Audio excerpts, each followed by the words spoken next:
Scenes of Clerical Life ******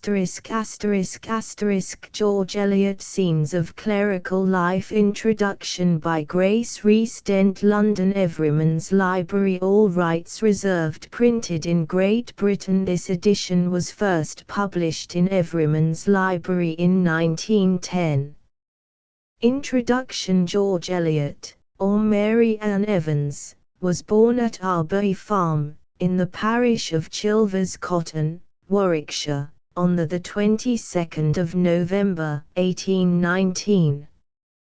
She was the fifth and last child of her father by his second wife, of that father whose sound sense and integrity she so keenly appreciated, and who was to a certain extent the original of her famous characters of Adam Bede and Caleb Garth.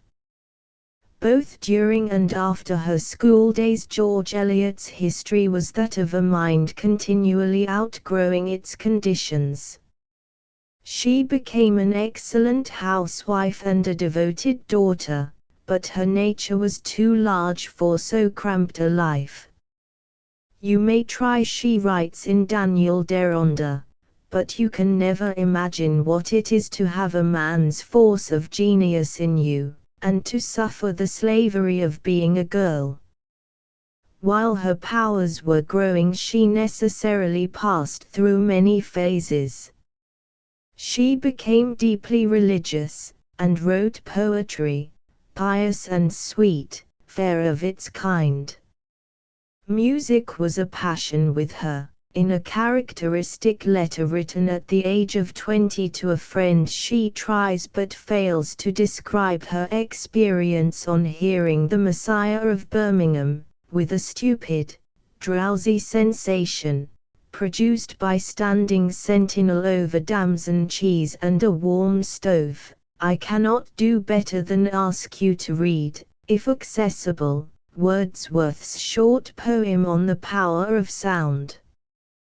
There you have a concise history of George Eliot's life at this period, divided as it was between music, literature, and damson cheese. 16 years of mental work and effort then lay between her and her first achievement, years during which she read industriously and thought more than she read. The classics, French, German, and Italian literature, she laid them all under contribution. She had, besides the art of fortunate friendship, her mind naturally chose out the greater intelligences among those she encountered. It was through a warm and enduring friendship with Herbert Spencer that she met at last with George Henry Lewes, whose wife she became. In this way she served no trifling apprenticeship. Natural genius, experience of life, culture, and great companionship had joined to make her what she was, a philosopher both natural and developed, and, what is more rare, a philosopher with a sense of humor and a perception of the dramatic. Thus when her chance came she was fully equipped to meet it. It came when, at the age of 36 she began to write Amos Barton, her first attempt at fiction, and one that fixed her career. The story appeared in Blackwood's magazine and was followed by Mr. Gilfil's Love Story and Janet's Repentance. Of the three, Mr. Gilfil's Love Story is perhaps the most finished and artistic, while Amos Barton has qualities of humor and tenderness that have not often been equaled. Janet's Repentance, strong though it is, and containing the remarkable sketch of Mr. Triang, is perhaps less surely attractive. The stories, all three of them, have a particular value as records of an English country life that is rapidly passing away. Moreover, it is country life seen through the medium of a powerful and right-judging personality. It is her intimate and thorough knowledge of big things and small, of literature and dams and cheese, enabling her and us to see all round her characters, that provides these characters with their ample background of light and shade. It is well to realize that since George Eliot's day the fashion of writing, the temper of the modern mind, are quite changed. It is a curious fact that the more sophisticated we become, the simpler grows our speech. Nowadays we talk as nearly as we may in words of one syllable. Our style is stripped more and more of its Latinity. Our writers are more and more in love with French methods, with the delicate clearness of short phrases in which every word tells, with the rejection of all intellectual ambulations round about a subject.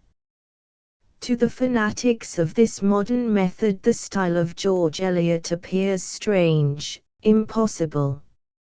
It does not occur to them that her method has virtues which lack to theirs. They may give us a little labored masterpiece of art in which the vital principle is wanting. George Eliot was great because she gave us passages from life as it was lived in her day which will be vital so long as they are sympathetically read. George Eliot can be simple enough when she goes straight forward with her narrative, as, for instance, in the scene of Millie Barton's death. Then her English is clear and sweet, for she writes from the heart. But take the opening chapter of the same story, and then you find her philosophical Latinity in full swing. The curious and interesting thing being that this otherwise ponderous work, which is quite of a sort to alarm a Frenchman, is entirely suffused by humor, and enshrines moreover the most charming character studies. These lively and acute portraits drawn from English country life give its abiding value to George Eliot's work. Take the character of Mr. Pilgrim the doctor, who is never so comfortable as when relaxing his professional legs in one of those excellent farmhouses where the mice are sleek and the mistress sickly, or of Mrs. Hackett, a thin woman with a chronic liver complaint which would have secured her Mr. Pilgrim's entire regard and unreserved good word, even if he had not been in awe of her tongue. Or take Mrs. Patten, a pretty little old woman of 80, with a close cap and tiny flat white curls round her face, whose function is quiescence in an easy chair under the sense of compound interest gradually accumulating, and who does her malevolence gently. Or Mr. Hackett, a shrewd, substantial man, who was fond of soothing the acerbities of the feminine mind by a jocose compliment. Where but in George Eliot would you get a tea party described with such charming acceptance of whim?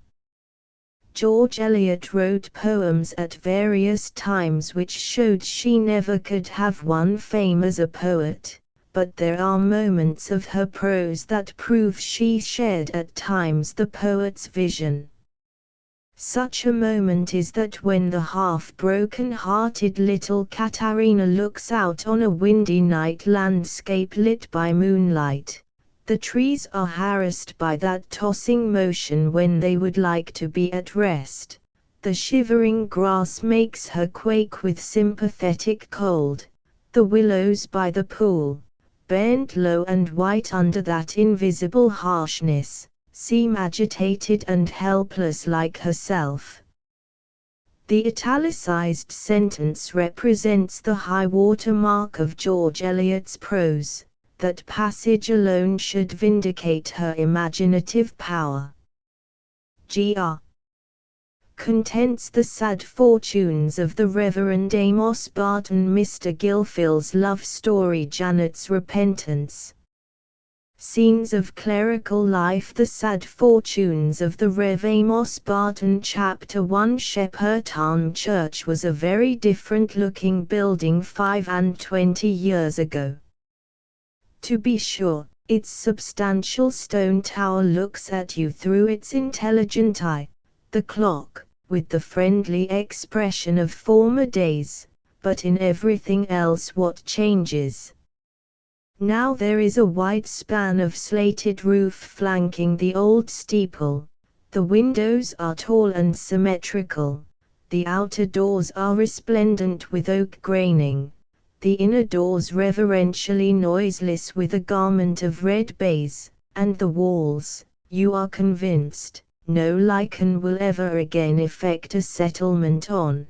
They are smooth and inutrient as the summit of the Reverend Amos Barton's head, after 10 years of baldness and supererogatory soap. Pass through the baize doors and you will see the nave filled with well-shaped benches, understood to be free seats, while in certain eligible corners, less directly under the fire of the clergyman's eye, there are pews reserved for the Shepperton gentility. Ample galleries are supported on iron pillars, and in one of them stands the crowning glory, the very clasp or aigrette of Shepperton church adornment, namely, an organ, not very much out of repair, on which a collector of small rents, differentiated by the force of circumstances into an organist, will accompany the alacrity of your departure after the blessing, by a sacred minuet or an easy gloria.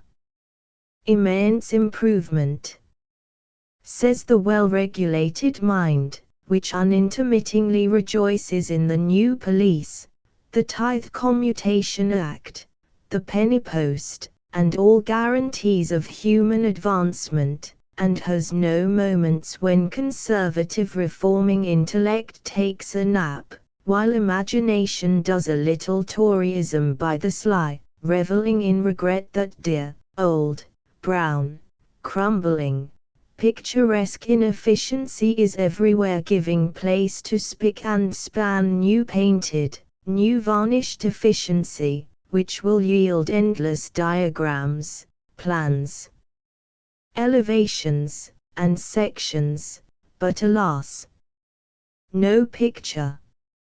Mine, I fear, is not a well-regulated mind, it has an occasional tenderness for old abuses, it lingers with a certain fondness over the days of nasal clerks and top-booted parsons, and has a sigh for the departed shades of vulgar errors. So it is not surprising that I recall with a fond sadness Shepperton Church as it was in the old days, with its outer coat of rough stucco, its red-tiled roof, its heterogeneous windows patched with desultory bits of painted glass, and its little flight of steps with their wooden rail running up the outer wall, and leading to the school children's gallery. Then inside, what dear old quaintnesses, which I began to look at with delight, even when I was so crude a member of the congregation, that my nurse found it necessary to provide for the reinforcement of my devotional patience by smuggling bread and butter into the sacred edifice. There was the chancel, guarded by two little cherubims looking uncomfortably squeezed between arch and wall, and adorned with the escutcheons of the Oldinport family, which showed me inexhaustible possibilities of meaning in their blood-red hands, their death's heads and crossbones, their leopard's paws, and Maltese crosses. There were inscriptions on the panels of the singing gallery, telling of benefactions to the poor of Shepperton, with an involuted elegance of capitals and final flourishes, which my alphabetic erudition traced with ever new delight. No benches in those days, but huge roomy pews, round which devout churchgoers sat during lessons, trying to look anywhere else than into each other's eyes. No low partitions allowing you, with a dreary absence of contrast and mystery, to see everything at all moments, but tall dark panels, under whose shadow I sank with a sense of retirement through the litany, only to feel with more intensity my burst into the conspicuousness of public life when I was made to stand up on the seat during the psalms or the singing. And the singing was no mechanical affair of official routine, it had a drama. As the moment of psalmody approached, by some process to me as mysterious and untraceable as the opening of the flowers or the breaking out of the stars, a slate appeared in front of the gallery, advertising in bold characters the psalm about to be sung, lest the sonorous announcement of the clerk should still leave the bucolic mind in doubt on that head. Then followed the migration of the clerk to the gallery, where, in company with a bassoon, 2 key bugles, a carpenter understood to have an amazing power of singing counter, and 2 lesser musical stars, he formed the complement of a choir regarded in Shepperton as one of distinguished attraction, occasionally known to draw hearers from the next parish. The innovation of hymn books was as yet undreamed of. Even the new version was regarded with a sort of melancholy tolerance, as part of the common degeneracy in a time when prices had dwindled, and a cotton gown was no longer stout enough to last a lifetime, for the lyrical taste of the best heads in Shepperton had been formed on Sternhold and Hopkins. But the greatest triumphs of the Shepperton choir were reserved for the Sundays when the slate announced an anthem, with a dignified abstinence from particularization, both words and music lying far beyond the reach of the most ambitious amateur in the congregation, an anthem in which the key bugles always ran away at a great pace, while the bassoon every now and then boomed a flying shot after them. As for the clergyman, Mr. Gilfil, an excellent old gentleman, who smoked very long pipes and preached very short sermons, I must not speak of him, or I might be tempted to tell the story of his life, which had its little romance, as most lives have between the ages of teetotum and tobacco.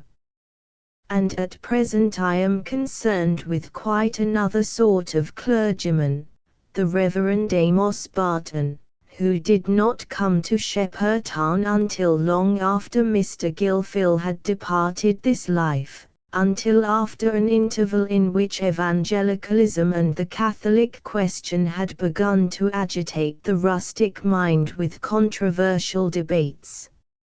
A popish blacksmith had produced a strong Protestant reaction by declaring that, as soon as the Emancipation Bill was passed, he should do a great stroke of business in gridirons, and the disinclination of the Shepperton parishioners generally to dim the unique glory of St. Lawrence, rendered the Church and Constitution an affair of their business and bosoms. A zealous evangelical preacher had made the old sounding board vibrate with quite a different sort of elocution from Mr. Gilfil's. The hymn book had almost superseded the old and new versions, and the great square pews were crowded with new faces from distant corners of the parish, perhaps from dissenting chapels. You are not imagining, I hope, that Amos Barton was the incumbent of Shepperton. He was no such thing. Those were days when a man could hold 3 small livings, starve a curate apiece on 2 of them, and live badly himself on the 3rd. It was so with the vicar of Shepperton, a vicar given to bricks and mortar, and thereby running into debt far away in a northern county, who executed his vicarial functions towards Shepperton by pocketing the sum of £35.10 per annum, the net surplus remaining to him from the proceeds of that living, after the disbursement of £80 as the annual stipend of his curate. And now, pray, can you solve me the following problem? Given a man with a wife and 6 children, let him be obliged always to exhibit himself when outside his own door in a suit of black broadcloth, such as will not undermine the foundations of the establishment by a paltry plebeian glossiness or an unseemly whiteness at the edges, in a snowy cravat, which is a serious investment of labor in the hemming, starching, and ironing departments, and in a hat which shows no symptom of taking to the hideous doctrine of expediency, and shaping itself according to circumstances. Let him have a parish large enough to create an external necessity for abundant shoe leather, and an internal necessity for abundant beef and mutton, as well as poor enough to require frequent priestly consolation in the shape of shillings and sixpences, and, lastly, let him be compelled, by his own pride and other people's, to dress his wife and children with gentility from bonnet strings to shoestrings. By what process of division can the sum of £80 per annum be made to yield a quotient which will cover that man's weekly expenses? This was the problem presented by the position of the Reverend Amos Barton, as curate of Shepperton, rather more than 20 years ago. What was thought of this problem, and of the man who had to work it out, by some of the well-to-do inhabitants of Shepperton, 2 years or more after Mr. Barton's arrival among them, you shall hear, if you will accompany me to Cross Farm, and to the fireside of Mrs. Patten, a childless old lady, who had got rich chiefly by the negative process of spending nothing.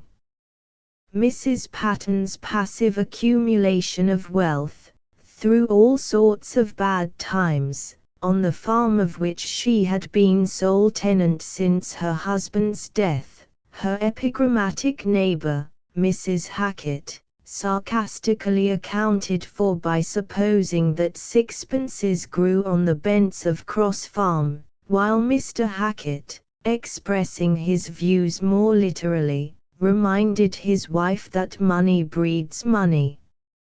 Mr. and Mrs. Hackett, from the neighboring farm, are Mrs. Patten's guests this evening, so is Mr. Pilgrim, the doctor from the nearest market town, who, though occasionally affecting aristocratic airs, and giving late dinners with enigmatic side dishes and poisonous port, is never so comfortable as when he is relaxing his professional legs in one of those excellent farmhouses where the mice are sleek and the mistress sickly. And he is at this moment in clover. For the flickering of Mrs. Patten's bright fire is reflected in her bright copper tea kettle. The homemade muffins glisten with an inviting succulence, and Mrs. Patten's niece, a single lady of 50, who has refused the most ineligible offers out of devotion to her aged aunt, is pouring the rich cream into the fragrant tea with a discreet liberality. Reader, did you ever taste such a cup of tea as Miss Gibbs is this moment handing to Mr. Pilgrim? Do you know the dulcet strength, the animating blandness of tea sufficiently blended with real farmhouse cream? No, most likely you are a miserable town-bred reader, who think of cream as a thinnish white fluid, delivered in infinitesimal pennyworths down area steps, or perhaps, from a presentiment of calf sprains, you refrain from any lacteal addition, and rasp your tongue with unmitigated bohea. You have a vague idea of a milch cow as probably a white plaster animal standing in a butterman's window, and you know nothing of the sweet history of genuine cream, such as Miss Gibbs's, how it was this morning in the udders of the large sleek beasts, as they stood lowing a patient entreaty under the milking shed, how it fell with a pleasant rhythm into Betty's pail, sending a delicious incense into the cool air, how it was carried into that temple of moist cleanliness, the dairy, where it quietly separated itself from the meaner elements of milk, and lay in mellowed whiteness, ready for the skimming dish which transferred it to Miss Gibbs's glass cream jug. If I am right in my conjecture, you are unacquainted with the highest possibilities of tea, and Mr. Pilgrim, who is holding that cup in his hands, has an idea beyond you. Mrs. Hackett declines cream. She has so long abstained from it with an eye to the weekly butter money, that abstinence, wedded to habit, has begotten aversion. She is a thin woman with a chronic liver complaint, which would have secured her Mr. Pilgrim's entire regard and unreserved good word, even if he had not been in awe of her tongue, which was as sharp as his own lancet. She has brought her knitting, no frivolous fancy knitting, but a substantial woolen stocking. The click-click of her knitting needles is the running accompaniment to all her conversation, and in her utmost enjoyment of spoiling a friend's self-satisfaction, she was never known to spoil a stocking. Mrs. Patten does not admire this excessive click-clicking activity. Quiescence in an easy chair, under the sense of compound interest perpetually accumulating, has long seemed an ample function to her, and she does her malevolence gently. She is a pretty little old woman of 80, with a close cap and tiny flat white curls round her face, as natty and unsoiled and invariable as the waxen image of a little old lady under a glass case, once a lady's maid, and married for her beauty. She used to adore her husband, and now she adores her money, cherishing a quiet blood relation's hatred for her niece, Janet Gibbs, who, she knows, expects a large legacy, and whom she is determined to disappoint. Her money shall all go in a lump to a distant relation of her husband's, and Janet shall be saved the trouble of pretending to cry, by finding that she is left with a miserable pittance. Mrs. Patten has more respect for her neighbor Mr. Hackett than for most people. Mr. Hackett is a shrewd substantial man, whose advice about crops is always worth listening to, and who is too well off to want to borrow money. And now that we are snug and warm with this little tea party, while it is freezing with February bitterness outside, we will listen to what they are talking about. So said Mr. Pilgrim, with his mouth only half empty of muffin. You had a row in Shepperton Church last Sunday. I was at Jim Hood's, the bassoon man's, this morning, attending his wife, and he swears he'll be revenged on the parson, a confounded, methodistical, meddlesome chap, who must be putting his finger in every pie. What was it all about? Oh, a passel o' nonsense, said Mr. Hackett, sticking one thumb between the buttons of his capacious waistcoat, and retaining a pinch of snuff with the other, for he was but moderately given to the cups that cheer but not inebriate, and had already finished his tea. They began to sing the wedding psalm for a new married couple, as pretty a psalm and as pretty a tune as any in the prayer book. It's been sung for every new married couple since I was a boy. And what can be better? Here Mr. Hackett stretched out his left arm, threw back his head, and broke into melody. Oh, what a happy thing it is, and joyful for to see, brethren to dwell together in friendship and unity. But Mr. Barton is all for th hymns, and a sort o' music as I can't join in at all. And so said Mr. Pilgrim, recalling Mr. Hackett from lyrical reminiscences to narrative. He called out silence, did he, when he got into the pulpit, and gave a hymn out himself to some meeting-house tune? Yes, said Mrs. Hackett, stooping towards the candle to pick up a stitch, and turned as red as a turkey cock. I often say, when he preaches about meekness, he gives himself a slap in the face. He's like me, he's got a temper of his own. Rather a low-bred fellow, I think, Barton, said Mr. Pilgrim, who hated the Reverend Amos for two reasons: because he had called in a new doctor, recently settled in Shepperton, and because, being himself a dabbler in drugs, he had the credit of having cured a patient of Mr. Pilgrim's. They say his father was a dissenting shoemaker, and he's half a dissenter himself. Why, doesn't he preach extempore in that cottage up here, of a Sunday evening? Cha! This was Mr. Hackett's favourite interjection, that preaching without books no good, only when a man has a gift, and has the Bible at his fingers' ends. It was all very well for Parry, he'd a gift, and in my youth I've heard the ranters out o' doors in Yorkshire go on for an hour or two on end, without ever sticking fast a minute. There was one clever chap, I remember, as used to say, "You're like the wood pigeon, it says do, do, do all day, and never sets about any work itself." That's bringing it home to people. But our parson's no gift at all that way. He can preach as good a sermon as need be heard when he writes it down.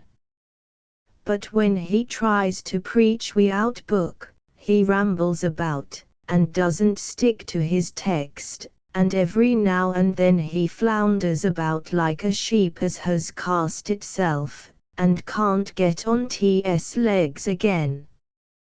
You wouldn't like that, Mrs. Patten, if you was to go to church now. Eh, dear, said Mrs. Patten, falling back in her chair, and lifting up her little withered hands, what you'd Mr. Gilfil say, if he was worthy to know the changes as have come about I the church these last 10 years. I don't understand these new sort o' doctrines. When Mr. Barton comes to see me, he talks about nothing but my sins and my need o' mercy. Now, Mr. Hackett, I've never been a sinner. From the first beginning, when I went into service, I Alice did my duty by my employers. I was a good wife as any in the county, never aggravated my husband. The cheese factor used to say my cheese was Alice to be depended on. I've known women, as their cheeses swelled a shame to be seen, when their husbands had counted on the cheese money to make up their rent, and yet they'd 3 gowns to my 1. If I'm not to be saved, I know a many as are in a bad way. but it's well for me as I can't go to church any longer, for if old singers are to be done away with, there'll be nothing left as it was in Mr. Patton's time, and what's more, I hear you've settled to pull the church down and build it up new."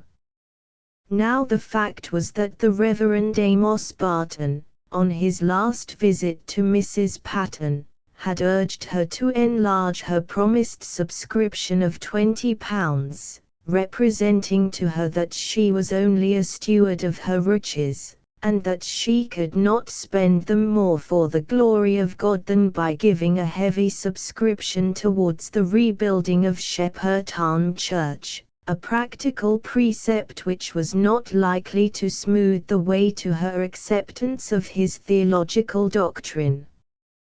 Mr. Hackett, who had more doctrinal enlightenment than Mrs. Patton, had been a little shocked by the heathenism of her speech, and was glad of the new turn given to the subject by this question, addressed to him as churchwarden and an authority in all parochial matters. "Ah," he answered, "the parson's bothered us into it at last, and we're to begin pulling down this spring. But we haven't got money enough yet. I was for waiting till we'd made up the sum, and, for my part, I think the congregations fell off late, though Mr. Barton says that's because there's been no room for the people when they've come.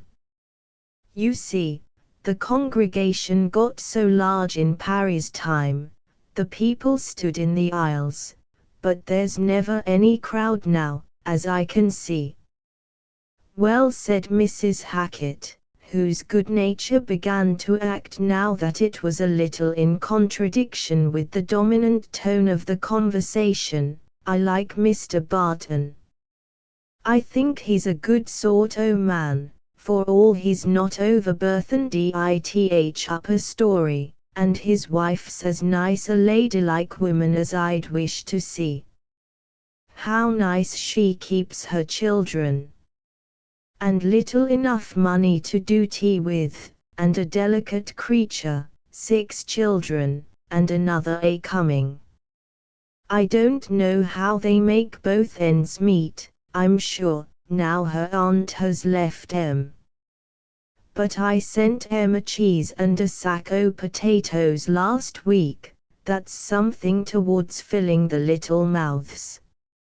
"Ah," said Mr. Hackett, "and my wife makes Mr. Barton a good stiff glass o' brandy and water, when he comes in to supper after his cottage preaching.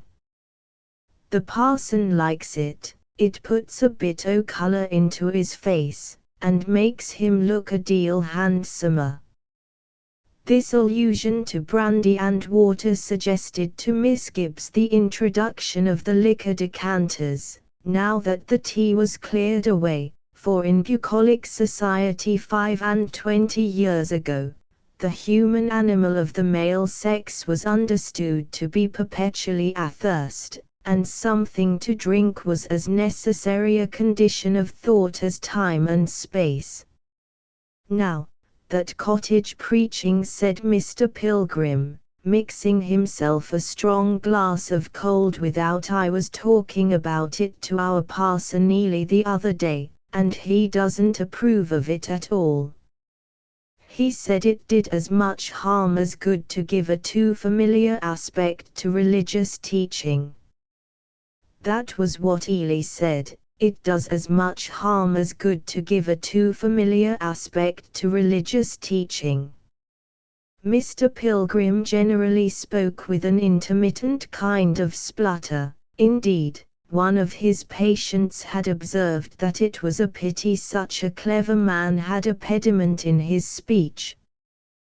But when he came to what he conceived the pith of his argument or the point of his joke, he mouthed out his words with slow emphasis, as a hen, when advertising her accouchement, passes at irregular intervals from pianissimo semiquavers to fortissimo crotchets. He thought this speech of Mr. Ely's particularly metaphysical and profound, and the more decisive of the question because it was a generality which represented no particulars to his mind. "Well, I don't know about that," said Mrs. Hackett, who had always the courage of her opinion, "but I know some of our labourers and stockingers as used never to come to church, come to the cottage, and that's better than never hearing anything good from week's end to week's end. And there's that track society as Mr. Barton has begun. I've seen more o' the poor people with going tracking, than all the time I've lived in the parish before. And there'd need be something done among 'em, for the drinking at them benefit clubs is shameful. There's hardly a steady man or steady woman either, but what's a dissenter?"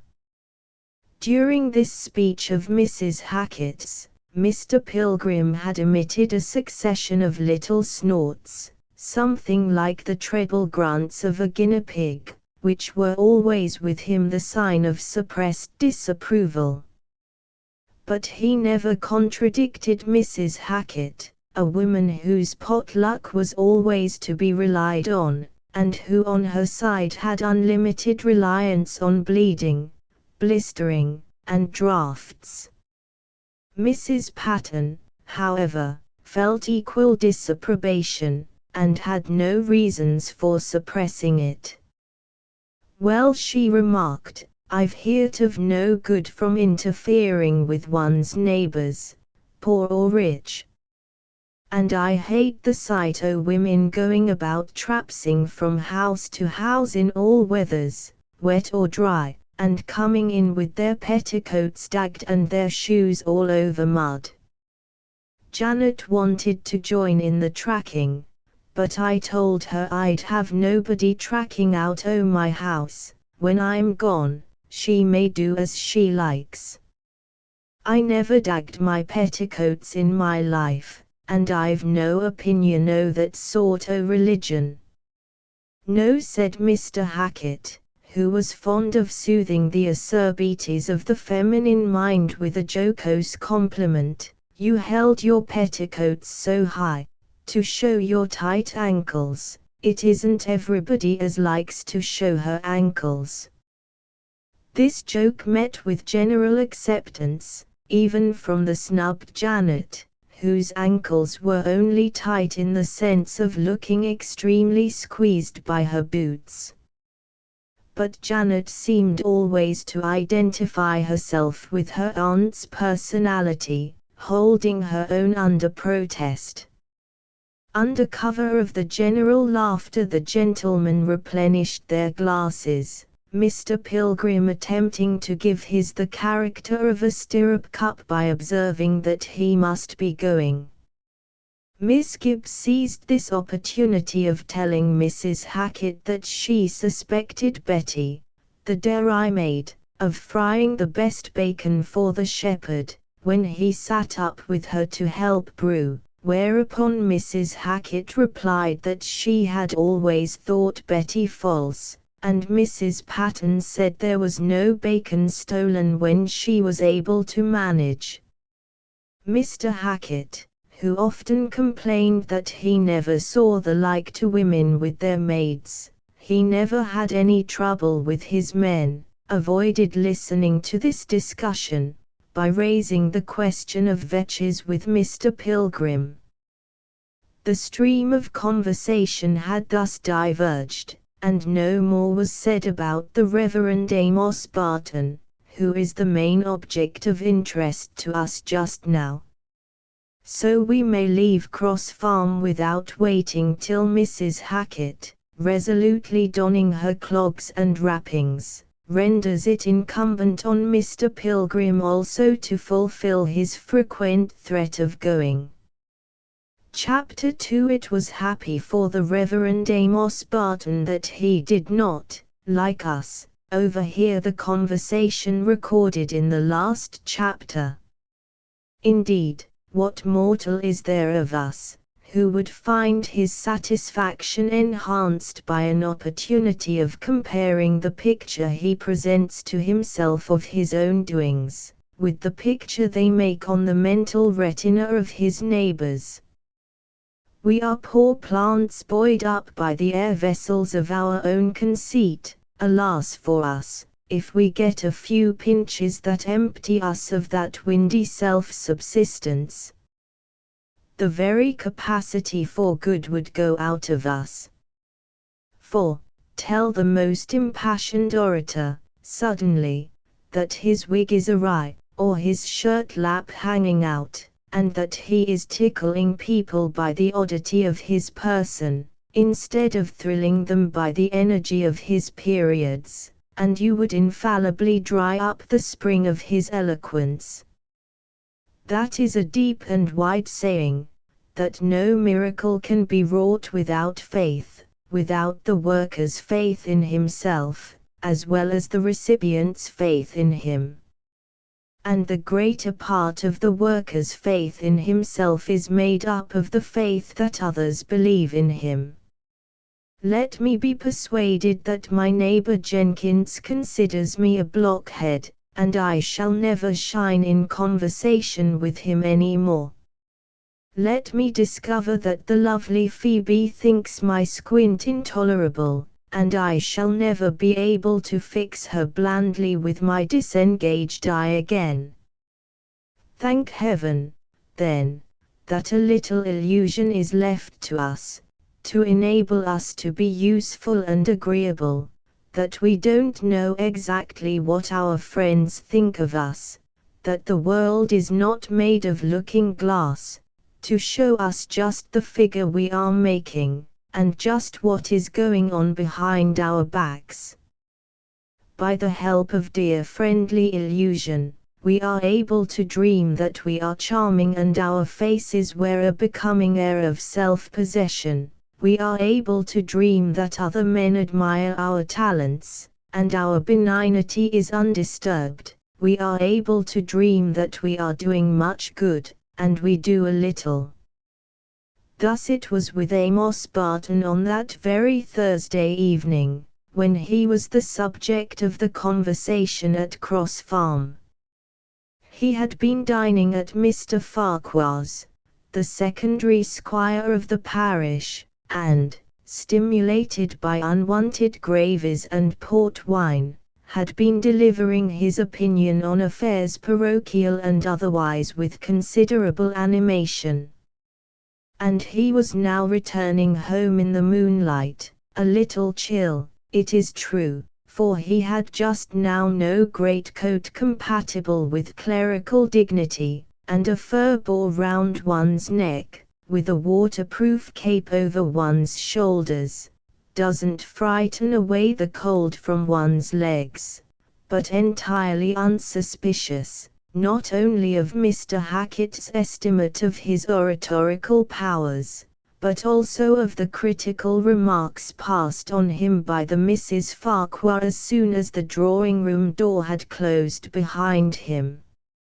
Miss Julia had observed that she never heard anyone sniff so frightfully as Mr. Barton did. She had a great mind to offer him her pocket-handkerchief, and Miss Arabella wondered why he always said he was going for to do a thing. He, excellent man, was meditating fresh pastoral exertions on the morrow. He would set on foot his lending library, in which he had introduced some books that would be a pretty sharp blow to the dissenters, one especially, purporting to be written by a working man who, out of pure zeal for the welfare of his class, took the trouble to warn them in this way against those hypocritical thieves, the dissenting preachers. The Reverend Amos Barton profoundly believed in the existence of that working man, and had thoughts of writing to him. Dissent, he considered, would have its head bruised in Shepperton, for did he not attack it in two ways? He preached low church doctrine, as evangelical as anything to be heard in the independent chapel, and he made a high church assertion of ecclesiastical powers and functions. Clearly, the dissenters would feel that the parson was too many for them. Nothing like a man who combines shrewdness with energy. The wisdom of the serpent, Mr. Barton considered, was one of his strong points. Look at him as he winds through the little churchyard. The silver light that falls aslant on church and tomb, enables you to see his slim black figure, made all the slimmer by tight pantaloons, as it flits past the pale gravestones. He walks with a quick step, and is now rapping with sharp decision at the vicarage door. It is opened without delay by the nurse, cook, and housemaid, all at once, that is to say, by the robust maid of all work, Nanny, and as Mr. Barton hangs up his hat in the passage, you see that a narrow face of no particular complexion, even the smallpox that has attacked it seems to have been of a mongrel, indefinite kind, with features of no particular shape, and an eye of no particular expression is surmounted by a slope of baldness gently rising from brow to crown. You judge him, rightly, to be about 40. The house is quiet, for it is 10:30, and the children have long been gone to bed. He opens the sitting-room door, but instead of seeing his wife, as he expected, stitching with the nimblest of fingers by the light of one candle, he finds her dispensing with the light of a candle altogether.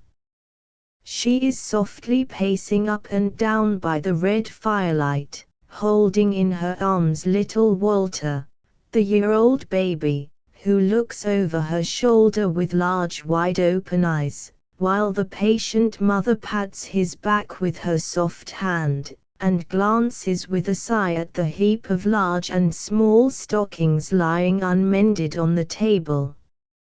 She was a lovely woman, Mrs. Amos Barton, a large, fair, gentle Madonna, with thick, close, chestnut curls beside her well-rounded cheeks, and with large, tender, short-sighted eyes.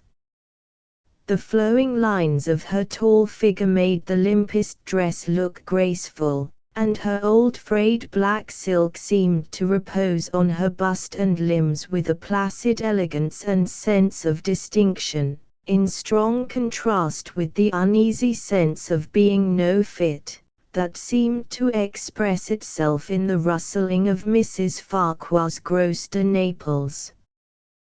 The caps she wore would have been pronounced, when off her head, utterly heavy and hideous, for in those days even fashionable caps were large and floppy, but surmounting her long arched neck, and mingling their borders of cheap lace and ribbon with her chestnut curls, they seemed miracles of successful millinery.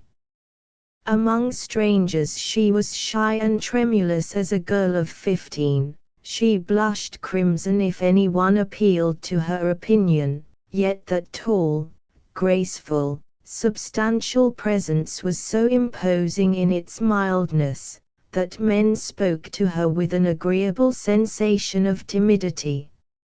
Soothing, unspeakable charm of gentle womanhood, which supersedes all acquisitions, all accomplishments. You would never have asked, at any period of Mrs. Amos Barton's life, if she sketched or played the piano. You would even perhaps have been rather scandalized if she had descended from the serene dignity of being to the assiduous unrest of doing. Happy the man, you would have thought, whose eye will rest on her in the pauses of his fireside reading, whose hot aching forehead will be soothed by the contact of her cool soft hand, who will recover himself from dejection at his mistakes and failures in the loving light of her unreproaching eyes. You would not, perhaps, have anticipated that this bliss would fall to the share of precisely such a man as Amos Barton, whom you have already surmised not to have the refined sensibilities for which you might have imagined Mrs. Barton's qualities to be destined by pre-established harmony. But I, for one, do not grudge Amos Barton this sweet wife. I have all my life had a sympathy for mongrel ungainly dogs, who are nobody's pets, and I would rather surprise one of them by a pat and a pleasant morsel, than meet the condescending advances of the loveliest Skye terrier who has his cushion by my lady's chair. That, to be sure, is not the way of the world, if it happens to see a fellow of fine proportions and aristocratic mien, who makes no faux pas, and wins golden opinions from all sorts of men, it straightway picks out for him the loveliest of unmarried women, and says, there would be a proper match. Not at all, say I, let that successful, well-shapen, discreet and able gentleman put up with something less than the best in the matrimonial department, and let the sweet woman go to make sunshine and a soft pillow for the poor devil whose legs are not models, whose efforts are often blunders, and who in general gets more kicks than halfpence. She, the sweet woman, will like it as well, for her sublime capacity of loving will have all the more scope, and I venture to say, Mrs. Barton's nature would never have grown half so angelic if she had married the man you would perhaps have had in your eye for her, a man with sufficient income and abundant personal éclat. Besides, Amos was an affectionate husband, and, in his way, valued his wife as his best treasure. But now he has shut the door behind him, and said, well, Milly. Well, dear, was the corresponding greeting, made eloquent by a smile. So that young rascal won't go to sleep. Can't you give him to Nanny? Why, Nanny has been busy ironing this evening, but I think I'll take him to her now. And Mrs. Barton glided towards the kitchen, while her husband ran upstairs to put on his maize-colored dressing gown, in which costume he was quietly filling his long pipe when his wife returned to the sitting-room. Maize is a color that decidedly did not suit his complexion, and it is one that soon soils. Why, then, did Mr. Barton select it for domestic wear? Perhaps because he had a knack of hitting on the wrong thing in garb as well as in grammar. Mrs. Barton now lighted her candle, and seated herself before her heap of stockings. She had something disagreeable to tell her husband, but she would not enter on it at once. Have you had a nice evening, dear? Yes, pretty well. Ely was there to dinner, but went away rather early. Miss Arabella is setting her cap at him with a vengeance. But I don't think he's much smitten. I've a notion Ely's engaged to someone at a distance, and will astonish all the ladies who are languishing for him here, by bringing home his bride one of these days. Ely's a sly dog, he'll like that. Did the Farquhar say anything about the singing last Sunday? Yes, Farquhar said he thought it was time there was some improvement in the choir. But he was rather scandalized at my setting the tune of Lydia. He says he's always hearing it as he passes the independent meeting. Here Mr. Barton laughed. He had a way of laughing at criticisms that other people thought damaging, and thereby showed the remainder of a set of teeth which, like the remnants of the old guard, were few in number, and very much the worse for wear. But he continued, Mrs. Farquhar talked the most about Mr. Bridmain and the Countess. She has taken up all the gossip about them, and wanted to convert me to her opinion, but I told her pretty strongly what I thought. Dear me, why will people take so much pains to find out evil about others? I have had a note from the Countess since you went, asking us to dine with them on Friday. Here Mrs. Barton reached the note from the mantelpiece, and gave it to her husband.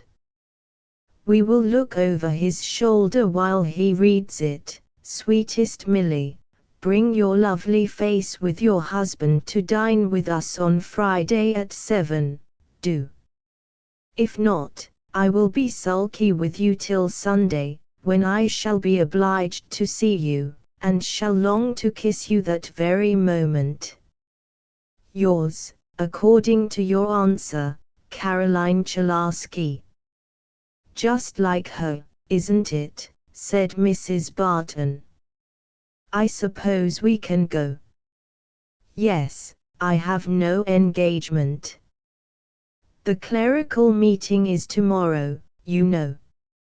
And, dear, Woods the butcher called, to say he must have some money next week. He has a payment to make up. This announcement made Mr. Barton thoughtful. He puffed more rapidly, and looked at the fire. I think I must ask Hackett to lend me £20, for it is nearly 2 months till Labor Day, and we can't give Woods our last shilling. I hardly like you to ask Mr. Hackett, dear. He and Mrs. Hackett have been so very kind to us, they have sent us so many things lately. Then I must ask Oldinport. I'm going to write to him tomorrow morning, for to tell him the arrangement I've been thinking of about having service in the workhouse while the church is being enlarged. If he agrees to attend service there once or twice, the other people will come. Net the large fish, and you're sure to have the small fry. I wish we could do without borrowing money, and yet I don't see how we can. Poor Fred must have some new shoes. I couldn't let him go to Mrs. Bond's yesterday because his toes were peeping out, dear child. And I can't let him walk anywhere except in the garden. He must have a pair before Sunday. Really, boots and shoes are the greatest trouble of my life. Everything else one can turn and turn about, and make old look like new, but there's no coaxing boots and shoes to look better than they are. Mrs. Barton was playfully undervaluing her skill in metamorphosing boots and shoes. She had at that moment on her feet a pair of slippers which had long ago lived through the prunella phase of their existence, and were now running a respectable career as black silk slippers, having been neatly covered with that material by Mrs. Barton's own neat fingers. Wonderful fingers those. They were never empty, for if she went to spend a few hours with a friendly parishioner, out came her thimble and a piece of calico or muslin, which, before she left, had become a mysterious little garment with all sorts of hemmed ins and outs. She was even trying to persuade her husband to leave off tight pantaloons, because if he would wear the ordinary gun cases, she knew she could make them so well that no one would suspect the sex of the tailor. But by this time Mr. Barton has finished his pipe, the candle begins to burn low, and Mrs. Barton goes to see if Nanny has succeeded in lulling Walter to sleep. Nanny is that moment putting him in the little cot by his mother's bedside. The head, with its thin wavelets of brown hair, indents the little pillow, and a tiny, waxen, dimpled fist hides the rosy lips, for baby is given to the infantile peccadillo of thumb-sucking. So Nanny could now join in the short evening prayer, and all could go to bed. Mrs. Barton carried upstairs the remainder of her heap of stockings, and laid them on a table close to her bedside, where also she placed a warm shawl, removing her candle, before she put it out, to a tin socket fixed at the head of her bed. Her body was very weary, but her heart was not heavy, in spite of Mr. Woods the butcher, and the transitory nature of shoe leather, for her heart so overflowed with love. She felt sure she was near a fountain of love that would care for husband and babes better than she could foresee, so she was soon asleep.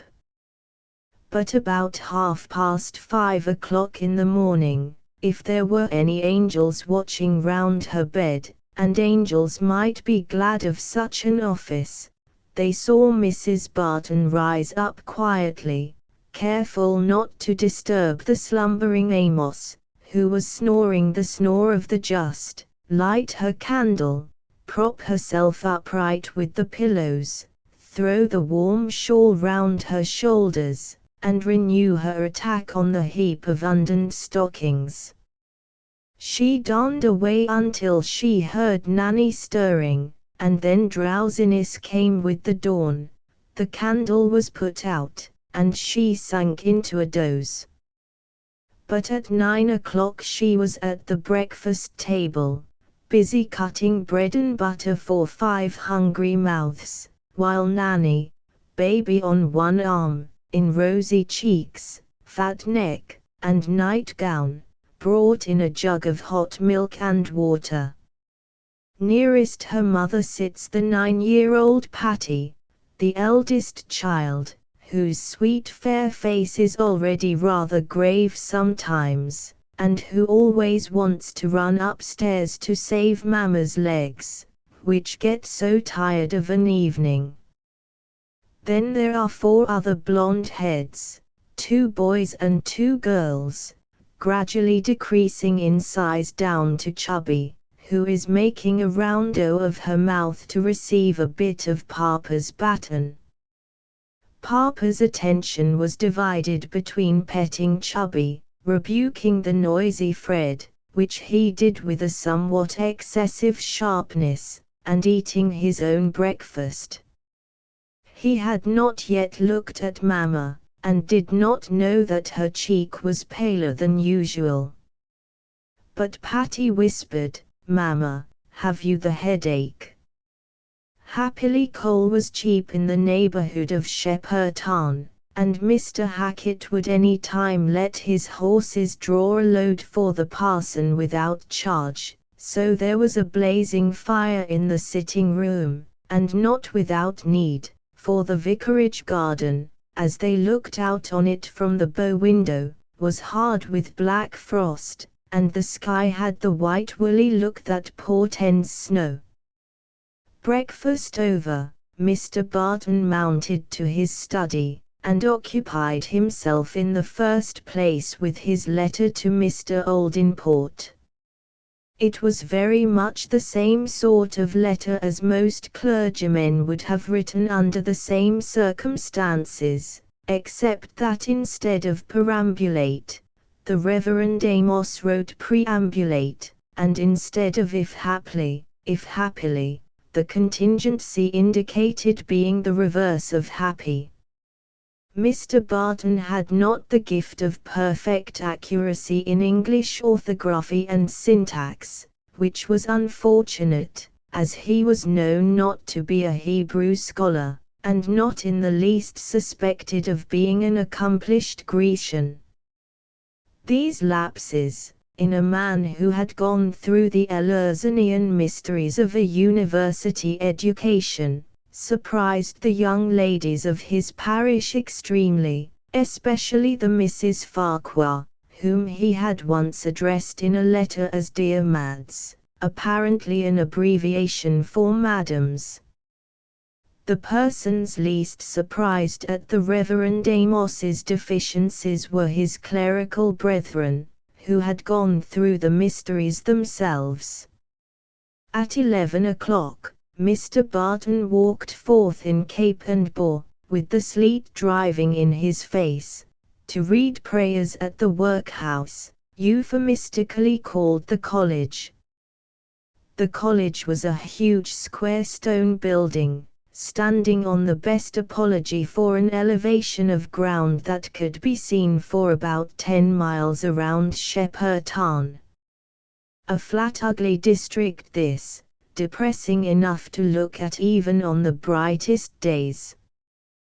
The roads are black with coal dust, the brick houses dingy with smoke, and at that time, the time of hand-loom weavers, every other cottage had a loom at its window, where you might see a pale, sickly-looking man or woman pressing a narrow chest against a board, and doing a sort of treadmill work with legs and arms.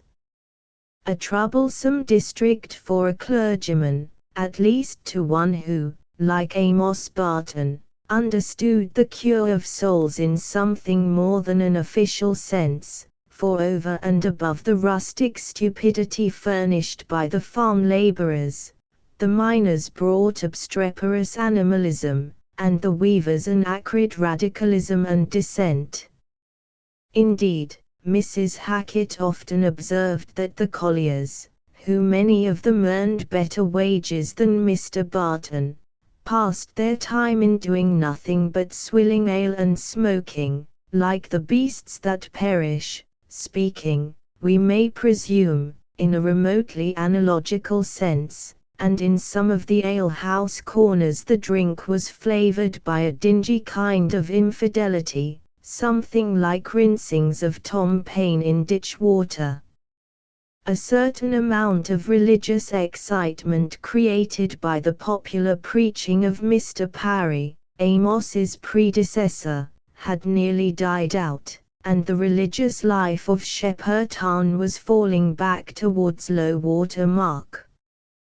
Here, you perceive, was a terrible stronghold of Satan, and you may well pity the Reverend Amos Barton, who had to stand single-handed and summon it to surrender. We read, indeed, that the walls of Jericho fell down before the sound of trumpets, but we nowhere hear that those trumpets were hoarse and feeble.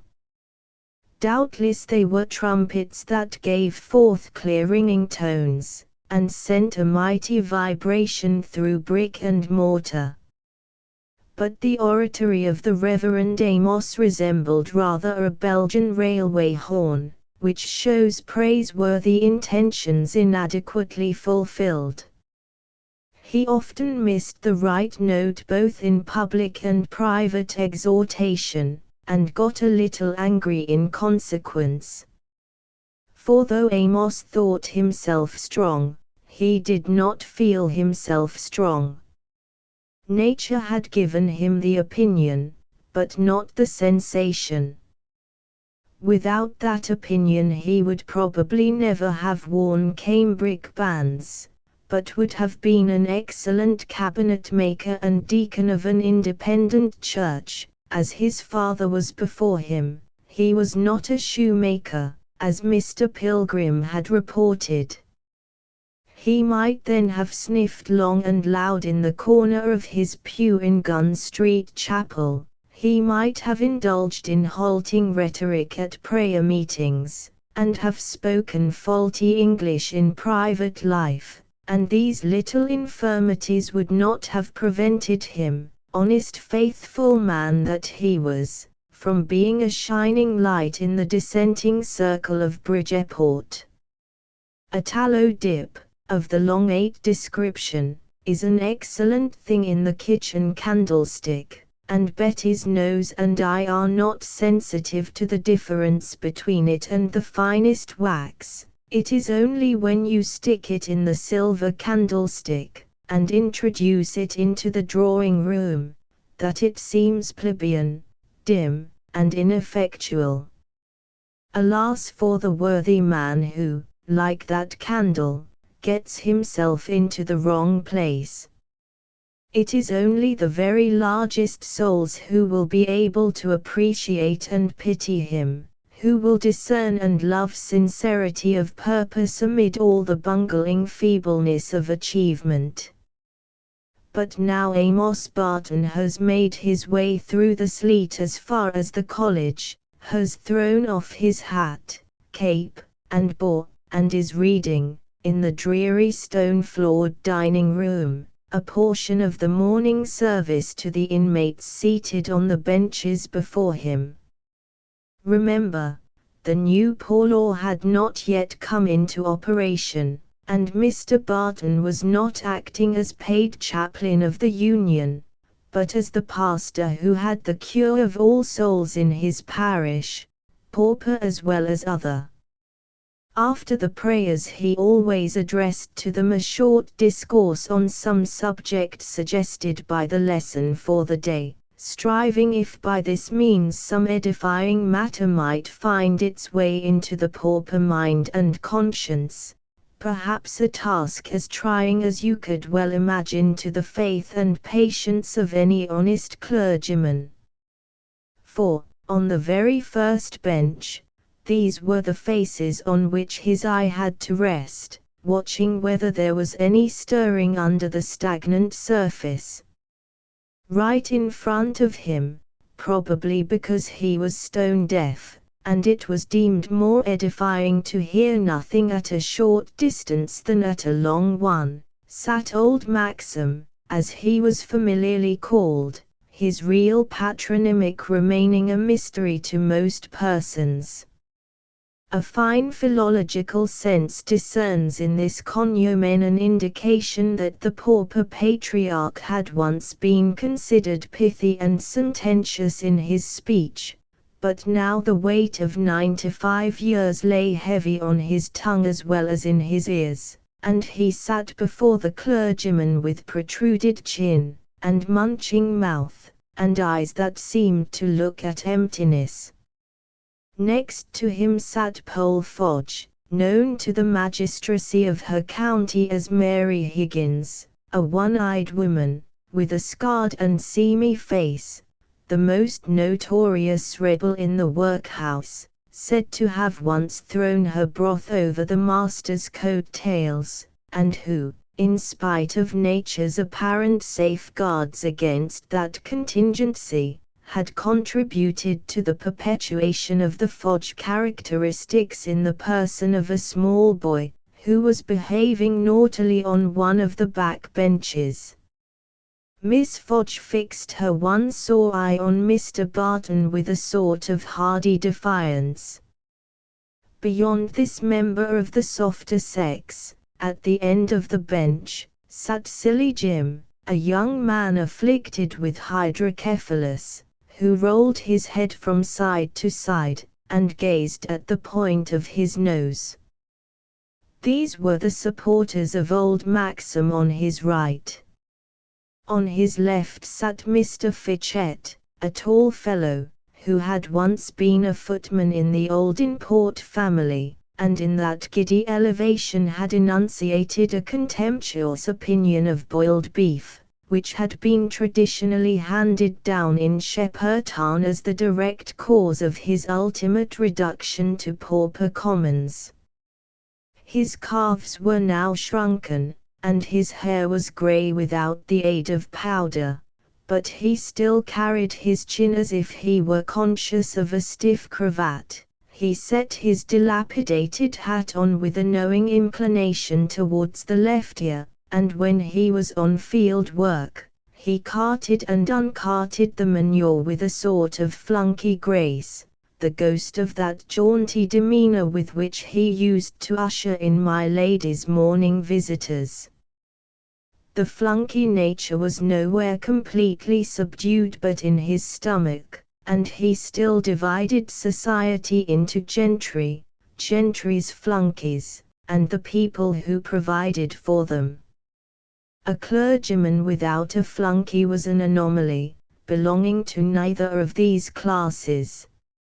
Mr. Fitchett had an irrepressible tendency to drowsiness under spiritual instruction, and in the recurrent regularity with which he dozed off until he nodded and awaked himself, he looked not unlike a piece of mechanism, ingeniously contrived for measuring the length of Mr. Barton's discourse. Perfectly wide awake, on the contrary, was his left-hand neighbour, Mrs. Brick, one of those hard undying old women, to whom age seems to have given a network of wrinkles, as a coat of magic armour against the attacks of winters, warm or cold. The point on which Mrs. Brick was still sensitive, the theme on which you might possibly excite her hope and fear, was snuff. It seemed to be an embalming powder, helping her soul to do the office of salt. And now, eke out an audience of which this front bench full was a sample, with a certain number of refractory children, over whom Mr. Spratt, the master of the workhouse, exercised an irate surveillance, and I think you will admit that the university-taught clergyman, whose office it is to bring home the gospel to a handful of such souls, has a sufficiently hard task. For, to have any chance of success, short of miraculous intervention, he must bring his geographical, chronological, exegetical mind pretty nearly to the pauper point of view, or of no view. He must have some approximate conception of the mode in which the doctrines that have so much vitality in the plenum of his own brain will comport themselves in vacuo, that is to say, in a brain that is neither geographical, chronological, nor exegetical. It is a flexible imagination that can take such a leap as that, and an adroit tongue that can adapt its speech to so unfamiliar a position. The Reverend Amos Barton had neither that flexible imagination, nor that adroit tongue. He talked of Israel and its sins, of chosen vessels, of the Paschal Lamb, of blood as a medium of reconciliation, and he strove in this way to convey religious truth within reach of the Fodge and Fitchett mind. This very morning, the first lesson was the 12th chapter of Exodus, and Mr. Barton's exposition turned on unleavened bread. Nothing in the world more suited to the simple understanding than instruction through familiar types and symbols. But there is always this danger attending it, that the interest or comprehension of your hearers may stop short precisely at the point where your spiritual interpretation begins. And Mr. Barton this morning succeeded in carrying the pauper imagination to the dough tub, but unfortunately was not able to carry it upwards from that well-known object to the unknown truths which it was intended to shadow forth. Alas! A natural incapacity for teaching, finished by keeping terms at Cambridge, where there are able mathematicians, and butter is sold by the yard, is not apparently the medium through which Christian doctrine will distill as welcome dew on withered souls.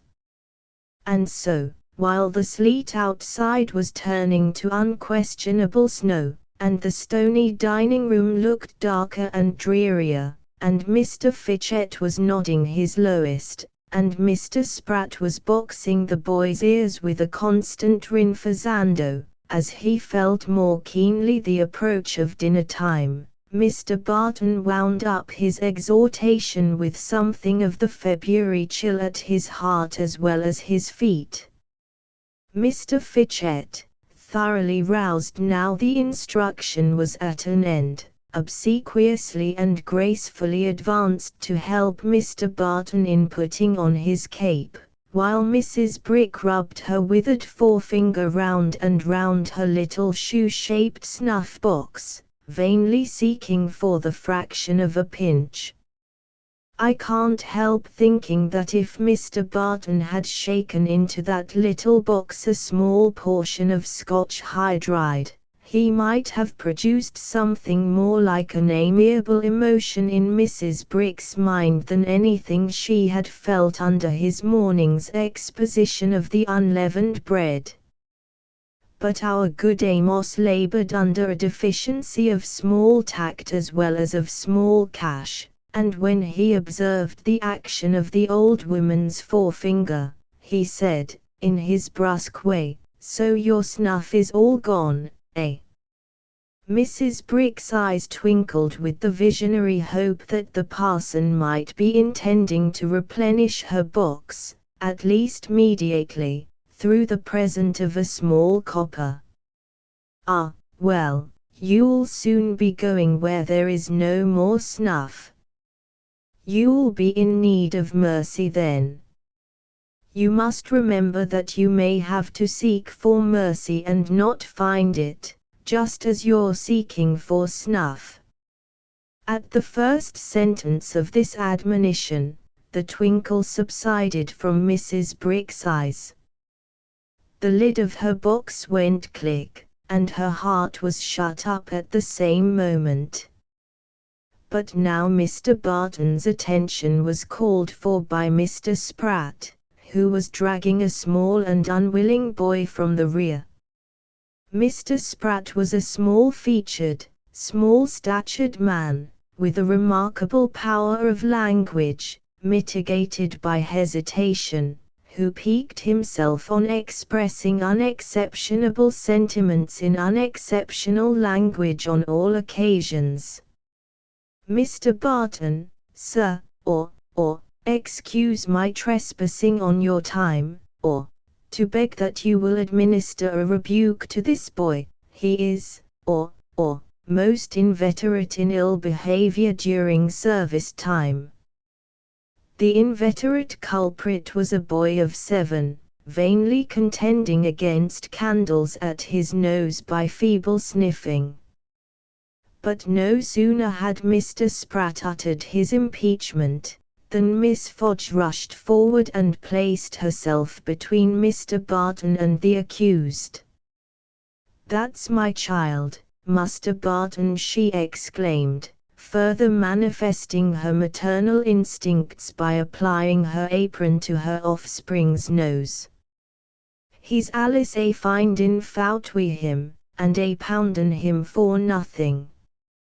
Let him go and eat his roost goose as is a smellin' up in our noses while we're a swallering them greasy broth, and let my boy allo an." Mr. Spratt's small eyes flashed, and he was in danger of uttering sentiments not unexceptionable before the clergyman, but Mr. Barton, foreseeing that a prolongation of this episode would not be to edification, said silence, in his severest tones. "Let me hear no abuse. Your boy is not likely to behave well, if you set him the example of being saucy." Then stooping down to Master Fodge, and taking him by the shoulder, "Do you like being beaten?" "No, eh?" "Then what a silly boy you are to be naughty. If you were not naughty, you wouldn't be beaten. But if you are naughty, God will be angry, as well as Mr. Spratt, and God can burn you forever. That will be worse than being beaten." Master Fodge's countenance was neither affirmative nor negative of this proposition. But continued Mr. Barton, if you will be a good boy, God will love you, and you will grow up to be a good man. Now, let me hear next Thursday that you have been a good boy. Master Fodge had no distinct vision of the benefit that would accrue to him from this change of courses. But Mr. Barton, being aware that Miss Fodge had touched on a delicate subject in alluding to the roast goose, was determined to witness no more polemics between her and Mr. Spratt, so, saying good morning to the latter, he hastily left the college. The snow was falling in thicker and thicker flakes, and already the vicarage garden was cloaked in white as he passed through the gate. Mrs. Barton heard him open the door, and ran out of the sitting-room to meet him. "I'm afraid your feet are very wet, dear. What a terrible morning. Let me take your hat. Your slippers are at the fire." Mr. Barton was feeling a little cold and cross. It is difficult, when you have been doing disagreeable duties, without praise, on a snowy day, to attend to the very minor morals. So he showed no recognition of Milly's attentions, but simply said, "Fetch me my dressing gown, will you? It is down, dear. I thought you wouldn't go into the study, because you said you would letter and number the books for the lending library. Patty and I have been covering them, and they are already in the sitting-room." "Oh, I can't do those this morning," said Mr. Barton, as he took off his boots and put his feet into the slippers Milly had brought him. "You must put them away into the parlor." The sitting-room was also the day nursery and schoolroom, and while Mamma's back was turned, Dicky, the second boy, had insisted on superseding Chubby in the guidance of a headless horse, of the red wafered species, which she was drawing round the room, so that when Papa opened the door Chubby was giving tongue energetically. "Milly, some of these children must go away. I want to be quiet." "Yes, dear." "Hush, Chubby, go with Patty, and see what Nanny is getting for our dinner. Now, Fred and Sophie and Dicky, help me to carry these books into the parlor. There are 3 for Dicky. Carry them steadily."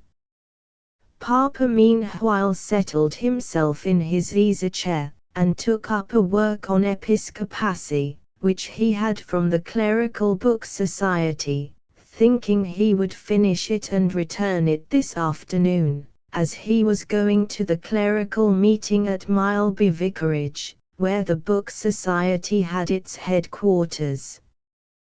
The Clerical Meetings and Book Society, which had been founded some 8 or 10 months, had had a noticeable effect on the Reverend Amos Barton.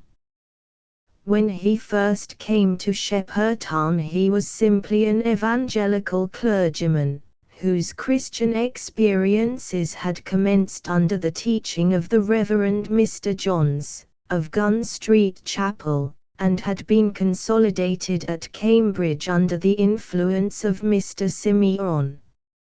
John Newton and Thomas Scott were his doctrinal ideals. He would have taken in the Christian Observer and the Record if he could have afforded it. His anecdotes were chiefly of the pious jocose kind, current in dissenting circles, and he thought an Episcopalian establishment unobjectionable.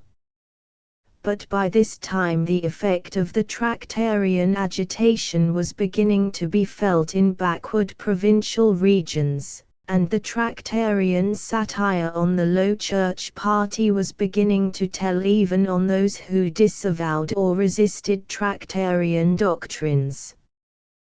The vibration of an intellectual movement was felt from the golden head to the miry toes of the establishment, and so it came to pass that, in the district round Mileby, the market town close to Shepperton, the clergy had agreed to have a clerical meeting every month, wherein they would exercise their intellects by discussing theological and ecclesiastical questions, and cement their brotherly love by discussing a good dinner.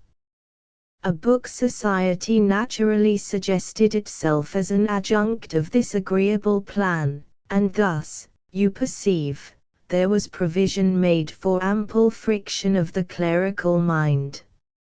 Now, the Reverend Amos Barton was one of those men who have a decided will and opinion of their own. He held himself bolt upright, and had no self-distrust. He would march very determinedly along the road he thought best, but then it was wonderfully easy to convince him which was the best road.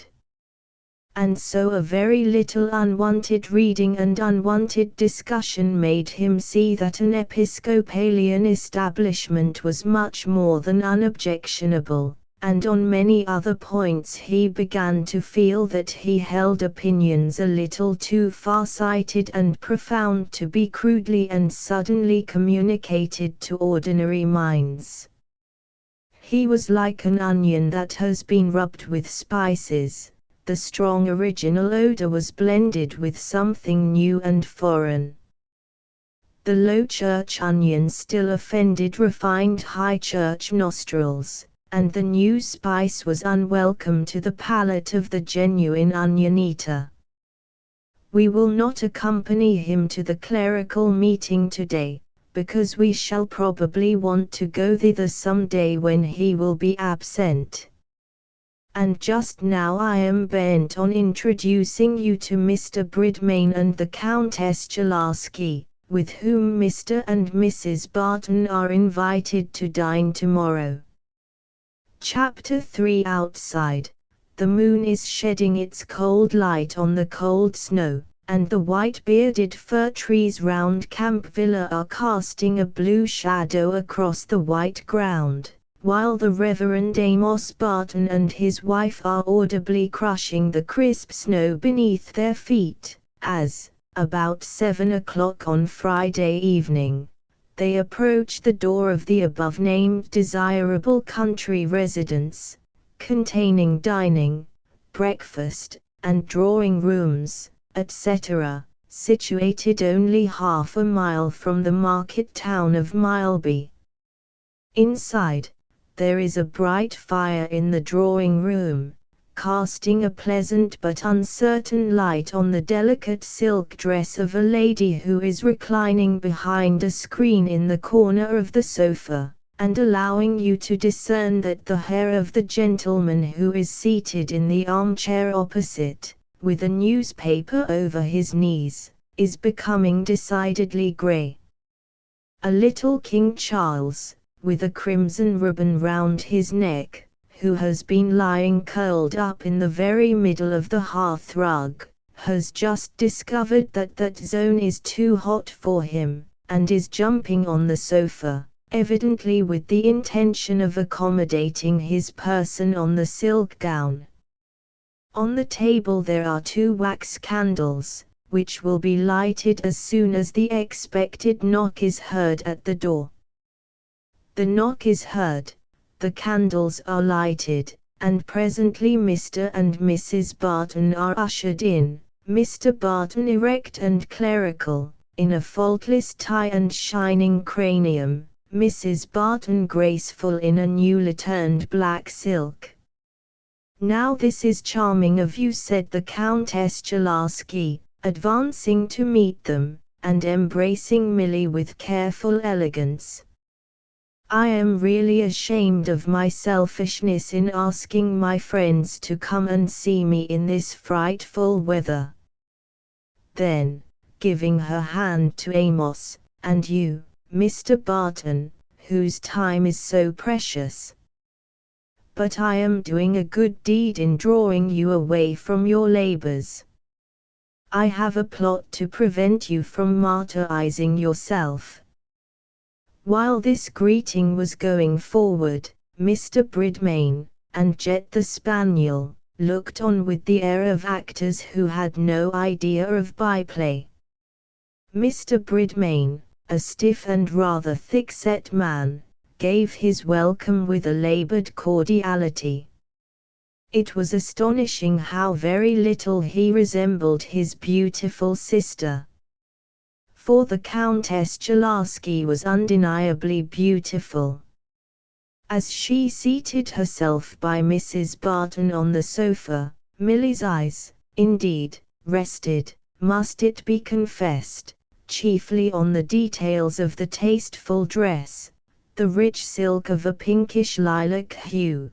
The Countess always wore delicate colors in an evening, the black lace pelerine, and the black lace veil falling at the back of the small closely braided head. For Millie had one weakness, don't love her any the less for it, it was a pretty woman's weakness. She was fond of dress, and often, when she was making up her own economical millinery, she had romantic visions how nice it would be to put on really handsome stylish things, to have very stiff balloon sleeves, for example, without which a woman's dress was naught in those days. You and I, too, reader, have our weakness, have we not? Which makes us think foolish things now and then.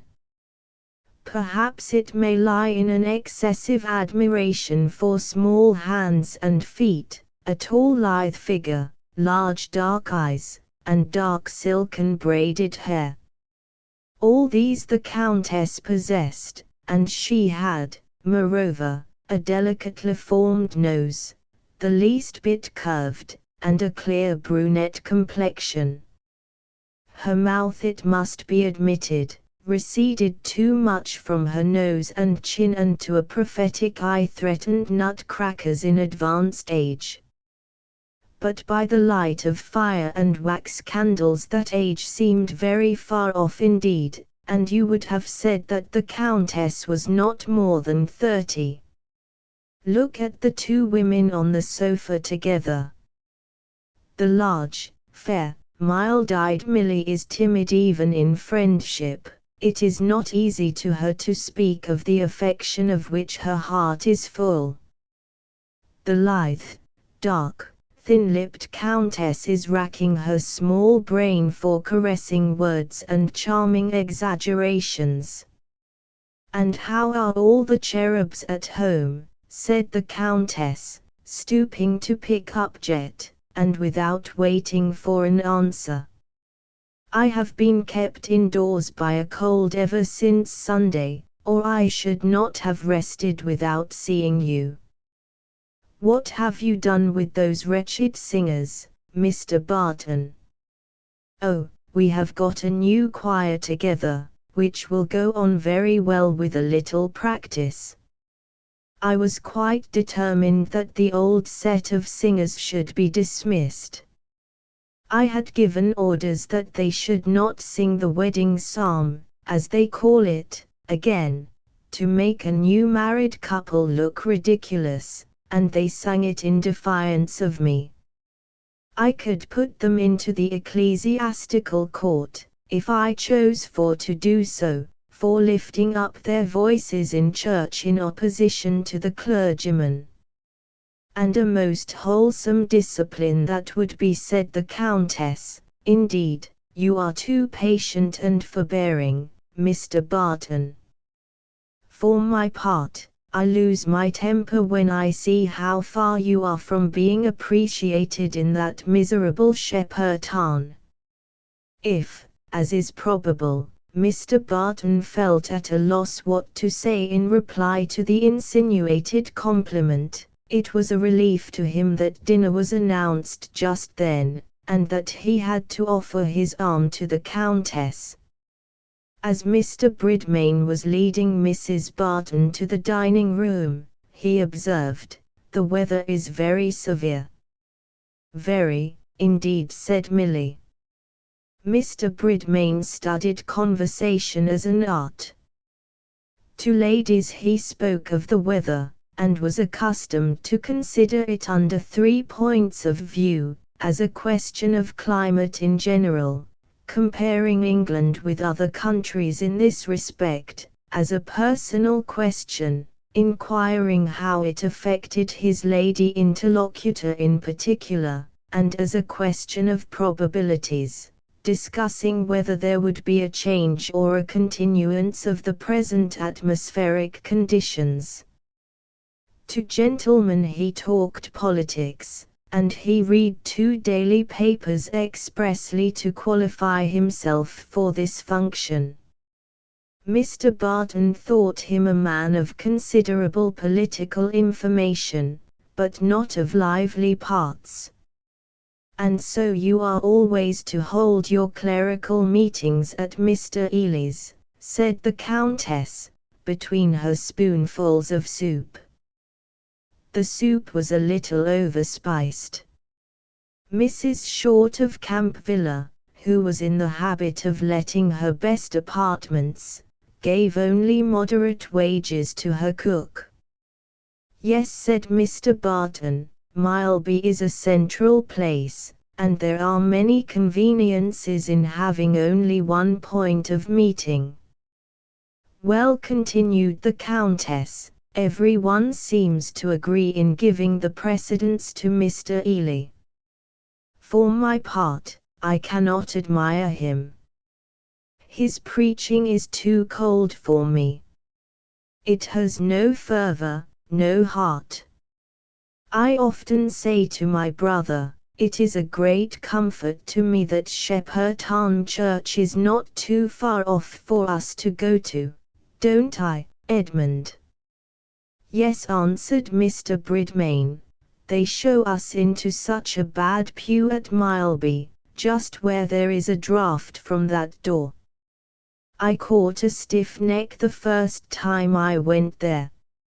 Oh, it is the cold in the pulpit that affects me, not the cold in the pew. I was writing to my friend Lady Porter this morning, and telling her all about my feelings. She and I think alike on such matters. She is most anxious that when Sir William has an opportunity of giving away the living at their place, Dipperley, they should have a thoroughly zealous clever man there. I have been describing a certain friend of mine to her, who, I think, would be just to her mind. And there is such a pretty rectory, Milly. Shouldn't I like to see you the mistress of it?" Milly smiled and blushed slightly.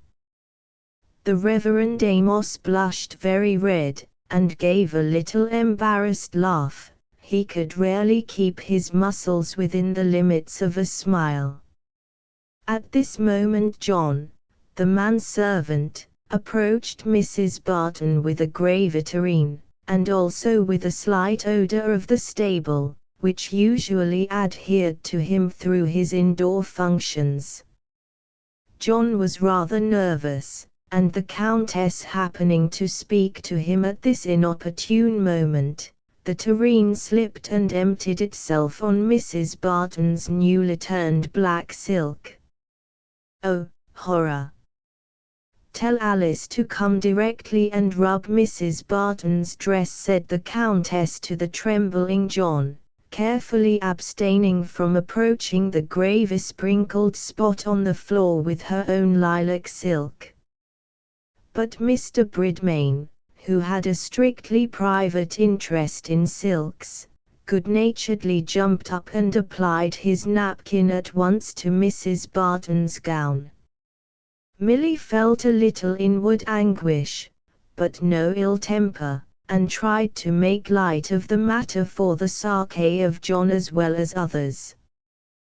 The Countess felt inwardly thankful that her own delicate silk had escaped, but threw out lavish interjections of distress and indignation. "Dear saint that you are," she said, when Milly laughed, and suggested that, as her silk was not very glossy to begin with, the dim patch would not be much seen. "You don't mind about these things, I know.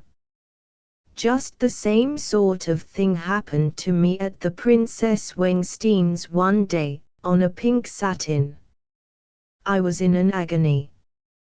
But you are so indifferent to dress, and well you may be. It is you who make dress pretty, and not dress that makes you pretty." Alice, the buxom lady's maid, wearing a much better dress than Mrs. Barton's, now appeared to take Mr. Bridmain's place in retrieving the mischief, and after a great amount of supplementary rubbing, composure was restored, and the business of dining was continued. When John was recounting his accident to the cook in the kitchen, he observed, "Mrs. Barton's a hamable woman. I'd a deal sooner ha' throwed the gravy o'er the Countess's fine gownd. But laws, what tantrums she'd ha' been in arter the visitors was gone. You'd a deal sooner not ha' throwed it down at all, I should think," responded the unsympathetic cook, to whom John did not make love. "Who d'you think's to make gravy enough, if you're to baste people's gowns wi' it?" "Well," suggested John, humbly, "you should wet the bottom of the durry a bit, to hold it from slippin'." "Wet your granny," returned the cook, a retort which she probably regarded in the light of a reductio ad absurdum, and which in fact reduced John to silence. Later on in the evening, while John was removing the tea things from the drawing-room, and brushing the crumbs from the tablecloth with an accompanying hiss, such as he was wont to encourage himself with in rubbing down Mr. Bridmain's horse, the Reverend Amos Barton drew from his pocket a thin green-covered pamphlet, and, presenting it to the Countess, said, "You were pleased, I think, with my sermon on Christmas Day. It has been printed in the pulpit and I thought you might like a copy." "That indeed I shall.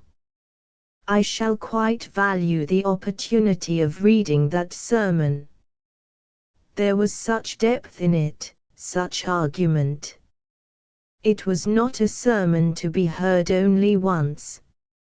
I am delighted that it should become generally known, as it will be now it is printed in the pulpit." "Yes," said Milly, innocently, "I was so pleased with the editor's letter." And she drew out her little pocket-book, where she carefully treasured the editorial autograph, while Mr. Barton laughed and blushed, and said, "Nonsense, Milly. You see," she said, giving the letter to the Countess, "I am very proud of the praise my husband gets." The sermon in question, by the by, was an extremely argumentative one on the Incarnation, which, as it was preached to a congregation not one of whom had any doubt of that doctrine, and to whom the Socinians therein confuted were as unknown as the Arimaspians, was exceedingly well adapted to trouble and confuse the Sheppertonian mind. "Ah," said the Countess, returning the editor's letter, "he may well say he will be glad of other sermons from the same source. But I would rather you should publish your sermons in an independent volume, Mr. Barton. It would be so desirable to have them in that shape. For instance, I could send a copy to the Dean of Raborough. And there is Lord Blarney, whom I knew before he was Chancellor. I was a special favorite of his, and you can't think what sweet things he used to say to me.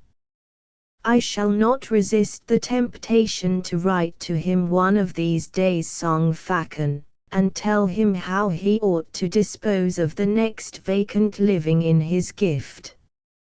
Whether Jet the Spaniel, being a much more knowing dog than was suspected, wished to express his disapproval of the Countess's last speech, as not accordant with his ideas of wisdom and veracity, I cannot say, but at this moment he jumped off her lap, and, turning his back upon her, placed one paw on the fender, and held the other up to warm, as if affecting to abstract himself from the current of conversation. But now Mr. Bridmain brought out the chessboard, and Mr. Barton accepted his challenge to play a game, with immense satisfaction. The Reverend Amos was very fond of chess, as most people are who can continue through many years to create interesting vicissitudes in the game, by taking long meditated moves with their knights, and subsequently discovering that they have thereby exposed their queen. Chess is a silent game, and the Countess's chat with Milly is in quite an undertone, probably relating to women's matters that it would be impertinent for us to listen to, so we will leave Camp Villa, and proceed to Mileby Vicarage, where Mr. Farquhar has sat out 2 other guests with whom he has been dining at Mr. Ely's, and is now rather wearying that reverend gentleman by his protracted small talk. Mr. Ely was a tall, dark-haired, distinguished-looking man of 33. By the laity of Mileby and its neighbourhood he was regarded as a man of quite remarkable powers and learning, who must make a considerable sensation in London pulpits and drawing-rooms on his occasional visit to the metropolis, and by his brother clergy he was regarded as a discreet and agreeable fellow. Mr. Ely never got into a warm discussion. He suggested what might be thought, but rarely said what he thought himself.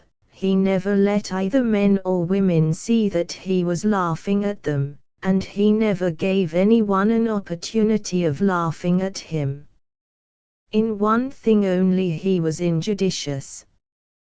He parted his dark wavy hair down the middle, and as his head was rather flat than otherwise, that style of coiffure was not advantageous to him. Mr. Farquhar, though not a parishioner of Mr. Ely's, was one of his warmest admirers, and thought he would make an unexceptionable son-in-law, in spite of his being of no particular family. Mr. Farquhar was susceptible on the point of blood, his own circulating fluid, which animated a short and somewhat flabby person, being, he considered, of very superior quality. By the by, he said, with a certain pomposity counteracted by a lisp, what on earth Barton makes of himself, about that Bridmain and the Countess, as she calleth herself. After you were gone the other evening, Mrs. Farquhar was telling him the general opinion about them in the neighbourhood, and he got quite red and angry. Bless your soul, he believed the whole that about her Polish husband and his wonderful escapades, and as for her, why, he thinks her perfection, a woman of most refined feelings, and no end of stuff. Mr. Ely smiled. Some people would say our friend Barton was not the best judge of refinement. Perhaps the lady flatters him a little, and we men are susceptible. She goes to Shepperton Church every Sunday, drawn there, let us suppose, by Mr. Barton's eloquence. "Pshaw," said Mr. Farquhar. "Now, to my mind, you have only to look at that woman to thee what she ith, throwing her ith about when she cometh into church, and dressing in a way to attract attention. I should she tired of her brother Bridmain, and looking out for another brother with a stronger family likeness. Mrs. Farquhar ith very fond of Mrs. Barton, and ith quite distressed that she should associate with such a woman, though she attacked him on the subject purposely. But I tell her it of no us, with a pig-headed fellow like him. Barton well-meaning enough, but though conceited. I've left off giving him my advice." Mr. Ely smiled inwardly and said to himself, "What a punishment!" But to Mr. Farquhar he said, "Barton might be more judicious, it must be confessed."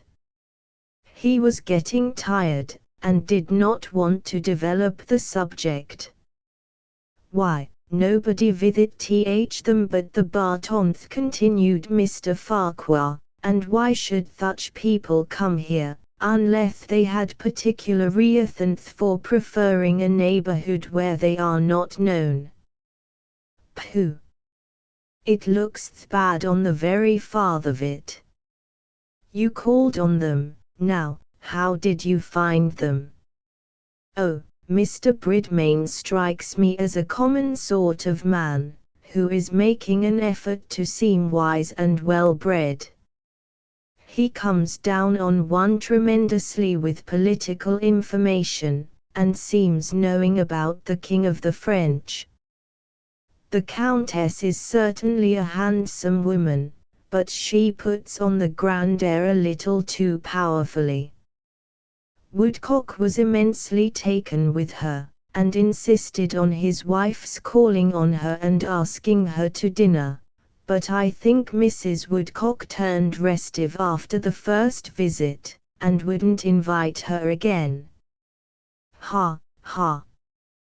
Woodcock hath always a soft place in his heart for a pretty farth. It's odd how he came to marry that plain woman, and no fortune either." "Mysteries of the tender passion," said Mr. Ely. "I am not initiated yet, you know." Here Mr. Farquhar's carriage was announced, and as we have not found his conversation particularly brilliant under the stimulus of Mr. Ely's exceptional presence, we will not accompany him home to the less exciting atmosphere of domestic life. Mr. Ely threw himself with a sense of relief into his easiest chair, set his feet on the hobs, and in this attitude of bachelor enjoyment began to read Bishop Jebb's memoirs. Chapter 4. I am by no means sure that if the good people of Mileby had known the truth about the Countess Jalarski, they would not have been considerably disappointed to find that it was very far from being as bad as they imagined. Nice distinctions are troublesome. It is so much easier to say that a thing is black, than to discriminate the particular shade of brown, blue, or green, to which it really belongs. It is so much easier to make up your mind that your neighbor is good for nothing, than to enter into all the circumstances that would oblige you to modify that opinion.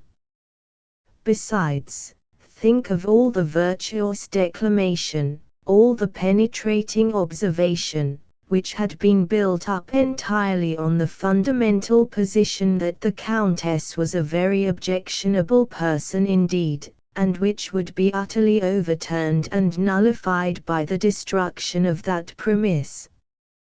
Mrs. Phipps, the banker's wife, and Mrs. Lander, the attorney's wife, had invested part of their reputation for acuteness in the supposition that Mr. Bridmain was not the Countess's brother.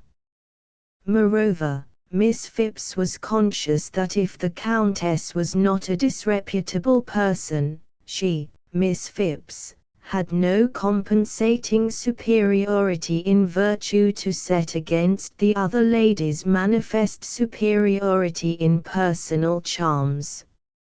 Miss Phipps's stumpy figure and unsuccessful attire, instead of looking down from a mount of virtue with an aureole round its head, would then be seen on the same level and in the same light as the Countess Czelalski's Diana-like form and well-chosen drapery.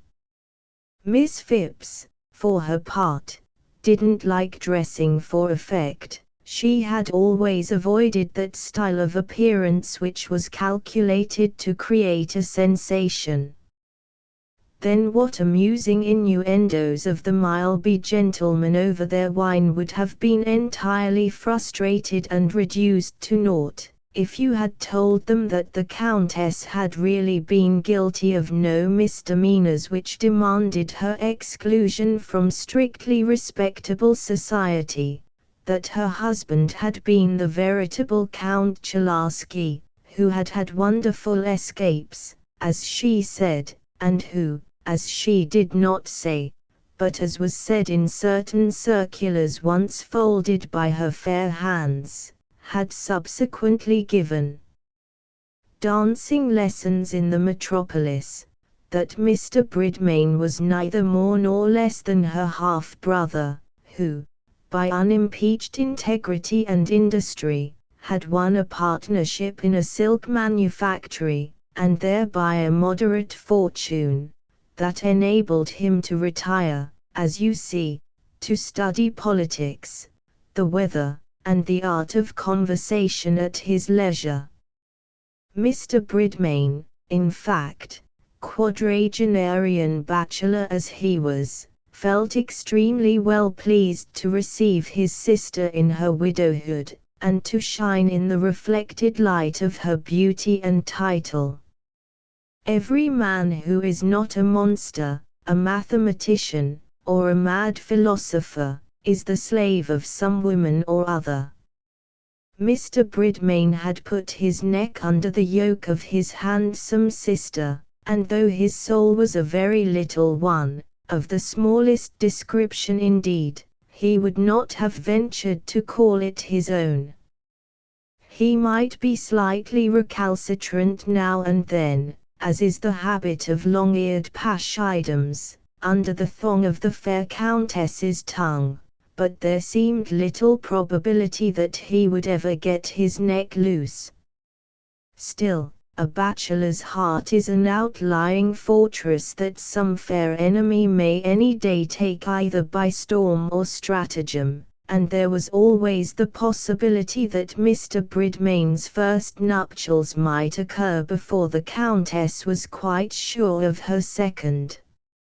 As it was, however, he submitted to all his sister's caprices, never grumbled because her dress and her maid formed a considerable item beyond her own little income of £60 per annum, and consented to lead with her a migratory life, as personages on the debatable ground between aristocracy and commonalty, instead of settling in some spot where his 500 a year might have won him the definite dignity of a parochial magnate.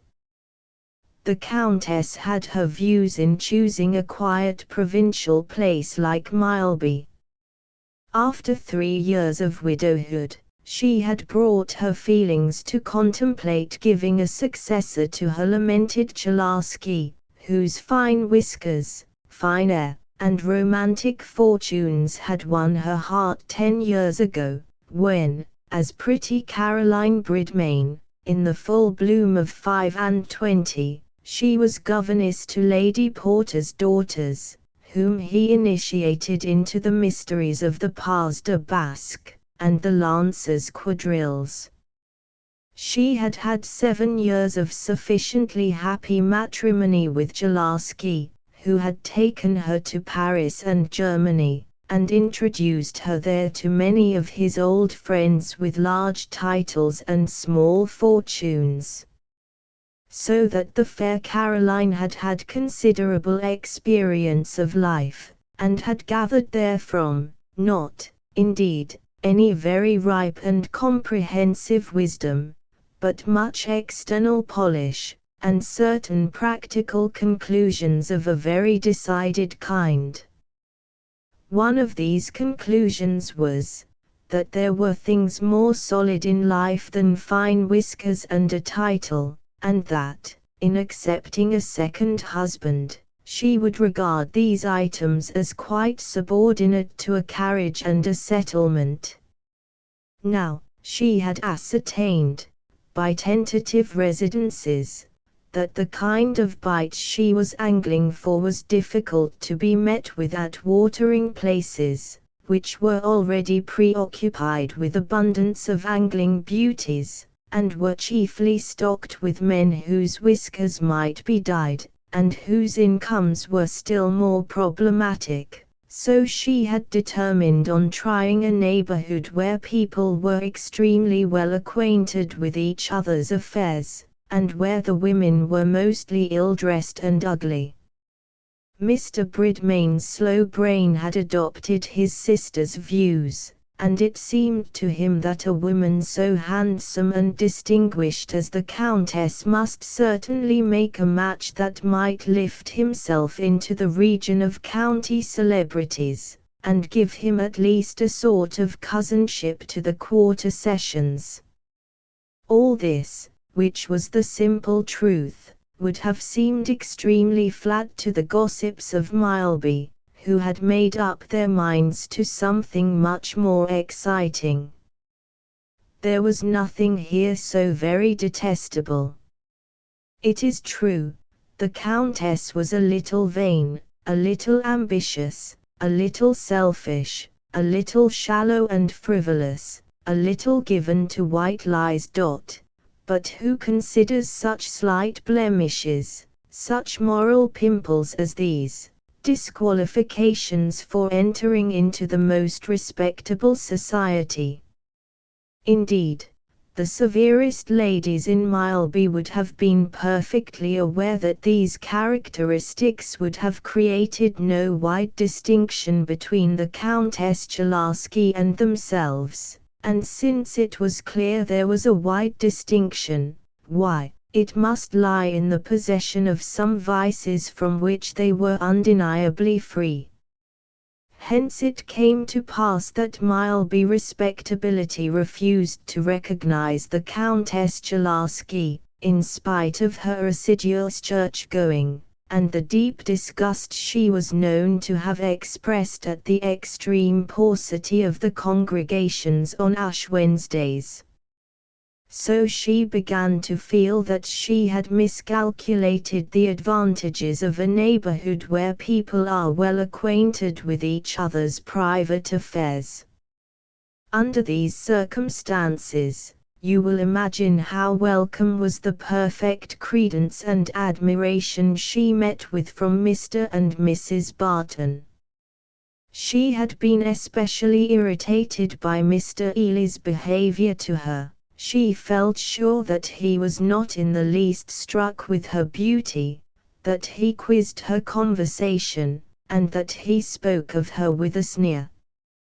A woman always knows where she is utterly powerless, and shuns a coldly satirical eye as she would shun a gorgon.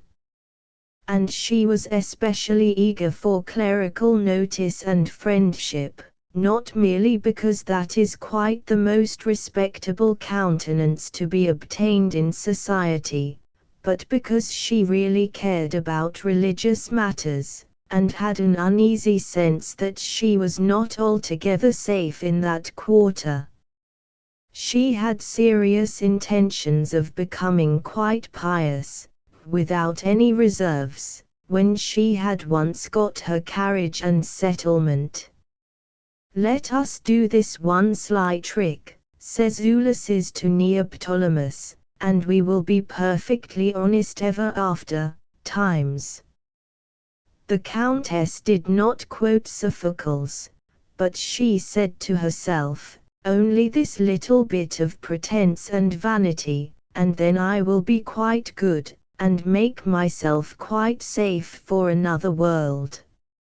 And as she had by no means such fine taste and insight in theological teaching as in costume, the Reverend Amos Barton seemed to her a man not only of learning, that is always understood with a clergyman, but of much power as a spiritual director. As for Milly, the Countess really loved her as well as the preoccupied state of her affections would allow.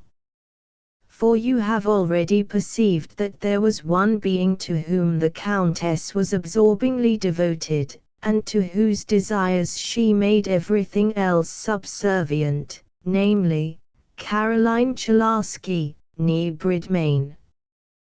Thus there was really not much affectation in her sweet speeches and attentions to Mr. and Mrs. Barton. Still their friendship by no means adequately represented the object she had in view when she came to Mileby, and it had been for some time clear to her that she must suggest a new change of residence to her brother. The thing we look forward to often comes to pass, but never precisely in the way we have imagined to ourselves. The Countess did actually leave Camp Villa before many months were past, but under circumstances which had not at all entered into her contemplation.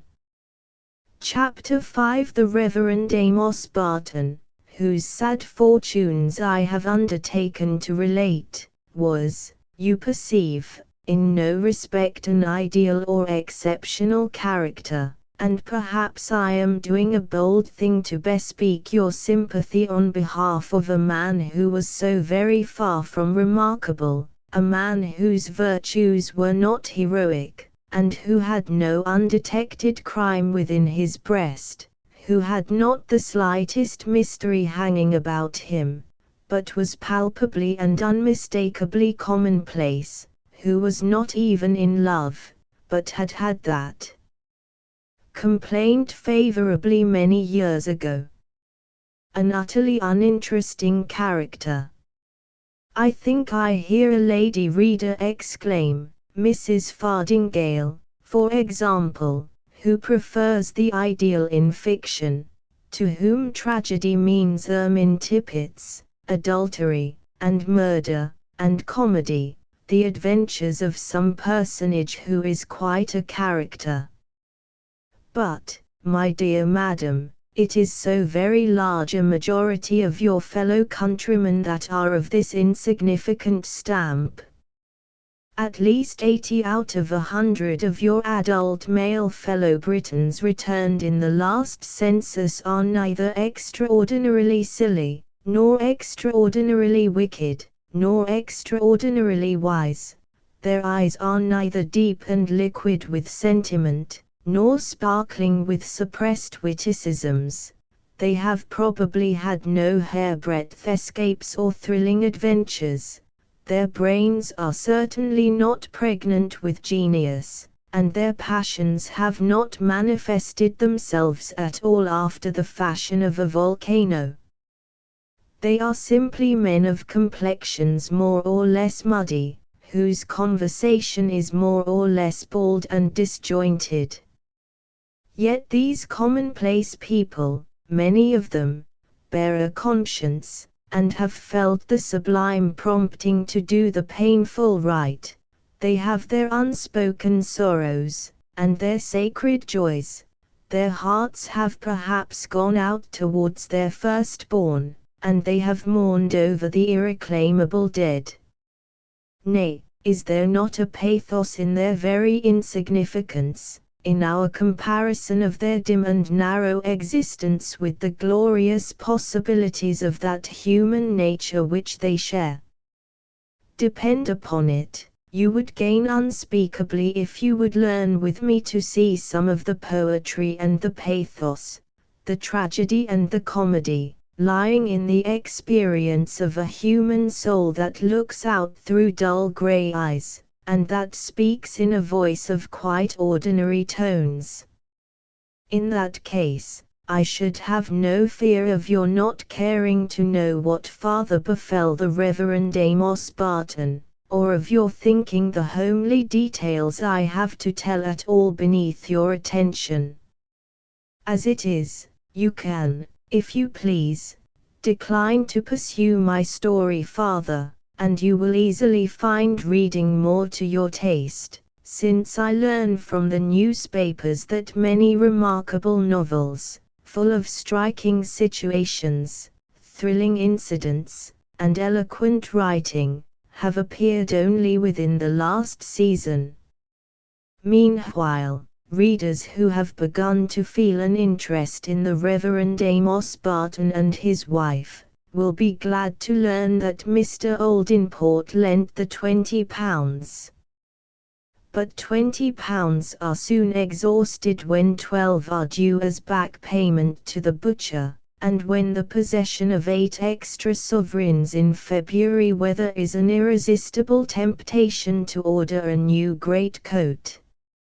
And though Mr. Bridmain so far departed from the necessary economy entailed on him by the Countess's elegant toilette and expensive maid, as to choose a handsome black silk, stiff, as his experienced eye discerned, with the genuine strength of its own texture, and not with the factitious strength of gum, and present it to Mrs. Barton, in retrieval of the accident that had occurred at his table. Yet, dear me, as every husband has heard, what is the present of a gown when you are deficiently furnished with the etceteras of apparel, and when, moreover, there are 6 children whose wear and tear of clothes is something incredible to the non-maternal mind. Indeed, the equation of income and expenditure was offering new and constantly accumulating difficulties to Mr. and Mrs. Barton, for shortly after the birth of little Walter, Milly's aunt, who had lived with her ever since her marriage, had withdrawn herself, her furniture, and her yearly income, to the household of another niece, prompted to that step, very probably, by a slight tiff with the Reverend Amos, which occurred while Milly was upstairs, and proved one too many for the elderly ladies. Patience and magnanimity. Mr. Barton's temper was a little warm, but, on the other hand, elderly maiden ladies are known to be susceptible, so we will not suppose that all the blame lay on his side, the less so, as he had every motive for humoring an inmate whose presence kept the wolf from the door. It was now nearly a year since Miss Jackson's departure, and, to a fine ear, the howl of the wolf was audibly approaching. It was a sad thing, too, that when the last snow had melted, when the purple and yellow crocuses were coming up in the garden, and the old church was already half pulled down, Milly had an illness which made her lips look pale, and rendered it absolutely necessary that she should not exert herself for some time. Mr. Brand, the Shepperton doctor so obnoxious to Mr. Pilgrim, ordered her to drink port wine, and it was quite necessary to have a charwoman very often, to assist Nanny in all the extra work that fell upon her. Mrs. Hackett, who hardly ever paid a visit to anyone but her oldest and nearest neighbor, Mrs. Patten, now took the unusual step of calling at the vicarage one morning, and the tears came into her unsentimental eyes as she saw Milly seated pale and feeble in the parlor, unable to persevere in sewing the pinafore that lay on the table beside her. Little Dicky, a boisterous boy of 5, with large pink cheeks and sturdy legs, was having his turn to sit with Mama, and was squatting quiet as a mouse at her knee, holding her soft white hand between his little red black-nailed fists. He was a boy whom Mrs. Hackett, in a severe mood, had pronounced stocky, a word that etymologically in all probability conveys some allusion to an instrument of punishment for the refractory, but seeing him thus subdued into goodness, she smiled at him with her kindest smile, and stooping down, suggested a kiss, a favor which Dickie resolutely declined. "Now do you take nourishing things enough?" was one of Mrs. Hackett's first questions, and Milly endeavored to make it appear that no woman was ever so much in danger of being overfed and led into self-indulgent habits as herself. But Mrs. Hackett gathered one fact from her replies, namely, that Mr. Brand had ordered port wine. While this conversation was going forward, Dickie had been furtively stroking and kissing the soft white hand, so that at last, when a pause came, his mother said, smilingly, "Why are you kissing my hand, Dickie?" "It id to Yovely," answered Dickie, who, you observe, was decidedly backward in his pronunciation. Mrs. Hackett remembered this little scene in after days, and thought with peculiar tenderness and pity of the stocky boy. The next day there came a hamper with Mrs. Hackett's respects, and on being opened it was found to contain half a dozen of port wine and 2 couples of fowls. Mrs. Farquhar, too, was very kind, insisted on Mrs. Barton's rejecting all arrowroot but hers, which was genuine Indian, and carried away Sophie and Fred to stay with her a fortnight. These and other good-natured attentions made the trouble of Milly's illness more bearable, but they could not prevent it from swelling expenses, and Mr. Barton began to have serious thoughts of representing his case to a certain charity for the relief of needy curates. Altogether, as matters stood in Shepperton, the parishioners were more likely to have a strong sense that the clergyman needed their material aid, than that they needed his spiritual aid, not the best state of things in this age and country, where faith in men solely on the ground of their spiritual gifts has considerably diminished, and especially unfavorable to the influence of the Reverend Amos, whose spiritual gifts would not have had a very commanding power even in an age of faith. But, you ask, did not the Countess Jalaski pay any attention to her friends all this time? To be sure she did. She was indefatigable in visiting her sweet Milly, and sitting with her for hours together. It may seem remarkable to you that she neither thought of taking away any of the children, nor of providing for any of Milly's probable wants, but ladies of rank and of luxurious habits, you know, cannot be expected to surmise the details of poverty. She put a great deal of eau de cologne on Mrs. Barton's pocket handkerchief, rearranged her pillow and footstool, kissed her cheeks, wrapped her in a soft warm shawl from her own shoulders, and amused her with stories of the life she had seen abroad. When Mr. Barton joined them she talked of Tractarianism, of her determination not to re-enter the vortex of fashionable life, and of her anxiety to see him in a sphere large enough for his talents. Milly thought her sprightliness and affectionate warmth quite charming, and was very fond of her, while the Reverend Amos had a vague consciousness that he had risen into aristocratic life, and only associated with his middle-class parishioners in a pastoral and parenthetic manner.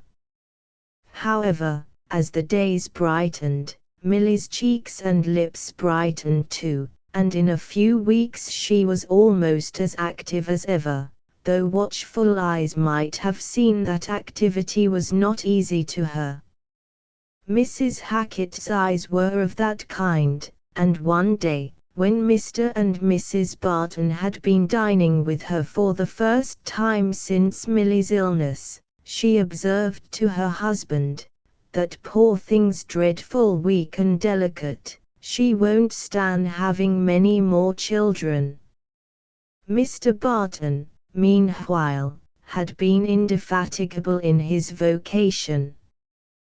He had preached 2 extempore sermons every Sunday at the workhouse, where a room had been fitted up for divine service, pending the alterations in the church, and had walked the same evening to a cottage at one or other extremity of his parish to deliver another sermon, still more extempore, in an atmosphere impregnated with spring flowers and perspiration.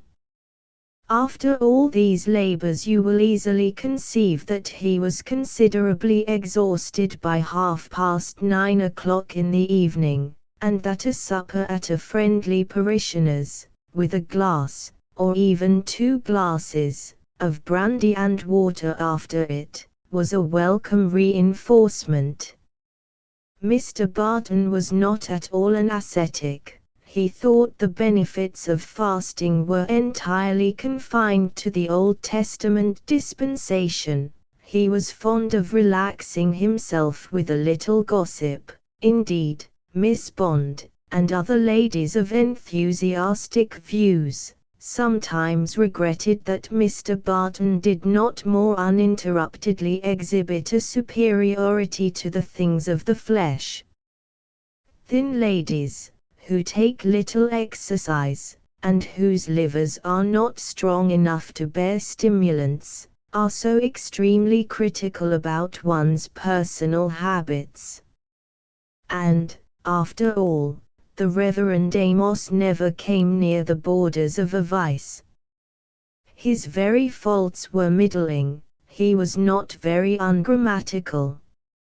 It was not in his nature to be superlative in anything, unless, indeed, he was superlatively middling, the quintessential extract of mediocrity.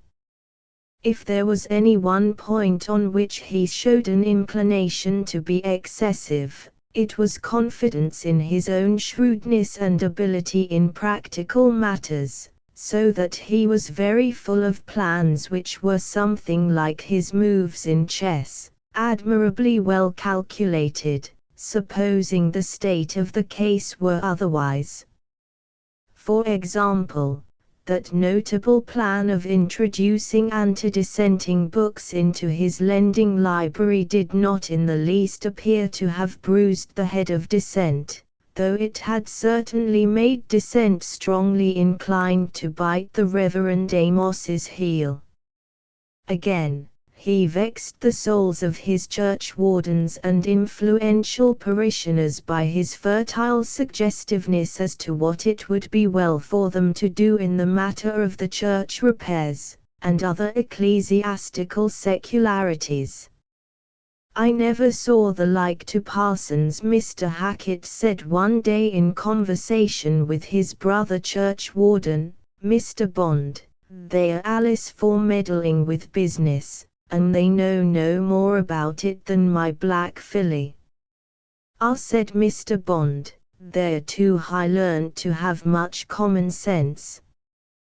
"Well," remarked Mr. Hackett, in a modest and dubious tone, as if throwing out a hypothesis which might be considered bold, "I should say that's a bad sort of education as makes folks unreasonable." So that, you perceive, Mr. Barton's popularity was in that precarious condition, in that toppling and contingent state, in which a very slight push from a malignant destiny would utterly upset it. That push was not long in being given, as you shall hear.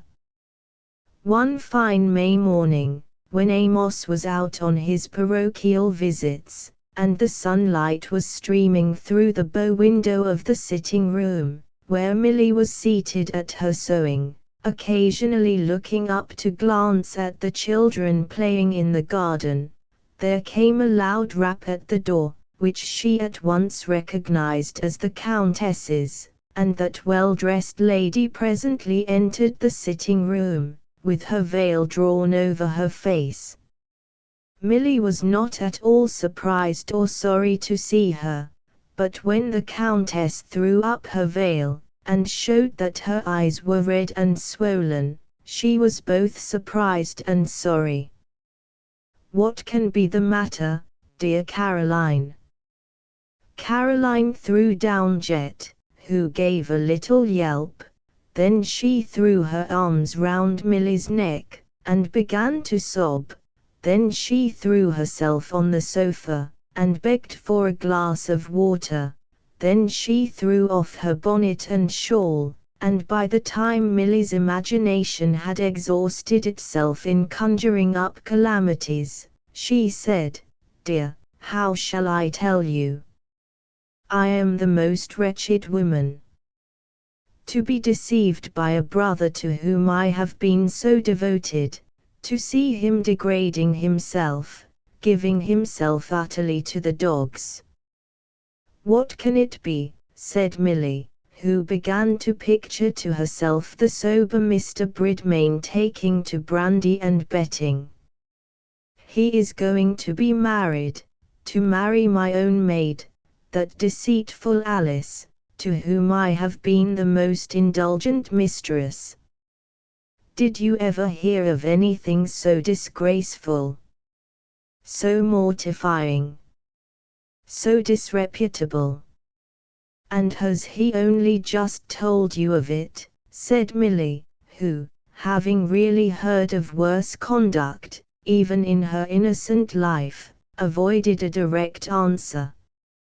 "Told me of it? He had not even the grace to do that. I went into the dining room suddenly and found him kissing her. Disgusting at his time of life, is it not? And when I reproved her for allowing such liberties, she turned round saucily, and said she was engaged to be married to my brother, and she saw no shame in allowing him to kiss her. Edmund is a miserable coward, you know, and looked frightened, but when she asked him to say whether it was not so, he tried to summon up courage and say yes. I left the room in disgust, and this morning I have been questioning Edmund, and find that he is bent on marrying this woman, and that he has been putting off telling me, because he was ashamed of himself, I suppose. I couldn't possibly stay in the house after this, with my own maid turned mistress. And now, Milly, I am come to throw myself on your charity for a week or two. Will you take me in?" "That we will," said Milly, "if you will only put up with our poor rooms and way of living. It will be delightful to have you. It will soothe me to be with you and Mr. Barton a little while. I feel quite unable to go among my other friends just at present. What those two wretched people will do I don't know, leave the neighborhood at once, I hope. I entreated my brother to do so, before he disgraced himself." When Amos came home, he joined his cordial welcome and sympathy to Milly's. By and by the Countess's formidable boxes, which she had carefully packed before her indignation drove her away from Camp Villa, arrived at the vicarage, and were deposited in the spare bedroom, and in two closets, not spare, which Milly emptied for their reception. A week afterwards, the excellent apartments at Camp Villa, comprising dining and drawing rooms, 3 bedrooms and a dressing room, were again to let, and Mr. Bridmain's sudden departure, together with the Countess Jalarski's installation as a visitor at Shepperton Vicarage, became a topic of general conversation in the neighbourhood. The keen-sighted virtue of Mileby and Shepperton saw in all this a confirmation of its worst suspicions, and pitied the Reverend Amos Barton's gullibility. But when week after week, and month after month, slipped by without witnessing the Countess's departure, when summer and harvest had fled, and still left her behind them occupying the spare bedroom and the closets, and also a large proportion of Mrs. Barton's time and attention, new surmises of a very evil kind were added to the old rumours, and began to take the form of settled convictions in the minds even of Mr. Barton's most friendly parishioners. And now, here is an opportunity for an accomplished writer to apostrophize calumny, to quote Virgil, and to show that he is acquainted with the most ingenious things which have been said on that subject in polite literature. But what is opportunity to the man who can't use it? An undefecundated egg, which the waves of time wash away into nonentity. So, as my memory is ill-furnished, and my notebook still worse, I am unable to show myself either erudite or eloquent apropos of the calumny whereof the Reverend Amos Barton was the victim. I can only ask my reader, did you ever upset your ink bottle, and watch, in helpless agony, the rapid spread of Stygian blackness over your fair manuscript or fairer table cover? With a like inky swiftness did gossip now blacken the reputation of the Reverend Amos Barton, causing the unfriendly to scorn and even the friendly to stand aloof, at a time when difficulties of another kind were fast thickening around him. Chapter 6. One November morning, at least 6 months after the Countess Jalarski had taken up her residence at the vicarage, Mrs. Hackett heard that her neighbour Mrs. Patten had an attack of her old complaint, vaguely called the spasms. Accordingly, about 11 o'clock, she put on her velvet bonnet and cloth cloak, with a long bore and muff large enough to stow a prize baby in, for Mrs. Hackett regulated her costume by the calendar, and brought out her furs on the 1st of November, whatever might be the temperature. She was not a woman weakly to accommodate herself to shilly-shally proceedings. If the season didn't know what it ought to do, Mrs. Hackett did. In her best days, it was always sharp weather at Gunpowder Plot, and she didn't like new fashions. And this morning the weather was very rationally in accordance with her costume, for as she made her way through the fields to Cross Farm, the yellow leaves on the hedge-girt elms, which showed bright and golden against the long-hanging purple clouds, were being scattered across the grassy path by the coldest of November winds. Our Mrs. Hackett thought to herself, I dare say we shall have a sharp pinch this winter, and if we do, I shouldn't wonder if it takes the old lady off. They say a green Yule makes a fat churchyard, but so does a white Yule too, for that matter. When the stool's rotten enough, no matter who sits on it. However, on her arrival at Cross Farm, the prospect of Mrs. Patten's decease was again thrown into the dim distance in her imagination, for Miss Janet Gibbs met her with the news that Mrs. Patten was much better, and led her, without any preliminary announcement, to the old lady's bedroom. Janet had scarcely reached the end of her circumstantial narrative how the attack came on and what were her aunt's sensations, a narrative to which Mrs. Patten, in her neatly plaited nightcap, seemed to listen with a contemptuous resignation to her niece's historical inaccuracy, contenting herself with occasionally confounding Janet by a shake of the head, when the clatter of a horse's hoofs on the yard pavement announced the arrival of Mr. Pilgrim, whose large, top-booted person presently made its appearance upstairs. He found Mrs. Patten going on so well that there was no need to look solemn. He might glide from condolence into gossip without offence, and the temptation of having Mrs. Hackett's ear was irresistible. "What a disgraceful business this is turning out of your parsons," was the remark with which he made this agreeable transition, throwing himself back in the chair from which he had been leaning towards the patient. Dear me," said Mrs. Hackett, "disgraceful enough. I stuck to Mr. Barton as long as I could, for his wife's sake, but I can't countenance such goings on. It's hateful to see that woman coming with them to service of a Sunday, and if Mr. Hackett wasn't churchwarden and I didn't think it wrong to forsake one's own parish, I should go to Mbley Church. There's a many parishioners as do." "I used to think Barton was only a fool," observed Mr. Pilgrim, in a tone which implied that he was conscious of having been weakly charitable.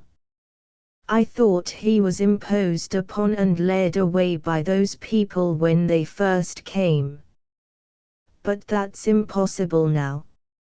"Oh, it's as plain as the nose in your face," said Mrs. Hackett, unreflectingly, not perceiving the equivoque in her comparison, "coming to Mileby, like a sparrow perching on a bough, as I may say, with her brother, as she called him, and then all on a sudden the brother goes off with himself, and she throws herself on the Bartons. Though what could make her take up with a poor notomise of a parson, as hasn't got enough to keep wife and children, there's one above knows, I don't." "Mr. Barton may have attractions we don't know of," said Mr. Pilgrim, who piqued himself on a talent for sarcasm.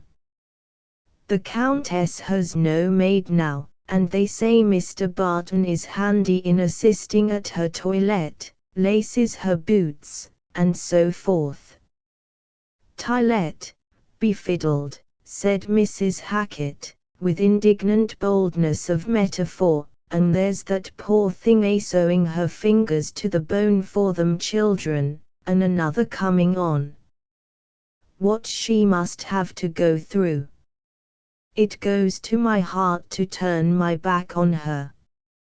But she's either wrong to let herself be put upon that manner. Ah! I was talking to Mrs. Farquhar about that the other day. She said, I think Mrs. Barton of Verywakwoman. Mr. Pilgrim gave this quotation with slow emphasis, as if he thought Mrs. Farquhar had uttered a remarkable sentiment. They find it impossible to invite her to their house while she has that equivocal person staying with her. Well, remarked Miss Gibbs, if I was a wife, nothing should induce me to bear what Mrs. Barton does.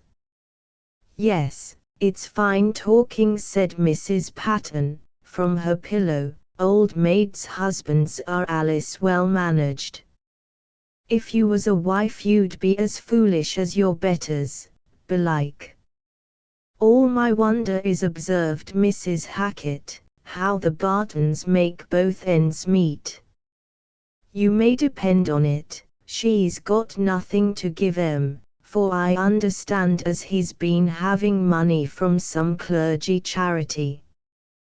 They said at first as she stuffed Mr. Barton wi' notions about her writing to the Chancellor and her fine friends, to give him a living. However, I don't know what's true and what's false. Mr. Barton keeps away from our house now, for I gave him a bit o' my mind one day. Maybe he's ashamed of himself. He seems to me to look dreadful thin and harassed of a Sunday. Oh, he must be aware he's getting into bad odour everywhere. The clergy are quite disgusted with his folly. They say Carpe would be glad to get Barton out of the curacy if he could, but he can't do that without coming to Shepperton himself, as Barton's a licensed curate, and he wouldn't like that, I suppose. At this moment Mrs. Patten showed signs of uneasiness, which recalled Mr. Pilgrim to professional attentions, and Mrs. Hackett, observing that it was Thursday, and she must see after the butter, said goodbye, promising to look in again soon, and bring her knitting. This Thursday, by the by, is the first in the month, the day on which the clerical meeting is held at Mileby Vicarage, and as the Reverend Amos Barton has reasons for not attending, he will very likely be a subject of conversation amongst his clerical brethren. Suppose we go there, and hear whether Mr. Pilgrim has reported their opinion correctly. There is not a numerous party today, for it is a season of sore throats and catarrhs, so that the exegetical and theological discussions, which are the preliminary of dining, have not been quite so spirited as usual, and although a question relative to the Epistle of Jude has not been quite cleared up, the striking of 6 by the church clock, and the simultaneous announcement of dinner, are sounds that no one feels to be importunate. Pleasant, when one is not in the least bilious, to enter a comfortable dining room, where the closely drawn red curtains glow with the double light of fire and candle, where glass and silver are glittering on the pure damask, and a soup tureen gives a hint of the fragrance that will presently rush out to inundate your hungry senses, and prepare them, by the delicate visitation of atoms, for the keen gusto of ampler contact. Especially if you have confidence in the dinner-giving capacity of your host, if you know that he is not a man who entertains grovelling views of eating and drinking as a mere satisfaction of hunger and thirst, and, dead to all the finer influences of the palate, expects his guest to be brilliant on ill-flavored gravies and the cheapest marsala. Mr. Ely was particularly worthy of such confidence, and his virtues as an amphitryon had probably contributed quite as much as the central situation of Mileby to the selection of his house as a clerical rendezvous.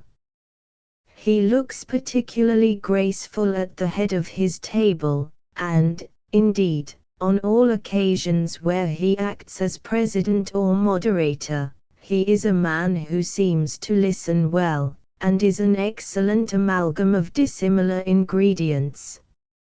At the other end of the table, as vice, sits Mr. Fellows, rector and magistrate, a man of imposing appearance, with a mellifluous voice and the readiest of tongues. Mr. Fellows once obtained a living by the persuasive charms of his conversation, and the fluency with which he interpreted the opinions of an obese and stammering baronet, so as to give that elderly gentleman a very pleasing perception of his own wisdom.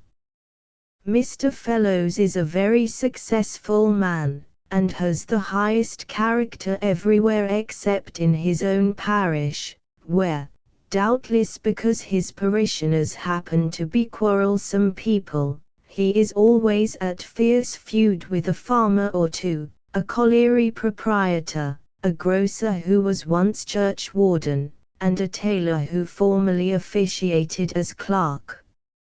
At Mr. Ely's right hand you see a very small man with a sallow and somewhat puffy face, whose hair is brushed straight up, evidently with the intention of giving him a height somewhat less disproportionate to his sense of his own importance than the measure of 5 feet 3 accorded him by an oversight of nature. This is Reverend Archibald Duke, a very dyspeptic and evangelical man, who takes the gloomiest view of mankind and their prospects, and thinks the immense sale of the Pickwick papers recently completed, one of the strongest proofs of original sin. Unfortunately, though Mr. Duke was not burdened with a family, his yearly expenditure was apt considerably to exceed his income, and the unpleasant circumstances resulting from this, together with heavy meat breakfasts, may probably have contributed to his desponding views of the world generally. Next to him is seated Mr. Furness, a tall young man, with blonde hair and whiskers, who was plucked at Cambridge entirely owing to his genius. At least I know that he soon afterwards published a volume of poems, which were considered remarkably beautiful by many young ladies of his acquaintance.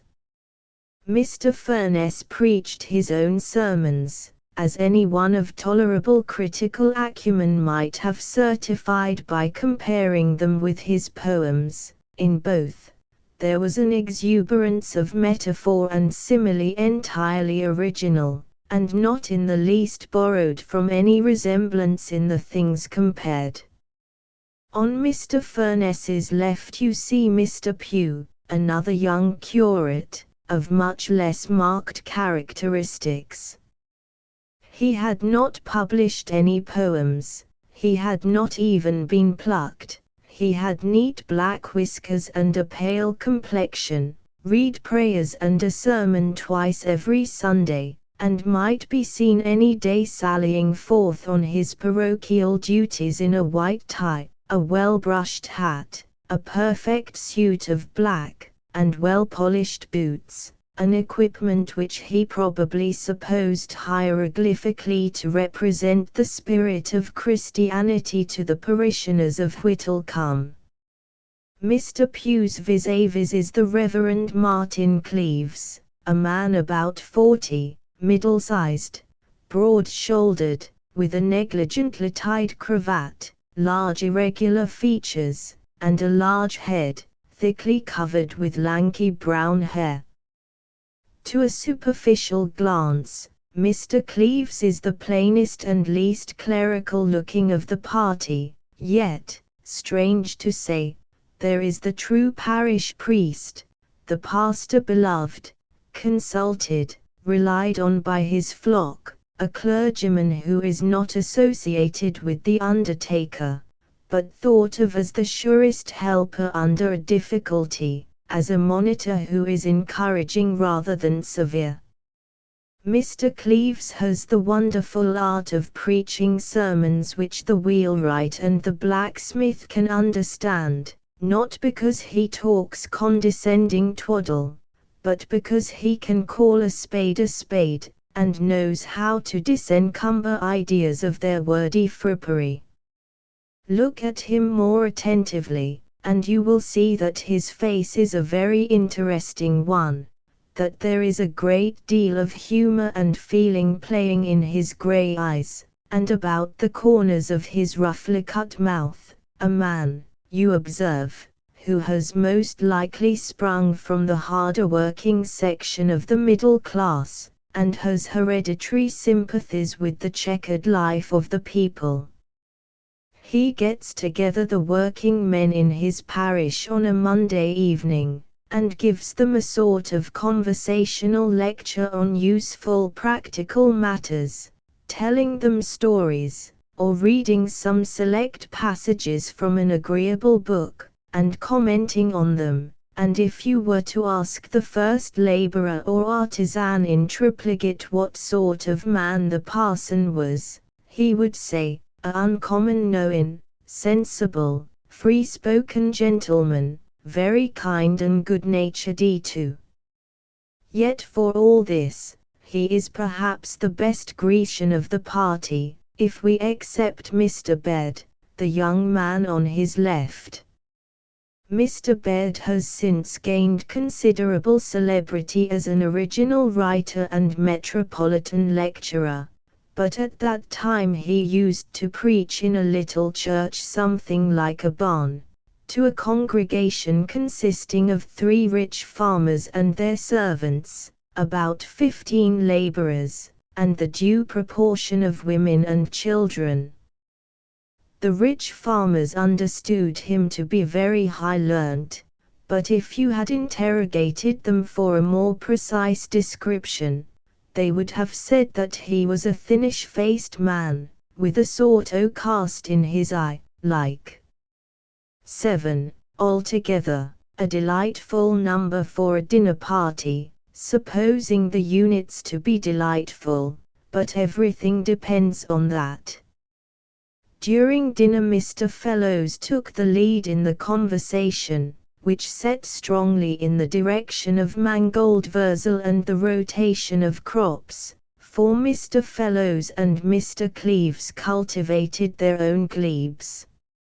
Mr. Ely, too, had some agricultural notions, and even the Reverend Archibald Duke was made alive to that class of mundane subjects by the possession of some potato ground.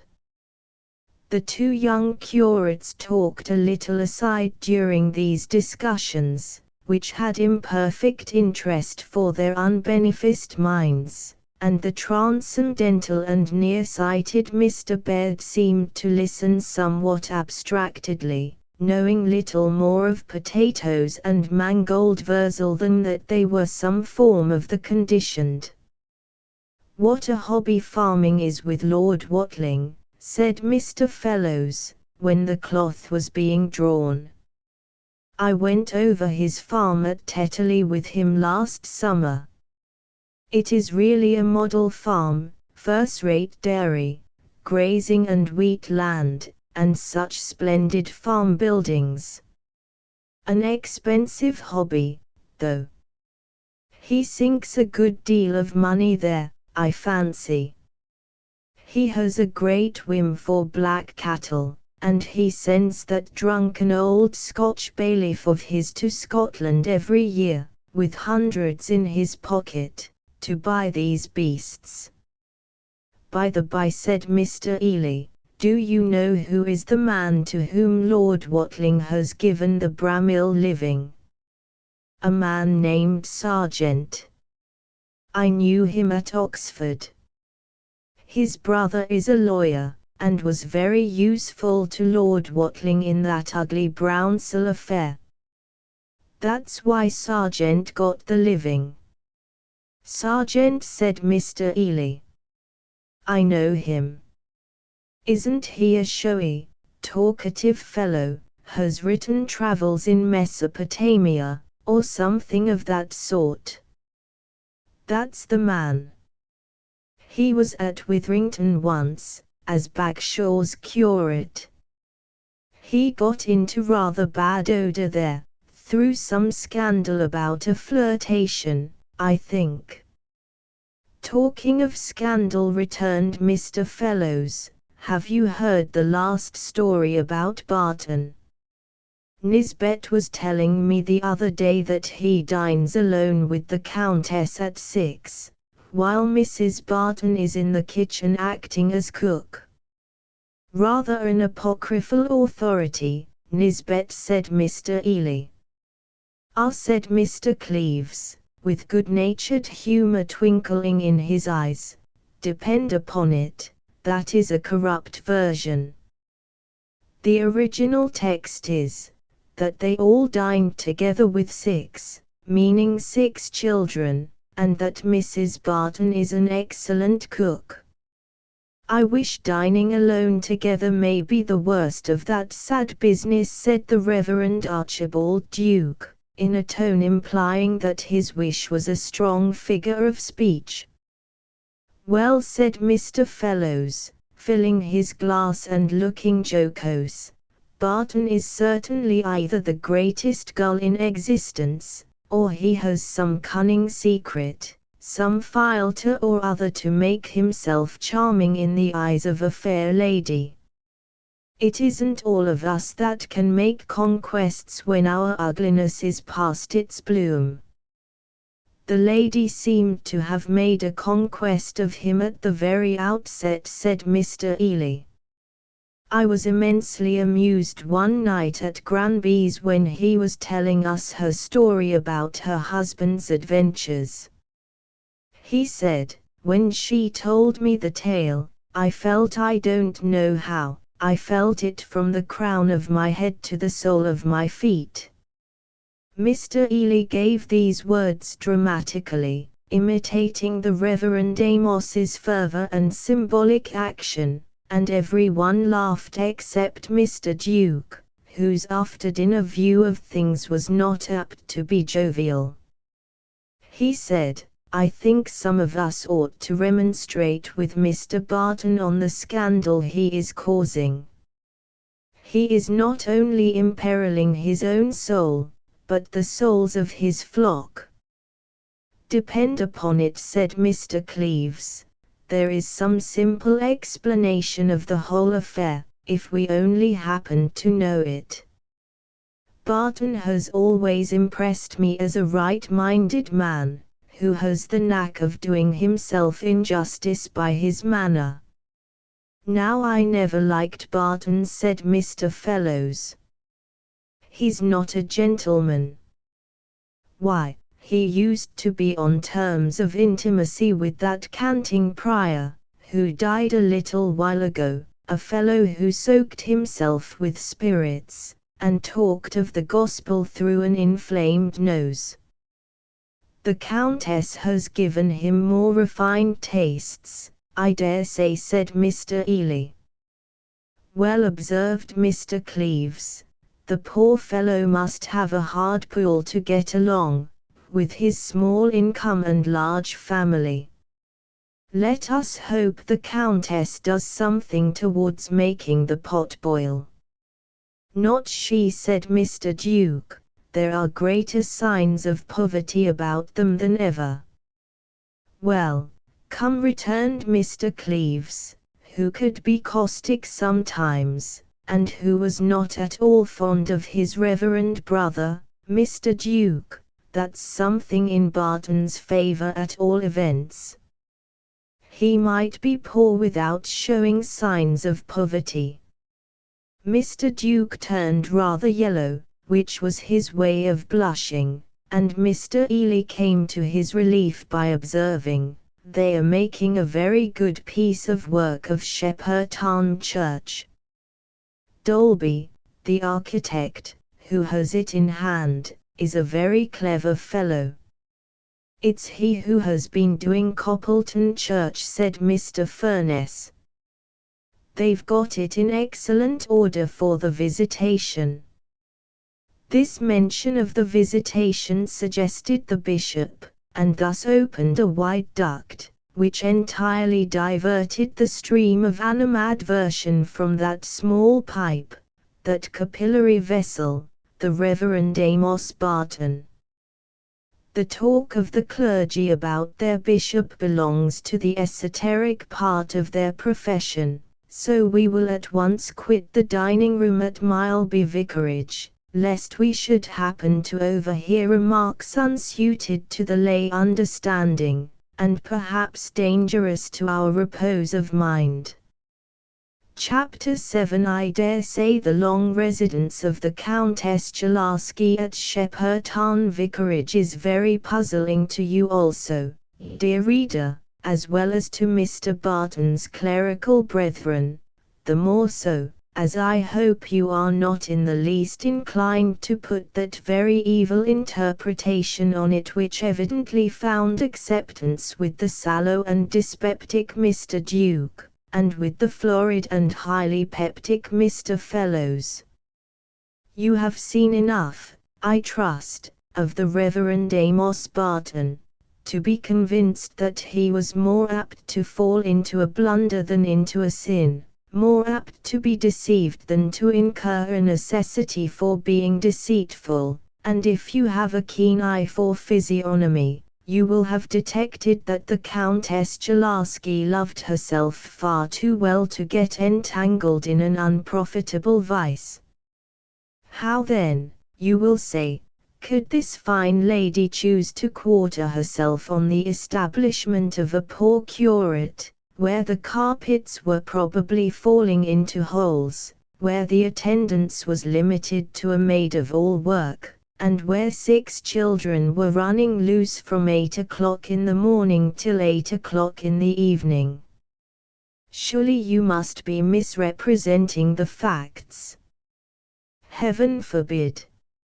For not having a lofty imagination, as you perceive, and being unable to invent thrilling incidents for your amusement, my only merit must lie in the truth with which I represent to you the humble experience of an ordinary fellow mortal. I wish to stir your sympathy with commonplace troubles, to win your tears for real sorrow, sorrow such as may live next door to you, such as walks neither in rags nor in velvet, but in very ordinary decent apparel. Therefore, that you may dismiss your suspicions of my veracity, I will beg you to consider, that at the time the Countess Czerlaski left Camp Villa in dudgeon, she had only £20 in her pocket, being about 1/3 of the income she possessed independently of her brother. You will then perceive that she was in the extremely inconvenient predicament of having quarrelled, not indeed with her bread and cheese, but certainly with her chicken and tart, a predicament all the more inconvenient to her, because the habit of idleness had quite unfitted her for earning those necessary superfluities, and because, with all her fascinations, she had not secured any enthusiastic friends whose houses were open to her, and who were dying to see her. Thus she had completely checkmated herself, unless she could resolve on one unpleasant move, namely, to humble herself to her brother, and recognize his wife. This seemed quite impossible to her as long as she entertained the hope that he would make the first advances, and in this flattering hope she remained month after month at Shepperton Vicarage, gracefully overlooking the deficiencies of accommodation, and feeling that she was really behaving charmingly. Who indeed, she thought to herself, could do otherwise, with a lovely, gentle creature like Milly? I shall really be sorry to leave the poor thing. So, though she lay in bed till 10, and came down to a separate breakfast at 11, she kindly consented to dine as early as 5, when a hot joint was prepared, which coldly furnished forth the children's table the next day. She considerately prevented Milly from devoting herself too closely to the children, by insisting on reading, talking, and walking with her, and she even began to embroider a cap for the next baby, which must certainly be a girl, and be named Caroline. After the first month or two of her residence at the vicarage, the Reverend Amos Barton became aware, as, indeed, it was unavoidable that he should, of the strong disapprobation it drew upon him, and the change of feeling towards him which it was producing in his kindest parishioners. But, in the first place, he still believed in the Countess as a charming and influential woman, disposed to befriend him, and, in any case, he could hardly hint departure to a lady guest who had been kind to him and his, and who might any day spontaneously announce the termination of her visit. In the second place, he was conscious of his own innocence, and felt some contemptuous indignation towards people who were ready to imagine evil of him, and, lastly, he had, as I have already intimated, a strong will of his own, so that a certain obstinacy and defiance mingled itself with his other feelings on the subject. The one unpleasant consequence which was not to be evaded or counteracted by any mere mental state, was the increasing drain on his slender purse for household expenses, to meet which the remittance he had received from the clerical charity threatened to be quite inadequate. Slander may be defeated by equanimity, but courageous thoughts will not pay your baker's bill, and fortitude is nowhere considered legal tender for beef. Month after month the financial aspect of the Reverend Amos's affairs became more and more serious to him, and month after month, too, wore away more and more of that armor of indignation and defiance with which he had at first defended himself from the harsh looks of faces that were once the friendliest. But quite the heaviest pressure of the trouble fell on Milly, on gentle, uncomplaining Milly, whose delicate body was becoming daily less fit for all the many things that had to be done between rising up and lying down. At first, she thought the Countess's visit would not last long, and she was quite glad to incur extra exertion for the sake of making her friend comfortable. I can hardly bear to think of all the rough work she did with those lovely hands, all by the sly, without letting her husband know anything about it, and husbands are not clairvoyant. How she salted bacon, ironed shirts and cravats, put patches on patches, and redarned darns. Then there was the task of mending and eking out baby linen in prospect, and the problem perpetually suggesting itself how she and Nanny should manage when there was another baby, as there would be before very many months were past. When time glided on, and the Countess's visit did not end, Milly was not blind to any phase of their position.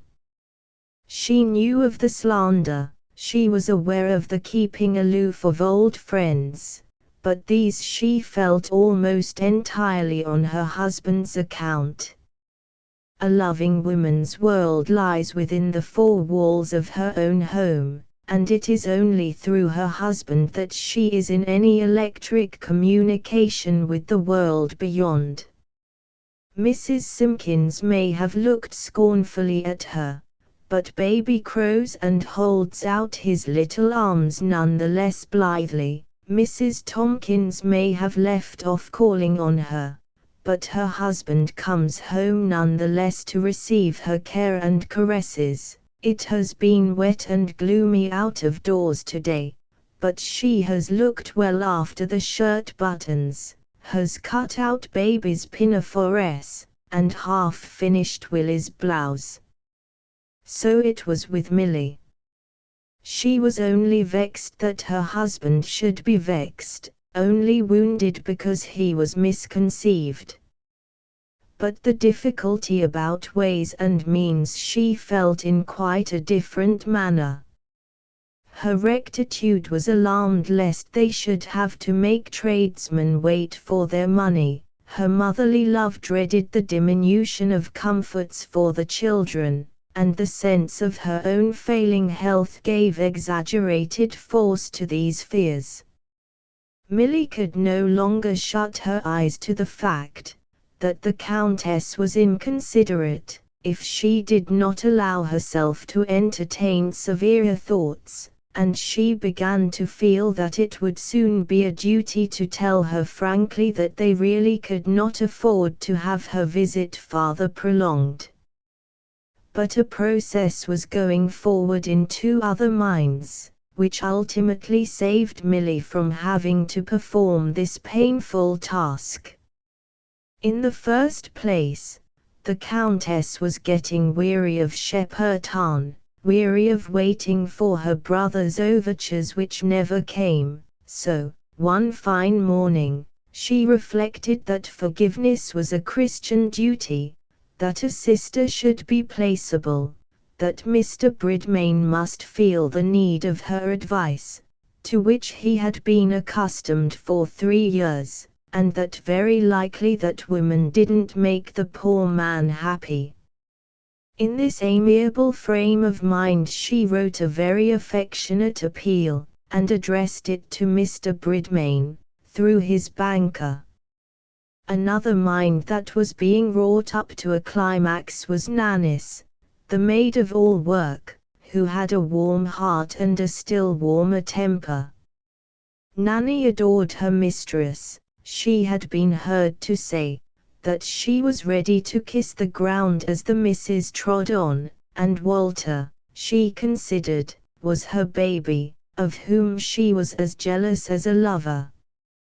But she had, from the first, very slight admiration for the Countess Jalarski. That lady, from Nanny's point of view, was a personage always draught out in fine clothes, the chief result of whose existence was to cause additional bed-making, carrying of hot water, laying of tablecloths, and cooking of dinners. It was a perpetually heightening aggravation to Nanny that she and her mistress had to slave more than ever, because there was this fine lady in the house.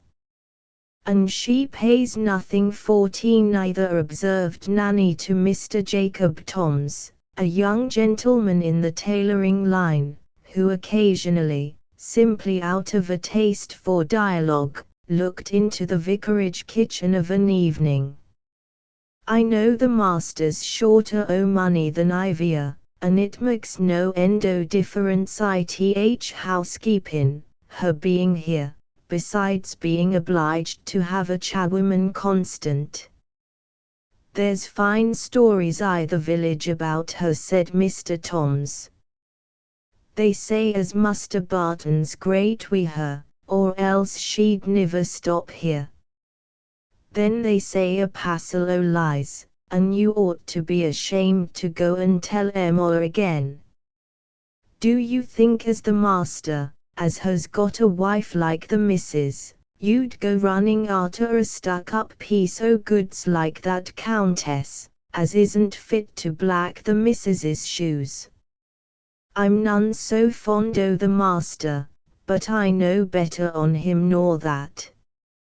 Well, I didn't believe it, said Mr. Toms, humbly. Believe it, you'd ha' been a ninny if you did. And she's a nasty, stingy thing, that Countess. She's niver give me a sixpence nor an old rag neither, sin' here's she's been a lying abed and a coming down to breakfast when other folks wants their dinner. If such was the state of Nanny's mind as early as the end of August, when this dialogue with Mr. Toms occurred, you may imagine what it must have been by the beginning of November, and that at that time a very slight spark might any day cause the long smouldering anger to flame forth in open indignation. That spark happened to fall the very morning that Mrs. Hackett paid the visit to Mrs. Patten, recorded in the last chapter. Nanny's dislike of the Countess extended to the innocent Dogjet, whom she couldn't bear to see made a fuss wi' like a Christian. And the little Uzzle must be washed, too, ivy Saturday, as if there wasn't children enough to wash, we out washin' dogs. Now this particular morning it happened that Milly was quite too poorly to get up, and Mr. Barton observed to Nanny, on going out, that he would call and tell Mr. Brand to come. These circumstances were already enough to make Nanny anxious and susceptible. But the Countess, comfortably ignorant of them, came down as usual about 11 o'clock to her separate breakfast, which stood ready for her at that hour in the parlour, the kettle singing on the hob that she might make her own tea. There was a little jug of cream, taken according to custom from last night's milk, and specially saved for the Countess's breakfast. Jet always awaited his mistress at her bedroom door, and it was her habit to carry him downstairs. "Now, my little Jet," she said, putting him down gently on the hearth rug, "you shall have a nice breakfast." Jet indicated that he thought that observation extremely pertinent and well timed, by immediately raising himself on his hind legs, and the Countess emptied the cream jug into the saucer. Now there was usually a small jug of milk standing on the tray by the side of the cream, and destined for Jet's breakfast, but this morning Nanny, being wuthered, had forgotten that part of the arrangements, so that when the Countess had made her tea, she perceived there was no second jug, and rang the bell. Nanny appeared, looking very red and heated. The fact was, she had been doing up the kitchen fire, and that is a sort of work which by no means conduces to blandness of temper. "Nanny, you have forgotten Jet's milk. Will you bring me some more cream, please?" This was just a little too much for Nanny's forbearance. "Yes, I dare say. Here am I wi' my hands full o' the children and the dinner, and Mrs. ill a bed, and Mr. Brand a coming, and I must run o'er the village to get more cream, 'cause you've give it to that nasty little blackamoor." "Is Mrs. Barton ill?" "Ill, yes. I should think she is ill, and much you care. She's likely to be ill, wuthered as she is from morning to night. We folks as had better be elsewhere." "What do you mean by behaving in this way?" "Mean? Why, I mean as the missus is a slavin' her life out and a sitting up o' nights, for folks as are better able to wait of her, i'stid o' lying a bed and doing nothing all the blessed day, but mek work. Leave the room and don't be insolent." "Insolent? I'd better be insolent than like what some folks is, a living on other folks, and bringing a bad name on 'em into the bargain." Here Nanny flung out of the room, leaving the lady to digest this unexpected breakfast at her leisure. The Countess was stunned for a few minutes, but when she began to recall Nanny's words, there was no possibility of avoiding very unpleasant conclusions from them, or of failing to see her position at the vicarage in an entirely new light. The interpretation too of Nanny's allusion to a bad name did not lie out of the reach of the Countess's imagination, and she saw the necessity of quitting Shepperton without delay. Still, she would like to wait for her brother's letter. No, she would ask Milly to forward it to her. Still better, she would go at once to London, inquire her brother's address at his banker's, and go to see him without preliminary. She went up to Milly's room, and, after kisses and inquiries, said, "I find, on consideration, dear Milly, from the letter I had yesterday, that I must bid you goodbye and go up to London at once. But you must not let me leave you ill, you naughty thing." "Oh no," said Milly, who felt as if a load had been taken off her back. "I shall be very well in an hour or two. Indeed, I'm much better now." "You will want me to help you to pack." "But you won't go for 2 or 3 days." "Yes, I must go tomorrow. But I shall not let you help me to pack, so don't entertain any unreasonable projects, but lie still. Mr. Brand is coming, Nanny says."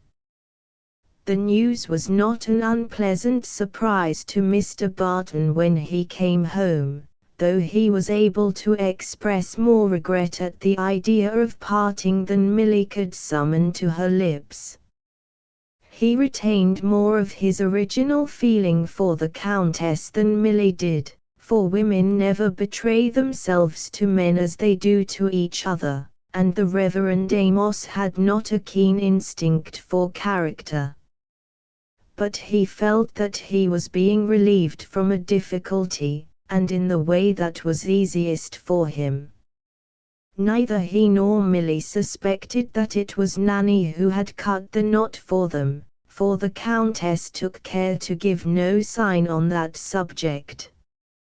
As for Nanny, she was perfectly aware of the relation between cause and effect in the affair, and secretly chuckled over her outburst of sauce as the best morning's work she had ever done.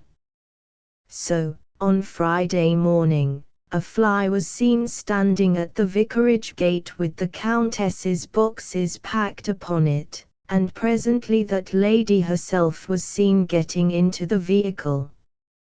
After a last shake of the hand to Mr. Barton, and last kisses to Milly and the children, the door was closed, and as the fly rolled off, the little party at the vicarage gate caught a last glimpse of the handsome Countess leaning and waving kisses from the carriage window. Jet's little black phiz was also seen, and doubtless he had his thoughts and feelings on the occasion, but he kept them strictly within his own bosom. The schoolmistress opposite witnessed this departure, and lost no time in telling it to the schoolmaster, who again communicated the news to the landlord of the Jolly Colliers, at the close of the morning school hours. Nanny poured the joyful tidings into the ear of Mr. Farquhar's footman, who happened to call with a letter, and Mr. Brand carried them to all the patients he visited that morning, after calling on Mrs. Barton.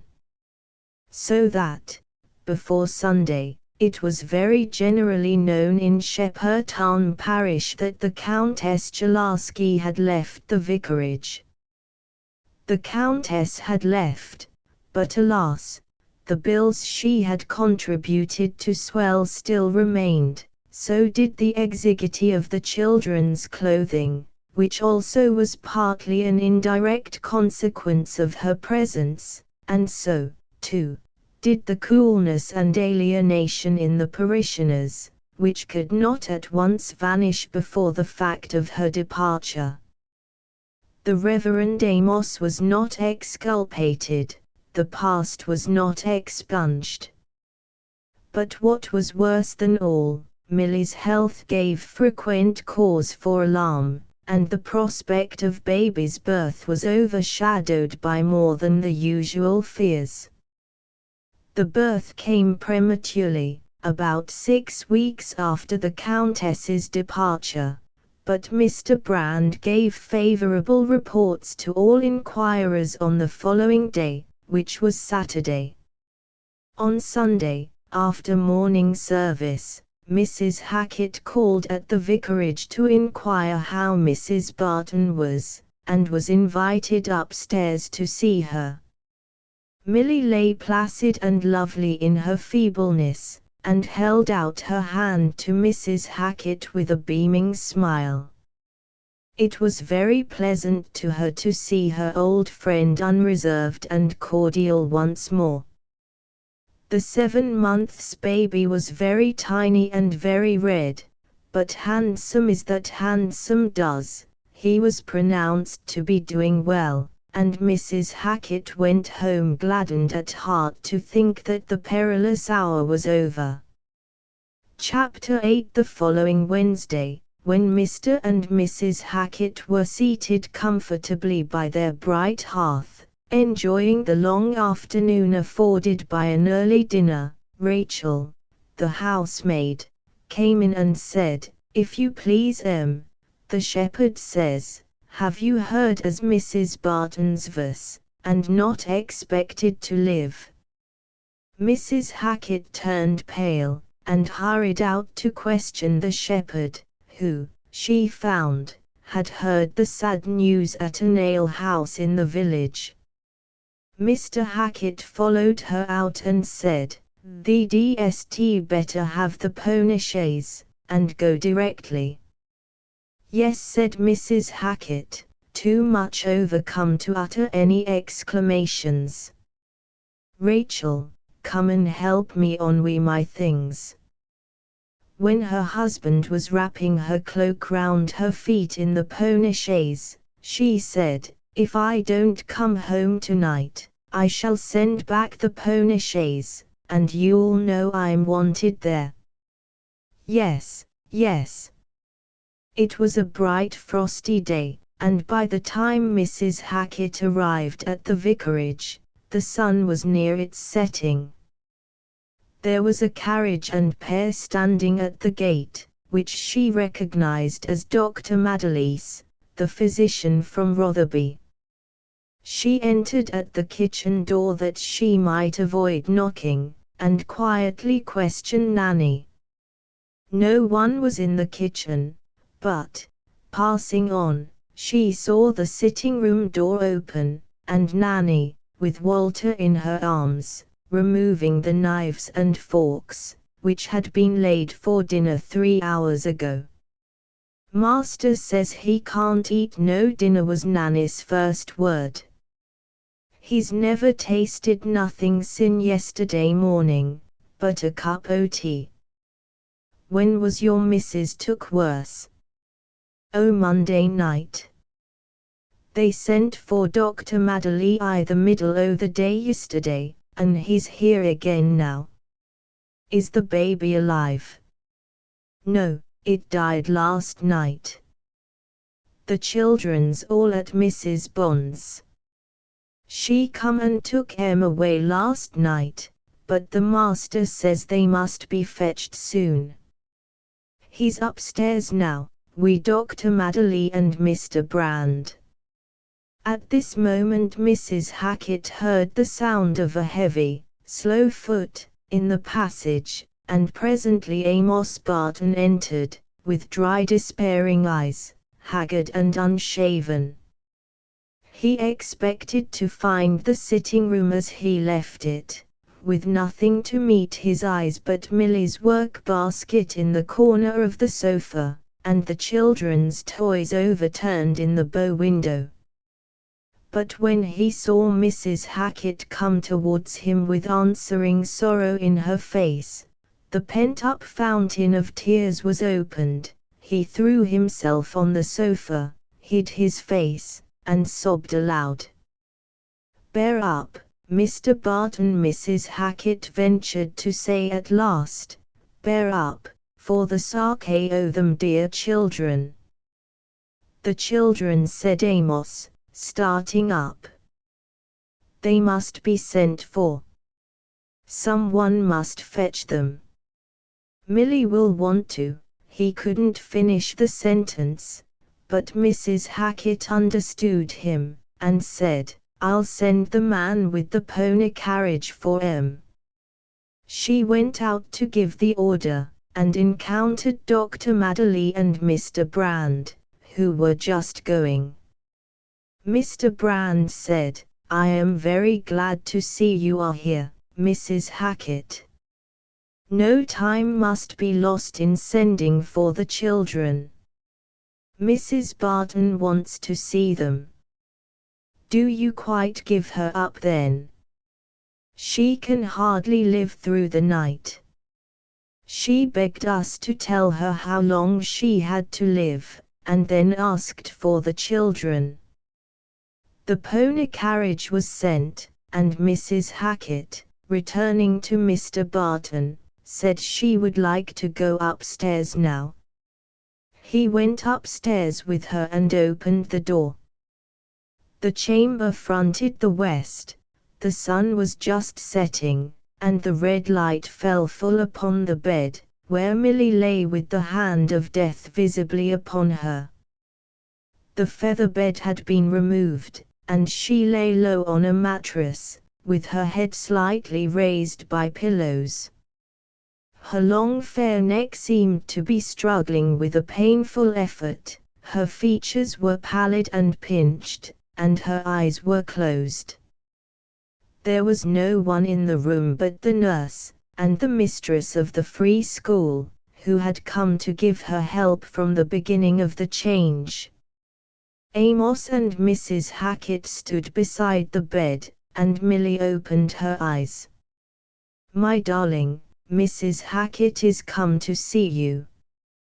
Milly smiled and looked at her with that strange, far-off look which belongs to ebbing life. "Are the children coming?" she said, painfully. "Yes, they will be here directly." She closed her eyes again. Presently the pony carriage was heard, and Amos, motioning to Mrs. Hackett to follow him, left the room. On their way downstairs, she suggested that the carriage should remain to take them away again afterwards, and Amos assented. There they stood in the melancholy sitting-room, the 5 sweet children, from Patty to Chubby, all, with their mother's eyes, all, except Patty, looking up with a vague fear at their father as he entered. Patty understood the great sorrow that was come upon them, and tried to check her sobs as she heard her papa's footsteps.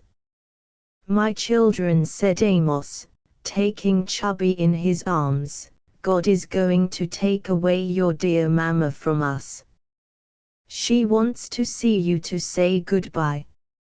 You must try to be very good and not cry." He could say no more, but turned round to see if Nanny was there with Walter, and then led the way upstairs, leading Dickie with the other hand. Mrs. Hackett followed with Sophie and Patty, and then came Nanny with Walter and Fred. It seemed as if Milly had heard the little footsteps on the stairs, for when Amos entered her eyes were wide open, eagerly looking towards the door. They all stood by the bedside, Amos nearest to her, holding Chubby and Dickie. But she motioned for Patty to come first, and clasping the poor pale child by the hand, said, "Patty, I'm going away from you. Love your papa. Comfort him, and take care of your little brothers and sisters. God will help you." Patty stood perfectly quiet, and said, "Yes, Mamma." The mother motioned with her pallid lips for the dear child to lean towards her and kiss her, and then Patty's great anguish overcame her, and she burst into sobs. Amos drew her towards him and pressed her head gently to him, while Milly beckoned Fred and Sophie, and said to them more faintly, "Patty will try to be your mamma when I am gone, my darlings. You will be good and not vex her." They leaned towards her, and she stroked their fair heads, and kissed their tear-stained cheeks.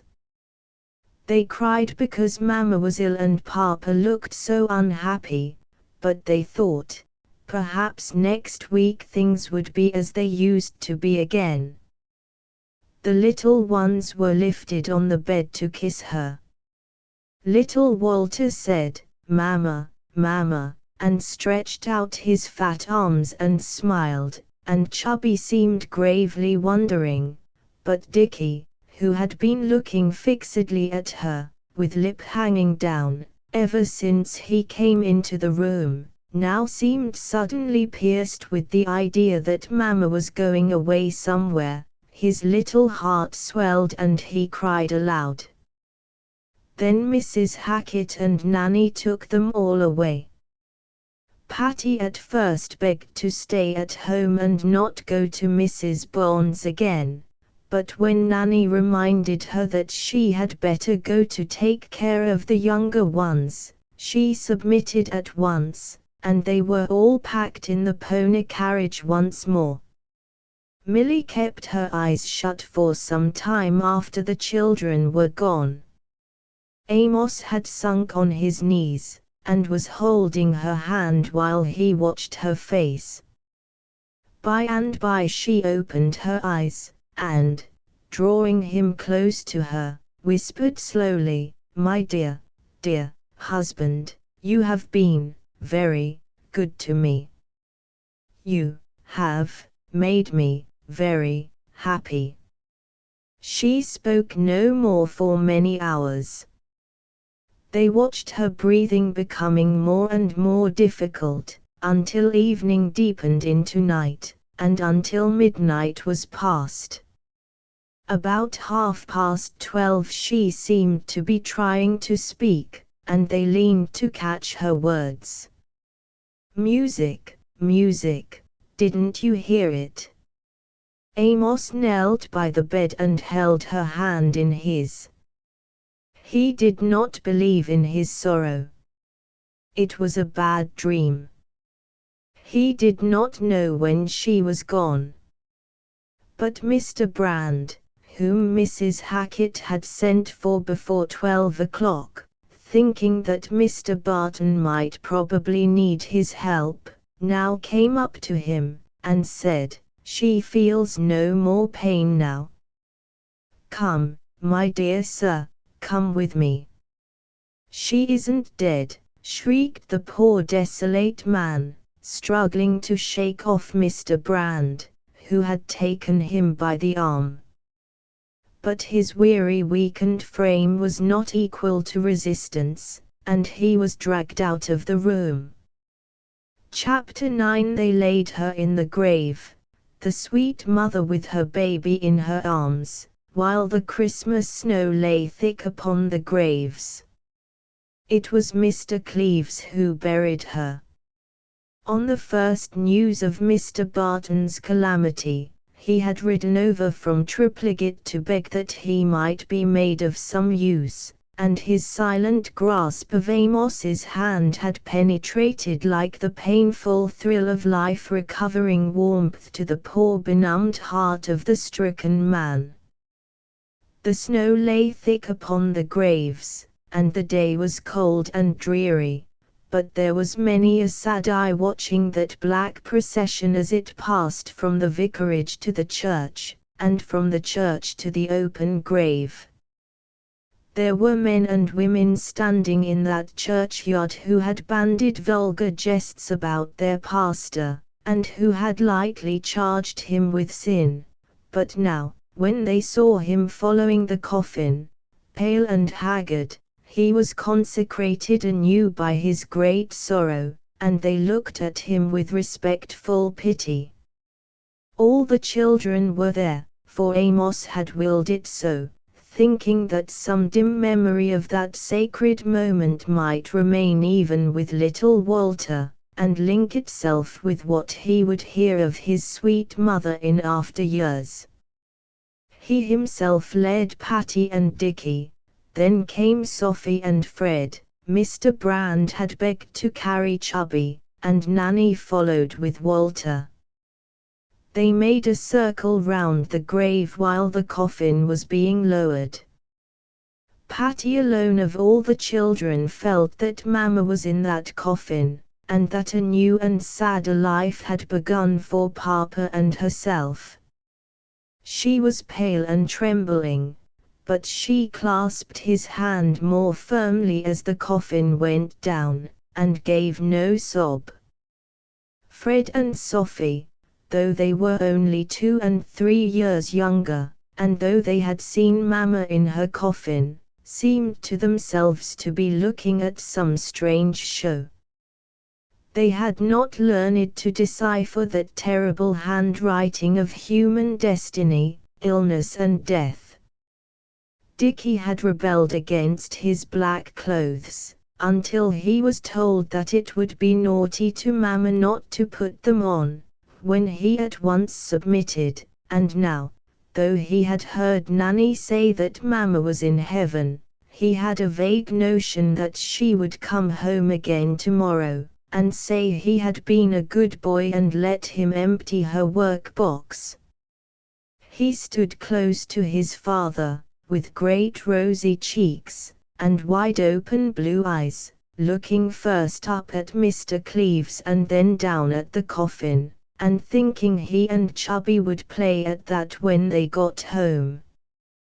The burial was over, and Amos turned with his children to re-enter the house where, an hour ago, Milly's dear body lay, where the windows were half darkened, and sorrow seemed to have a hallowed precinct for itself, shut out from the world. But now she was gone. The broad snow-reflected daylight was in all the rooms. The vicarage again seemed part of the common working-day world, and Amos, for the first time, felt that he was alone, that day after day, month after month, year after year, would have to be lived through without Milly's love. Spring would come, and she would not be there, summer, and she would not be there, and he would never have her again with him by the fireside in the long evenings. The seasons all seemed irksome to his thoughts, and how dreary the sunshiny days that would be sure to come. She was gone from him, and he could never show her his love any more, never make up for omissions in the past by filling future days with tenderness. Oh, the anguish of that thought that we can never atone to our dead for the stinted affection we gave them, for the light answers we returned to their plaints or their pleadings, for the little reverence we showed to that sacred human soul that lived so close to us, and was the divinest thing God had given us to know. Amos Barton had been an affectionate husband, and while Milly was with him, he was never visited by the thought that perhaps his sympathy with her was not quick and watchful enough. But now he relived all their life together, with that terrible keenness of memory and imagination which bereavement gives, and he felt as if his very love needed a pardon for its poverty and selfishness. No outward solace could counteract the bitterness of this inward woe. But outward solace came. Cold faces looked kind again, and parishioners turned over in their minds what they could best do to help their pastor. Mr. Oldinport wrote to express his sympathy, and enclosed another £20 note, begging that he might be permitted to contribute in this way to the relief of Mr. Barton's mind from pecuniary anxieties, under the pressure of a grief which all his parishioners must share, and offering his interest towards placing the 2 eldest girls in a school expressly founded for clergymen's daughters. Mr. Cleves succeeded in collecting £30 among his richer clerical brethren, and, adding £10 himself, sent the sum to Amos, with the kindest and most delicate words of Christian fellowship and manly friendship. Miss Jackson forgot old grievances, and came to stay some months with Milly's children, bringing such material aid as she could spare from her small income.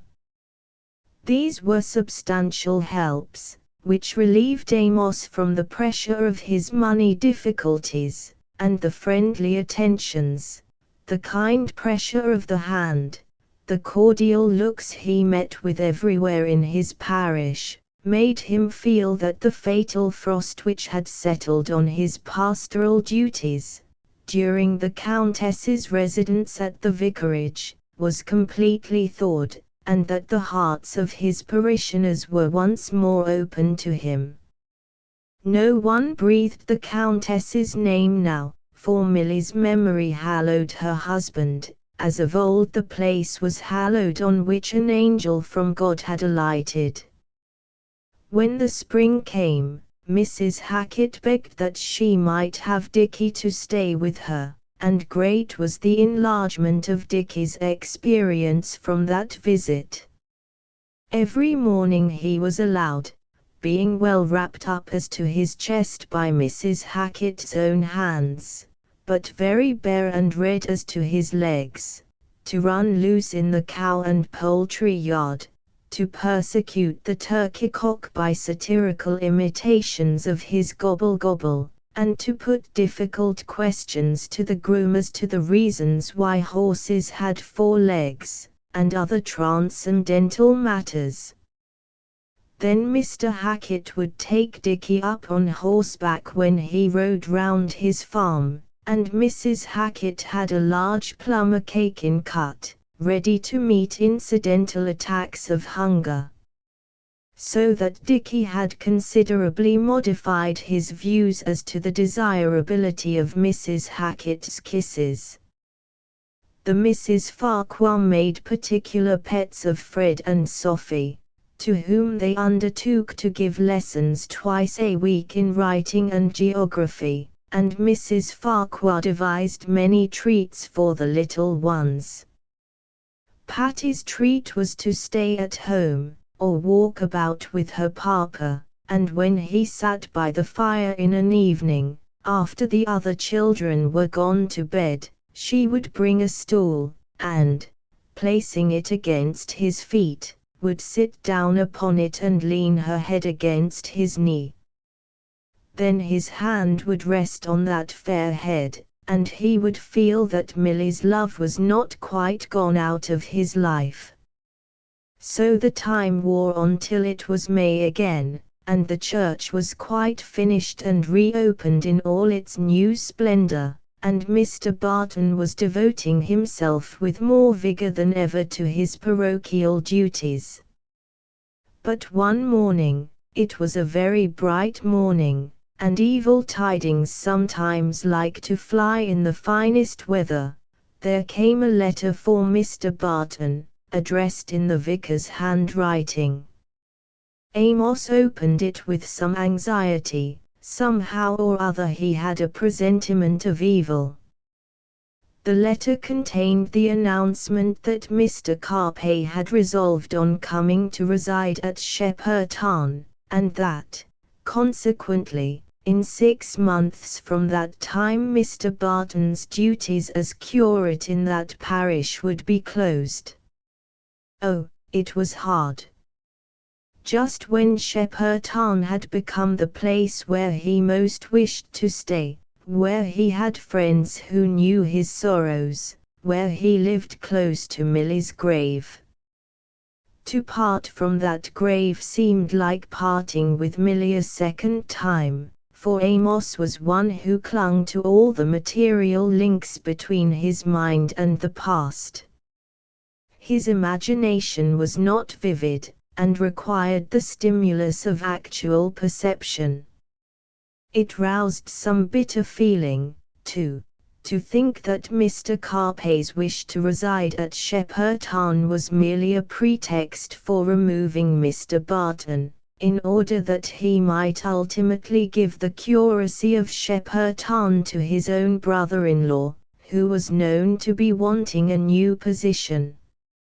Still, it must be borne, and the painful business of seeking another curacy must be set about without loss of time. After the lapse of some months, Amos was obliged to renounce the hope of getting one at all near Shepperton, and he at length resigned himself to accepting one in a distant county. The parish was in a large manufacturing town, where his walks would lie among noisy streets and dingy alleys, and where the children would have no garden to play in, no pleasant farmhouses to visit. It was another blow inflicted on the bruised man. Chapter 10. At length the dreaded week was come, when Amos and his children must leave Shepperton. There was general regret among the parishioners at his departure, not that any one of them thought his spiritual gifts preeminent, or was conscious of great edification from his ministry. But his recent troubles had called out their better sympathies, and that is always a source of love. Amos failed to touch the spring of goodness by his sermons, but he touched it effectually by his sorrows, and there was now a real bond between him and his flock. "My heart aches for them poor motherless children," said Mrs. Hackett to her husband, "going among strangers, and into a nasty town, where there's no good victuals to be had, and you must pay dear to get bad uns." Mrs. Hackett had a vague notion of a town life as a combination of dirty backyards, measly pork, and dingy linen. The same sort of sympathy was strong among the poorer class of parishioners. Old stiff-jointed Mr. Tozer, who was still able to earn a little by gardening jobs, stopped Mrs. Cramp, the charwoman, on her way home from the vicarage, where she had been helping Nanny to pack up the day before the departure, and inquired very particularly into Mr. Barton's prospects. "Ah, poor mon," he was heard to say, "I'm sorry for you.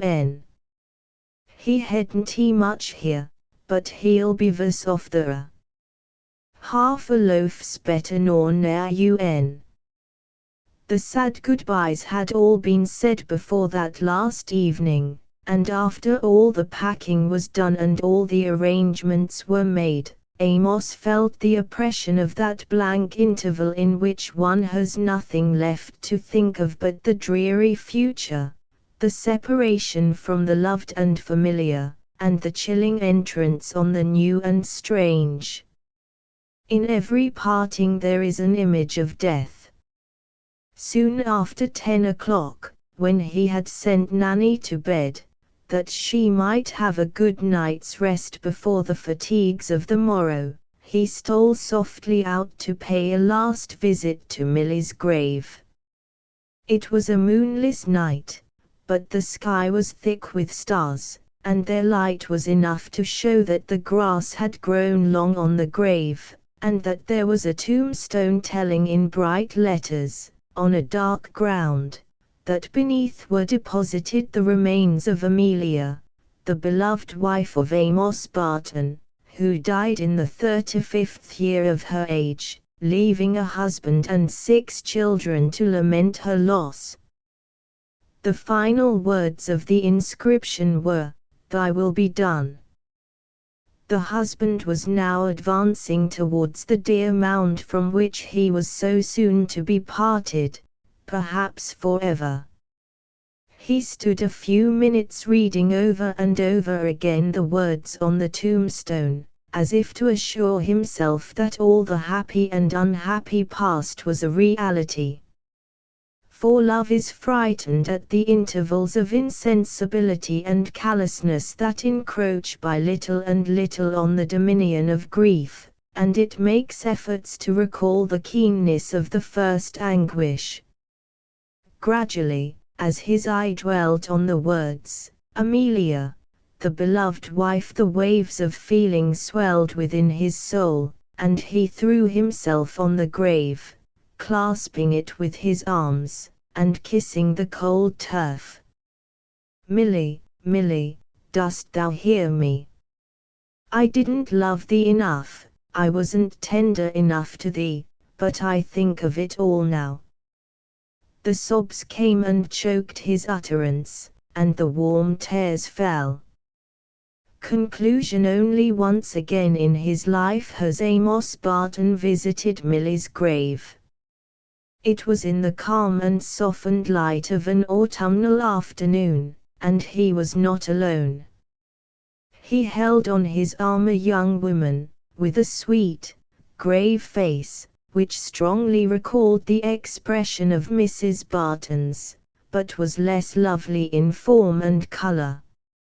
She was about 30, but there were some premature lines round her mouth and eyes, which told of early anxiety. Amos himself was much changed. His thin circlet of hair was nearly white, and his walk was no longer firm and upright. But his glance was calm, and even cheerful, and his neat linen told of a woman's care. Milly did not take all her love from the earth when she died. She had left some of it in Patty's heart. All the other children were now grown up, and had gone their several ways. Dickie, you will be glad to hear, had shown remarkable talents as an engineer. His cheeks are still ruddy, in spite of mixed mathematics, and his eyes are still large and blue, but in other respects his person would present no marks of identification for his friend Mrs. Hackett, if she were to see him, especially now that her eyes must be grown very dim, with the wear of more than 20 additional years. He is nearly 6 feet high, and has a proportionately broad chest. He wears spectacles, and rubs his large white hands through a mass of shaggy brown hair. But I am sure you have no doubt that Mr. Richard Barton is a thoroughly good fellow, as well as a man of talent, and you will be glad any day to shake hands with him, for his own sake as well as his mother's. Patty alone remains by her father's side, and makes the evening sunshine of his life. Mr. Gilfil's Love Story Chapter 1. When old Mr. Gilfil died, 30 years ago, there was general sorrow in Shepperton, and if black cloth had not been hung round the pulpit and reading desk, by order of his nephew and principal legatee, the parishioners would certainly have subscribed the necessary sum out of their own pockets, rather than allow such a tribute of respect to be wanting. All the farmers' wives brought out their black bombasins, and Mrs. Jennings, at the wharf, by appearing the first Sunday after Mr. Gilfil's death in her salmon-coloured ribbons and green shawl, excited the severest remark. To be sure, Mrs. Jennings was a newcomer, and town-bred, so that she could hardly be expected to have very clear notions of what was proper, but, as Mrs. Higgins observed in an undertone to Mrs. Parrott when they were coming out of church, her husband, who'd been born i' the parish, might ha' told her better. An unreadiness to put on black on all available occasions, or too great an alacrity in putting it off, argued, in Mrs. Higgins's opinion, a dangerous levity of character, and an unnatural insensibility to the essential fitness of things. Some folks can't bear to put off their colours, she remarked, but that was never the way I my family. Why, Mrs. Parrott, from the time I was married, till Mr. Higgins died, 9 years ago come Candlemas, I niver was out o' black 2 year together. Ah, said Mrs. Parrott, who was conscious of inferiority in this respect, there isn't many families as have had so many deaths as yours, Mrs. Higgins. Mrs. Higgins, who was an elderly widow, well left, reflected with complacency that Mrs. Parrott's observation was no more than just, and that Mrs. Jennings very likely belonged to a family which had had no funerals to speak of. Even dirty Dame Fripp, who was a very rare church-goer, had been to Mrs. Hackett to beg a bit of old crape, and with this sign of grief pinned on her little coal-scuttle bonnet, was seen dropping her curtsy opposite the reading desk. This manifestation of respect towards Mr. Gilfil's memory on the part of Dame Fripp had no theological bearing whatever. It was due to an event which had occurred some years back, and which, I am sorry to say, had left that grimy old lady as indifferent to the means of grace as ever. Dame Fripp kept leeches, and was understood to have such remarkable influence over those wilful animals in inducing them to bite under the most unpromising circumstances, that though her own leeches were usually rejected, from a suspicion that they had lost their appetite, she herself was constantly called in to apply the more lively individuals furnished from Mr. Pilgrim's surgery, when, as was very often the case, one of that clever man's paying patients was attacked with inflammation. Thus Dame Fripp, in addition to property supposed to yield her no less than £half-a-crown a week, was in the receipt of professional fees, the gross amount of which was vaguely estimated by her neighbours as pounds and pounds. Moreover, she drove a brisk trade in lollipop with Epicurean urchins, who recklessly purchased that luxury at the rate of 200%. Nevertheless, with all these notorious sources of income, the shameless old woman constantly pleaded poverty, and begged for scraps at Mrs. Hackett's, who, though she always said Mrs. Fripp was as false as two folks, and no better than a miser and a heathen, had yet a leaning towards her as an old neighbour. "There's that case-hardened old Judy a-coming after the tea leaves again," Mrs. Hackett would say, "and I'm fool enough to give em her, though Sally wants em all the while to sweep the floors with." Such was Dame Fripp, whom Mr. Gilfil, riding leisurely in top boots and spurs from doing duty at Nbley one warm Sunday afternoon, observed sitting in the dry ditch near her cottage, and by her side a large pig, who, with that ease and confidence belonging to perfect friendship, was lying with his head in her lap, and making no effort to play the agreeable beyond an occasional grunt. "Why, Mrs. Fripp," said the vicar, "I didn't know you had such a fine pig. You'll have some rare flitches at Christmas." "Eh, God forbid.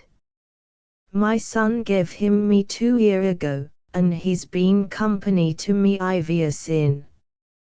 I couldn't find I my heart to part wi' em, if I niver knowed the taste o' bacon fat again. Why, he'll eat his head off, and yours too.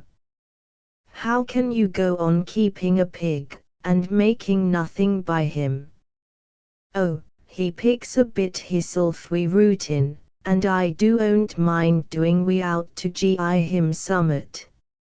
A bit o' company's meat and drink too, and he follows me about, and grunts when I spake to em, just like a Christian." Mr. Gilfil laughed, and I am obliged to admit that he said goodbye to Dame Fripp without asking her why she had not been to church, or making the slightest effort for her spiritual edification. But the next day he ordered his man David to take her a great piece of bacon, with a message, saying, the parson wanted to make sure that Mrs. Fripp would know the taste of bacon fat again. So, when Mr. Gilfil died, Dame Fripp manifested her gratitude and reverence in the simply dingy fashion I have mentioned. You already suspect that the vicar did not shine in the more spiritual functions of his office, and indeed, the utmost I can say for him in this respect is, that he performed those functions with undeviating attention to brevity and dispatch.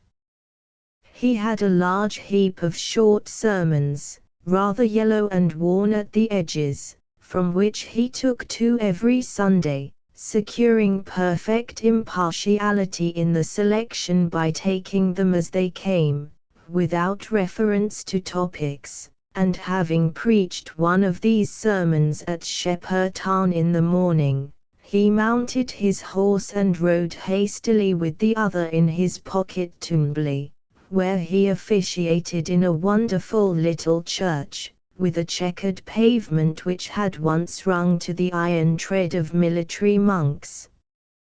With coats of arms in clusters on the lofty roof, marble warriors and their wives without noses occupying a large proportion of the area, and the 12 apostles, with their heads very much on one side, holding didactic ribbons, painted in fresco on the walls. Here, in an absence of mind to which he was prone, Mr. Gilfil would sometimes forget to take off his spurs before putting on his surplice, and only become aware of the omission by feeling something mysteriously tugging at the skirts of that garment as he stepped into the reading desk. But the Embley farmers would as soon have thought of criticizing the moon as their pastor. He belonged to the course of nature, like markets and toll gates and dirty bank notes, and being a vicar, his claim on their veneration had never been counteracted by an exasperating claim on their pockets. Some of them, who did not indulge in the superfluity of a covered cart without springs, had dined half an hour earlier than usual, that is to say, at 12 o'clock, in order to have time for their long walk through miry lanes, and present themselves duly in their places at 2 o'clock, when Mr. Oldinport and Lady Felicia, to whom Embley Church was a sort of family temple, made their way among the bows and curtsies of their dependants to a carved and canopied pew in the chancel, diffusing as they went a delicate odor of Indian roses on the unsusceptible nostrils of the congregation. The farmers' wives and children sat on the dark oaken benches, but the husbands usually chose the distinctive dignity of a stall under one of the 12 apostles, where, when the alternation of prayers and responses had given place to the agreeable monotony of the sermon, paterfamilias might be seen or heard sinking into a pleasant doze, from which he infallibly woke up at the sound of the concluding doxology. And then they made their way back again through the miry lanes, perhaps almost as much the better for this simple weekly tribute to what they knew of good and right, as many a more wakeful and critical congregation of the present day. Mr. Gilfil, too, used to make his way home in the later years of his life, for he had given up the habit of dining at Embley Abbey on a Sunday, having, I am sorry to say, had a very bitter quarrel with Mr. Oldinport, the cousin and predecessor of the Mr. Oldinport who flourished in the Reverend Amos Barton's time. That quarrel was a sad pity, for the two had had many a good day's hunting together when they were younger, and in those friendly times not a few members of the hunt envied Mr. Oldinport the excellent terms he was on with his vicar, for, as Sir Jasper Sitwell observed, next to a man's wife, there's nobody can be such an infernal plague to you as a parson, always under your nose on your own estate. I fancy the original difference which led to the rupture was very slight, but Mr. Gilfil was of an extremely caustic turn, his satire having a flavour of originality which was quite wanting in his sermons, and as Mr. Oldinport's armour of conscious virtue presented some considerable and conspicuous gaps, the vicar's keen-edged retorts probably made a few incisions too deep to be forgiven. Such, at least, was the view of the case presented by Mr. Hackett, who knew as much of the matter as any third person. For, the very week after the quarrel, when presiding at the annual dinner of the Association for the Prosecution of Felons, held at the Oldinport Arms, he contributed an additional zest to the conviviality on that occasion by informing the company that the parson had given the squire a lick with the rough side of his tongue. The detection of the person or persons who had driven off Mr. Parrott's heifer could hardly have been more welcome news to the Shepperton tenantry, with whom Mr. Oldinport was in the worst odour as a landlord, having kept up his rents in spite of falling prices, and not being in the least stung to emulation by paragraphs in the provincial newspapers, stating that the Honourable Augustus Purewell, or Viscount Blethers, had made a return of 10% on their last rent day. The fact was, Mr. Oldinport had not the slightest intention of standing for Parliament, whereas he had the strongest intention of adding to his unentailed estate.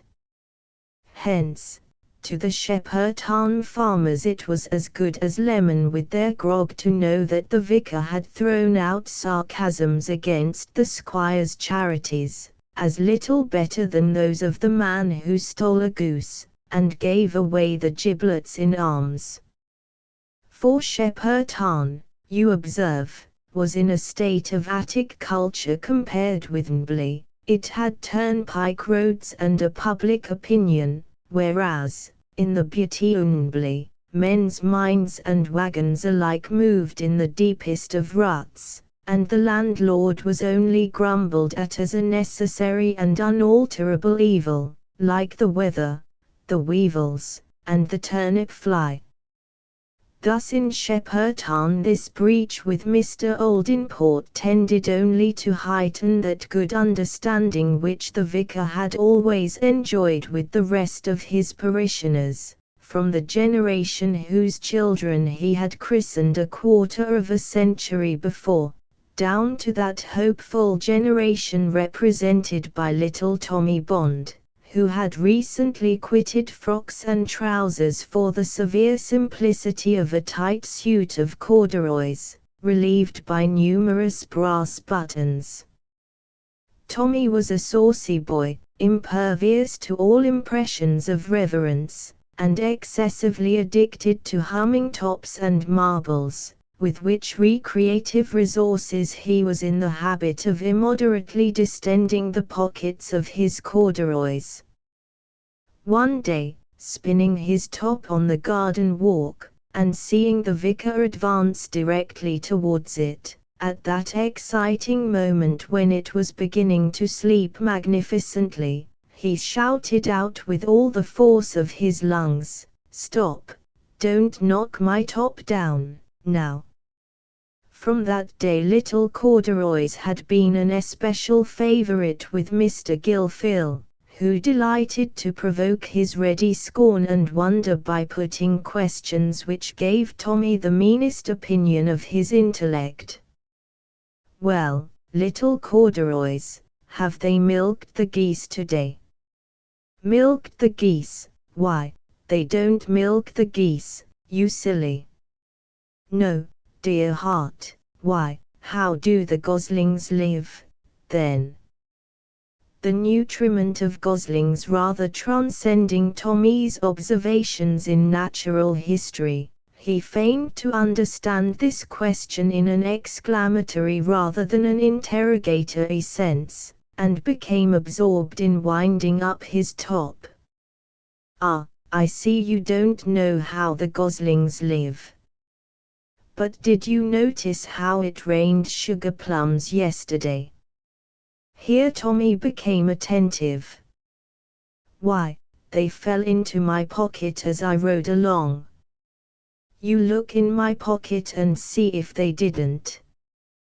Tommy, without waiting to discuss the alleged antecedent, lost no time in ascertaining the presence of the agreeable consequent, for he had a well-founded belief in the advantages of diving into the vicar's pocket. Mr. Gilfil called it his wonderful pocket, because, as he delighted to tell the young shavers and two shoes, so he called all little boys and girls, whenever he put pennies into it, they turned into sugar plums or gingerbread, or some other nice thing. Indeed, little Bessie Parrot, a flaxen-headed two shoes, very white and fat as to her neck, always had the admirable directness and sincerity to salute him with the question, "What zoo in zoo potted?" You can imagine, then, that the christening dinners were none the less merry for the presence of the parson. The farmers relished his society particularly, for he could not only smoke his pipe, and season the details of parish affairs with abundance of caustic jokes and proverbs, but, as Mr. Bond often said, no man knew more than the vicar about the breed of cows and horses. He had grazing land of his own about 5 miles off, which a bailiff, ostensibly a tenant, farmed under his direction, and to ride backwards and forwards, and look after the buying and selling of stock, was the old gentleman's chief relaxation, now his hunting days were over.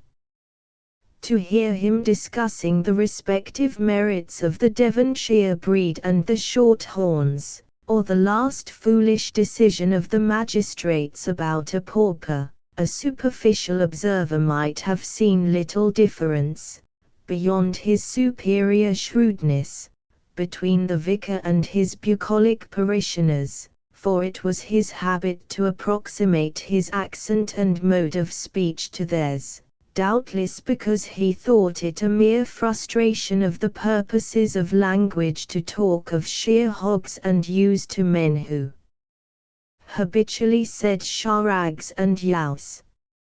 Nevertheless, the farmers themselves were perfectly aware of the distinction between them and the parson, and had not at all the less belief in him as a gentleman and a clergyman for his easy speech and familiar manners.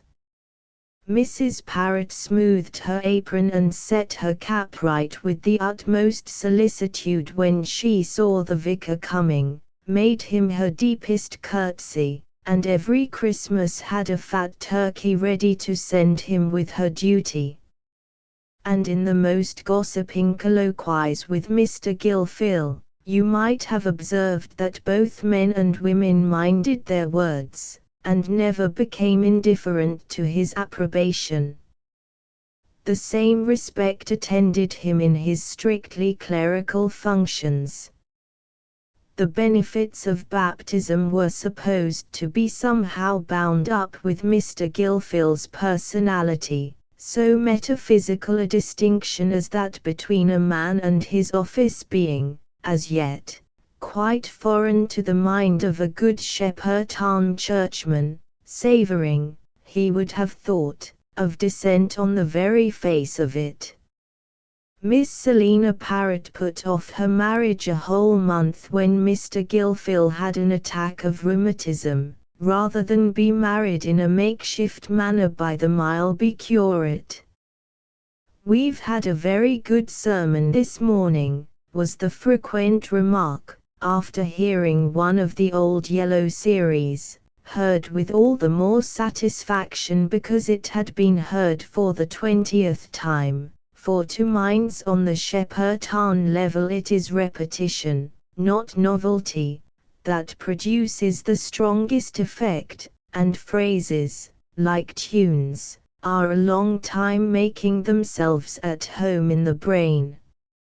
Mr. Gilfil's sermons, as you may imagine, were not of a highly doctrinal, still less of a polemical, cast.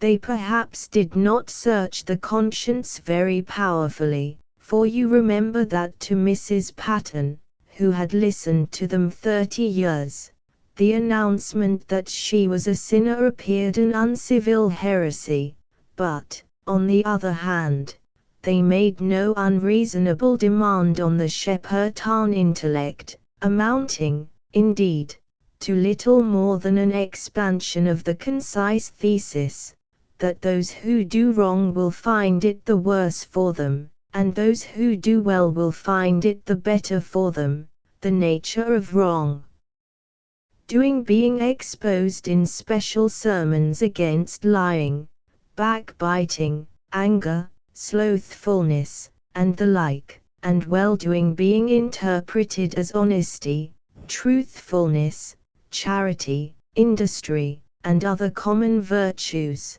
lying quite on the surface of life, and having very little to do with deep spiritual doctrine. Mrs. Patten understood that if she turned out ill-crushed cheeses, a just retribution awaited her, though, I fear, she made no particular application of the sermon on backbiting. Mrs. Hackett expressed herself greatly edified by the sermon on honesty, the allusion to the unjust weight and deceitful balance having a peculiar lucidity for her, owing to a recent dispute with her grocer, but I am not aware that she ever appeared to be much struck by the sermon on anger.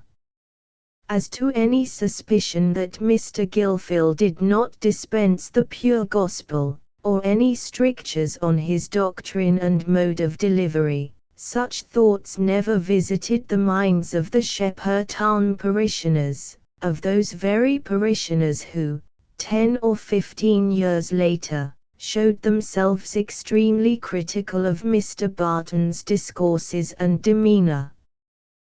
But in the interim they had tasted that dangerous fruit of the tree of knowledge, innovation which is well known to open the eyes, even in an uncomfortable manner.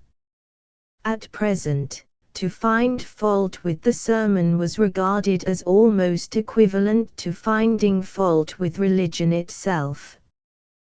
One Sunday, Mr. Hackett's nephew, Master Tom Stokes, a flippant town youth, greatly scandalized his excellent relatives by declaring that he could write as good a sermon as Mr. Gilfil's, whereupon Mr. Hackett sought to reduce the presumptuous youth to utter confusion, by offering him a sovereign if he would fulfill his vaunt.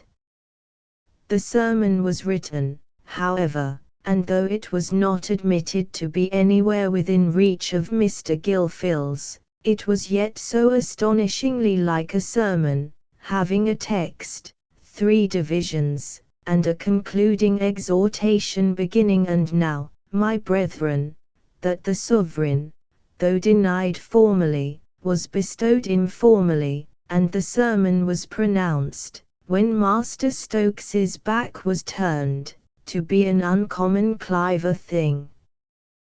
The Reverend Mr. Pickard, indeed, of the Independent meeting, had stated, in a sermon preached at Rotherby, for the reduction of a debt on New Zealand, built, with an exuberance of faith and a deficiency of funds, by seceders from the original Zealand, that he lived in a parish where the vicar was very dark, and in the prayers he addressed to his own congregation, he was in the habit of comprehensively alluding to the parishioners outside the chapel walls, as those who, Gallio-like, cared for none of these things. But I need hardly say that no church-goer ever came within earshot of Mr. Pickard. It was not to the Shepperton farmers only that Mr. Gilfil's society was acceptable. He was a welcome guest at some of the best houses in that part of the country. Old Sir Jasper Sitwell would have been glad to see him every week, and if you had seen him conducting Lady Sitwell into dinner, or had heard him talking to her with quaint yet graceful gallantry, you would have inferred that the earlier period of his life had been passed in more stately society than could be found in Shepperton, and that his slipshod chat and homely manners were but like weather stains on a fine old block of marble, allowing you still to see here and there the fineness of the grain, and the delicacy of the original tint. But in his later years these visits became a little too troublesome to the old gentleman, and he was rarely to be found anywhere of an evening beyond the bounds of his own parish, most frequently, indeed, by the side of his own sitting-room fire, smoking his pipe, and maintaining the pleasing antithesis of dryness and moisture by an occasional sip of gin and water.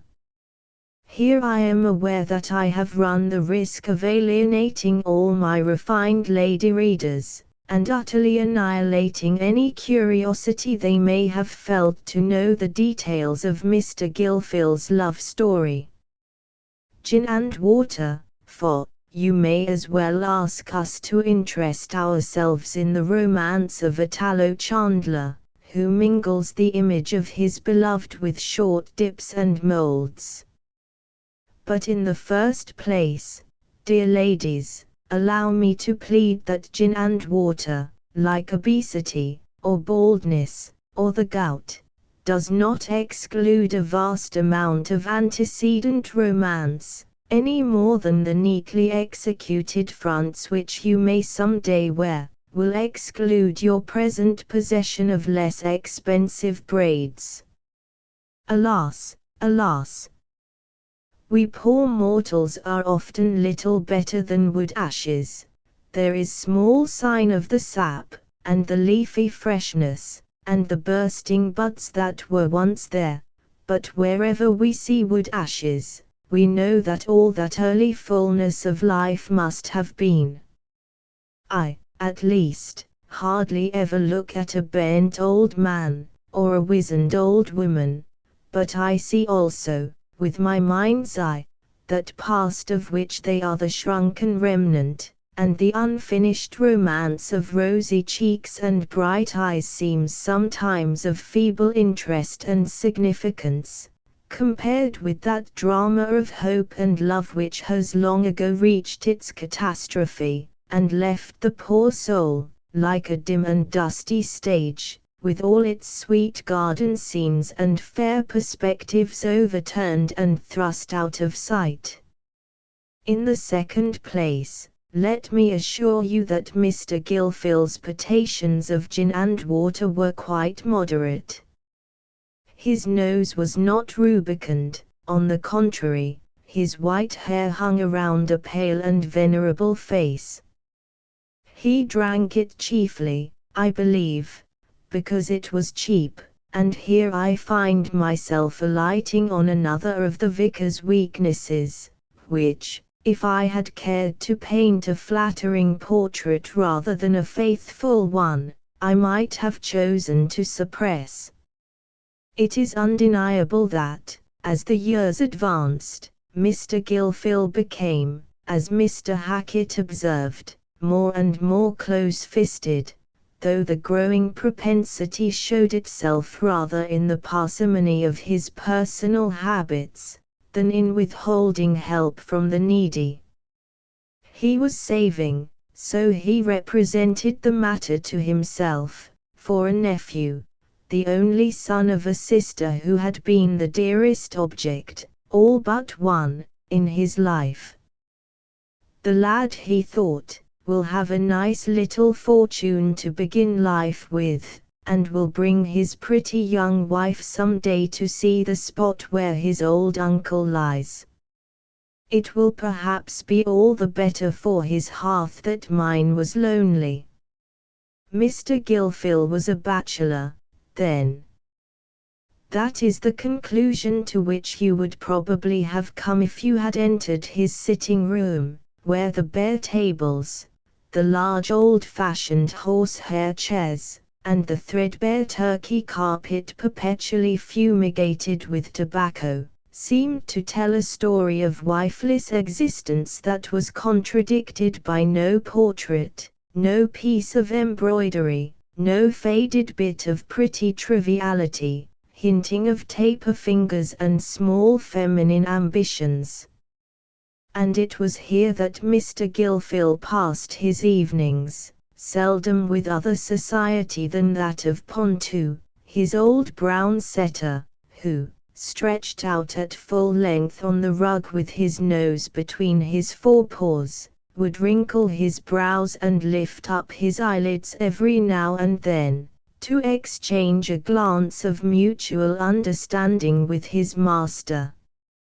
But there was a chamber in Shepperton Vicarage which told a different story from that bare and cheerless dining room, a chamber never entered by any one besides Mr. Gilfil and old Martha the housekeeper, who, with David her husband as groom and gardener, formed the vicar's entire establishment. The blinds of this chamber were always down, except once a quarter, when Martha entered that she might air and clean it. She always asked Mr. Gilfil for the key, which he kept locked up in his bureau, and returned it to him when she had finished her task. It was a touching sight that the daylight streamed in upon, as Martha drew aside the blinds and thick curtains, and opened the Gothic casement of the oriel window. On the little dressing table there was a dainty looking glass in a carved and gilt frame. Bits of wax candle were still in the branched sockets at the sides, and on one of these branches hung a little black lace kerchief, a faded satin pincushion, with the pins rusted in it, a scent bottle, and a large green fan, lay on the table, and on a dressing box by the side of the glass was a work basket, and an unfinished baby cap, yellow with age, lying in it. 2 gowns, of a fashion long forgotten, were hanging on nails against the door, and a pair of tiny red slippers, with a bit of tarnished silver embroidery on them, were standing at the foot of the bed. 2 or 3 watercolor drawings, views of Naples, hung upon the walls, and over the mantelpiece, above some bits of rare old china, 2 miniatures in oval frames. One of these miniatures represented a young man about 27, with a sanguine complexion, full lips, and clear candid grey eyes. The other was the likeness of a girl probably not more than 18, with small features, thin cheeks, a pale southern-looking complexion, and large dark eyes. The gentleman wore powder, the lady had her dark hair gathered away from her face, and a little cap, with a cherry-colored bow, set on the top of her head, a coquettish head-dress, but the eyes spoke of sadness rather than of coquetry. Such were the things that Martha had dusted and let the air upon, 4 times a year, ever since she was a blooming lass of 20, and she was now, in this last decade of Mr. Gilfil's life, unquestionably on the wrong side of 50.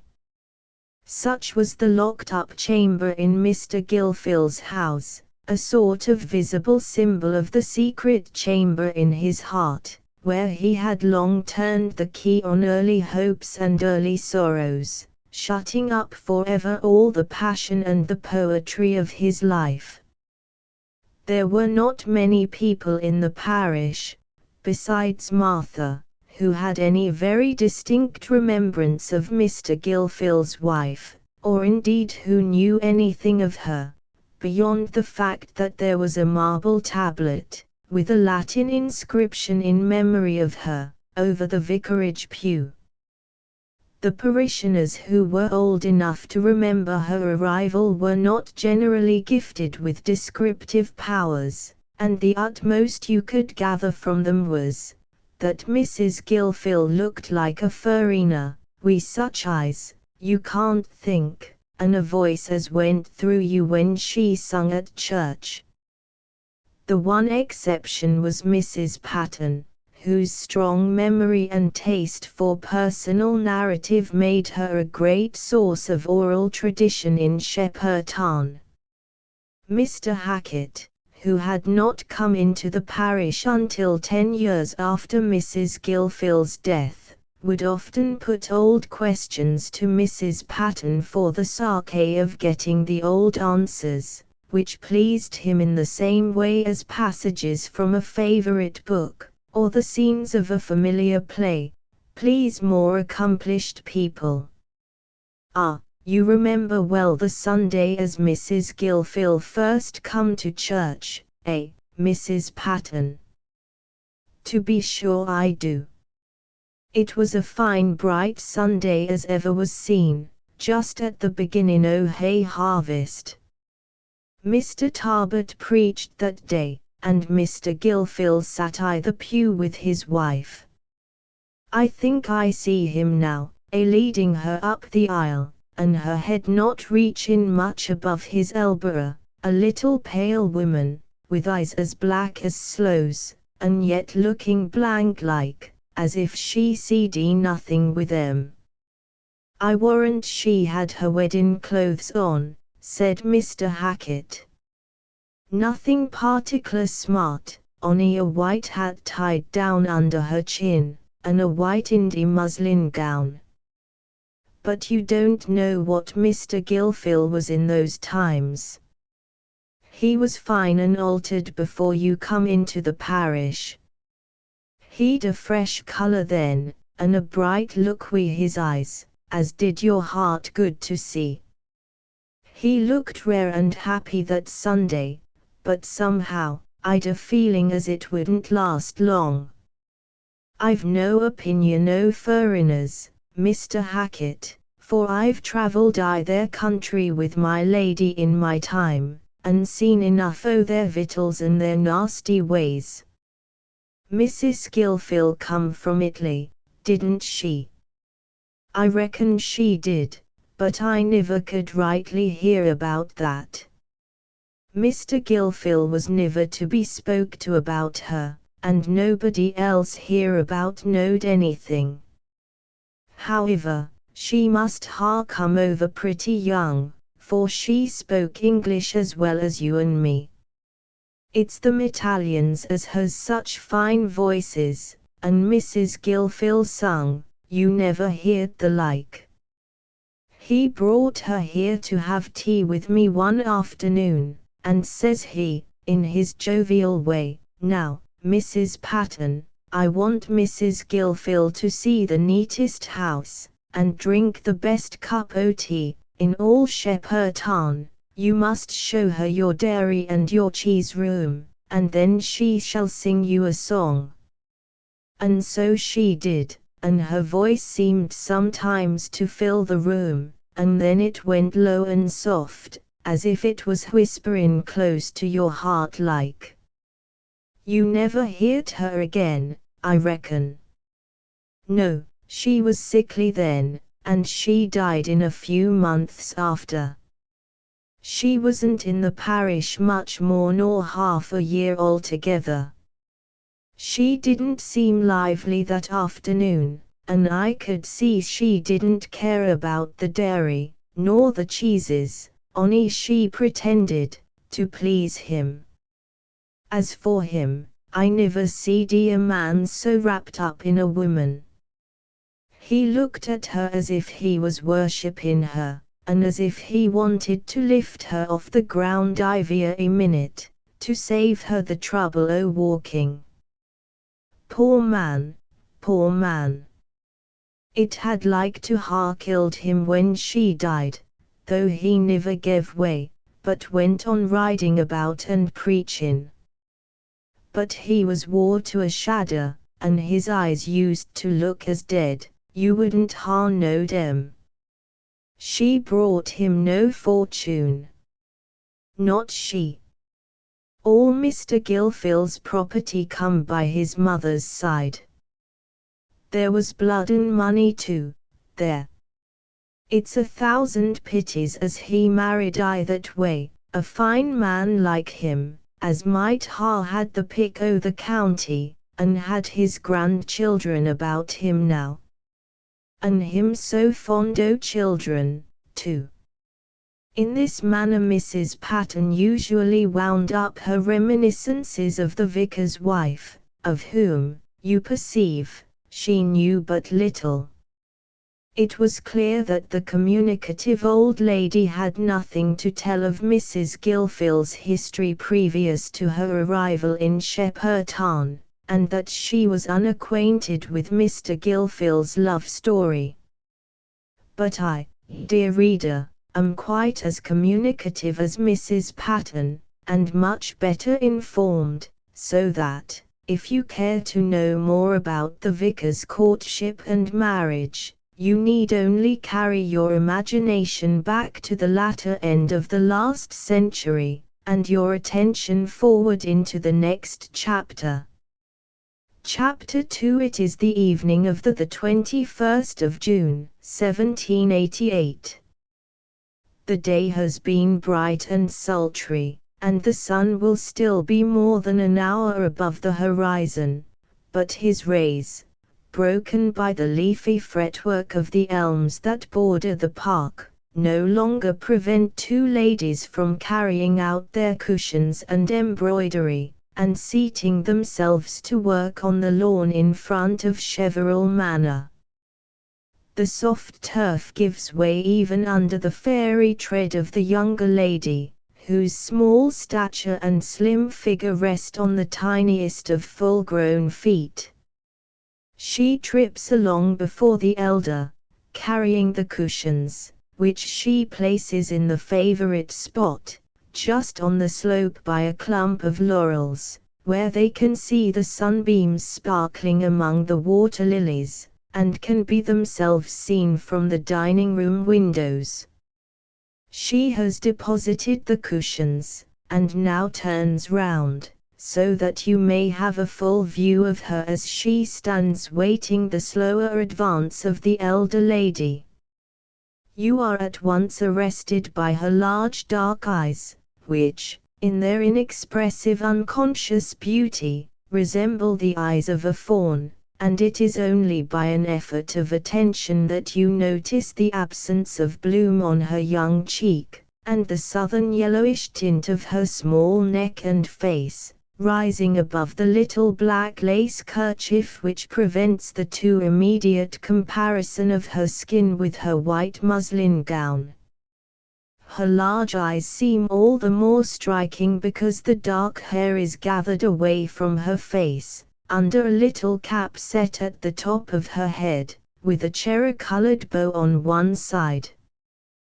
The elder lady, who is advancing towards the cushions, is cast in a very different mold of womanhood. She is tall, and looks the taller because her powdered hair is turned backward over a toupee, and surmounted by lace and ribbons. She is nearly 50, but her complexion is still fresh and beautiful, with the beauty of an auburn blonde, her proud pouting lips, and her head thrown a little backward as she walks, give an expression of hauteur which is not contradicted by the cold grey eye. The tucked-in kerchief, rising full over the low tight bodice of her blue dress, sets off the majestic form of her bust, and she treads the lawn as if she were one of Sir Joshua Reynolds' stately ladies, who had suddenly stepped from her frame to enjoy the evening cool. "Put the cushions lower, Katerina, that we may not have so much sun upon us," she called out, in a tone of authority, when still at some distance. Katerina obeyed, and they sat down, making two bright patches of red and white and blue on the green background of the laurels and the lawn, which would look none the less pretty in a picture because one of the women's hearts was rather cold and the other rather sad. And a charming picture Cheverel Manor would have made that evening, if some English Watteau had been there to paint it. The castellated house of grey tinted stone, with the flickering sunbeams sending dashes of golden light across the many-shaped panes in the mullioned windows, and a great beech leaning athwart one of the flanking towers, and breaking, with its dark flattened boughs, the too formal symmetry of the front, the broad gravel walk winding on the right, by a row of tall pines.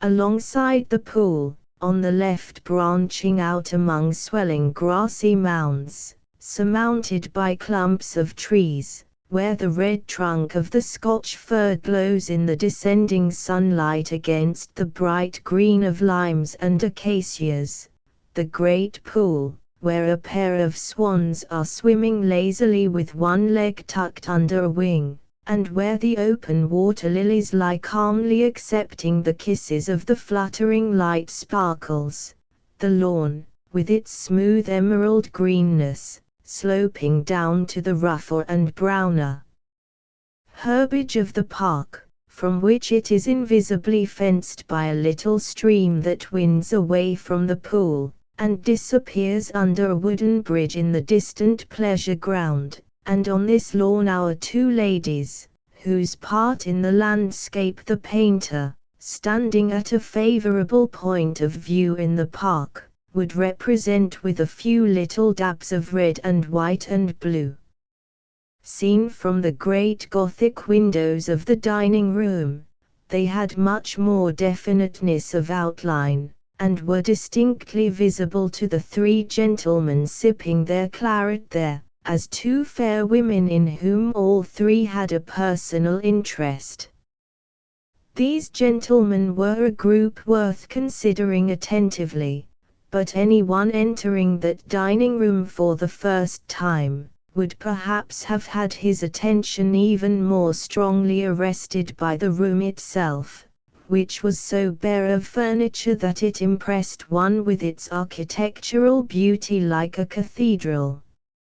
A piece of matting stretched from door to door, a bit of worn carpet under the dining table, and a sideboard in a deep recess, did not detain the eye for a moment from the lofty groined ceiling, with its richly carved pendants, all of creamy white, relieved here and there by touches of gold.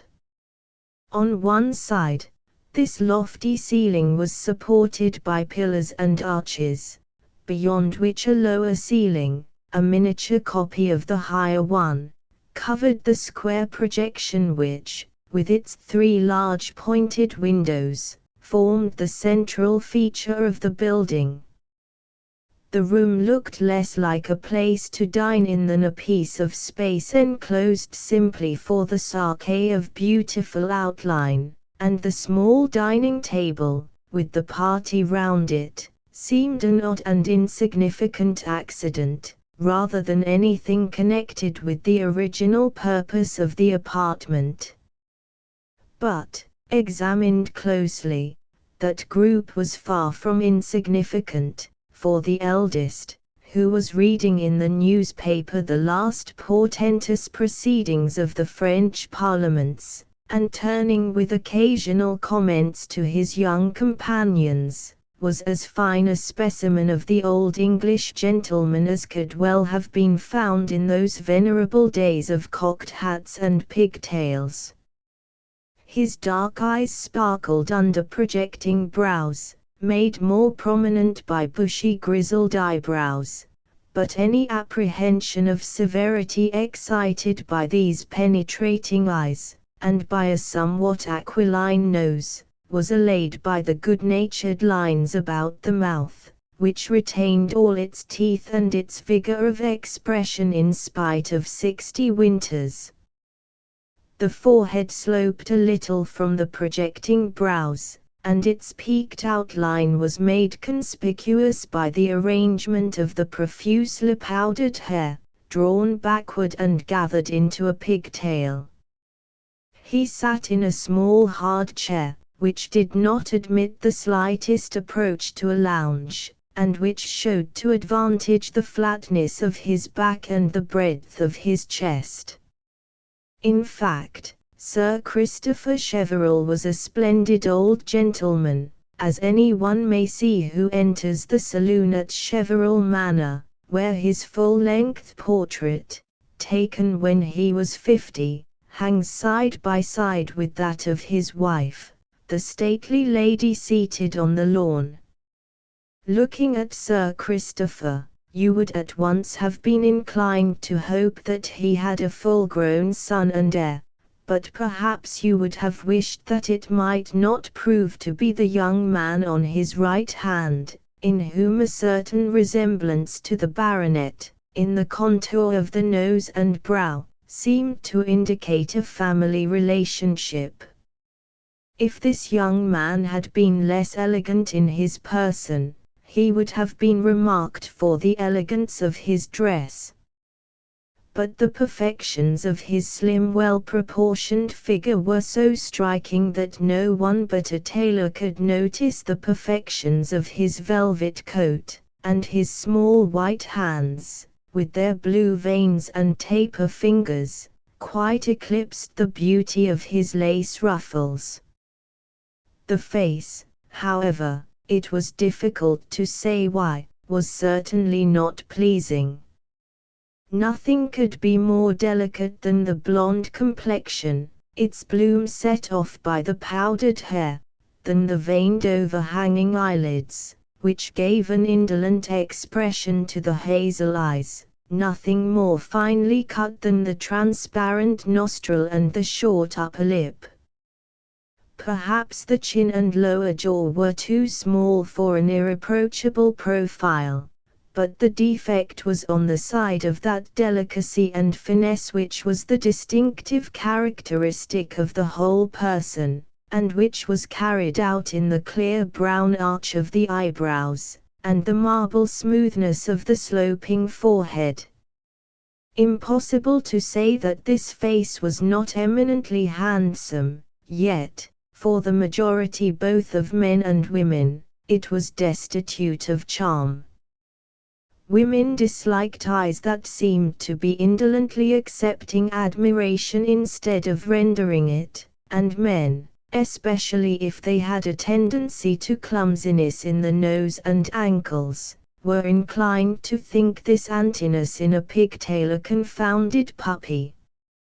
I fancy that was frequently the inward interjection of the Reverend Maynard Gilfil, who was seated on the opposite side of the dining table, though Mr. Gilfil's legs and profile were not at all of a kind to make him peculiarly alive to the impertinence and frivolity of personal advantages.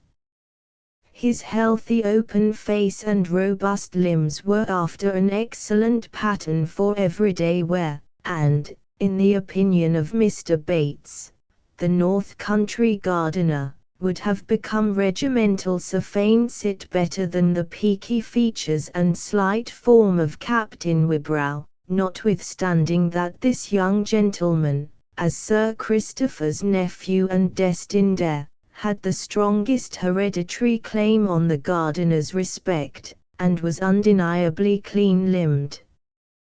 But alas! Human longings are perversely obstinate, and to the man whose mouth is watering for a peach, it is of no use to offer the largest vegetable marrow. Mr. Gilfil was not sensitive to Mr. Bates's opinion, whereas he was sensitive to the opinion of another person, who by no means shared Mr. Bates's preference. Who the other person was it would not have required a very keen observer to guess, from a certain eagerness in Mr. Gilfil's glance as that little figure in white tripped along the lawn with the cushions. Captain Wybrow, too, was looking in the same direction, but his handsome face remained handsome, and nothing more.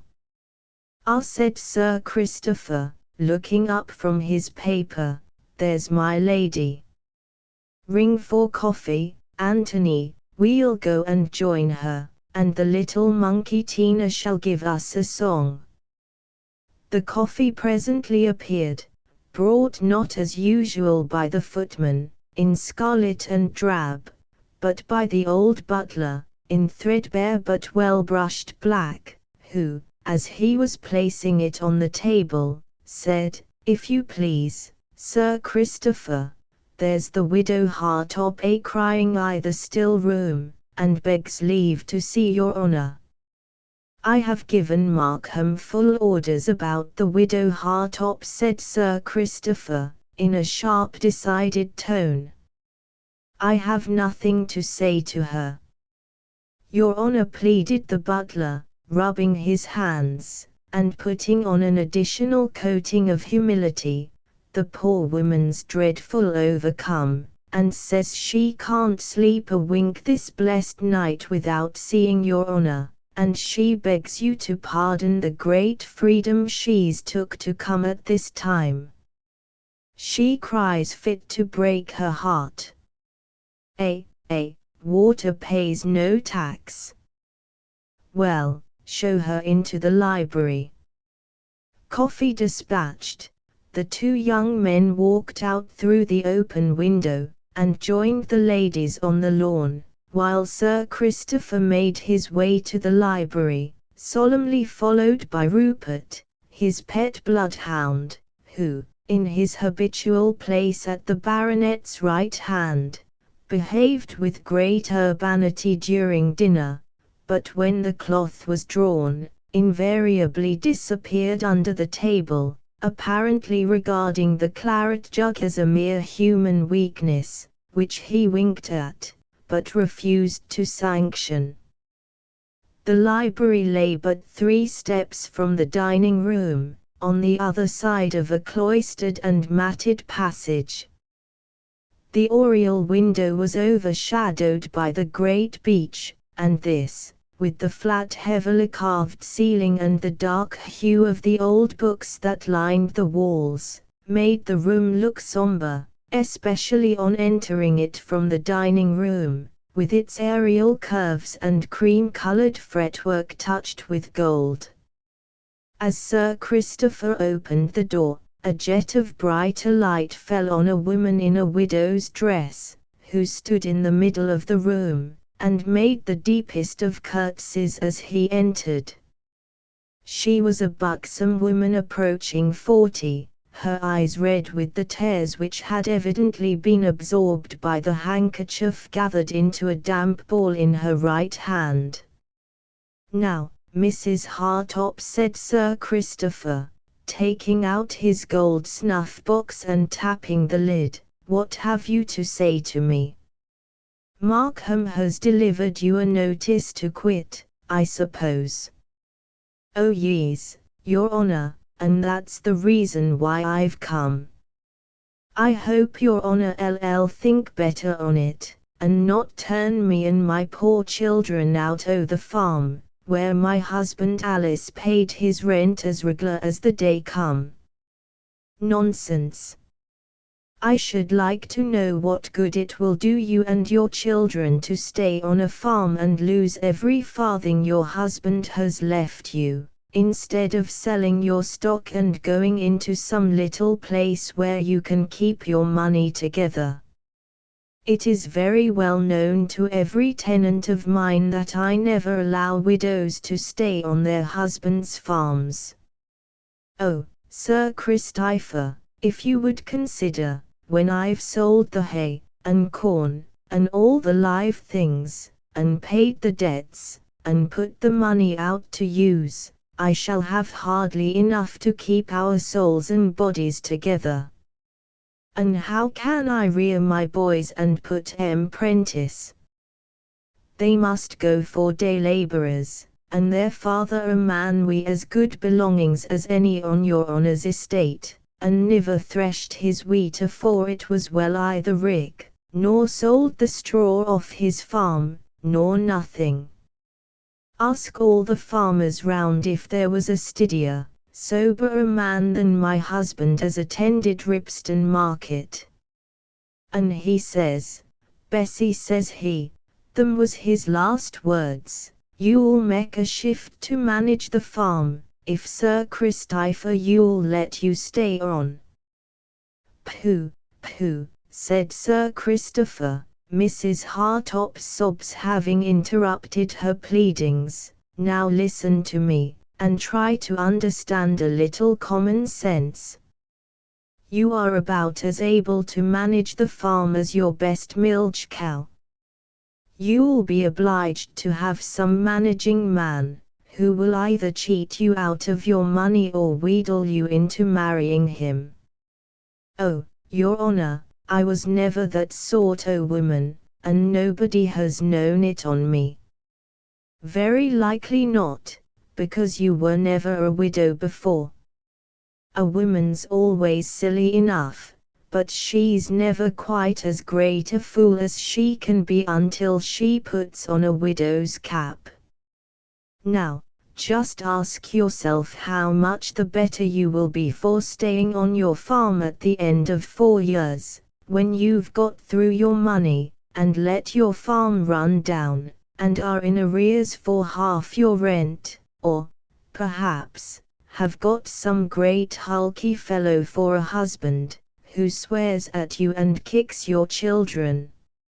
Indeed, Sir Christopher, I know a deal o' farmin' and was brought up either thick on it, as you may say.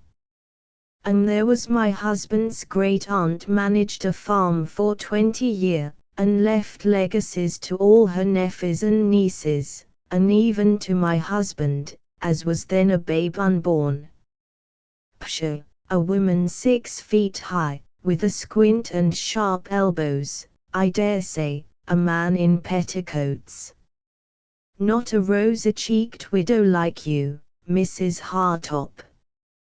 Indeed, your honour, I never heard of her squintin', and they said as she might ha' been married o'er and o'er again, to people as had no call to hanker after her money. That's what you all think. Every man that looks at you wants to marry you, and would like you the better the more children you have and the less money. But it is useless to talk and cry. I have good reasons for my plans, and never alter them. What you have to do is to take the best of your stock, and to look out for some little place to go to, when you leave the Hollows. Now, go back to Mrs. Bellamy's room, and ask her to give you a dish of tea. Mrs. Hartop, understanding from Sir Christopher's tone that he was not to be shaken, curtsied low and left the library, while the baronet, seating himself at his desk in the oriel window, wrote the following letter: Mr. Markham, take no steps about letting Crowsfoot Cottage, as I intend to put in the widow Hartop when she leaves her farm, and if you will be here at 11 on Saturday morning, I will ride round with you, and settle about making some repairs, and see about adding a bit of land to the take, as she will want to keep a cow and some pigs. Yours faithfully, Christopher Cheverell. After ringing the bell and ordering this letter to be sent, Sir Christopher walked out to join the party on the lawn.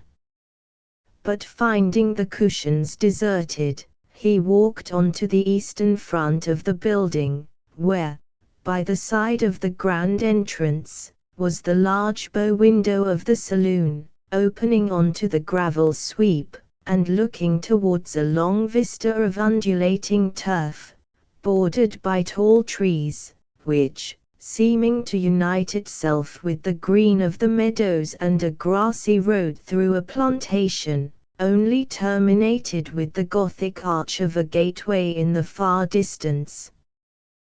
The bow window was open, and Sir Christopher, stepping in, found the group he sought, examining the progress of the unfinished ceiling.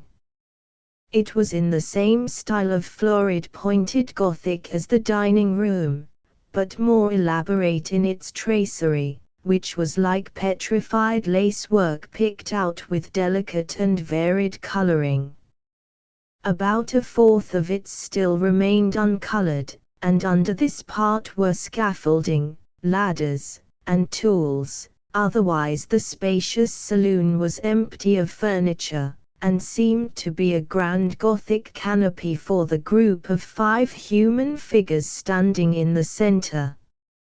"Francesco has been getting on a little better the last day or two," said Sir Christopher, as he joined the party. "He's a sad lazy dog, and I fancy he has a knack of sleeping as he stands, with his brushes in his hands. But I must spur him on, or we may not have the scaffolding cleared away before the bride comes, if you show dexterous generalship in your wooing, Anthony. And take your Magdeburg quickly." "Ah, sir, a siege is known to be one of the most tedious operations in war," said Captain Wybrow, with an easy smile. "Not when there's a traitor within the walls in the shape of a soft heart. And that there will be, if Beatrice has her mother's tenderness as well as her mother's beauty." "What do you think, Sir Christopher?" said Lady Cheverel, who seemed to wince a little under her husband's reminiscences, of hanging Guercino's Sibyl over that door when we put up the pictures. "It is rather lost in my sitting room." "Very good, my love," answered Sir Christopher, in a tone of punctiliously polite affection. "If you like to part with the ornament from your own room, it will show admirably here. Our portraits, by Sir Joshua, will hang opposite the window, and the Transfiguration at that end. You see, Anthony, I am leaving no good places on the walls for you and your wife.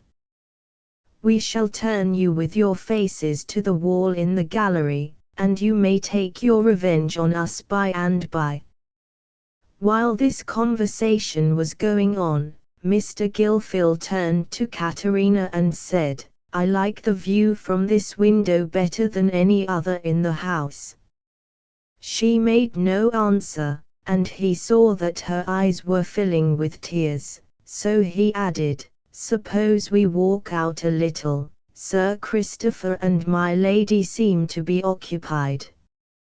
Caterina complied silently, and they turned down one of the gravel walks that led, after many windings under tall trees and among grassy openings, to a large enclosed flower garden. Their walk was perfectly silent, for Maynard Gilfil knew that Caterina's thoughts were not with him, and she had been long used to make him endure the weight of those moods which she carefully hid from others. They reached the flower garden, and turned mechanically in at the gate that opened, through a high thick hedge, on an expanse of brilliant color, which, after the green shades they had passed through, startled the eye like flames. The effect was assisted by an undulation of the ground, which gradually descended from the entrance gate, and then rose again towards the opposite end, crowned by an orangery. The flowers were glowing with their evening splendors, verbenas and heliotropes were sending up their finest incense. It seemed a gala where all was happiness and brilliancy, and misery could find no sympathy. This was the effect it had on Katerina.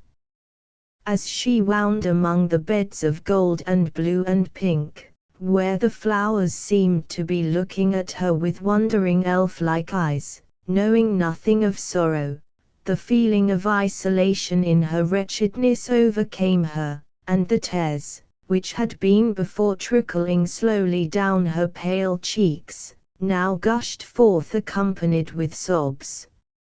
And yet there was a loving human being close beside her, whose heart was aching for hers, who was possessed by the feeling that she was miserable, and that he was helpless to soothe her. But she was too much irritated by the idea that his wishes were different from hers, that he rather regretted the folly of her hopes than the probability of their disappointment, to take any comfort in his sympathy. Katerina, like the rest of us, turned away from sympathy which she suspected to be mingled with criticism, as the child turns away from the sweetmeat in which it suspects imperceptible medicine.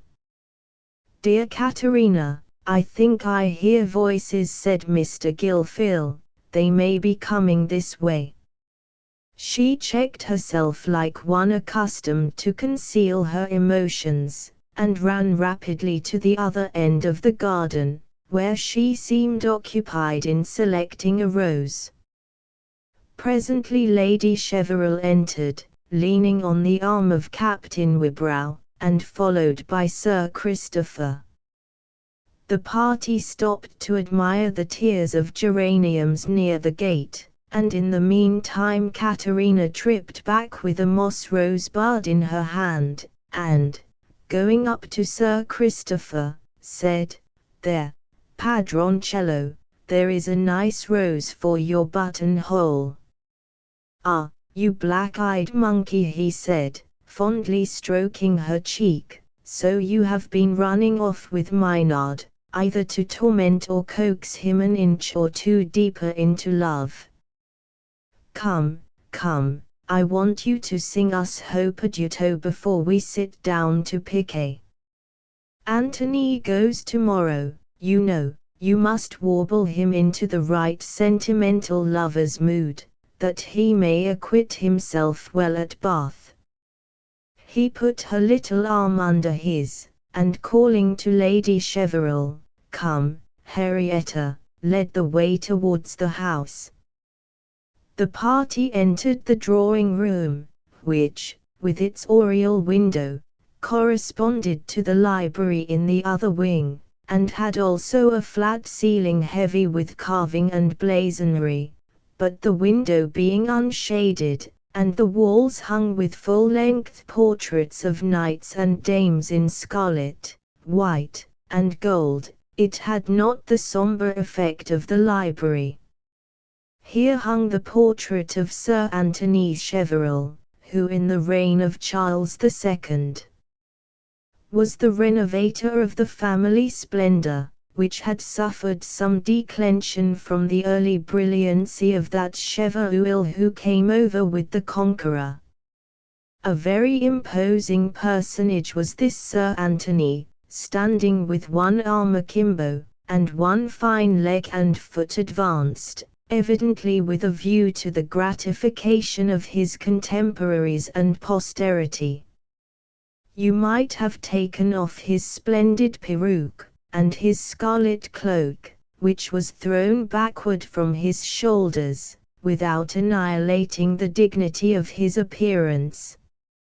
And he had known how to choose a wife, too, for his lady, hanging opposite to him, with her sunny brown hair drawn away in bands from her mild grave face, and falling in two large rich curls on her snowy gently sloping neck, which shamed the harsher hue and outline of her white satin robe, was a fit mother of large acres. In this room tea was served, and here, every evening, as regularly as the great clock in the courtyard with deliberate bass tones struck 9, Sir Christopher and Lady Cheverel sat down to piquet until 10:30, when Mr. Gilfil read prayers to the assembled household in the chapel. But now it was not near 9, and Caterina must sit down to the harpsichord and sing Sir Christopher's favourite airs from Gluck's Orfeo, an opera which, for the happiness of that generation, was then to be heard on the London stage.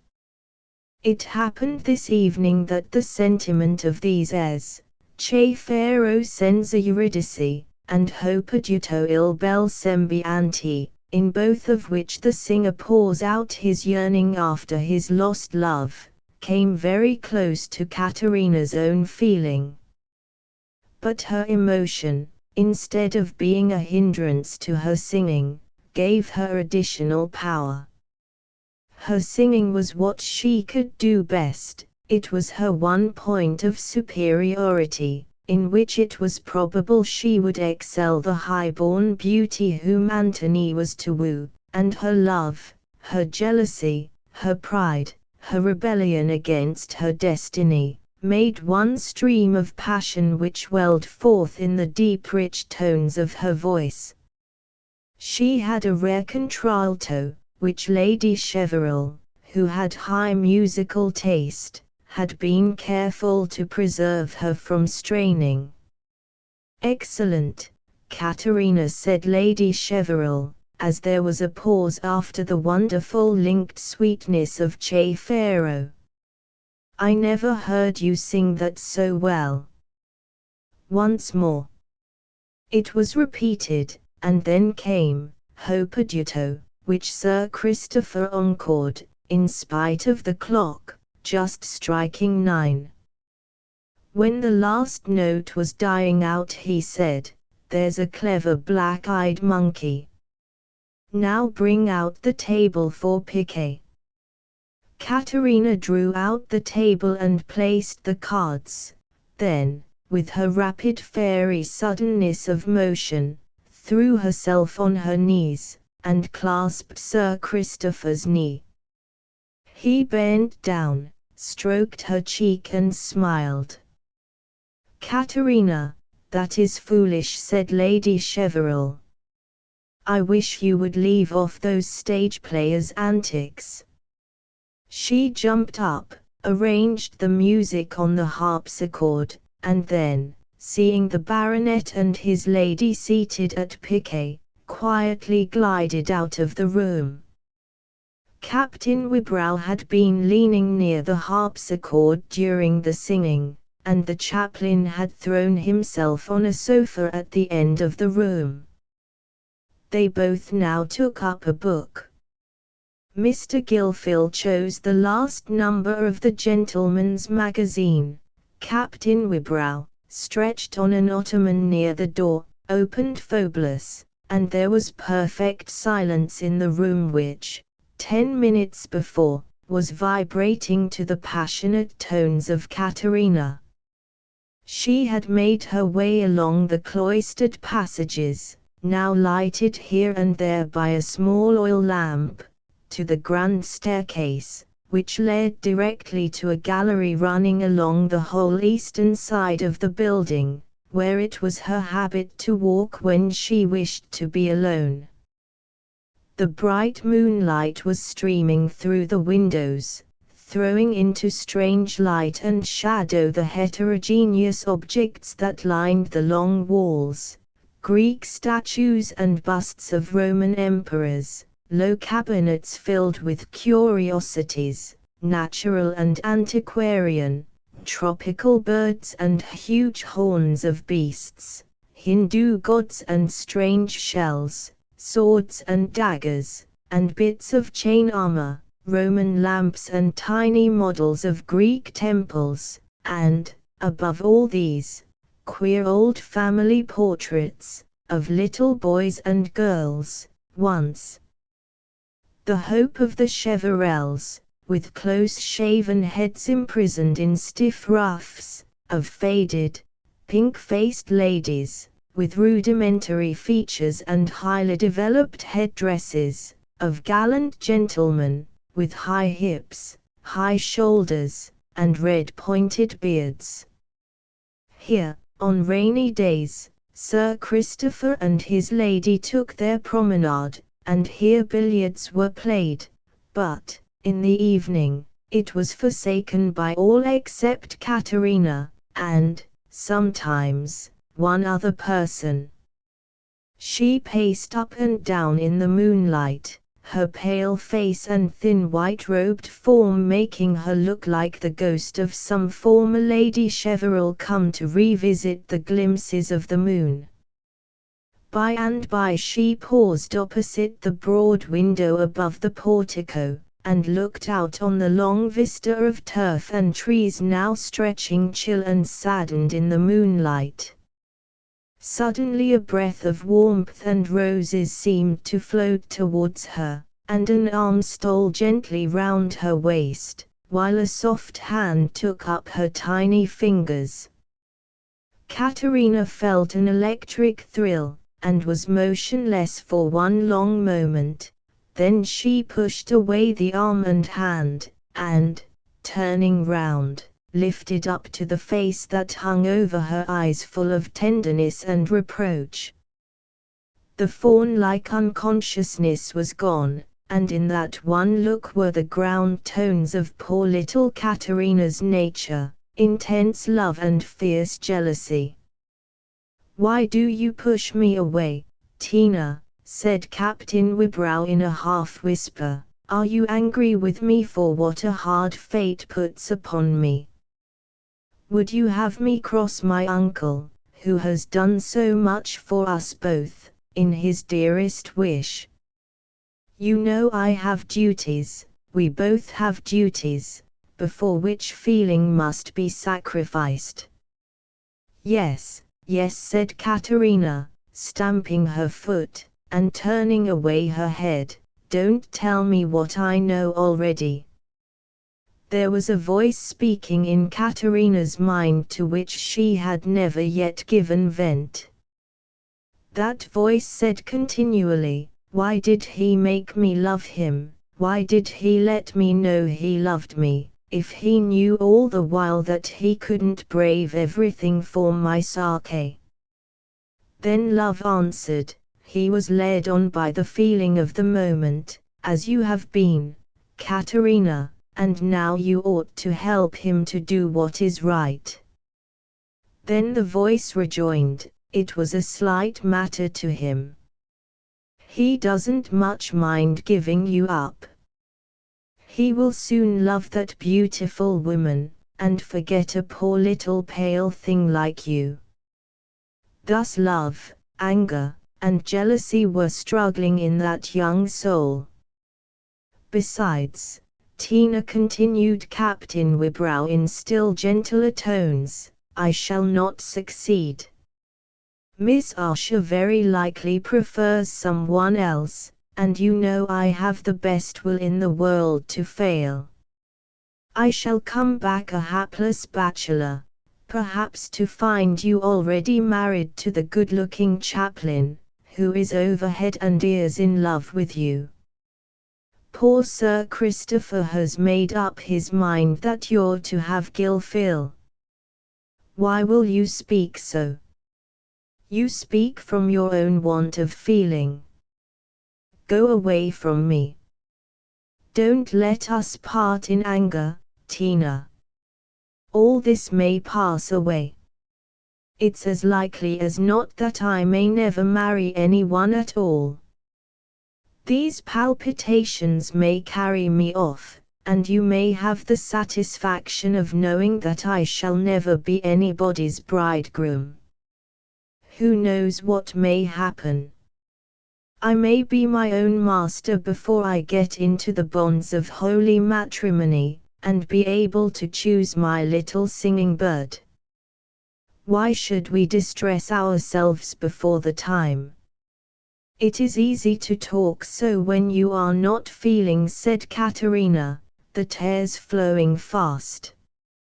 It is bad to bear now, whatever may come after. But you don't care about my misery. Don't I, Tina? Said Anthony in his tenderest tones, again stealing his arm round her waist, and drawing her towards him. Poor Tina was the slave of this voice and touch. Grief and resentment, retrospect and foreboding, vanished, all life before and after melted away in the bliss of that moment, as Anthony pressed his lips to hers. Captain Wibrow thought, poor little Tina, it would make her very happy to have me. But she is a mad little thing. At that moment a loud bell startled Katerina from her trance of bliss. It was the summons to prayers in the chapel, and she hastened away, leaving Captain Wibrow to follow slowly. It was a pretty sight, that family assembled to worship in the little chapel, where a couple of wax candles threw a mild faint light on the figures kneeling there. In the desk was Mr. Gilfil, with his face a shade graver than usual. On his right hand, kneeling on their red velvet cushions, were the master and mistress of the household, in their elderly dignified beauty. On his left, the youthful grace of Anthony and Katerina, in all the striking contrast of their coloring, he, with his exquisite outline and rounded fairness, like an Olympian god, she, dark and tiny, like a gypsy changeling. Then there were the domestics kneeling on red-covered forms, the women headed by Mrs. Bellamy, the natty little old housekeeper, in snowy cap and apron, and Mrs. Sharp, my lady's maid, of somewhat vinegar aspect and flaunting attire, the men by Mr. Bellamy the butler, and Mr. Warren, Sir Christopher's venerable valet. A few collects from the evening service was what Mr. Gilfil habitually read, ending with the simple petition, "Lighten our darkness." And then they all rose, the servants turning to curtsy and bow as they went out. The family returned to the drawing-room, said good night to each other, and dispersed, all to speedy slumber except two. Katerina only cried herself to sleep after the clock had struck 12. Mr. Gilfil lay awake still longer, thinking that very likely Katerina was crying. Captain Wibrow, having dismissed his valet at 11, was soon in a soft slumber, his face looking like a fine cameo in high relief on the slightly indented pillow.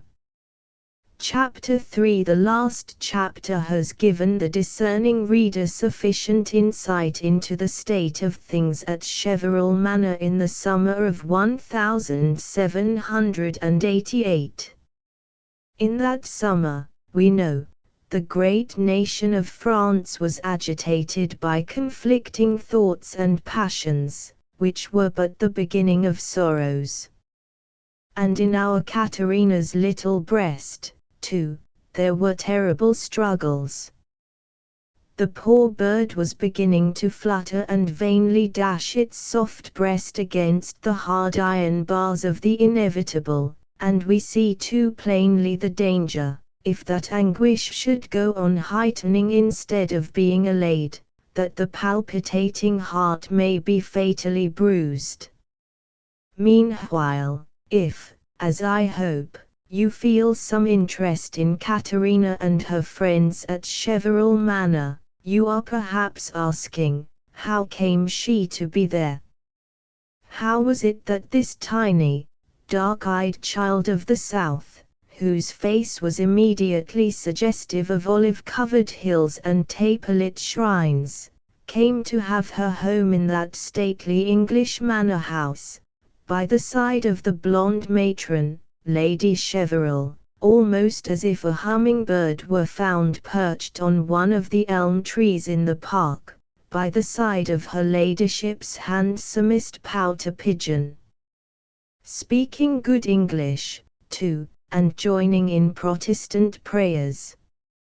Surely she must have been adopted and brought over to England at a very early age. She was. During Sir Christopher's last visit to Italy with his lady, 15 years before, they resided for some time at Milan, where Sir Christopher, who was an enthusiast for Gothic architecture, and was then entertaining the project of metamorphosing his plain brick family mansion into the model of a Gothic manor house, was bent on studying the details of that marble miracle, the cathedral.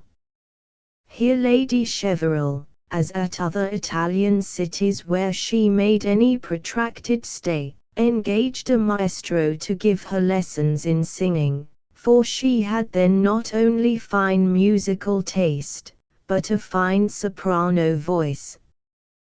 Those were days when very rich people used manuscript music, and many a man who resembled Jean-Jacques in nothing else, resembled him in getting a livelihood à copier la musique et l'arpège.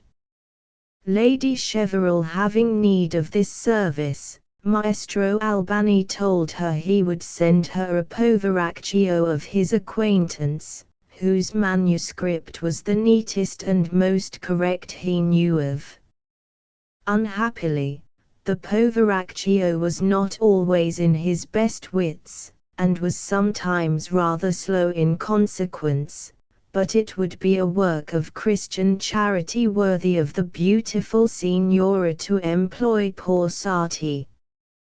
The next morning, Mrs. Sharp, then a blooming Abigail of 33, entered her lady's private room and said, "If you please, my lady, there's the frowsiest, shabbiest man you ever saw, outside, and he's told Mr. Warren as the singing master sent him to see your ladyship. But I think you'll hardly like him to come in here. Belike he's only a beggar."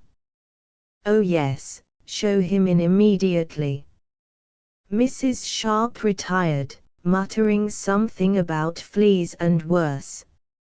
She had the smallest possible admiration for fair Orsania and its natives, and even her profound deference for Sir Christopher and her lady could not prevent her from expressing her amazement at the infatuation of gentlefolks in choosing to sojourn among papises, in countries where there was no getting to e'er a bit o' linen, and where the people smelt o' garlic fit to knock you down. However, she presently reappeared, ushering in a small meagre man, sallow and dingy, with a restless wandering look in his dull eyes, and an excessive timidity about his deep reverences, which gave him the air of a man who had been long a solitary prisoner. Yet through all this squalor and wretchedness there were some traces discernible of comparative youth and former good looks. Lady Cheverel, though not very tender-hearted, still less sentimental, was essentially kind, and liked to dispense benefits like a goddess, who looks down benignly on the halt, the maimed, and the blind that approach her shrine. She was smitten with some compassion at the sight of poor Sarti, who struck her as the mere battered wreck of a vessel that might have once floated gaily enough on its outward voyage to the sound of pipes and tabors.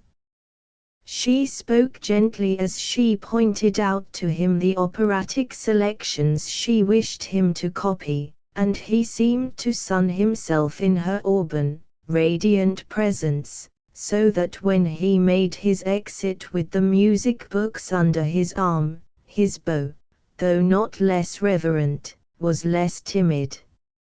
It was 10 years at least since Sati had seen anything so bright and stately and beautiful as Lady Cheveril. For the time was far off in which he had trod the stage in satin and feathers, the primo tenor of one short season. He had completely lost his voice in the following winter, and had ever since been little better than a cracked fiddle, which is good for nothing but firewood.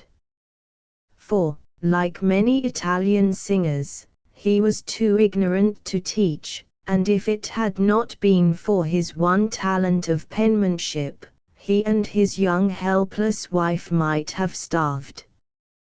Then, just after their third child was born, fever came, swept away the sickly mother and the two eldest children, and attacked Sati himself, who rose from his sickbed with enfeebled brain and muscle, and a tiny baby on his hands, scarcely 4 months old. He lodged over a fruit shop kept by a stout virago, loud of tongue and irate in temper, but who had had children born to her, and so had taken care of the tiny yellow, black-eyed bambinito, and tended Sati himself through his sickness. Here he continued to live, earning a meager subsistence for himself and his little one by the work of copying music, put into his hands chiefly by Maestro Albani. He seemed to exist for nothing but the child. He tended it, he dandled it, he chatted to it, living with it alone in his one room above the fruit shop, only asking his landlady to take care of the marmoset during his short absences in fetching and carrying home work. Customers frequenting that fruit shop might often see the tiny Caterina seated on the floor with her legs in a heap of peas, which it was her delight to kick about, or perhaps deposited, like a kitten, in a large basket out of harm's way. Sometimes, however, Sati left his little one with another kind of protectress.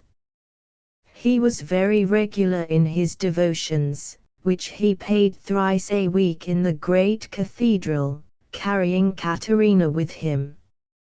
Here, when the high morning sun was warming the myriad glittering pinnacles without, and struggling against the massive gloom within, the shadow of a man with a child on his arm might be seen flitting across the more stationary shadows of pillar and mullion, and making its way towards a little tinsel Madonna hanging in a retired spot near the choir. Amid all the sublimities of the mighty cathedral, poor Sati had fixed on this tinsel Madonna as the symbol of divine mercy and protection, just as a child, in the presence of a great landscape, sees none of the glories of wood and sky, but sets its heart on a floating feather or insect that happens to be on a level with its eye. Here, then, Sati worshipped and prayed, setting Caterina on the floor by his side, and now and then, when the cathedral lay near some place where he had to call, and did not like to take her, he would leave her there in front of the tinsel Madonna, where she would sit, perfectly good, amusing herself with low crowing noises and see-sawings of her tiny body. And when Sati came back, he always found that the Blessed Mother had taken good care of Caterina. That was briefly the history of Sati, who fulfilled so well the orders Lady Cheveril gave him, that she sent him away again with a stock of new work. But this time, week after week passed, and he neither reappeared nor sent home the music entrusted to him. Lady Cheveril began to be anxious, and was thinking of sending Warren to inquire at the address Sati had given her, when one day, as she was equipped for driving out, the valet brought in a small piece of paper, which, he said, had been left for her ladyship by a man who was carrying fruit. The paper contained only 3 tremulous lines, in Italian: "Will the Excellentissima, for the love of God, have pity on a dying man, and come to him." Lady Cheverel recognized the handwriting as Sarti's in spite of its tremulousness, and, going down to her carriage, ordered the Milanese coachman to drive to Strada Quinquagesima, numero 10.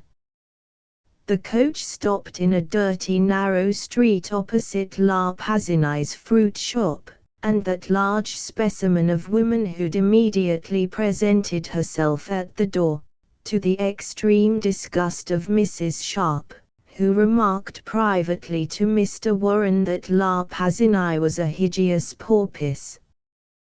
The fruit woman, however, was all smiles and deep curtsies to the Excellentissima, who, not very well understanding her Milanese dialect, abbreviated the conversation by asking to be shown at once to Signor Sarti. La Pazzini preceded her up the dark narrow stairs, and opened a door through which she begged her ladyship to enter. Directly opposite the door lay Sarti, on a low miserable bed. His eyes were glazed, and no movement indicated that he was conscious of their entrance. On the foot of the bed was seated a tiny child, apparently not 3 years old, her head covered by a linen cap, her feet clothed with leather boots, above which her little yellow legs showed thin and naked.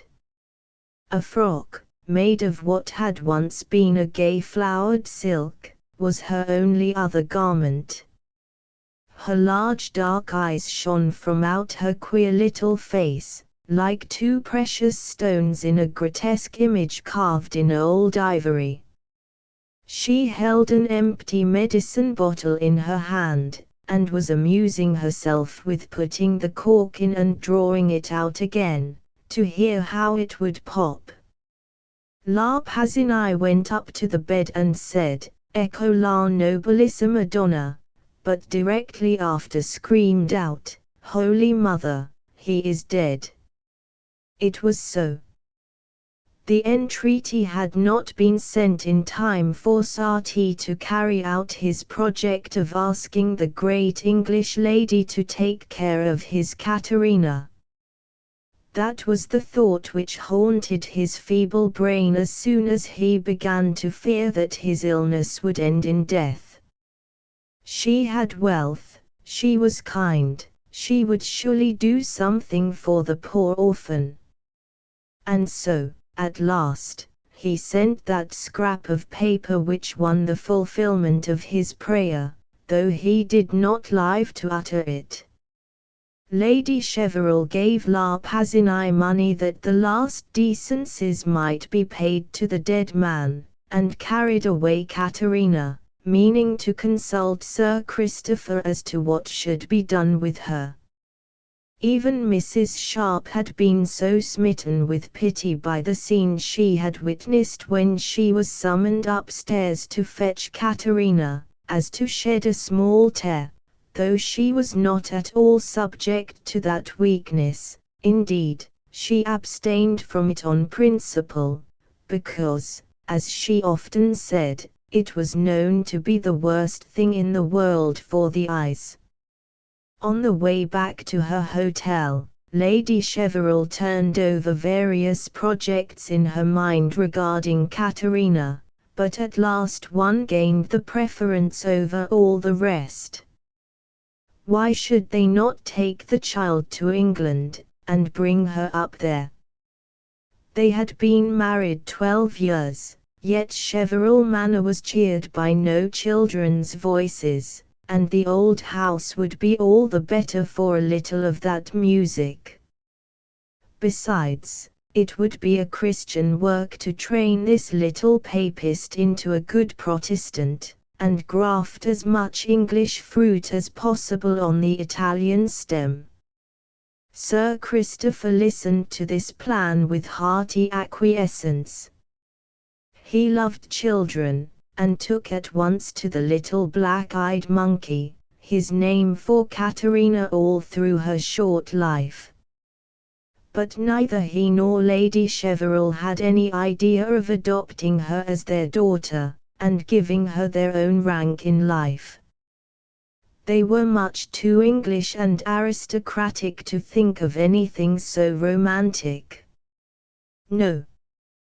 The child would be brought up at Cheverel Manor as a protégé, to be ultimately useful, perhaps, in sorting worsteds, keeping accounts, reading aloud, and otherwise supplying the place of spectacles when her ladyship's eyes should wax dim.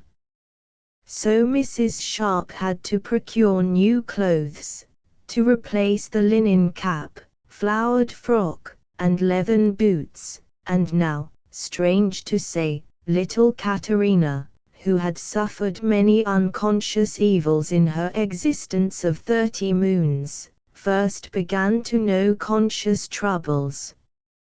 Ignorance, says Ajax, is a painless evil, so, I should think, is dirt, considering the merry faces that go along with it. At any rate, cleanliness is sometimes a painful good, as any one can vouch who has had his face washed the wrong way, by a pitiless hand with a gold ring on the third finger. If you, reader, have not known that initiatory anguish, it is idle to expect that you will form any approximate conception of what Caterina endured under Mrs. Sharp's new dispensation of soap and water. Happily, this purgatory came presently to be associated in her tiny brain with a passage straightway to a seat of bliss, the sofa in Lady Cheverel's sitting-room, where there were toys to be broken, a ride was to be had on Sir Christopher's knee, and a spaniel of resigned temper was prepared to undergo small tortures without flinching. Chapter 4. In 3 months from the time of Caterina's adoption, namely, in the late autumn of 1773, the chimneys of Cheverel Manor were sending up unwanted smoke, and the servants were awaiting in excitement the return of their master and mistress after a 2 years' absence.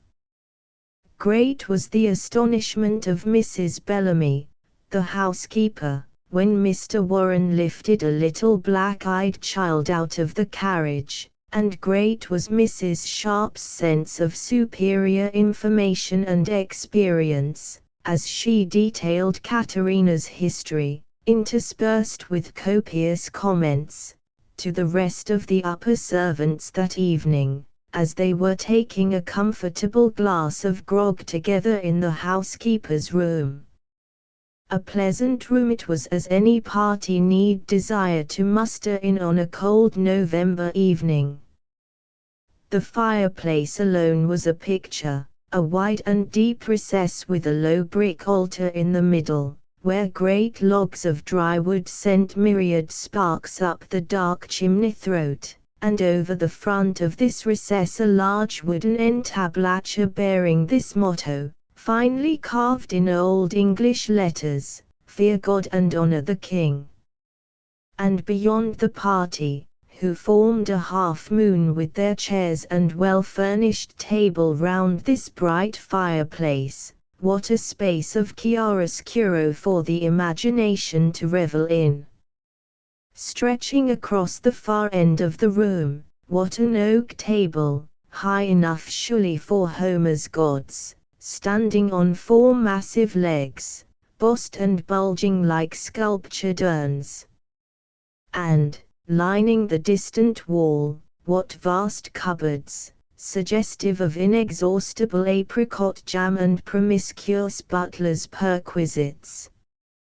A stray picture or two had found their way down there, and made agreeable patches of dark brown on the buff-colored walls. High over the loud resounding double door hung one which, from some indications of a face looming out of blackness, might, by a great synthetic effort, be pronounced a Magdalene.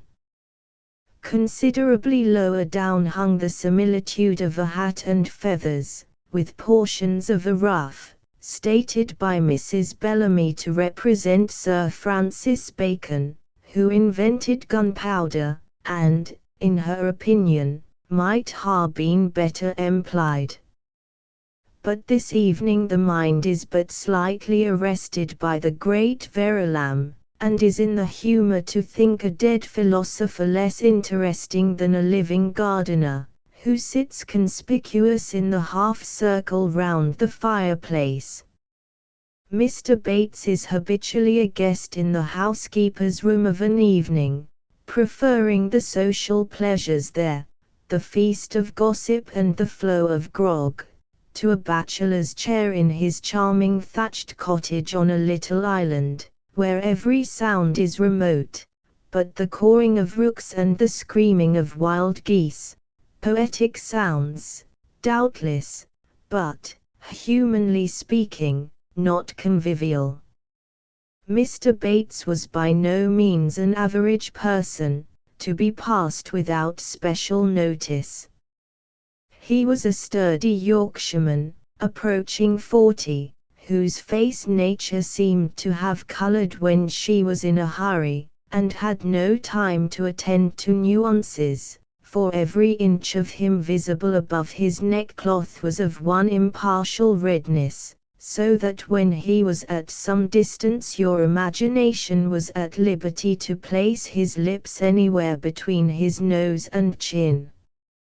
Seen closer, his lips were discerned to be of a peculiar cut, and I fancy this had something to do with the peculiarity of his dialect, which, as we shall see, was individual rather than provincial. Mr. Bates was further distinguished from the common herd by a perpetual blinking of the eyes, and this, together with the red rose tint of his complexion, and a way he had of hanging his head forward, and rolling it from side to side as he walked, gave him the air of a Bacchus in a blue apron, who, in the present reduced circumstances of Olympus, had taken to the management of his own vines. Yet, as gluttons are often thin, so sober men are often rubicund, and Mr. Bates was sober, with that manly, British, churchman-like sobriety which can carry a few glasses of grog without any perceptible clarification of ideas. "Dang my buttons," observed Mr. Bates, who, at the conclusion of Mrs. Sharp's narrative, felt himself urged to his strongest interjection. "It's what I shouldn't ha' looked for from Sir Christopher and my leddy, to bring a furrin child into the country, and depend on tea, whether you and me lives to see tea or no, it'll coom to some harm." The first sitiation I held, it was a hold Hansient Abbey, with the biggest orchard o' apples and pears you ever see. There was a French valet, and he stole silk stookins, and shirts, and rings, and iverything he could lay his hands on, and run away at last wi' Mrs.'s jewel box. They're all alike, them furriners. It ruins blood.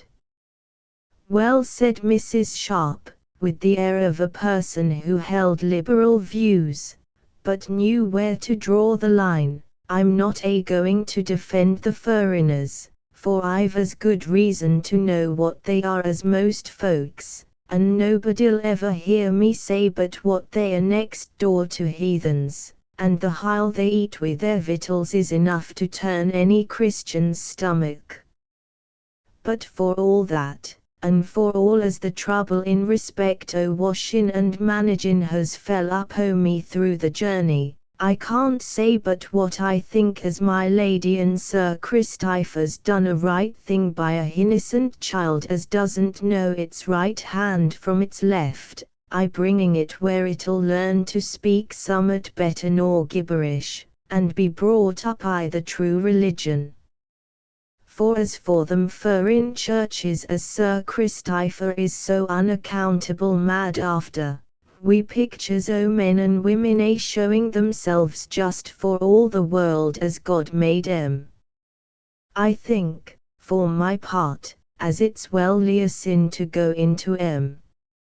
You're likely to have more foreigners, however, said Mr. Warren, who liked to provoke the gardener, for Sir Christopher has engaged some Italian workmen to help in the alterations in the house. Alterations, exclaimed Mrs. Bellamy, in alarm. What alterations? Why, answered Mr. Warren, Sir Christopher, as I understand, is going to make a new thing of the old manor house both inside and out. And he's got portfolios full of plans and pictures coming. It is to be cased with stone, in the Gothic style, pretty near like the churches, you know, as far as I can make out, and the ceilings are to be beyond anything that's been seen in the country. Sir Christopher's been giving a deal of study to it. Dear heart alive, said Mrs. Bellamy, we shall be pisoned wi' lime and plaster, and hev the house full o' workmen colging wi' the maids, and marking no end o' mischief. That ye may lay your life on, Mrs. Bellamy, said Mr. Bates. However, I'll note deny that the good Hicksdale's prithee enoof, and it's wonderful how near them stone carvers cuts out the shapes o' the pineapples, and shamrocks, and roses. I dare say Sir Christopher'll make a nice thing o' the manor, and there won't he be many gentlemen's houses i' the country as'll come up to tea, wi' sic a garden and pleasure grounds and wall fruit as King George might be proud on. Well, I can't think as the house can be better nor it is, Gothic or no Gothic, said Mrs. Bellamy, and I've done the pickling and preserving in it 14 year. Michaelmas was a 3 weeks. But what does my lady say to tea? My lady knows better than cross Sir Christopher in what he's set his mind on, said Mr. Bellamy, who objected to the critical tone of the conversation. Sir Christopher'll have his own way, that you may take your oath. And I the right on tea too. He's a gentleman born, and's got the money. But come, Mr. Bates, fill your glass, and we'll drink health and happiness to his honour and my lady, and then you shall give us a song. Sir Christopher doesn't come home from Italy via a night. This demonstrable position was accepted without hesitation as ground for a toast, but Mr. Bates, apparently thinking that his song was not an equally reasonable sequence, ignored the second part of Mr. Bellamy's proposal. So Mrs. Sharp, who had been heard to say that she had no thoughts at all of marrying Mr. Bates, though he was a sensible fresh-coloured man as many a woman you'd snap at for a husband, enforced Mr. Bellamy's appeal. Come, Mr. Bates, let us hear Roy's Wife. I'd rather hear a good old song like that, nor all the fine Italian toodlin'. Mr. Bates, urged thus flatteringly, stuck his thumbs into the armholes of his waistcoat, threw himself back in his chair with his head in that position in which he could look directly towards the zenith, and struck up a remarkably staccato rendering of Roy's Wife of Old Eveloke. This melody may certainly be taxed with excessive iteration, but that was precisely its highest recommendation to the present audience, who found it all the easier to swell the chorus.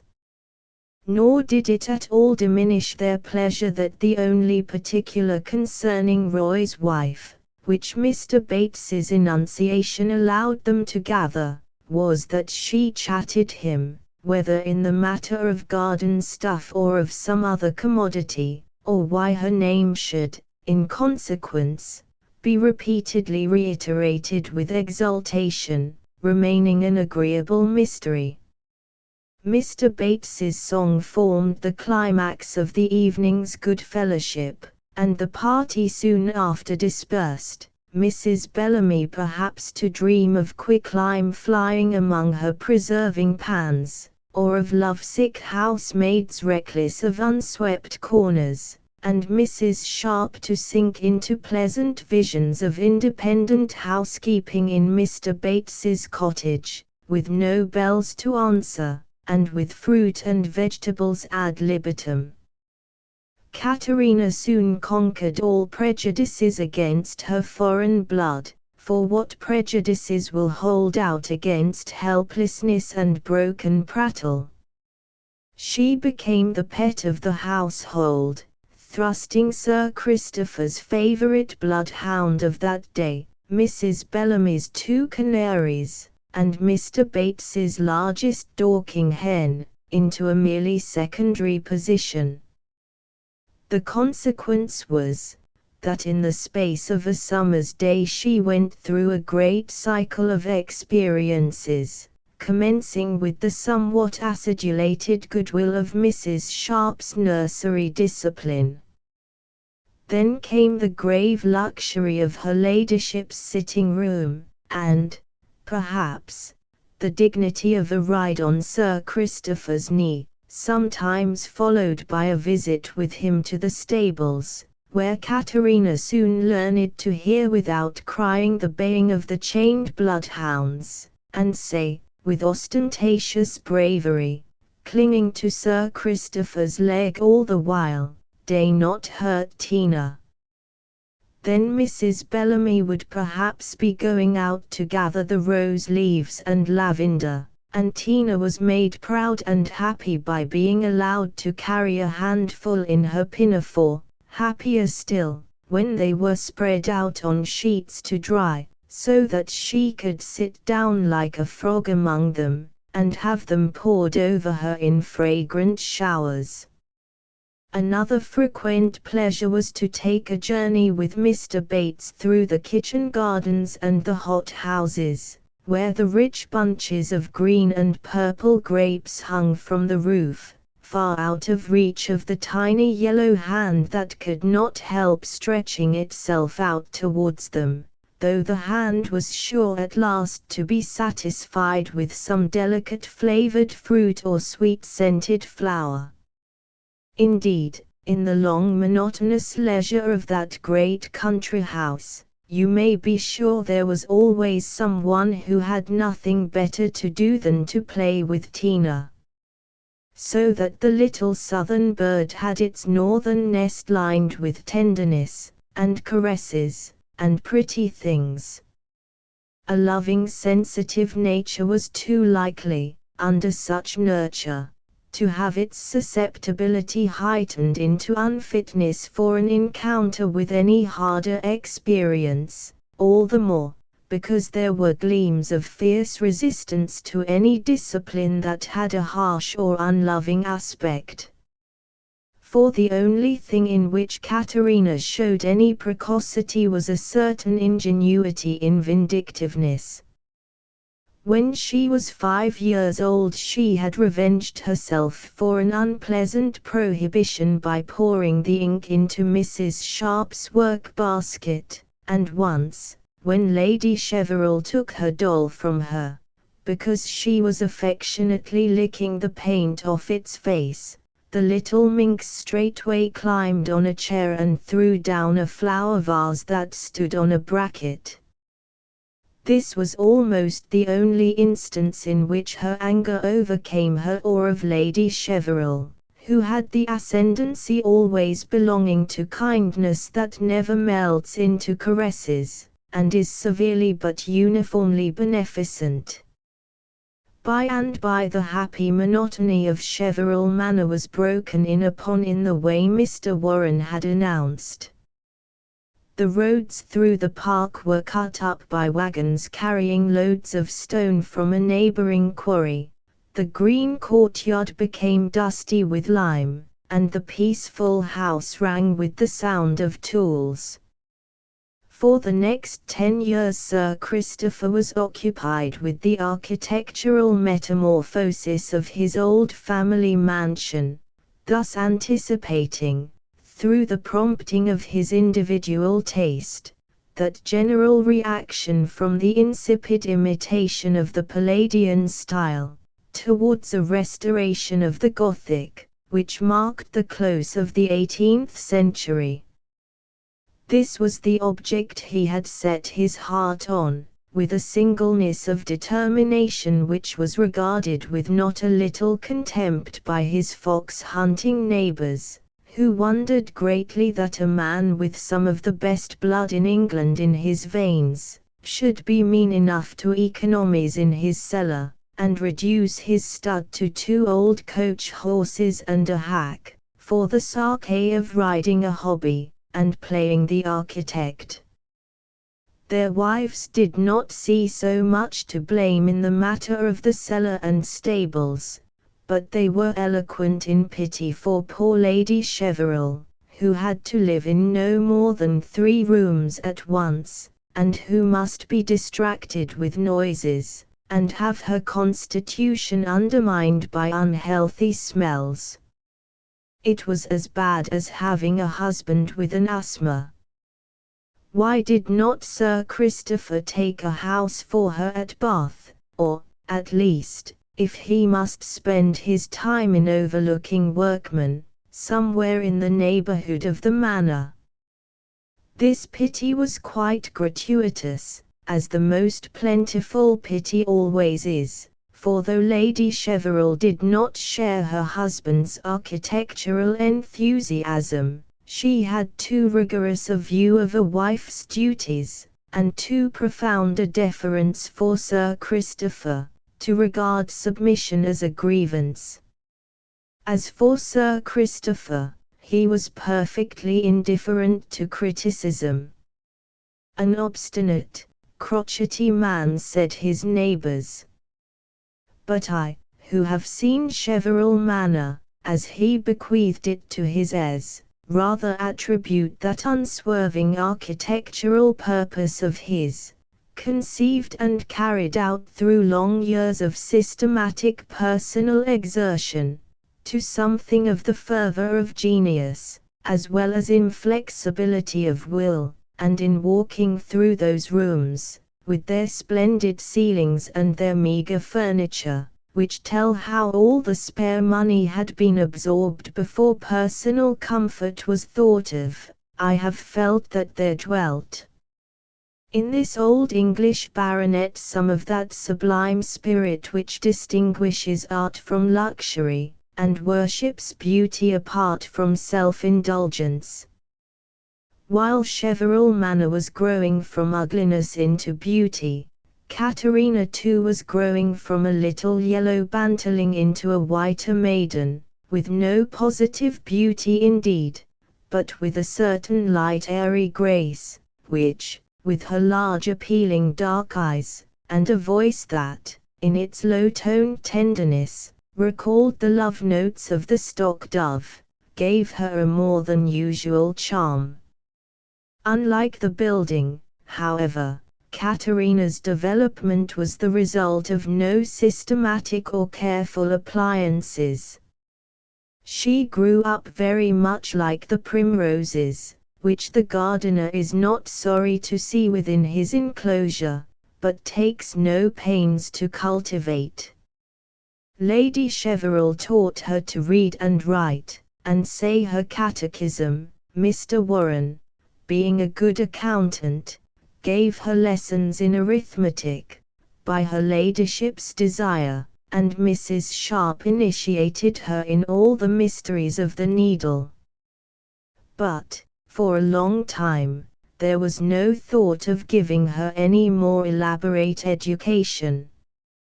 It is very likely that to her dying day Katerina thought the earth stood still, and that the sun and stars moved round it, but so, for the matter of that, did Helen, and Dido, and Desdemona, and Juliet, whence I hope you will not think my Katerina less worthy to be a heroine on that account. The truth is, that, with one exception, her only talent lay in loving, and there, it is probable, the most astronomical of women could not have surpassed her. Orphan and protégée though she was, this supreme talent of hers found plenty of exercise at Cheverel Manor, and Katerina had more people to love than many a small lady and gentleman affluent in silver mugs and blood relations. I think the first place in her childish heart was given to Sir Christopher, for little girls are apt to attach themselves to the finest-looking gentleman at hand, especially as he seldom has anything to do with discipline. Next to the baronet came Dorcas, the merry rosy-cheeked damsel who was Mrs. Sharp's lieutenant in the nursery, and thus played the part of the raisins in a dose of senna. It was a black day for Katerina when Dorcas married the coachman, and went, with a great sense of elevation in the world, to preside over a public in the noisy town of Slopeta. A little china box, bearing the motto though lost to sight, "To memory dear," which Dorcas sent her as a remembrance, was among Katerina's treasures 10 years after. The one other exceptional talent, you already guess, was music. When the fact that Katerina had a remarkable ear for music, and a still more remarkable voice, attracted Lady Cheverel's notice, the discovery was very welcome both to her and Sir Christopher. Her musical education became at once an object of interest.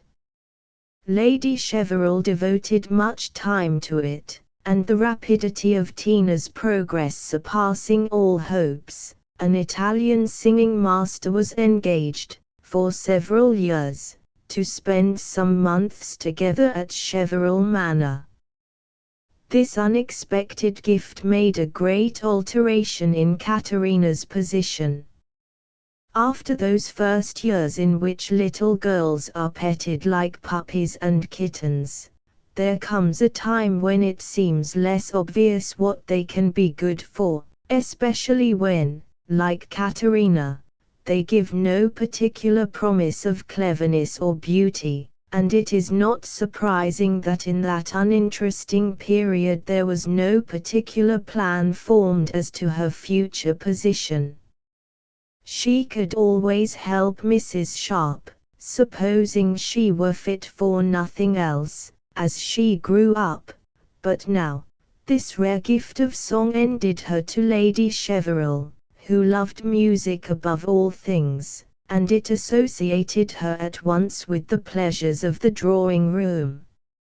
Insensibly she came to be regarded as one of the family, and the servants began to understand that Miss Sarti was to be a lady after all. "And the rate on tea too," said Mr. Bates, "for she hasn't the cut of a gel as must work for her bread, she's as nesh and delicate as a peach blossom, welly like a linnet, we onny juiced body enough to hold her voice." But long before Tina had reached this stage of her history, a new era had begun for her, in the arrival of a younger companion than any she had hitherto known.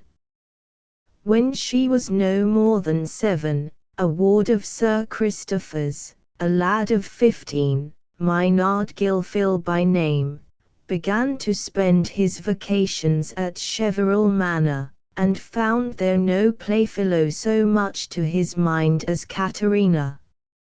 Maynard was an affectionate lad, who retained a propensity to white rabbits, pet squirrels, and guinea pigs, perhaps a little beyond the age at which young gentlemen usually look down on such pleasures as puerile. He was also much given to fishing, and to carpentry, considered as a fine art, without any base view to utility. And in all these pleasures it was his delight to have Caterina as his companion, to call her little pet names, answer her wondering questions, and have her toddling after him as you may have seen a Blenheim spaniel trotting after a large setter. Whenever Maynard went back to school, there was a little scene of parting. "You won't forget me, Tina, before I come back again. I shall leave you all the whipcord we've made, and don't you let Guinea die. Come, give me a kiss, and promise not to forget me." As the years wore on, and Maynard passed from school to college, and from a slim lad to a stalwart young man, their companionship in the vacations necessarily took a different form, but it retained a brotherly and sisterly familiarity. With Maynard the boyish affection had insensibly grown into ardent love. Among all the many kinds of first love, that which begins in childish companionship is the strongest and most enduring. When passion comes to unite its force to long affection, love is at its springtide. And Maynard Gilfil's love was of a kind to make him prefer being tormented by Caterina to any pleasure, apart from her, which the most benevolent magician could have devised for him. It is the way with those tall large-limbed men, from Samson downwards. As for Tina, the little minx was perfectly well aware that Maynard was her slave. He was the one person in the world whom she did as she pleased with, and I need not tell you that this was a symptom of her being perfectly heart-whole so far as he was concerned. For a passionate woman's love is always overshadowed by fear. Maynard Gilfil did not deceive himself in his interpretation of Caterina's feelings, but he nursed the hope that some time or other she would at least care enough for him to accept his love. So he waited patiently for the day when he might venture to say, "Caterina, I love you." You see, he would have been content with very little, being one of those men who pass through life without making the least clamor about themselves, thinking neither the cut of his coat, nor the flavor of his soup, nor the precise depth of a servant's bow, at all momentous. He thought, foolishly enough, as lovers will think, that it was a good augury for him when he came to be domesticated at Cheverel Manor in the quality of chaplain there, and curate of a neighbouring parish, judging falsely, from his own case, that habit and affection were the likeliest avenues to love. Sir Christopher satisfied several feelings in installing Maynard as chaplain in his house. He liked the old-fashioned dignity of that domestic appendage, he liked his ward's companionship, and, as Maynard had some private fortune, he might take life easily in that agreeable home, keeping his hunter, and observing a mild regimen of clerical duty, until the Cumbermoor living should fall in, when he might be settled for life in the neighborhood of the manor. With Caterina for a wife, too, Sir Christopher soon began to think, for though the good baronet was not at all quick to suspect what was unpleasant and opposed to his views of fitness, he was quick to see what would dovetail with his own plans, and he had first guessed, and then ascertained, by direct inquiry, the state of Maynard's feelings. He at once leaped to the conclusion that Caterina was of the same mind, or at least would be, when she was old enough. But these were too early days for anything definite to be said or done. Meanwhile, new circumstances were arising, which, though they made no change in Sir Christopher's plans and prospects, converted Mr. Gilfil's hopes into anxieties, and made it clear to him not only that Caterina's heart was never likely to be his, but that it was given entirely to another. Once or twice in Caterina's childhood, there had been another boy visitor at the manor, younger than Maynard Gilfil, a beautiful boy with brown curls and splendid clothes, on whom Caterina had looked with shy admiration. This was Anthony Wybrow, the son of Sir Christopher's youngest sister, and chosen heir of Cheverel Manor. The baronet had sacrificed a large sum, and even straitened the resources by which he was to carry out his architectural schemes, for the sake of removing the entail from his estate, and making this boy his heir, moved to the step, I am sorry to say, by an implacable quarrel with his elder sister, for a power of forgiveness was not among Sir Christopher's virtues. At length, on the death of Anthony's mother, when he was no longer a curly-headed boy, but a tall young man, with a captain's commission, Cheverel Manor became his home too, whenever he was absent from his regiment. Caterina was then a little woman, between 16 and 17, and I need not spend many words in explaining what you perceive to be the most natural thing in the world. There was little company kept at the manor, and Captain Wybrow would have been much duller if Caterina had not been there. It was pleasant to pay her attentions, to speak to her in gentle tones, to see her little flutter of pleasure, the blush that just lit up her pale cheek, and the momentary timid glance of her dark eyes, when he praised her singing, leaning at her side over the piano. Pleasant, too, to cut out that chaplain with his large calves. What idle man can withstand the temptation of a woman to fascinate, and another man to eclipse, especially when it is quite clear to himself that he means no mischief, and shall leave everything to come right again by and by? At the end of 18 months, however, during which Captain Wybrow had spent much of his time at the manor, he found that matters had reached a point which he had not at all contemplated. Gentle tones had led to tender words, and tender words had called forth a response of looks which made it impossible not to carry on the crescendo of love-making. To find oneself adored by a little, graceful, dark-eyed, sweet-singing woman, whom no one need despise, is an agreeable sensation, comparable to smoking the finest latakia, and also imposes some return of tenderness as a duty. Perhaps you think that Captain Wybrow, who knew that it would be ridiculous to dream of his marrying Caterina, must have been a reckless libertine to win her affections in this manner. Not at all.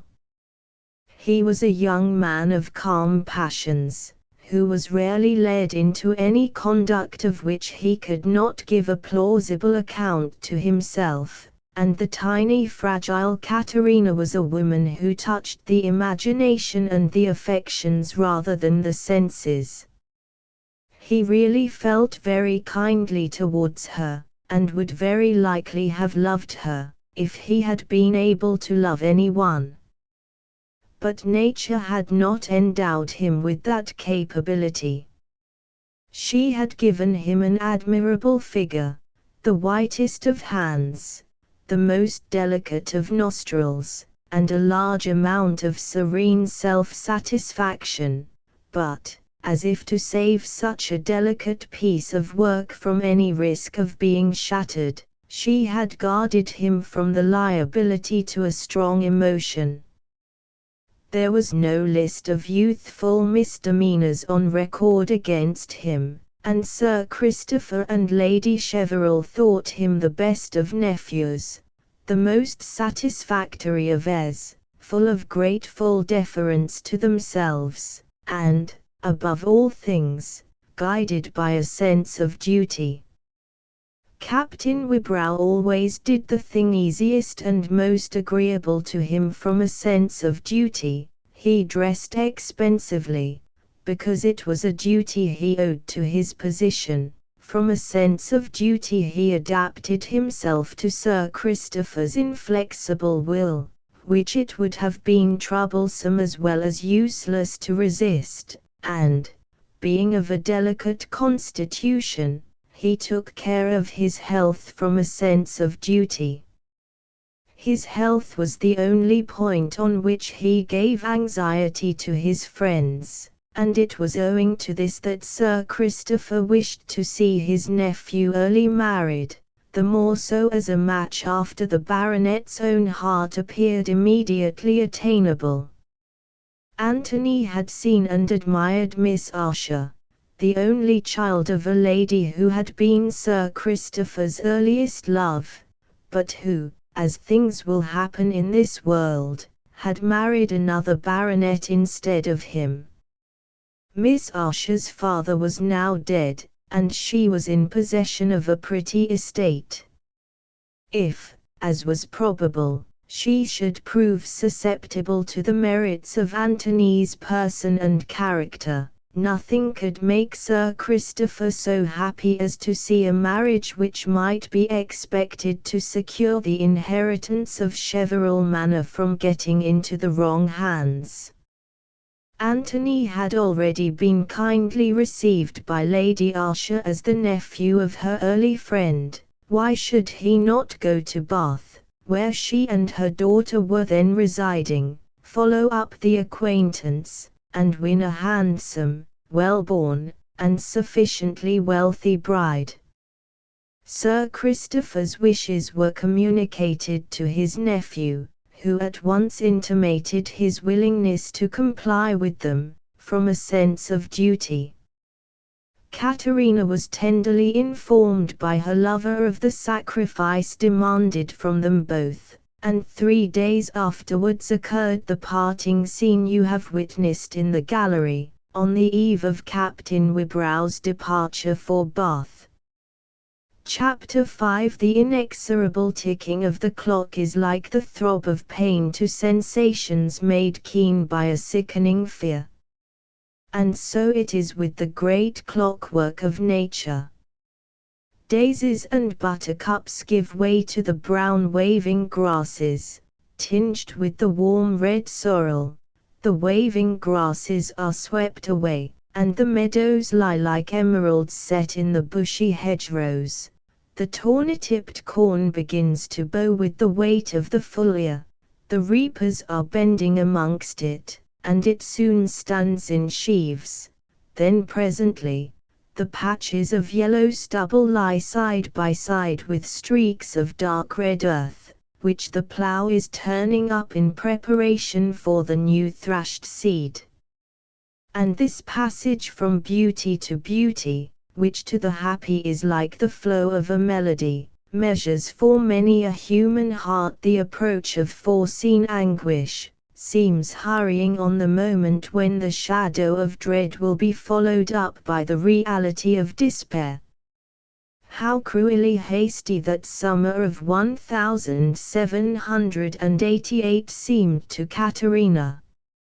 Surely the roses vanished earlier, and the berries on the mountain ash were more impatient to redden and bring on the autumn, when she would be face to face with her misery, and witness Antony giving all his gentle tones, tender words, and soft looks to another.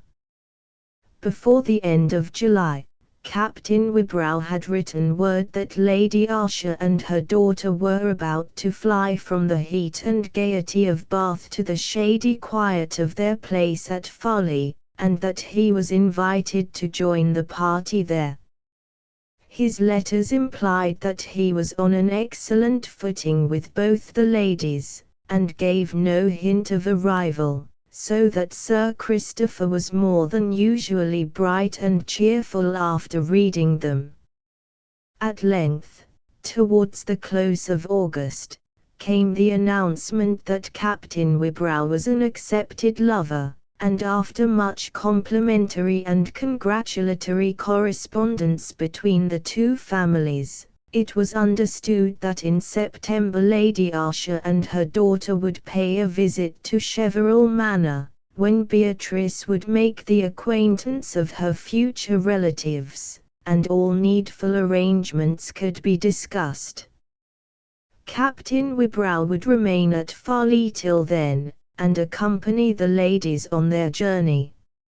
In the interval, everyone at Cheverel Manor had something to do by way of preparing for the visitors. Sir Christopher was occupied in consultations with his steward and lawyer, and in giving orders to everyone else, especially in spurring on Francesco to finish the saloon. Mr. Gilfil had the responsibility of procuring a lady's horse, Miss Archer being a great rider. Lady Cheverel had unwonted calls to make and invitations to deliver. Mr. Bates's turf, and gravel, and flower beds were always at such a point of neatness and finish that nothing extraordinary could be done in the garden, except a little extraordinary scolding of the under-gardener, and this addition Mr. Bates did not neglect. Happily for Katerina, she too had her task. To fill up the long dreary daytime, it was to finish a chair cushion which would complete the set of embroidered covers for the drawing-room, Lady Cheverel's year-long work, and the only noteworthy bit of furniture in the manor.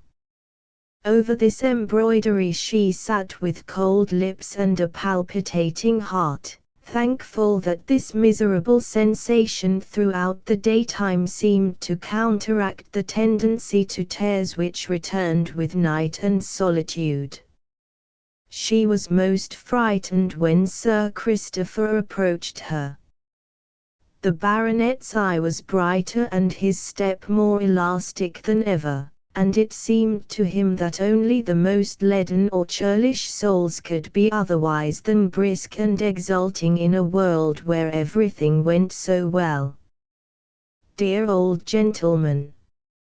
He had gone through life a little flushed with the power of his will, and now his latest plan was succeeding, and Cheverel Manor would be inherited by a grandnephew, whom he might even yet live to see a fine young fellow with at least the down on his chin. Why not? One is still young at 60. Sir Christopher had always something playful to say to Katerina. Now, little monkey, you must be in your best voice, you're the minstrel of the manor, you know. And be sure you have a pretty gown and a new ribbon. You must not be dressed in russet, though you are a singing bird. Or perhaps, it is your turn to be courted next, Tina. But don't you learn any naughty proud airs. I must have my nard let off easily. Katerina's affection for the old baronet helped her to summon up a smile as he stroked her cheek and looked at her kindly, but that was the moment at which she felt it most difficult not to burst out crying. Lady Cheverel's conversation and presence were less trying, for her ladyship felt no more than calm satisfaction in this family event, and besides, she was further sobered by a little jealousy at Sir Christopher's anticipation of pleasure in seeing Lady Usher, enshrined in his memory as a mild-eyed beauty of 16, with whom he had exchanged looks before he went on his first travels. Lady Cheverel would have died rather than confess it, but she couldn't help hoping that he would be disappointed in Lady Usher, and rather ashamed of having called her so charming. Mr. Gilfil watched Katerina through these days with mixed feelings.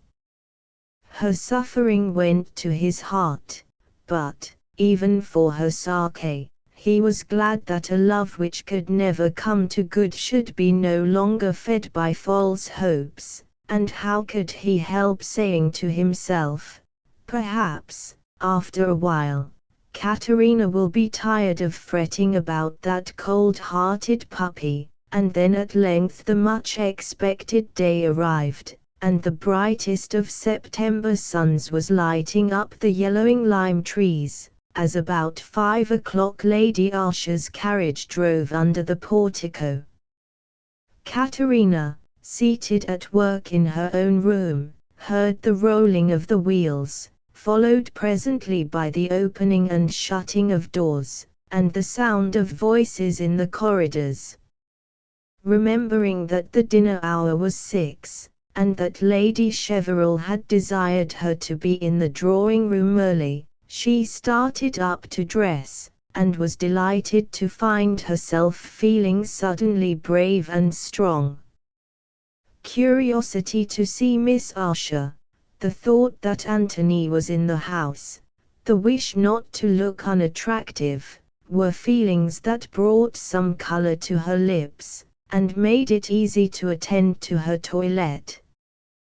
They would ask her to sing this evening, and she would sing well. Miss Usher should not think her utterly insignificant. So she put on her grey silk gown and her cherry-coloured ribbon with as much care as if she had been herself the betrothed, not forgetting the pair of round pearl earrings which Sir Christopher had told Lady Cheverel to give her, because Tina's little ears were so pretty. Quick as she had been, she found Sir Christopher and Lady Cheverel in the drawing-room chatting with Mr. Gilfil, and telling him how handsome Miss Usher was, but how entirely unlike her mother, apparently resembling her father only. "Aha," said Sir Christopher, as he turned to look at Katerina, "what do you think of this, Maynard? Did you ever see Tina look so pretty before? Why, that little grey gown has been made out of a bit of my lady's, hasn't it? It doesn't take anything much larger than a pocket handkerchief to dress the little monkey." Lady Cheverel, too, serenely radiant in the assurance a single glance had given her of Lady Usher's inferiority, smiled approval, and Katerina was in one of those moods of self-possession and indifference which come as the ebb tide between the struggles of passion. She retired to the piano, and busied herself with arranging her music, not at all insensible to the pleasure of being looked at with admiration the while, and thinking that, the next time the door opened, Captain Wibrow would enter, and she would speak to him quite cheerfully. But when she heard him come in, and the scent of roses floated towards her, her heart gave one great leap. She knew nothing till he was pressing her hand, and saying, in the old easy way, "Well, Katerina, how do you do? You look quite blooming." She felt her cheeks reddening with anger that he could speak and look with such perfect nonchalance. Ah! He was too deeply in love with someone else to remember anything he had felt for her. But the next moment she was conscious of her folly, as if he could show any feeling then. This conflict of emotions stretched into a long interval, the few moments that elapsed before the door opened again, and her own attention, as well as that of all the rest, was absorbed by the entrance of the two ladies. The daughter was the more striking, from the contrast she presented to her mother, a round-shouldered, middle-sized woman, who had once had the transient pink and white beauty of a blonde, with ill-defined features and early embonpoint. Miss Usher was tall, and gracefully though substantially formed, carrying herself with an air of mingled graciousness and self-confidence, her dark brown hair, untouched by powder, hanging in bushy curls round her face, and falling in long thick ringlets nearly to her waist. The brilliant carmine tint of her well-rounded cheeks, and the finely cut outline of her straight nose, produced an impression of splendid beauty, in spite of commonplace brown eyes, a narrow forehead, and thin lips. She was in mourning, and the dead black of her crepe dress, relieved here and there by jet ornaments, gave the fullest effect to her complexion, and to the rounded whiteness of her arms, bare from the elbow. The first coup d'œil was dazzling, and as she stood looking down with a gracious smile on Katerina, whom Lady Cheverel was presenting to her, the poor little thing seemed to herself to feel, for the first time, all the folly of her former dream. "We are enchanted with your place, Sir Christopher," said Lady Usher, with a feeble kind of pompousness, which she seemed to be copying from someone else. "I'm sure your nephew must have thought Farley wretchedly out of order. Poor Sir John was so very careless about keeping up the house and grounds. I often talked to him about it, but he said, 'Pooh, as long as my friends find a good dinner and a good bottle of wine, they won't care about my ceilings being rather smoky.'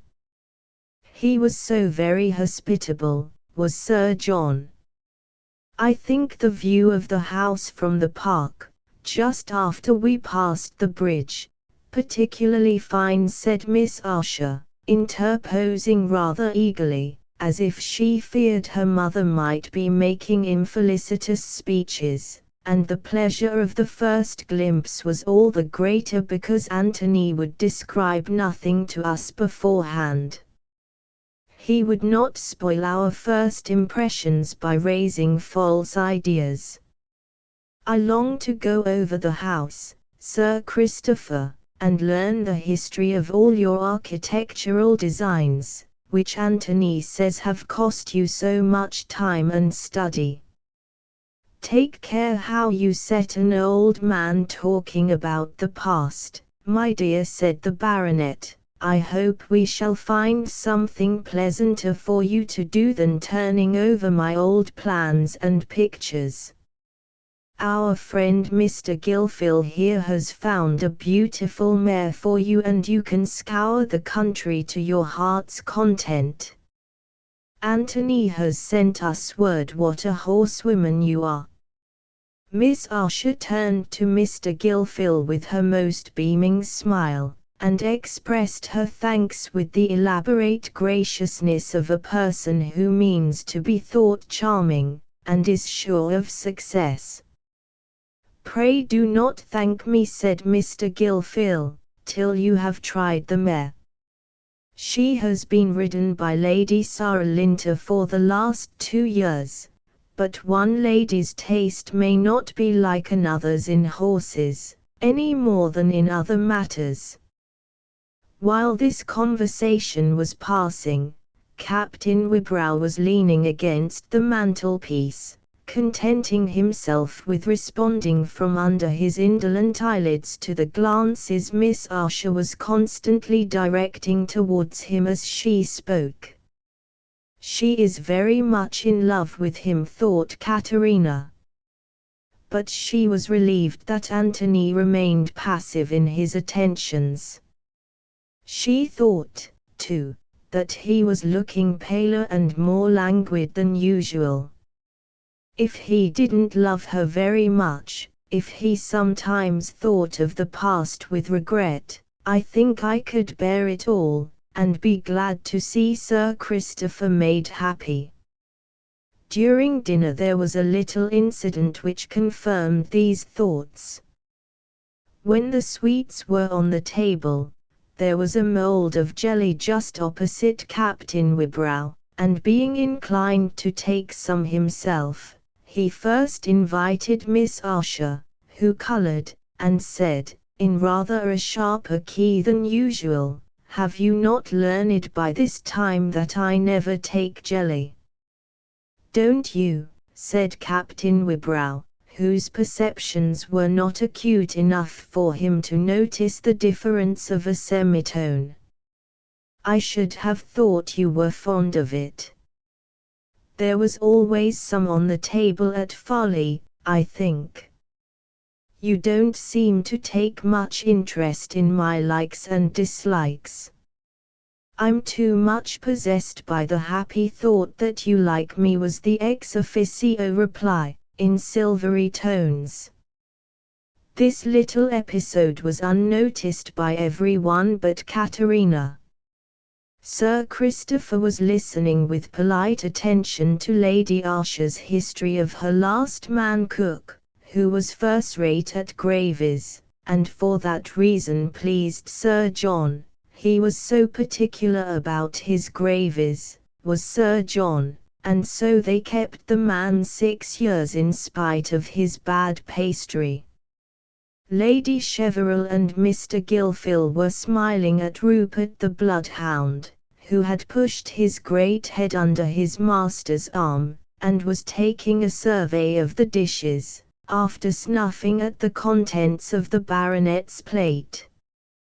When the ladies were in the drawing-room again, Lady Archer was soon deep in a statement to Lady Cheverel of her views about burying people in woolen. "To be sure, you must have a woolen dress, because it's the law, you know, but that need hinder no one from putting linen underneath. I always used to say, if Sir John died tomorrow, I would bury him in his shirt, and I did. And let me advise you to do so by Sir Christopher." "You never saw Sir John, Lady Cheverel." "He was a large tall man, with a nose just like Beatrice, and so very particular about his shirts." Miss Archer, meanwhile, had seated herself by Katerina, and, with that smiling affability which seems to say, "I am really not at all proud, though you might expect it of me," said, "Anthony tells me you sing so very beautifully. I hope we shall hear you this evening." "Oh yes," said Katerina, quietly, without smiling, "I always sing when I am wanted to sing. I envy you such a charming talent. Do you know, I have no ear, I cannot hum the smallest tune, and I delight in music so. Is it not unfortunate? But I shall have quite a treat while I am here. Captain Wibrow says you will give us some music every day." "I should have thought you wouldn't care about music if you had no ear," said Katerina, becoming epigrammatic by force of grave simplicity. "Oh, I assure you, I dote on it, and Anthony is so fond of it. It would be so delightful if I could play and sing to him, though he says he likes me best not to sing, because it doesn't belong to his idea of me. What style of music do you like best? I don't know. I like all beautiful music. And are you as fond of riding as of music? No, I never ride. I think I should be very frightened. Oh no, indeed you would not, after a little practice. I have never been in the least timid. I think Anthony is more afraid for me than I am for myself, and since I have been riding with him, I have been obliged to be more careful, because he is so nervous about me. Katerina made no reply, but she said to herself, I wish she would go away and not talk to me. She only wants me to admire her good nature, and to talk about Anthony. Miss Asher was thinking at the same time, this Miss Sarti seems a stupid little thing. Those musical people often are.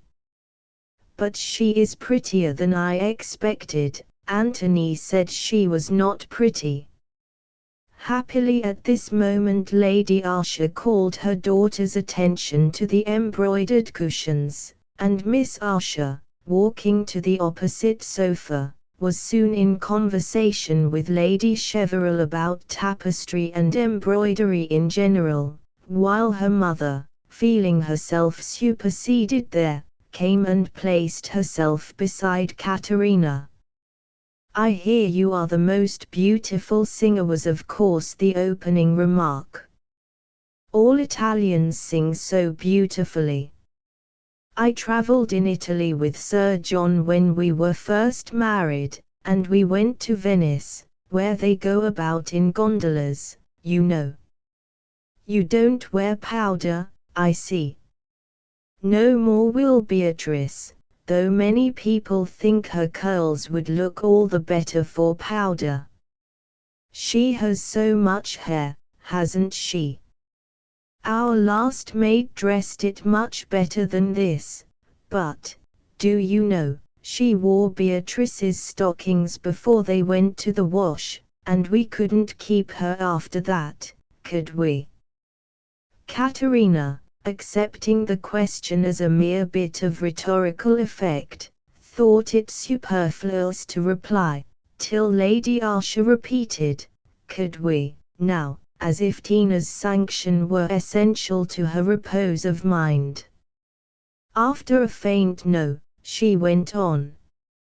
Maids are so very troublesome, and Beatrice is so particular, you can't imagine. I often say to her, my dear, you can't have perfection. That very gown she has on, to be sure, it fits her beautifully now, but it has been unmade and made up again twice. But she is like poor Sir John, he was so very particular about his own things, was Sir John. Is Lady Cheverel particular? Rather. But Mrs. Sharp has been her maid 20 years. I wish there was any chance of our keeping Griffin 20 years. But I am afraid we shall have to part with her because her health is so delicate, and she is so obstinate, she will not take bitters as I want her. You look delicate, now. Let me recommend you to take chamomile tea in a morning, fasting. Beatrice is so strong and healthy, she never takes any medicine. But if I had had 20 girls, and they had been delicate, I should have given them all chamomile tea. It strengthens the constitution beyond anything. Now, will you promise me to take chamomile tea? Thank you, I'm not at all ill, said Katerina. I've always been pale and thin. Lady Archer was sure chamomile tea would make all the difference in the world. Katerina must see if it wouldn't, and then went dribbling on like a leaky shower bath, until the early entrance of the gentleman created a diversion, and she fastened on Sir Christopher, who probably began to think that, for poetical purposes, it would be better not to meet one's first love again, after a lapse of 40 years.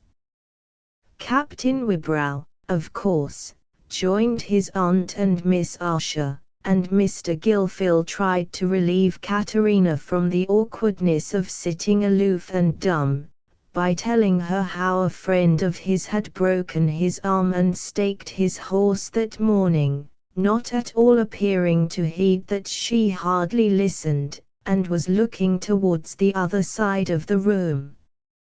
One of the tortures of jealousy is, that it can never turn its eyes away from the thing that pains it. By and by everyone felt the need of a relief from chit-chat, Sir Christopher perhaps the most of all, and it was he who made the acceptable proposition, "Come, Tina, are we to have no music tonight before we sit down to cards?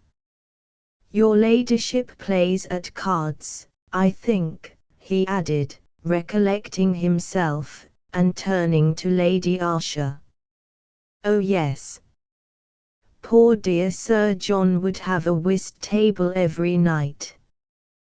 Katerina sat down to the harpsichord at once, and had no sooner begun to sing than she perceived with delight that Captain Wybrow was gliding towards the harpsichord, and soon standing in the old place. This consciousness gave fresh strength to her voice, and when she noticed that Miss Archer presently followed him with that air of ostentatious admiration which belongs to the absence of real enjoyment, her closing bravura was none the worse for being animated by a little triumphant contempt. "Why, you are in better voice than ever," Katerina said Captain Wybrow, when she had ended. "This is rather different from Miss Hibbert's small piping that we used to be glad of at Farley, is it not, Beatrice?"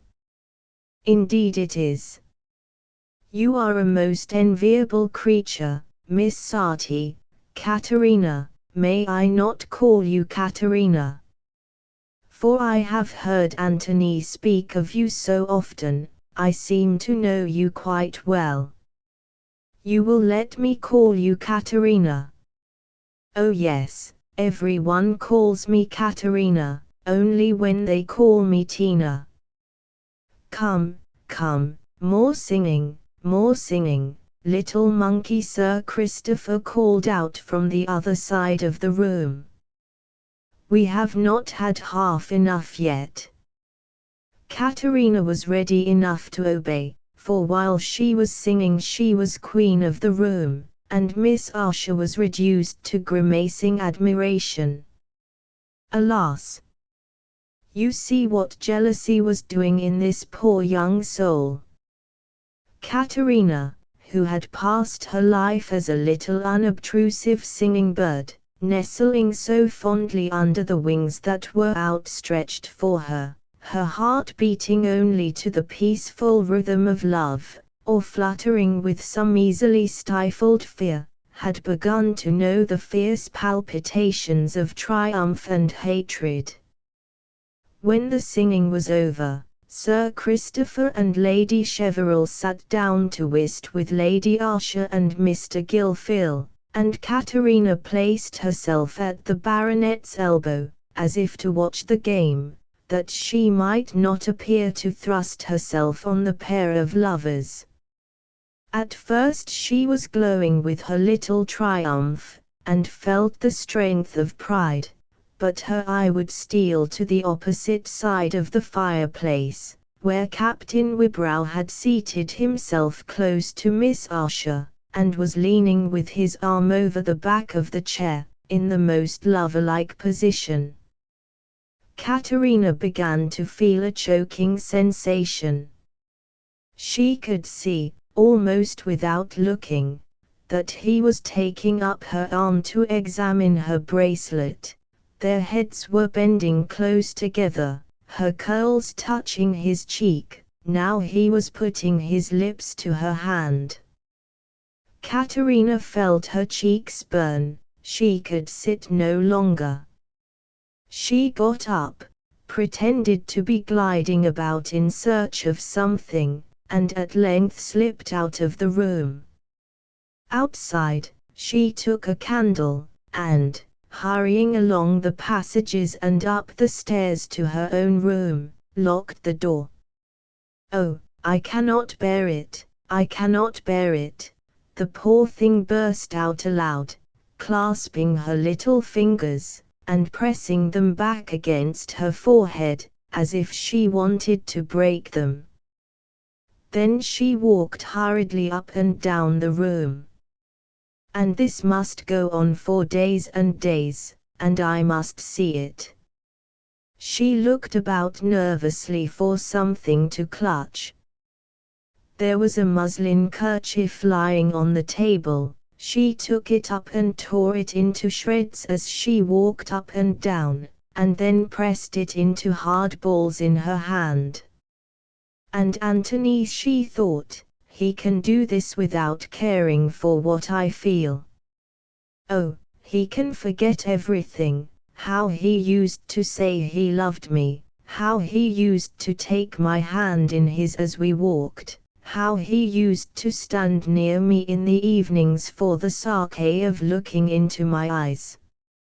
Oh, it is cruel, she burst out again aloud, as all those love moments in the past returned upon her. Then the tears gushed forth. She threw herself on her knees by the bed, and sobbed bitterly. She did not know how long she had been there, till she was startled by the prayer bell, when, thinking Lady Cheverel might perhaps send someone to inquire after her, she rose, and began hastily to undress, that there might be no possibility of her going down again. She had hardly unfastened her hair, and thrown a loose gown about her, before there was a knock at the door, and Mrs. Sharp's voice said, "Miss Tina, my lady wants to know if you're ill."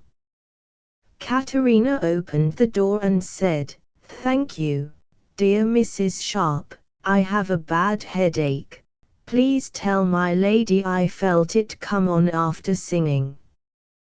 Then, "Goodness me, why aren't you in bed, Istido, standing shivering there, fit to catch your death?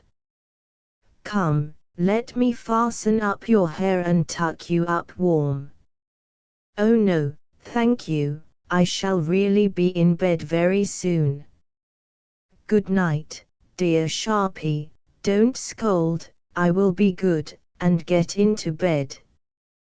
Katerina kissed her old friend coaxingly, but Mrs. Sharp was not to be come over in that way, and insisted on seeing her former charge in bed, taking away the candle which the poor child had wanted to keep as a companion. But it was impossible to lie there long with that beating heart, and the little white figure was soon out of bed again, seeking relief in the very sense of chill and uncomfort. It was light enough for her to see about her room, for the moon, nearly at full, was riding high in the heavens among scattered hurrying clouds. Katerina drew aside the window curtain, and, sitting with her forehead pressed against the cold pane, looked out on the wide stretch of park and lawn. How dreary the moonlight is! Robbed of all its tenderness and repose by the hard driving wind. The trees are harassed by that tossing motion, when they would like to be at rest. The shivering grass makes her quake with sympathetic cold, and the willows by the pool, bent low and white under that invisible harshness, seem agitated and helpless like herself. But she loves the scene the better for its sadness, there is some pity in it. It is not like that hard unfeeling happiness of lovers, flaunting in the eyes of misery. She set her teeth tight against the window frame, and the tears fell thick and fast. She was so thankful she could cry, for the mad passion she had felt when her eyes were dry frightened her. If that dreadful feeling were to come on when Lady Cheverel was present, she should never be able to contain herself.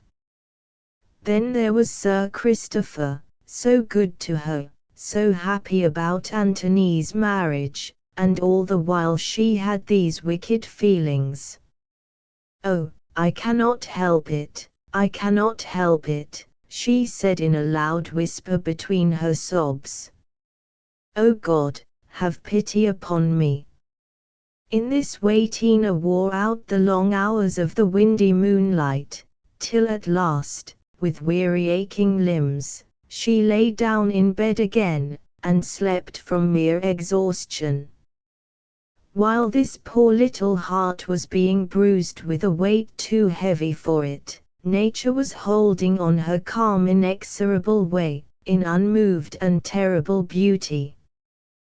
The stars were rushing in their eternal courses, the tides swelled to the level of the last expectant weed, the sun was making brilliant day to busy nations on the other side of the swift earth. The stream of human thought and deed was hurrying and broadening onward. The astronomer was at his telescope, the great ships were laboring over the waves, the toiling eagerness of commerce, the fierce spirit of revolution, were only ebbing in brief rest, and sleepless statesmen were dreading the possible crisis of the morrow. What were our little Tina and her trouble in this mighty torrent, rushing from one awful unknown to another? Lighter than the smallest center of quivering life in the water drop, hidden and uncared for as the pulse of anguish in the breast of the tiniest bird that has fluttered down to its nest with the long-sought food, and has found the nest torn and empty. Chapter 6. The next morning, when Katerina was waked from her heavy sleep by Martha bringing in the warm water, the sun was shining, the wind had abated, and those hours of suffering in the night seemed unreal and dreamlike, in spite of weary limbs and aching eyes.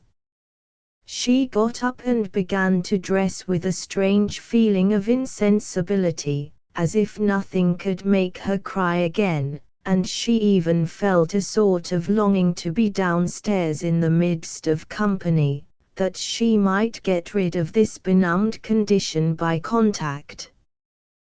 There are few of us that are not rather ashamed of our sins and follies as we look out on the blessed morning sunlight, which comes to us like a bright-winged angel beckoning us to quit the old path of vanity that stretches its dreary length behind us, and Tina, little as she knew about doctrines and theories, seemed to herself to have been both foolish and wicked yesterday.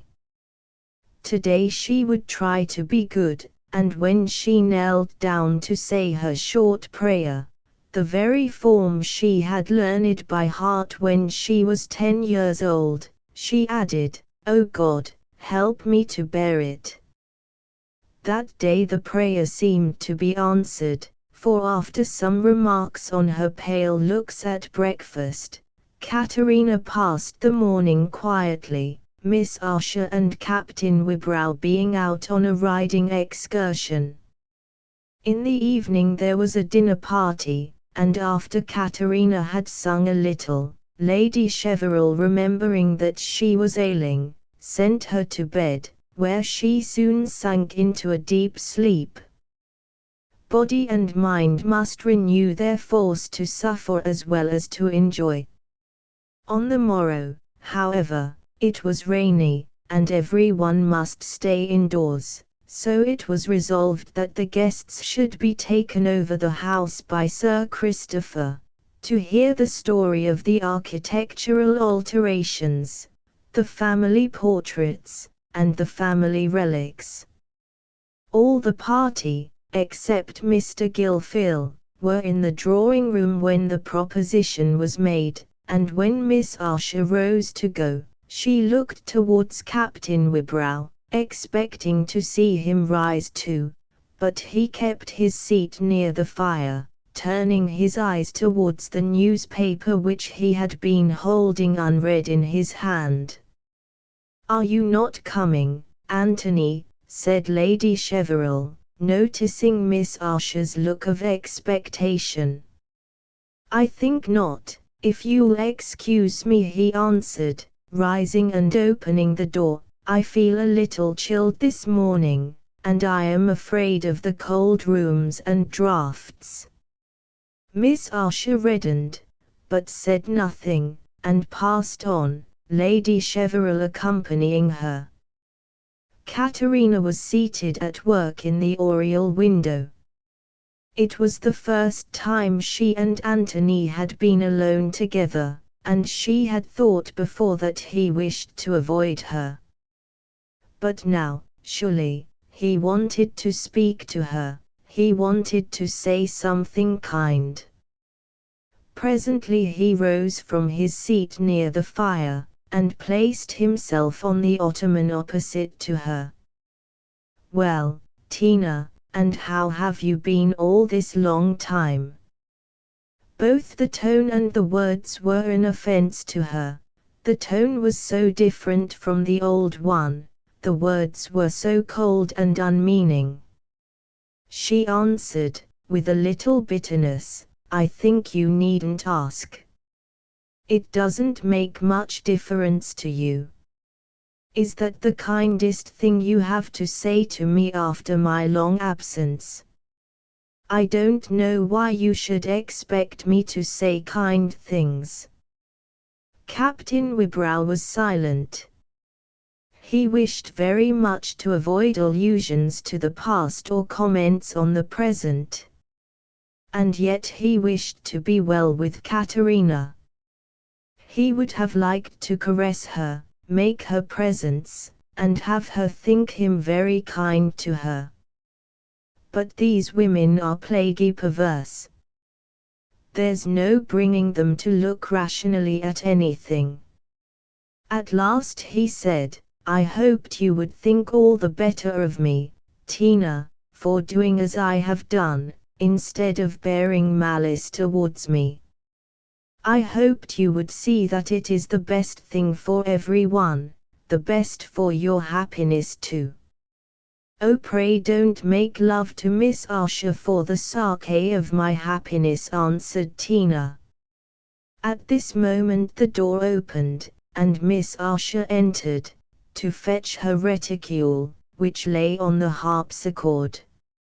She gave a keen glance at Caterina, whose face was flushed, and saying to Captain Wybrow with a slight sneer, "Since you are so chill I wonder you like to sit in the window," left the room again immediately. The lover did not appear much discomposed, but sat quiet a little longer, and then, seating himself on the music stool, drew it near to Caterina, and, taking her hand, said, "Come, Tina, look kindly at me, and let us be friends. I shall always be your friend." "Thank you," said Caterina, drawing away her hand. "You are very generous. But pray move away. Miss Usher may come in again."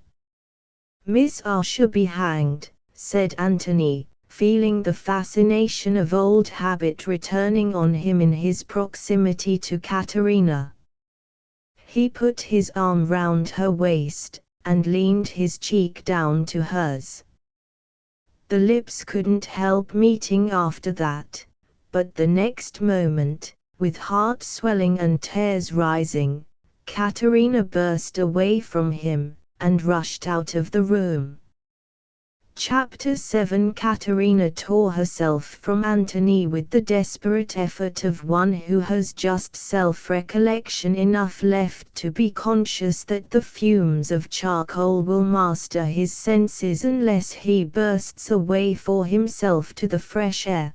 But when she reached her own room, she was still too intoxicated with that momentary revival of old emotions, too much agitated by the sudden return of tenderness in her lover, to know whether pain or pleasure predominated. It was as if a miracle had happened in her little world of feeling, and made the future all vague, a dim morning haze of possibilities, instead of the somber wintry daylight and clear rigid outline of painful certainty. She felt the need of rapid movement. She must walk out in spite of the rain. Happily, there was a thin place in the curtain of clouds which seemed to promise that now, about noon, the day had a mind to clear up. Katerina thought to herself, "I will walk to the Moslands, and carry Mr. Bates the comforter I have made for him, and then Lady Cheverel will not wonder so much at my going out." At the hall door she found Rupert, the old bloodhound, stationed on the mat, with the determination that the first person who was sensible enough to take a walk that morning should have the honor of his approbation and society. As he thrust his great black and tawny head under her hand, and wagged his tail with vigorous eloquence, and reached the climax of his welcome by jumping up to lick her face, which was at a convenient licking height for him, Katerina felt quite grateful to the old dog for his friendliness. Animals are such agreeable friends. They ask no questions, they pass no criticisms. The Moslands was a remote part of the grounds, encircled by the little stream issuing from the pool, and certainly, for a wet day, Katerina could hardly have chosen a less suitable walk, for though the rain was abating, and presently ceased altogether, there was still a smart shower falling from the trees which arched over the greater part of her way. But she found just the desired relief from her feverish excitement in laboring along the wet paths with an umbrella that made her arm ache. This amount of exertion was to her tiny body what a day's hunting often was to Mr. Gilfil, who at times had his fits of jealousy and sadness to get rid of, and wisely had recourse to nature's innocent opium, fatigue. When Katerina reached the pretty arched wooden bridge which formed the only entrance to the Moslands for any but webbed feet, the sun had mastered the clouds, and was shining through the boughs of the tall elms that made a deep nest for the gardener's cottage, turning the raindrops into diamonds, and inviting the nasturtium flowers creeping over the porch and low thatched roof to lift up their flame-colored heads once more. The rooks were cawing with many-voiced monotony, apparently, by a remarkable approximation to human intelligence, finding great conversational resources in the change of weather. The mossy turf, studded with the broad blades of marsh-loving plants, told that Mr. Bates's nest was rather damp in the best of weather, but he was of opinion that a little external moisture would hurt no man who was not perversely neglectful of that obvious and providential antidote, rum and water. Katerina loved this nest. Every object in it, every sound that haunted it, had been familiar to her from the days when she had been carried thither on Mr. Bates's arm, making little cawing noises to imitate the rooks, clapping her hands at the green frogs leaping in the moist grass, and fixing grave eyes on the gardener's fowls clucking under their pens. And now the spot looked prettier to her than ever. It was so out of the way of Miss Usher, with her brilliant beauty, and personal claims, and small civil remarks. She thought Mr. Bates would not be come into his dinner yet, so she would sit down and wait for him. But she was mistaken. Mr. Bates was seated in his armchair, with his pocket handkerchief thrown over his face, as the most eligible mode of passing away those superfluous hours between meals when the weather drives a man indoors. Roused by the furious barking of his chained bulldog, he descried his little favorite approaching, and forthwith presented himself at the doorway, looking disproportionately tall compared with the height of his cottage. The bulldog, meanwhile, unbent from the severity of his official demeanor, and commenced a friendly interchange of ideas with Rupert. Mr. Bates's hair was now grey, but his frame was none the less stalwart, and his face looked all the redder, making an artistic contrast with the deep blue of his cotton neckerchief, and of his linen apron twisted into a girdle round his waist. "Why, dang my buttons, Miss Tiny," he exclaimed, "who coom ye to coom dabblin your feet like a little Muscovy duck, sick a day as this? Not but what I am delighted to say ye. Here hest her," he called to his old humpbacked housekeeper, "take the young lady's umbrella and spread it out to dry. Coom in, Miss Tiny, and set ye doon by the fire and dry your feet, and have summat warm to kape ye from catchin' cold." Mr. Bates led the way, stooping under the door-places, into his small sitting-room, and, shaking the patchwork cushion in his armchair, moved it to within a good roasting distance of the blazing fire. "Thank you, Uncle Bates." Katerina kept up her childish epithets for her friends, and this was one of them, "not quite so close to the fire, for I am warm with walking. But your shoes are fain and wet, and ye must put up your feet on the fender. Rare big feet, bain't aboot the size of a good big spoon. I wonder ye can make a shift to stan on 'em. Now, what'll ye have to warm your inside? A drop o' hot elder wine, now?" "No, not anything to drink, thank you. It isn't very long since breakfast," said Katerina, drawing out the comforter from her deep pocket.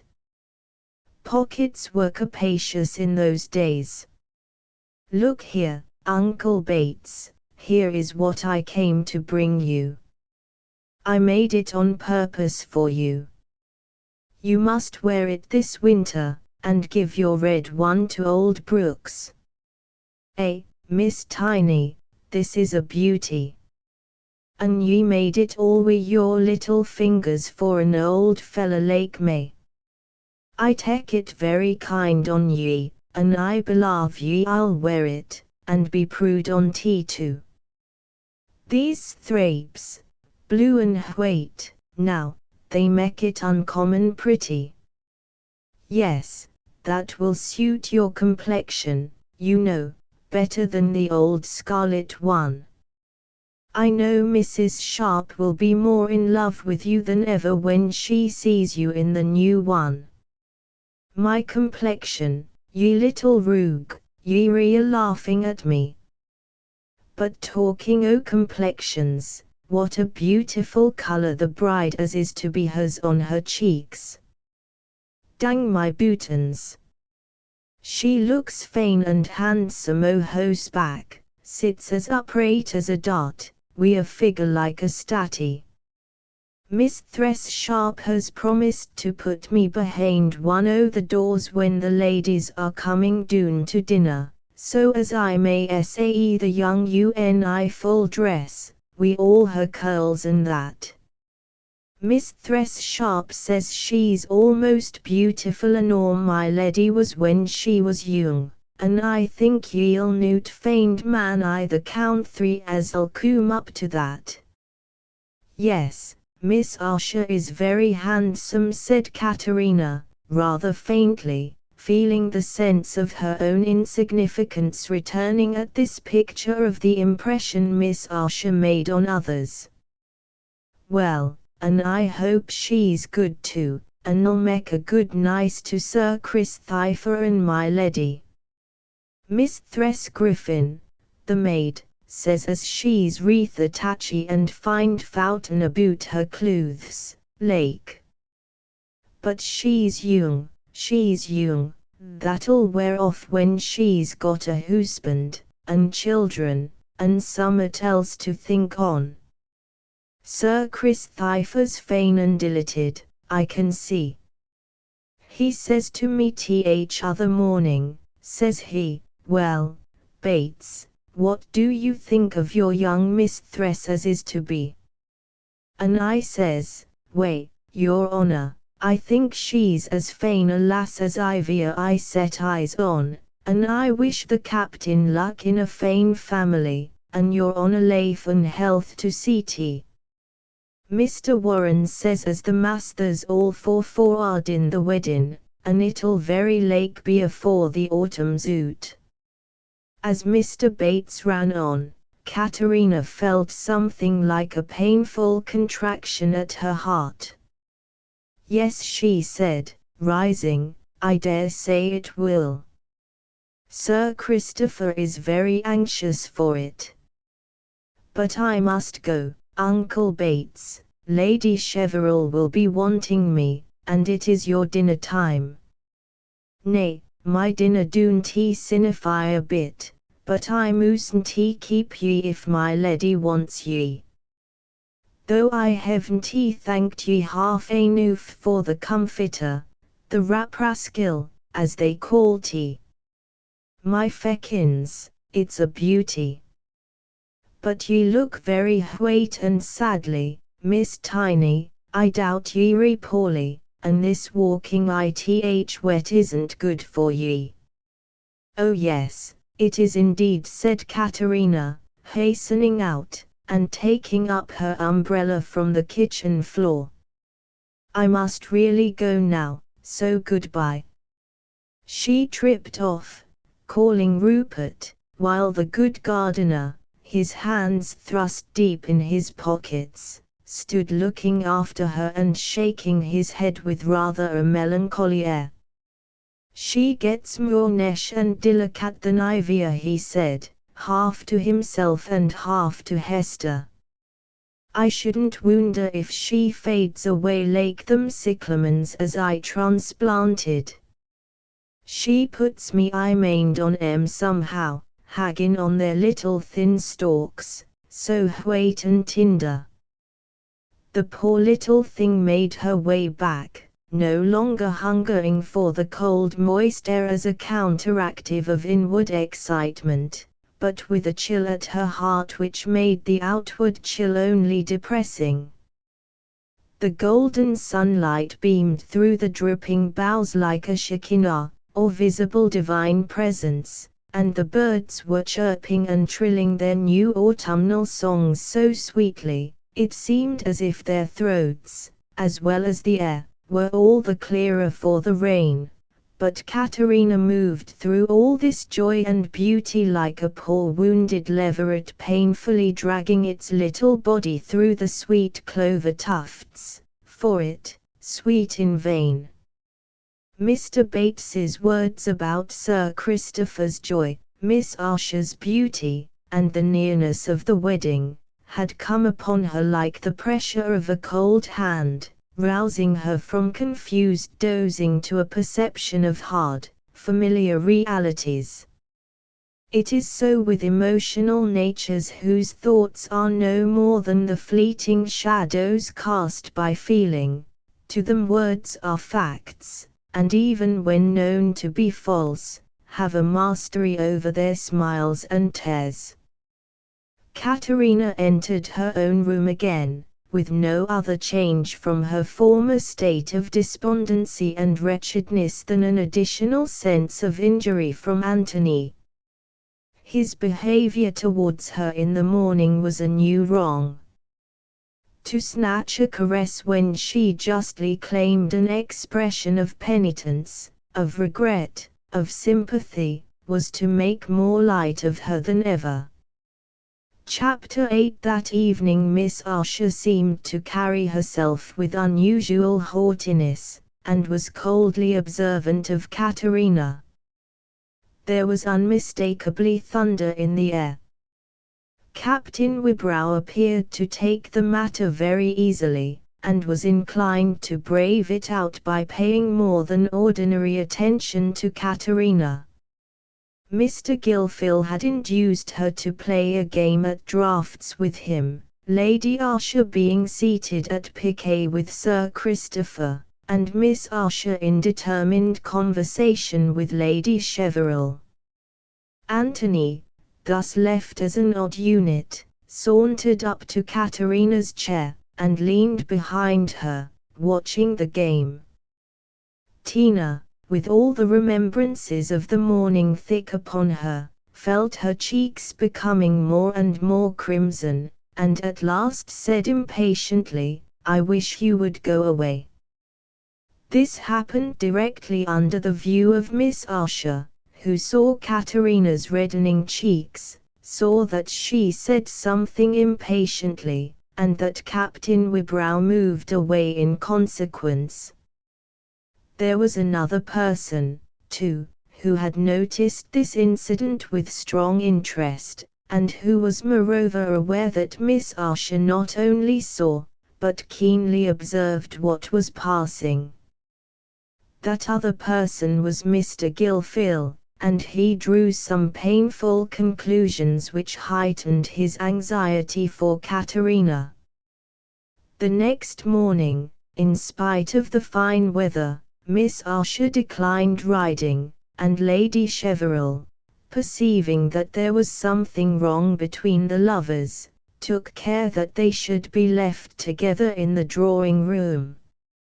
Miss Usher, seated on the sofa near the fire, was busy with some fancy work, in which she seemed bent on making great progress this morning. Captain Wybrow sat opposite with a newspaper in his hand, from which he obligingly read extracts with an elaborately easy air, wilfully unconscious of the contemptuous silence with which she pursued her filigree work.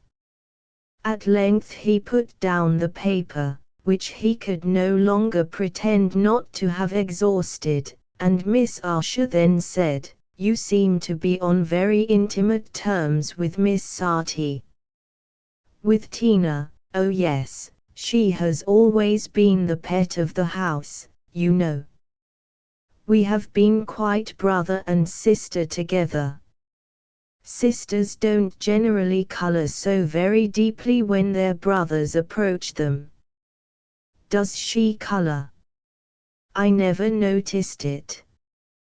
But she's a timid little thing. It would be much better if you would not be so hypocritical, Captain Wybrow. I am confident there has been some flirtation between you. Miss Sarti, in her position, would never speak to you with the petulance she did last night, if you had not given her some kind of claim on you. My dear Beatrice, now do be reasonable, do ask yourself what earthly probability there is that I should think of flirting with poor little Tina. Is there anything about her to attract that sort of attention? She is more child than woman. One thinks of her as a little girl to be petted and played with. Pray, what were you playing at with her yesterday morning, when I came in unexpectedly, and her cheeks were flushed, and her hands trembling? Yesterday morning, oh, I remember. You know I always tease her about Gilphil, who is over head and ears in love with her, and she is angry at that, perhaps, because she likes him. They were old playfellows years before I came here, and Sir Christopher has set his heart on their marrying. Captain Wybrow, you are very false. It had nothing to do with Mr. Gilphil that she colored last night when you leaned over her chair. You might just as well be candid. If your own mind is not made up, pray do no violence to yourself. I am quite ready to give way to Miss Sarti's superior attractions. Understand that, so far as I am concerned, you are perfectly at liberty. I decline any share in the affection of a man who forfeits my respect by duplicity. In saying this, Miss Usher rose, and was sweeping haughtily out of the room, when Captain Wybrow placed himself before her, and took her hand. Dear, dear Beatrice, be patient, do not judge me so rashly. Sit down again, sweet, he added in a pleading voice, pressing both her hands between his, and leading her back to the sofa, where he sat down beside her. Miss Usher was not unwilling to be led back or to listen, but she retained her cold and haughty expression. Can you not trust me, Beatrice? Can you not believe me, although there may be things I am unable to explain? Why should there be anything you are unable to explain?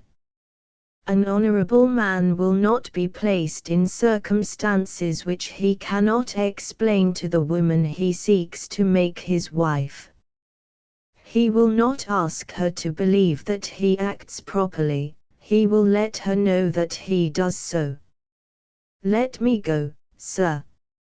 She attempted to rise, but he passed his hand round her waist and detained her. Now, Beatrice dear, he said imploringly, can you not understand that there are things a man doesn't like to talk about, secrets that he must keep for the sake of others, and not for his own sake?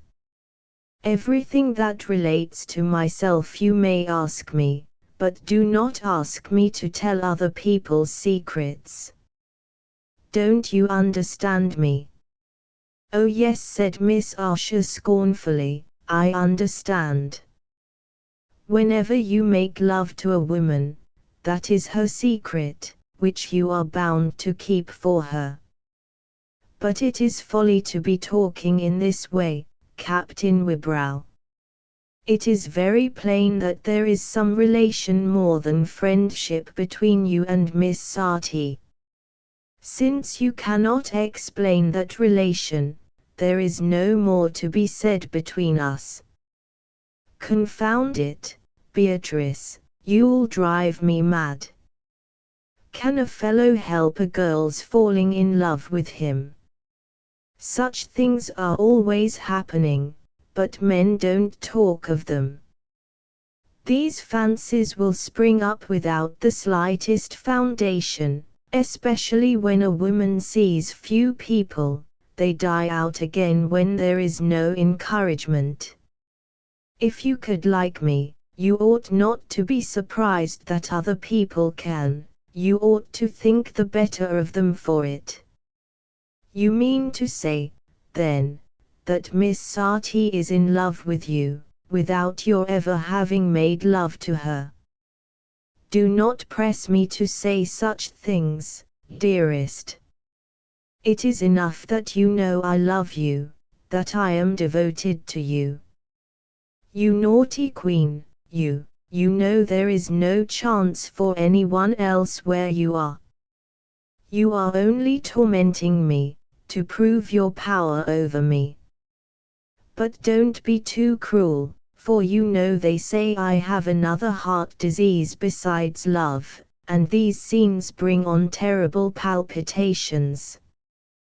But I must have an answer to this one question, said Miss Asher, a little softened. Has there been, or is there, any love on your side towards Miss Sarti?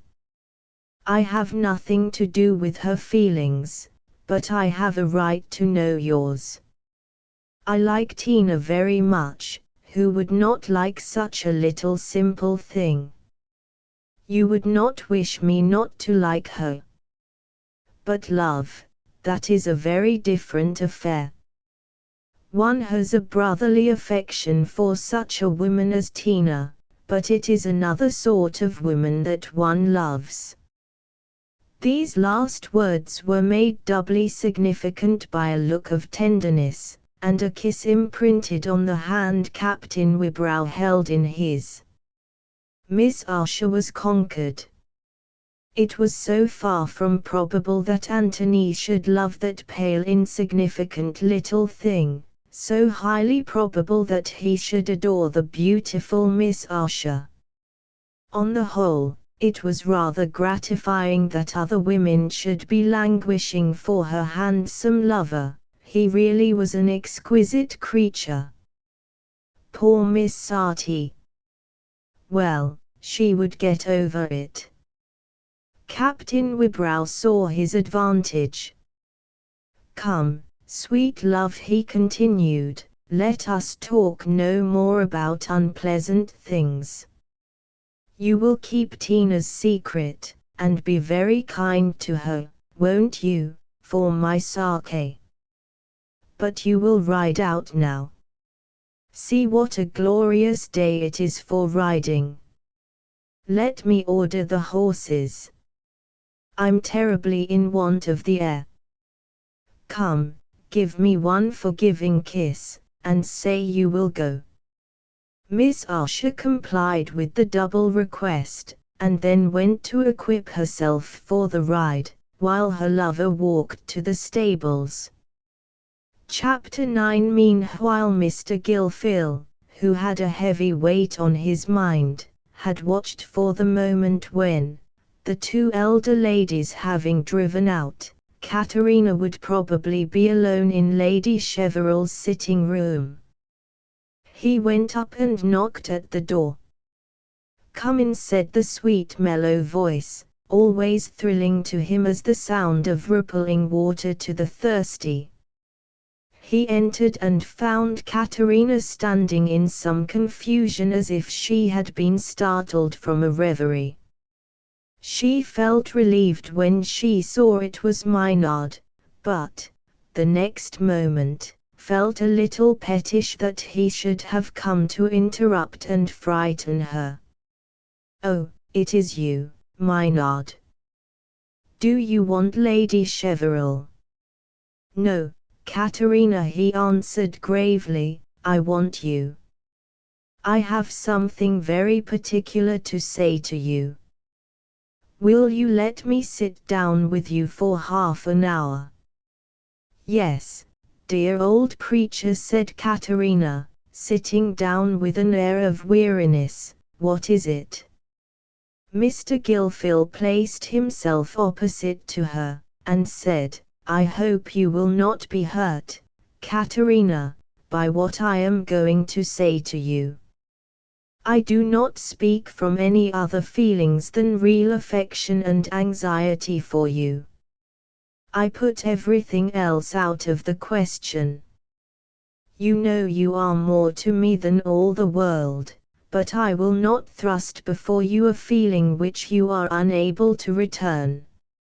I speak to you as a brother, the old Maynard that used to scold you for getting your fishing line tangled 10 years ago. You will not believe that I have any mean, selfish motive in mentioning things that are painful to you. No, I know you are very good, said Katerina, abstractedly. From what I saw yesterday evening, Mr. Gilfil went on, hesitating and colouring slightly, I am led to fear, pray forgive me if I am wrong, Katerina, that Captain Wybrow is base enough still to trifle with your feelings, that he still allows himself to behave to you as no man ought who is the declared lover of another woman. What do you mean, Maynard? Said Katerina, with anger flashing from her eyes. Do you mean that I let him make love to me? What right have you to think that of me? What do you mean that you saw yesterday evening? Do not be angry, Katerina. I don't suspect you of doing wrong. I only suspect that heartless puppy of behaving so as to keep awake feelings in you that not only destroy your own peace of mind, but may lead to very bad consequences with regard to others. I want to warn you that Miss Archer has her eyes open on what passes between you and Captain Wybrow, and I feel sure she is getting jealous of you. Pray be very careful, Katerina, and try to behave with politeness and indifference to him.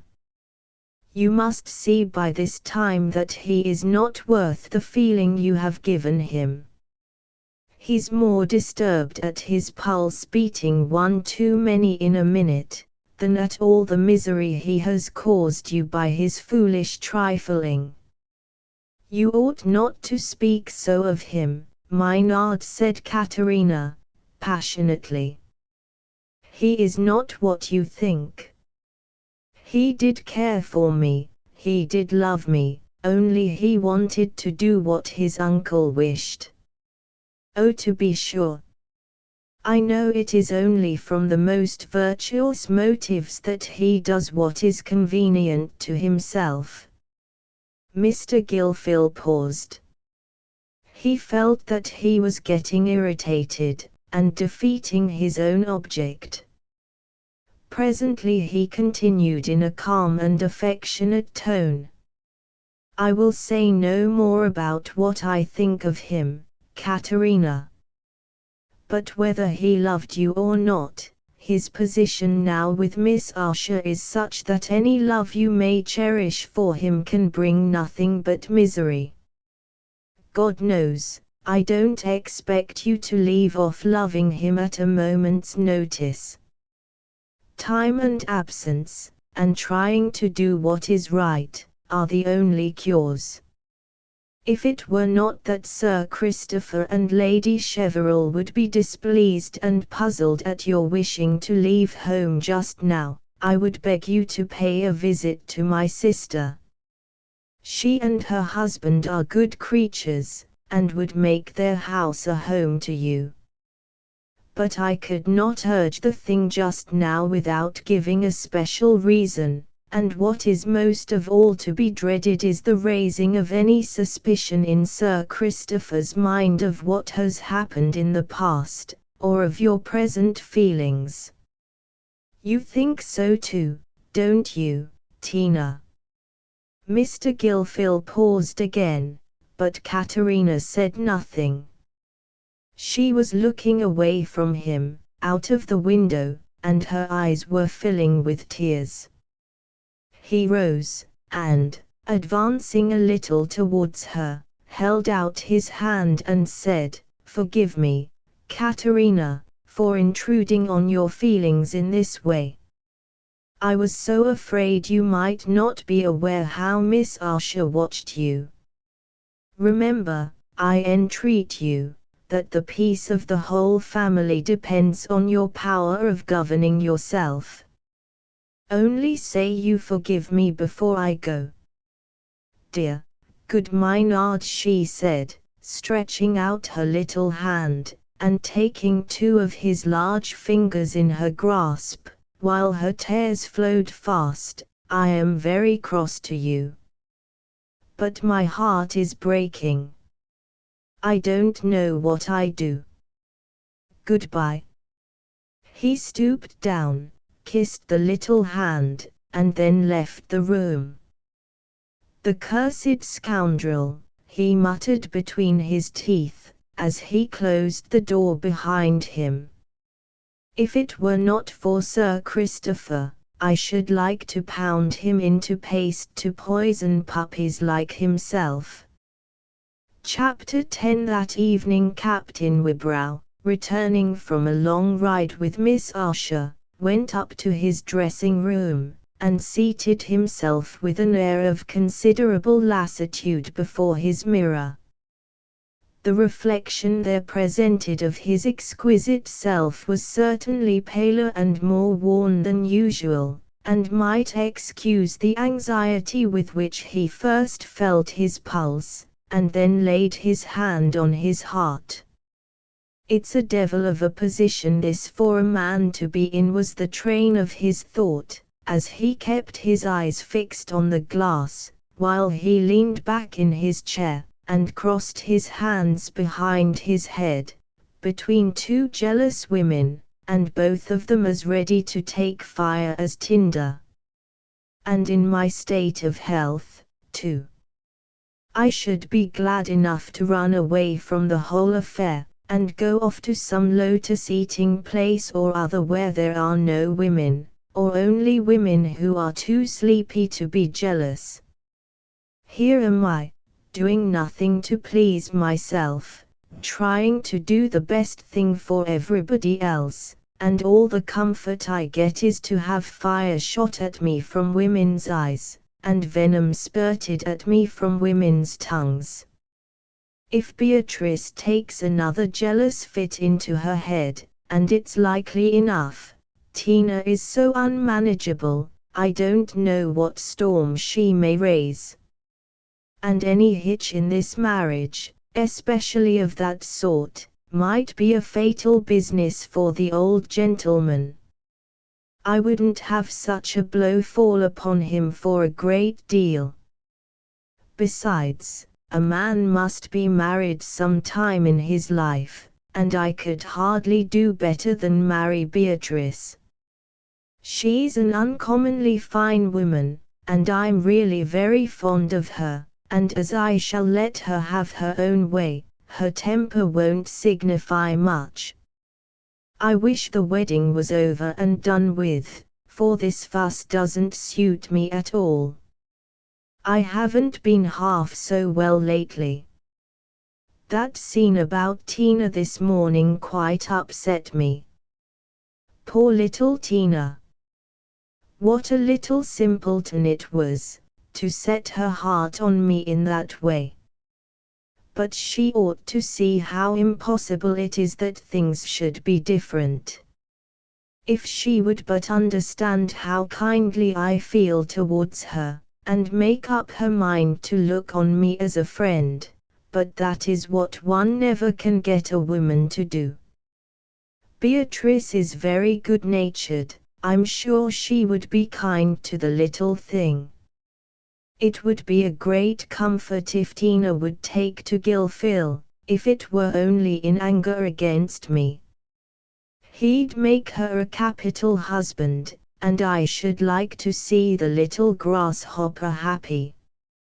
If I had been in a different position, I would certainly have married her myself, but that was out of the question with my responsibilities to Sir Christopher.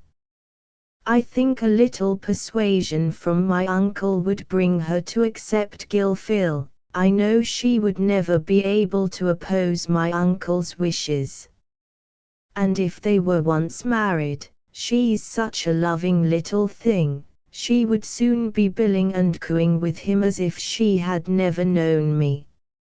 It would certainly be the best thing for her happiness if that marriage were hastened.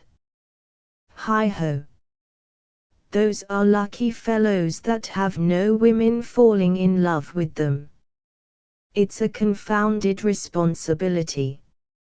At this point in his meditations he turned his head a little, so as to get a three-quarter view of his face.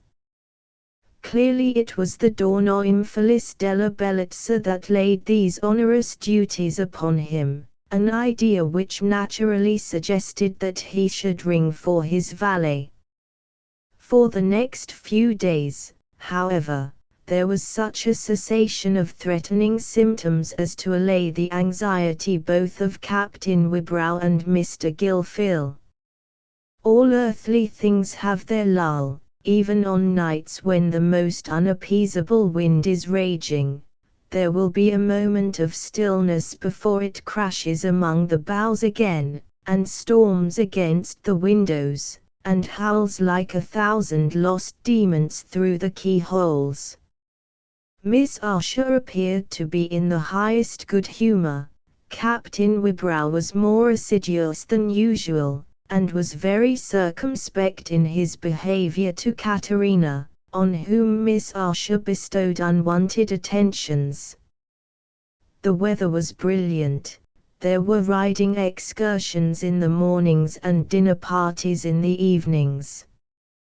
Consultations in the library between Sir Christopher and Lady Usher seemed to be leading to a satisfactory result, and it was understood that this visit at Cheverel Manor would terminate in another fortnight, when the preparations for the wedding would be carried forward with all dispatch at Farleigh. The baronet seemed every day more radiant.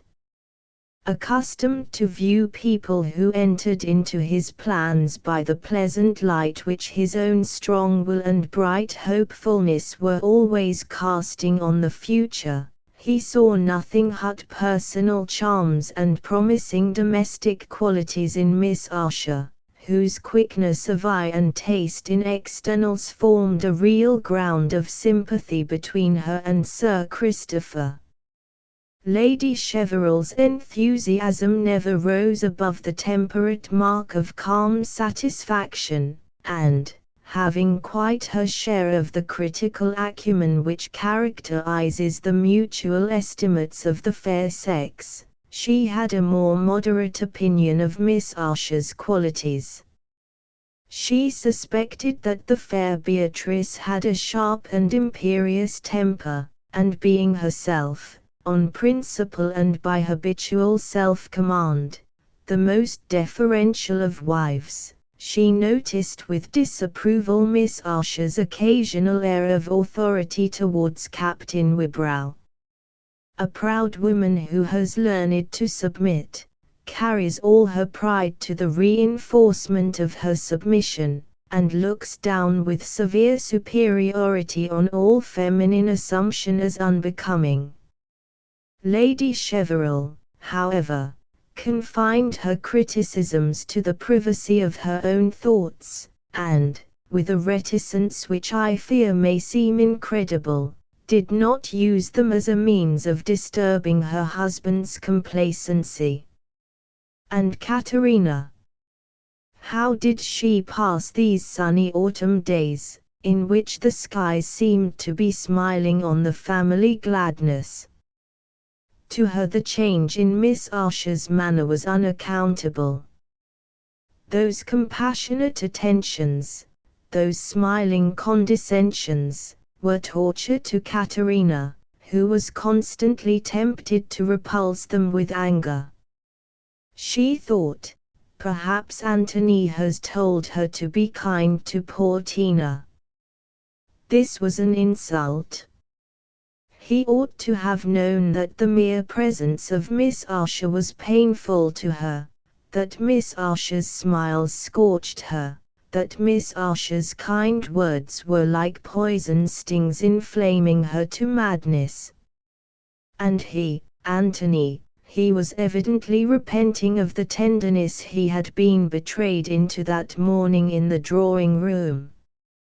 He was cold and distant and civil to her, to ward off Beatrice's suspicions, and Beatrice could be so gracious now, because she was sure of Antony's entire devotion. Well, and so it ought to be, and she ought not to wish it otherwise. And yet, oh, he was cruel to her. She could never have behaved so to him. To make her love him so, to speak such tender words, to give her such caresses, and then to behave as if such things had never been.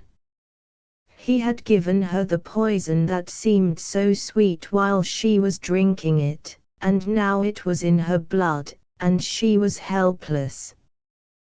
With this tempest pent up in her bosom, the poor child went up to her room every night, and there it all burst forth.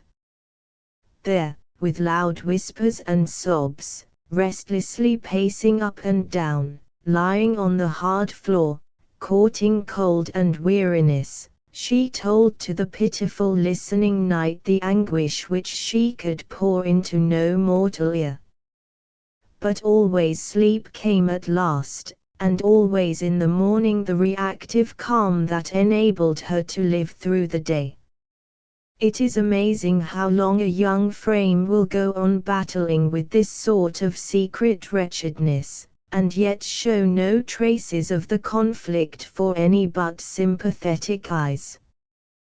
The very delicacy of Katerina's usual appearance, her natural paleness and habitually quiet mouse-like ways, made any symptoms of fatigue and suffering less noticeable. And her singing, the one thing in which she ceased to be passive, and became prominent, lost none of its energy. She herself sometimes wondered how it was that, whether she felt sad or angry, crushed with the sense of Antony's indifference, or burning with impatience under Miss Usher's attentions, it was always a relief to her to sing.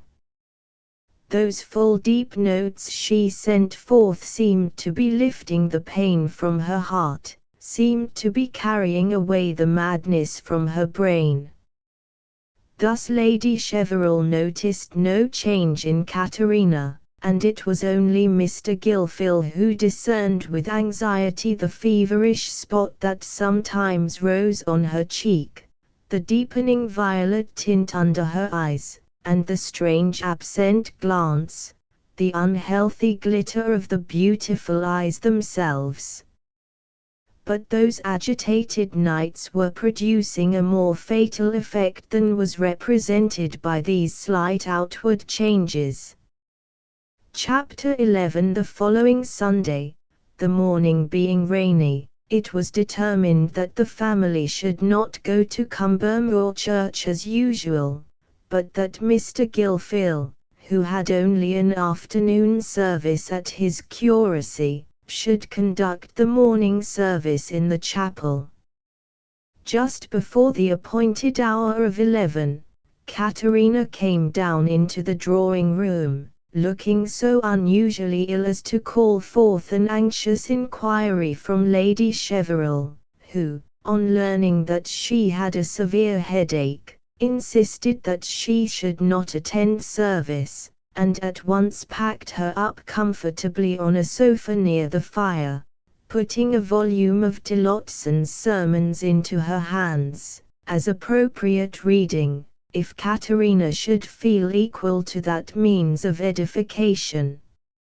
Excellent medicine for the mind are the good Archbishop's sermons, but a medicine, unhappily, not suited to Tina's case. She sat with the book open on her knees, her dark eyes fixed vacantly on the portrait of that handsome Lady Cheverel, wife of the notable Sir Anthony. She gazed at the picture without thinking of it, and the fair blonde dame seemed to look down on her with that benignant unconcern, that mild wonder, with which happy self-possessed women are apt to look down on their agitated and weaker sisters. Katerina was thinking of the near future, of the wedding that was so soon to come, of all she would have to live through in the next months. "I wish I could be very ill, and die before then," she thought. When people get very ill, they don't mind about things. Poor Patty Richards looked so happy when she was in a decline. She didn't seem to care any more about her lover that she was engaged to be married to, and she liked the smell of the flowers so, that I used to take her. Oh, if I could but like anything, if I could but think about anything else. If these dreadful feelings would go away, I wouldn't mind about not being happy. I wouldn't want anything, and I could do what would please Sir Christopher and Lady Cheverel. But when that rage and anger comes into me, I don't know what to do. I don't feel the ground under me, I only feel my head and heart beating, and it seems as if I must do something dreadful. Oh! I wonder if anyone ever felt like me before. I must be very wicked. But God will have pity on me, He knows all I have to bear. In this way the time wore on till Tina heard the sound of voices along the passage, and became conscious that the volume of Tillotson had slipped on the floor.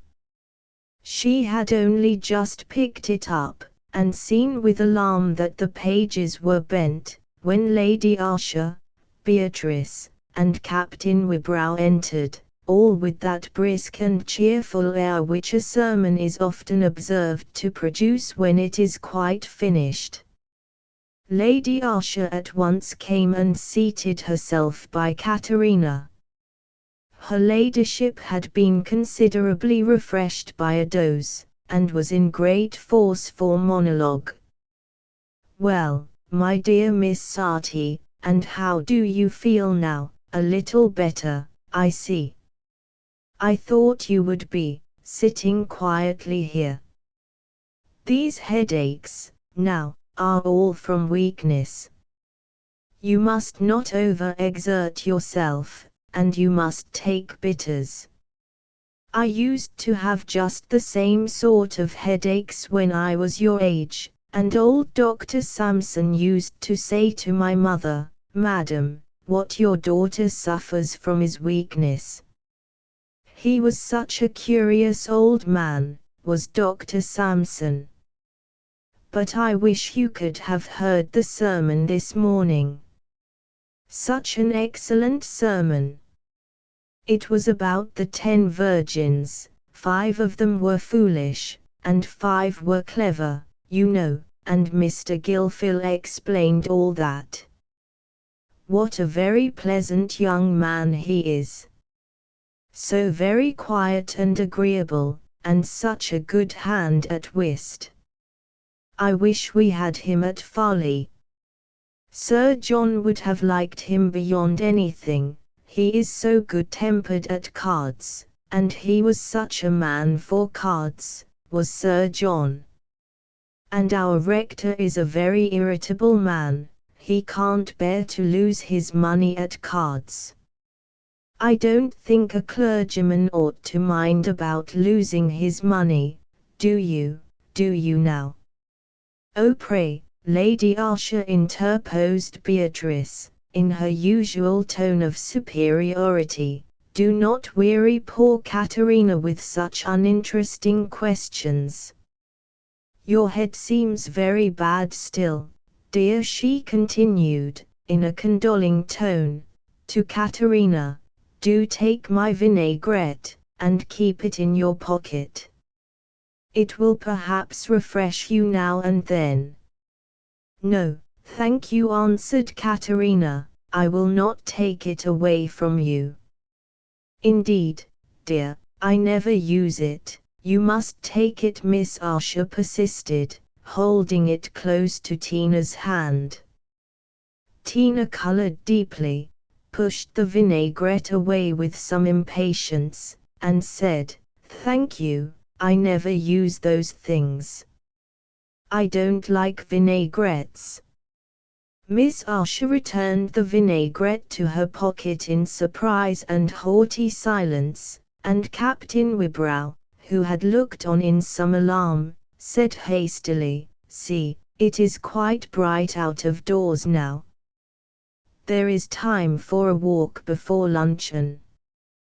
Come, Beatrice, put on your hat and cloak, and let us have half an hour's walk on the gravel." "Yes, do, my dear," said Lady Ursha, "and I will go and see if Sir Christopher is having his walk in the gallery."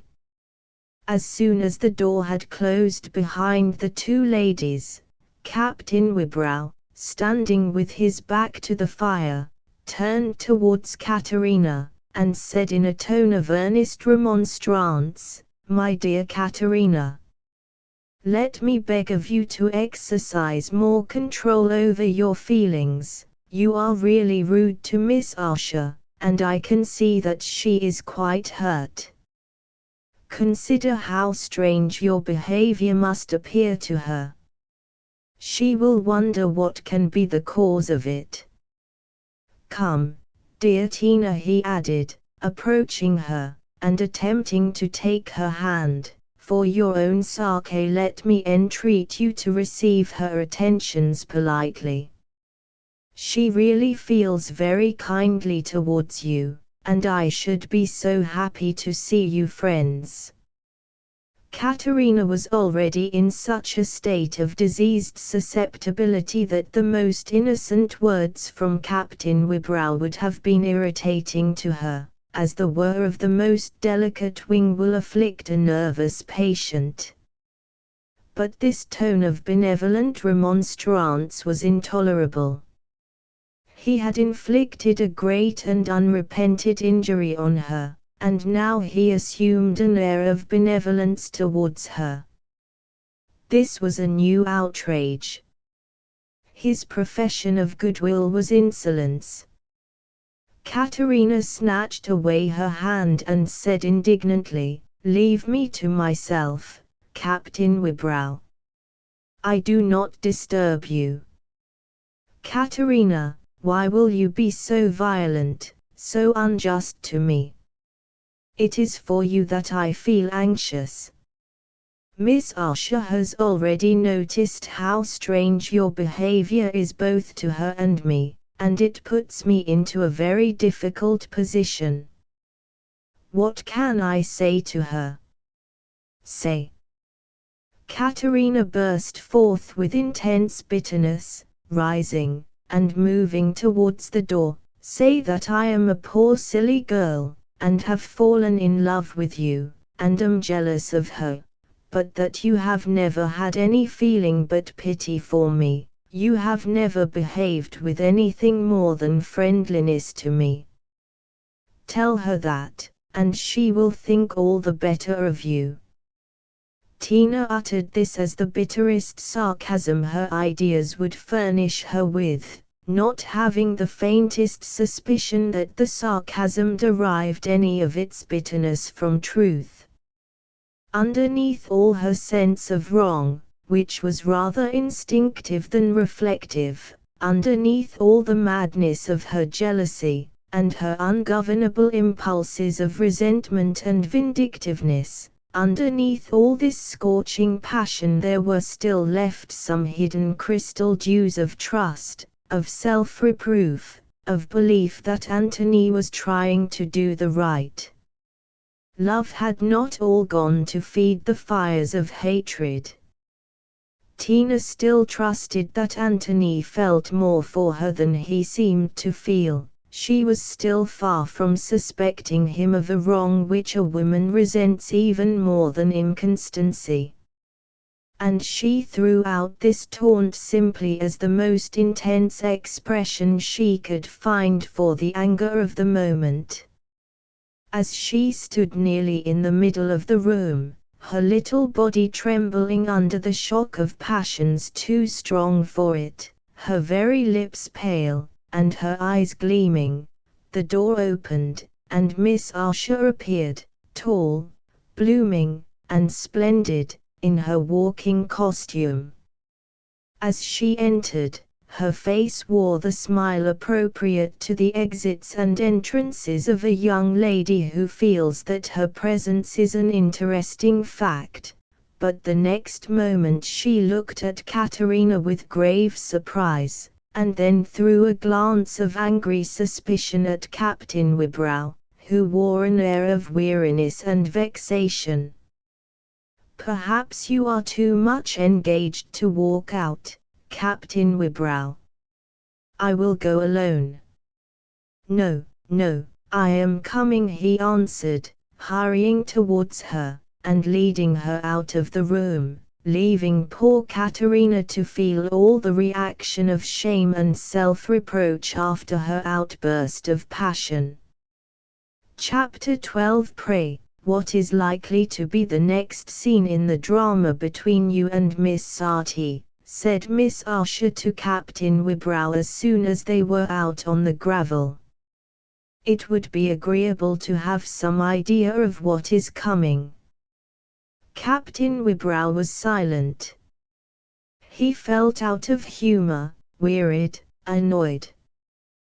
There come moments when one almost determines never again to oppose anything but dead silence to an angry woman. "Now then, confound it," he said to himself, "I'm going to be battered on the other flank." He looked resolutely at the horizon, with something more like a frown on his face than Beatrice had ever seen there. After a pause of 2 or 3 minutes, she continued in a still haughtier tone, "I suppose you are aware, Captain Wybrow, that I expect an explanation of what I have just seen." "I have no explanation, my dear Beatrice," he answered at last, making a strong effort over himself, "except what I have already given you. I hoped you would never recur to the subject. Your explanation, however, is very far from satisfactory. I can only say that the airs Miss Sarti thinks herself entitled to put on towards you, are quite incompatible with your position as regards me. And her behavior to me is most insulting.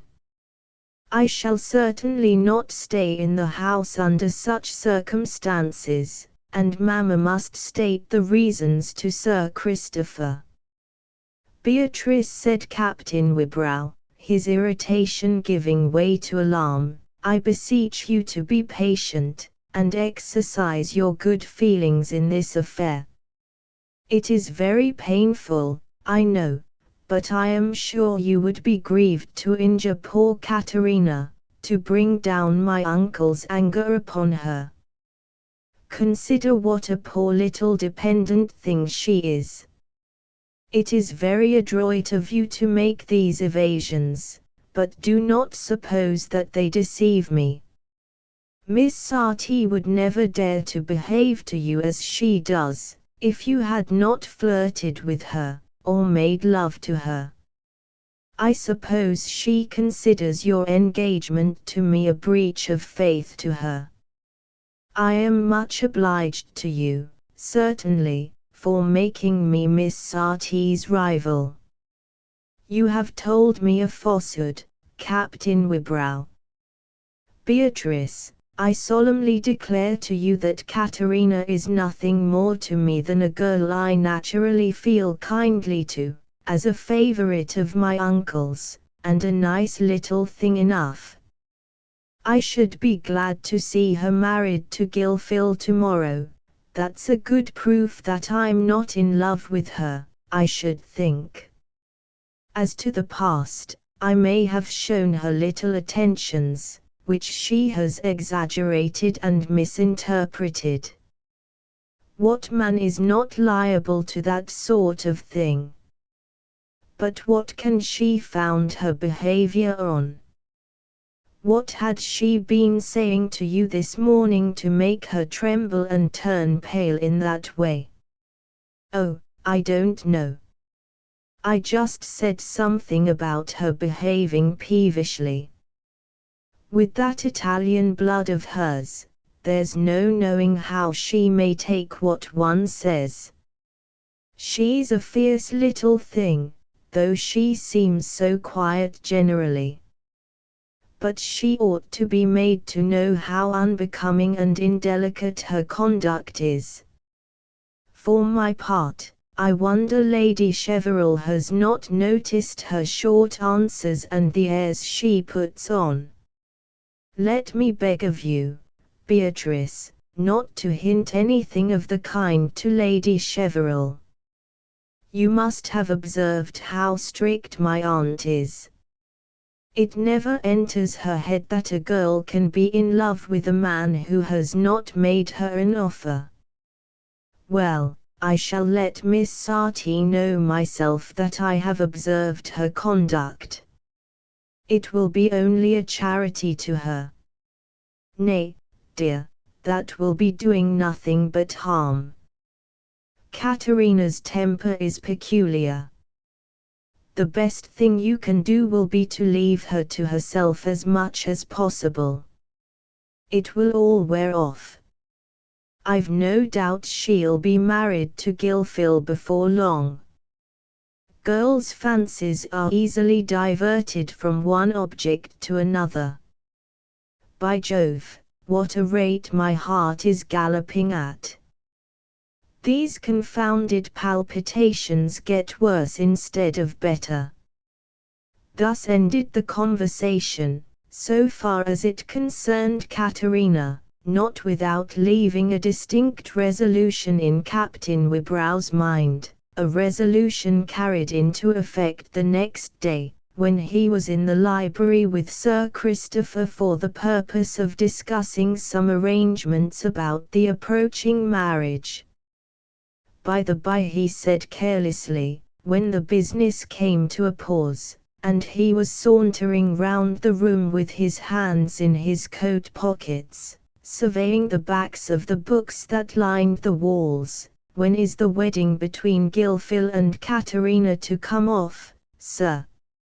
I've a fellow feeling for a poor devil so many fathoms deep in love as Maynard. Why shouldn't their marriage happen as soon as ours? I suppose he has come to an understanding with Tina."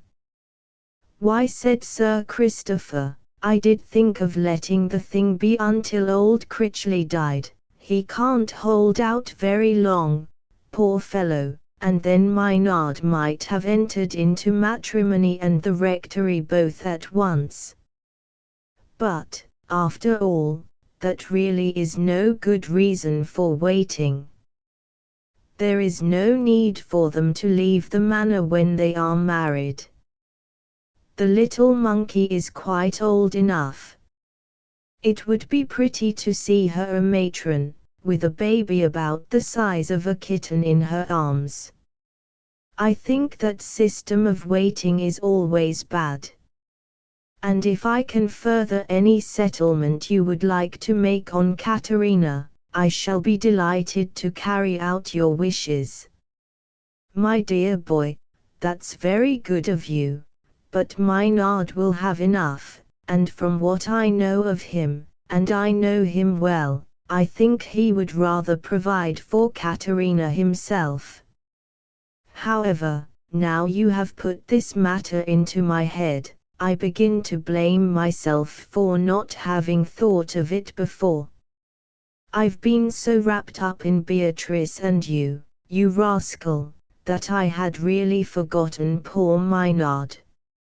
And he's older than you, it's high time he was settled in life as a family man." Sir Christopher paused, took snuff in a meditative manner, and presently said, more to himself than to Anthony, who was humming a tune at the far end of the room, "Yes, yes.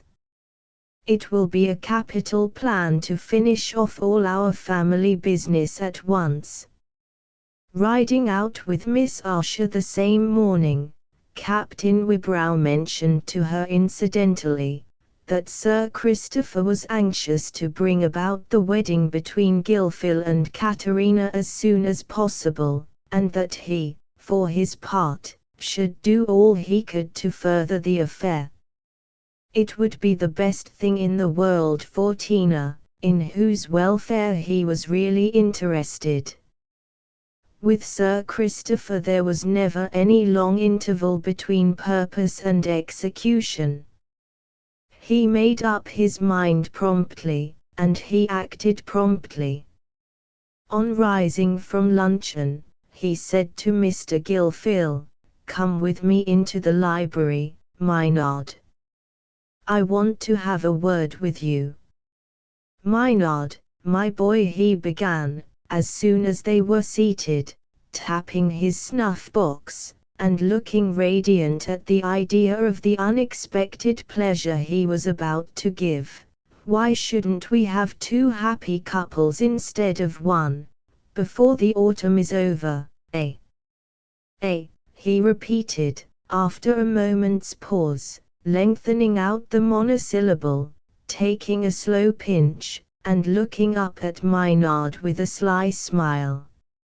"I'm not quite sure that I understand you, sir," answered Mr. Gilfil, who felt annoyed at the consciousness that he was turning pale. "Not understand me, you rogue? You know very well whose happiness lies nearest to my heart after Antony's.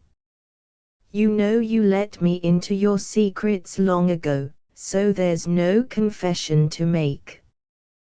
Tina's quite old enough to be a grave little wife now, and though the rectory's not ready for you, that's no matter. My lady and I shall feel all the more comfortable for having you with us. We should miss our little singing bird if we lost her all at once." Mr. Gilfil felt himself in a painfully difficult position.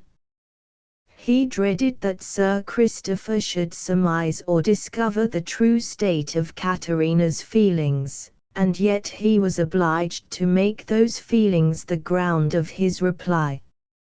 "My dear sir," he at last said with some effort, "you will not suppose that I am not alive to your goodness, that I am not grateful for your fatherly interest in my happiness.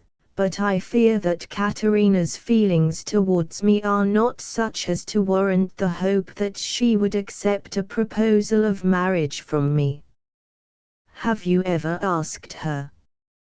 "No, sir. But we often know these things too well without asking."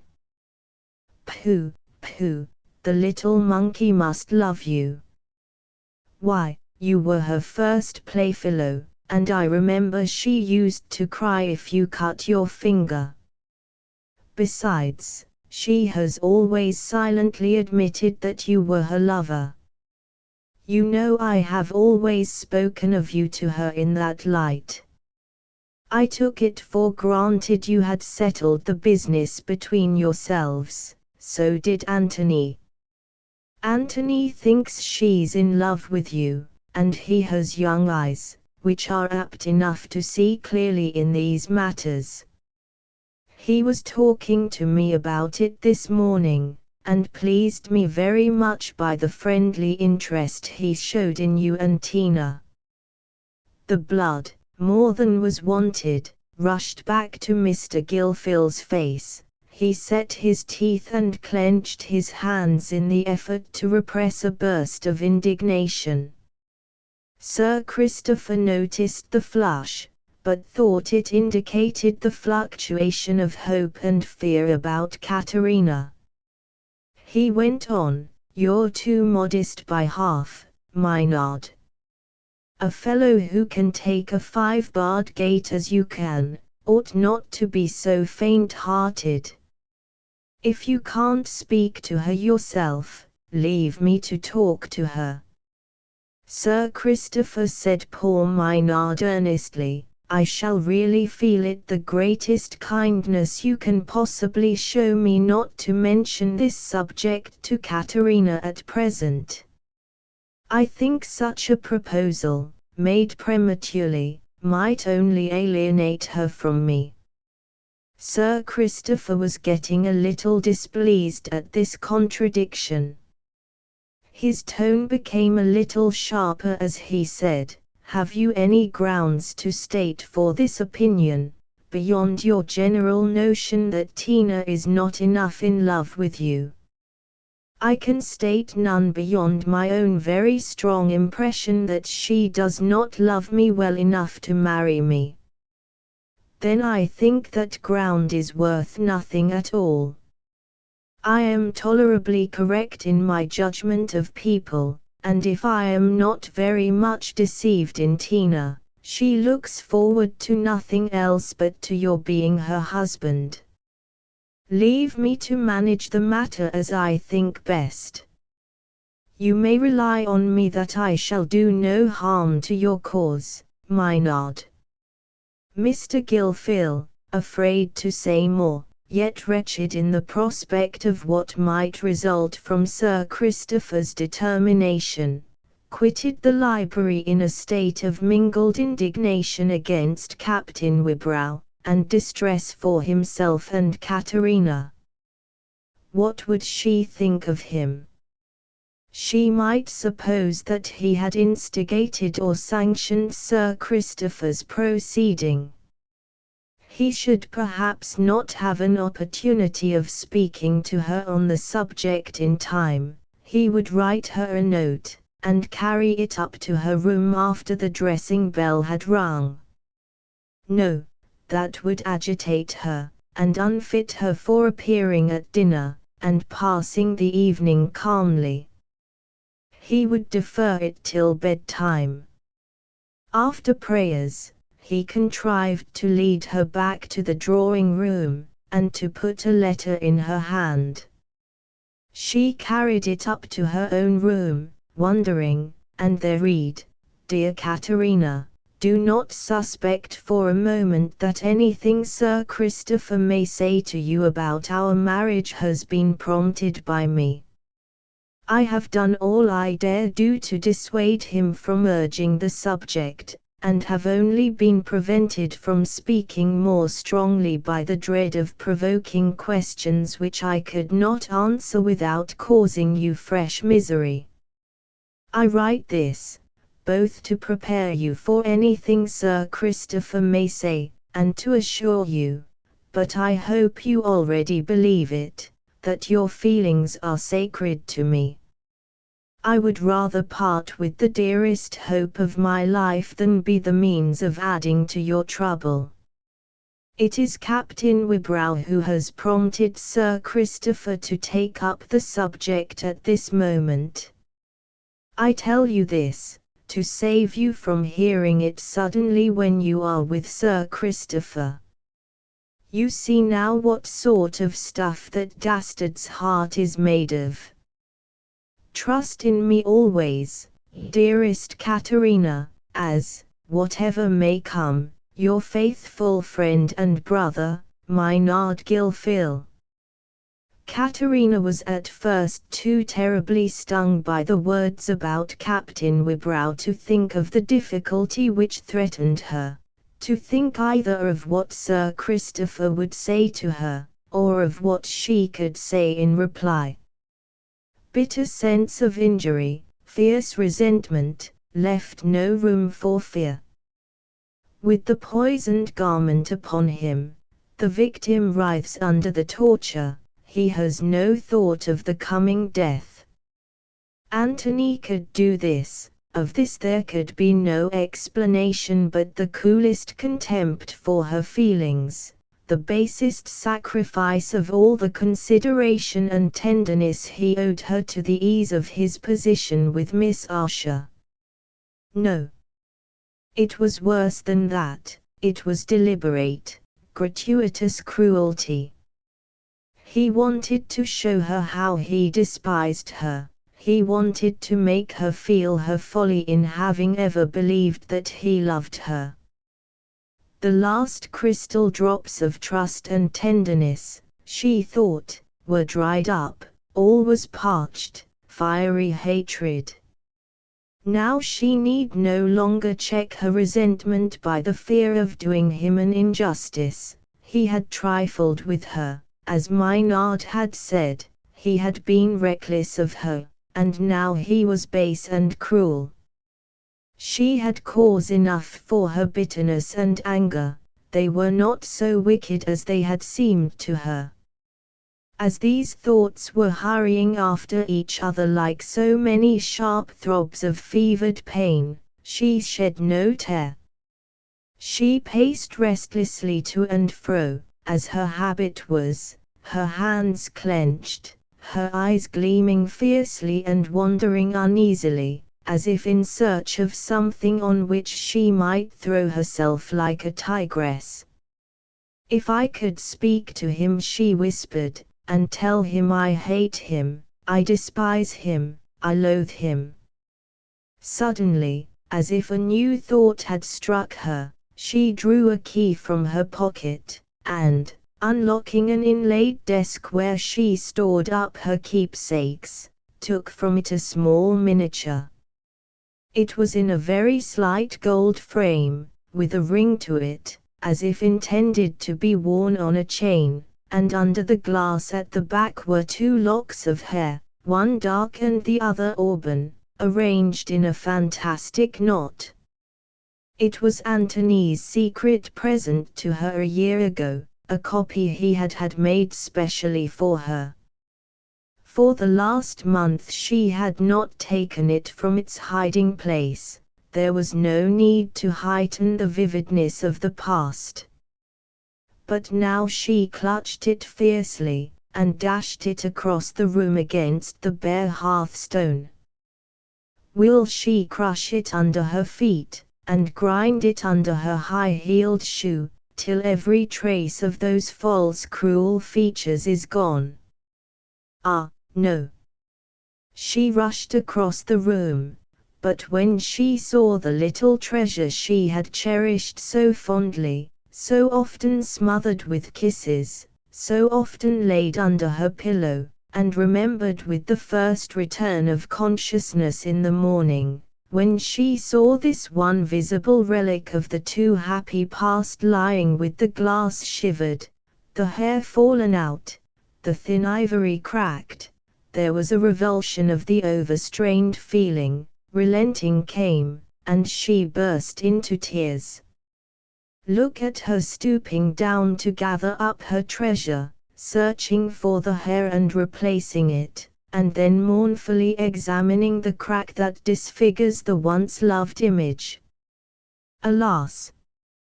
There is no glass now to guard either the hair or the portrait, but see how carefully she wraps delicate paper round it, and locks it up again in its old place. Poor child! God send the relenting may always come before the worst irrevocable deed. This action had quieted her, and she sat down to read Maynard's letter again.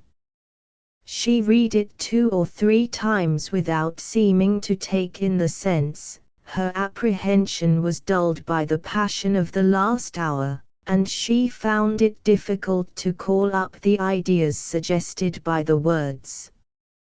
At last she began to have a distinct conception of the impending interview with Sir Christopher.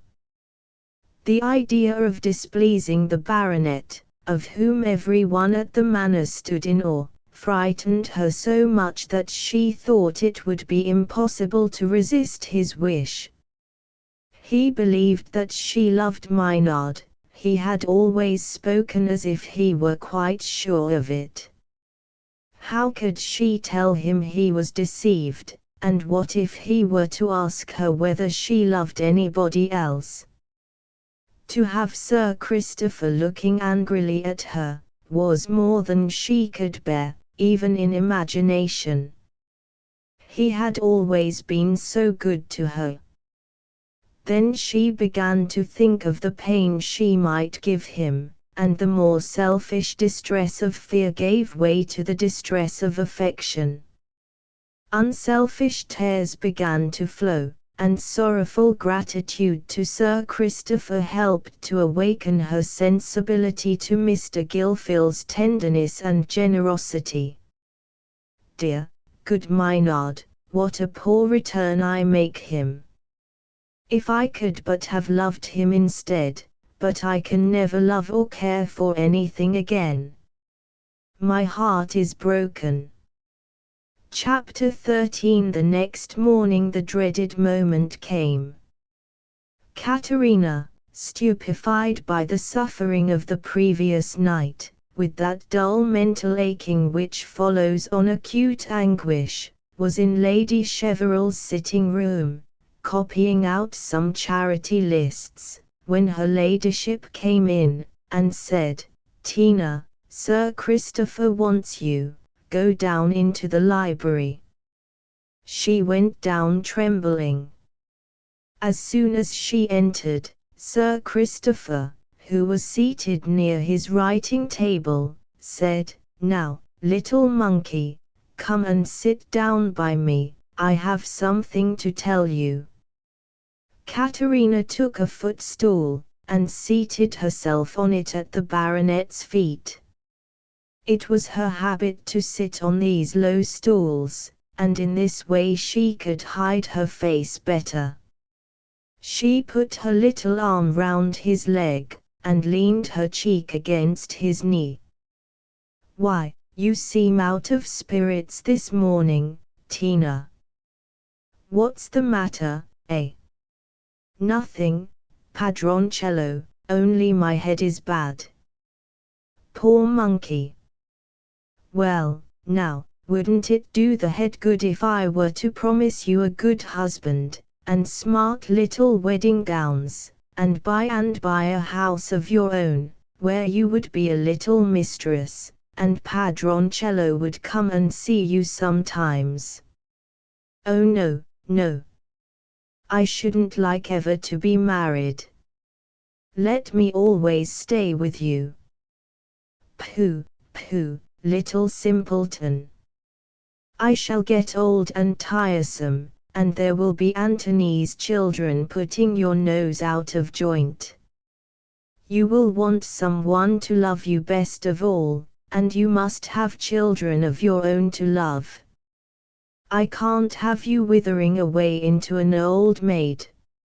I hate old maids, they make me dismal to look at them. I never see sharp without shuddering. My little black-eyed monkey was never meant for anything so ugly. And there's Maynard Gilfil, the best man in the county, worth his weight in gold, heavy as he is, he loves you better than his eyes. And you love him too, you silly monkey, whatever you may say about not being married." "No, no, dear Padroncello, do not say so, I could not marry him." "Why not, you foolish child? You don't know your own mind. Why, it is plain to everybody that you love him. My lady has all along said she was sure you loved him. She has seen what little princess airs you put onto him, and Antony too. He thinks you are in love with Gilfil. Come, what has made you take it into your head that you wouldn't like to marry him?" Katerina was now sobbing too deeply to make any answer. Sir Christopher patted her on the back and said, "Come, come, why, Tina, you are not well this morning. Go and rest, little one. You will see things in quite another light when you are well. Think over what I have said, and remember there is nothing, after Antony's marriage, that I have set my heart on so much as seeing you and Maynard settled for life. I must have no whims and follies, no nonsense." This was said with a slight severity, but he presently added, in a soothing tone, "There, stop crying, and be a good little monkey. Go and lie down and get to sleep." Katerina slipped from the stool onto her knees, took the old baronet's hand, covered it with tears and kisses, and then ran out of the room. Before the evening, Captain Wibrow had heard from his uncle the result of the interview with Katerina. He thought, if I could have a long quiet talk with her, I could perhaps persuade her to look more reasonably at things. But there's no speaking to her in the house without being interrupted, and I can hardly see her anywhere else without Beatrice's finding it out. At last he determined to make it a matter of confidence with Miss Asher, to tell her that he wished to talk to Katerina quietly for the sake of bringing her to a calmer state of mind, and persuade her to listen to Gilfil's affection. He was very much pleased with this judicious and candid plan, and in the course of the evening he had arranged with himself the time and place of meeting, and had communicated his purpose to Miss Asher, who gave her entire approval. Anthony, she thought, would do well to speak plainly and seriously to Miss Sarti. He was really very patient and kind to her, considering how she behaved. Tina had kept her room all that day, and had been carefully tended as an invalid, Sir Christopher having told her ladyship how matters stood. This tendance was so irksome to Katerina, she felt so uneasy under attentions and kindness that were based on a misconception, that she exerted herself to appear at breakfast the next morning, and declared herself well, though head and heart were throbbing. To be confined in her own room was intolerable. It was wretched enough to be looked at and spoken to, but it was more wretched to be left alone. She was frightened at her own sensations. She was frightened at the imperious vividness with which pictures of the past and future thrust themselves on her imagination. And there was another feeling, too, which made her want to be downstairs and moving about. Perhaps she might have an opportunity of speaking to Captain Wibrow alone, of speaking those words of hatred and scorn that burned on her tongue. That opportunity offered itself in a very unexpected manner. Lady Cheverel having sent Katerina out of the drawing-room to fetch some patterns of embroidery from her sitting-room, Captain Wibrow presently walked out after her, and met her as she was returning downstairs.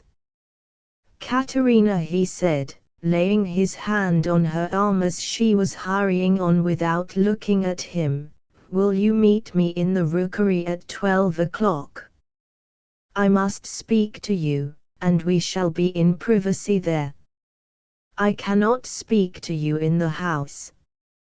To his surprise, there was a flash of pleasure across her face. She answered shortly and decidedly, "Yes," then snatched her arm away from him, and passed downstairs. Miss Asher was this morning busy winding silks, being bent on emulating Lady Cheverel's embroidery, and Lady Asher chose the passive amusement of holding the skeins. Lady Cheverel had now all her working apparatus about her, and Katerina, thinking she was not wanted, went away and sat down to the harpsichord in the sitting-room.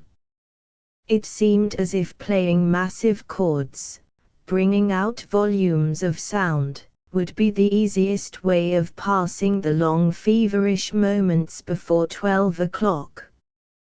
Handel's Messiah stood open on the desk, at the chorus "All We Like Sheep," and Katerina threw herself at once into the impetuous intricacies of that magnificent fugue. In her happiest moments she could never have played it so well, for now all the passion that made her misery was hurled by a convulsive effort into her music, just as pain gives new force to the clutch of the sinking wrestler, and as terror gives far-sounding intensity to the shriek of the feeble. But at 11:30 she was interrupted by Lady Cheverel, who said, "Tina, go down, will you, and hold Miss Usher's silks for her. Lady Usher and I have decided on having our drive before luncheon." Katerina went down, wondering how she should escape from the drawing-room in time to be in the rookery at 12. Nothing should prevent her from going, nothing should rob her of this one precious moment, perhaps the last, when she could speak out the thoughts that were in her. After that, she would be passive, she would bear anything. But she had scarcely sat down with a skein of yellow silk on her hands, when Miss Usher said, graciously, "I know you have an engagement with Captain Wybrow this morning. You must not let me detain you beyond the time." "So he has been talking to her about me," thought Katerina. Her hands began to tremble as she held the skein. Miss Usher continued in the same gracious tone, "It is tedious work holding these skeins. I am sure I am very much obliged to you." "No, you are not obliged to me," said Katerina, completely mastered by her irritation. "I have only done it because Lady Cheverel told me." The moment was come when Miss Usher could no longer suppress her long latent desire to let Miss Sarti know the impropriety of her conduct. With the malicious anger that assumes the tone of compassion, she said, "Miss Sarti, I am really sorry for you, that you are not able to control yourself better. This giving way to unwarrantable feelings is lowering you. It is indeed." "What unwarrantable feelings?" said Katerina, letting her hands fall, and fixing her great dark eyes steadily on Miss Usher. "It is quite unnecessary for me to say more. You must be conscious what I mean. Only summon a sense of duty to your aid. You are paining Captain Wybrow extremely by your want of self-control." "Did he tell you I pained him?" "Yes, indeed, he did. He is very much hurt that you should behave to me as if you had a sort of enmity towards me. He would like you to make a friend of me. I assure you we both feel very kindly towards you, and are sorry you should cherish such feelings." "He is very good," said Katerina, bitterly. "What feelings did he say I cherished?" This bitter tone increased Miss Usher's irritation. There was still a lurking suspicion in her mind, though she would not admit it to herself, that Captain Wybrow had told her a falsehood about his conduct and feelings towards Katerina. It was this suspicion, more even than the anger of the moment, which urged her to say something that would test the truth of his statement. That she would be humiliating Katerina at the same time, was only an additional temptation. "These are things I do not like to talk of, Miss Sarti. I cannot even understand how a woman can indulge a passion for a man who has never given her the least ground for it, as Captain Wybrow assures me is the case."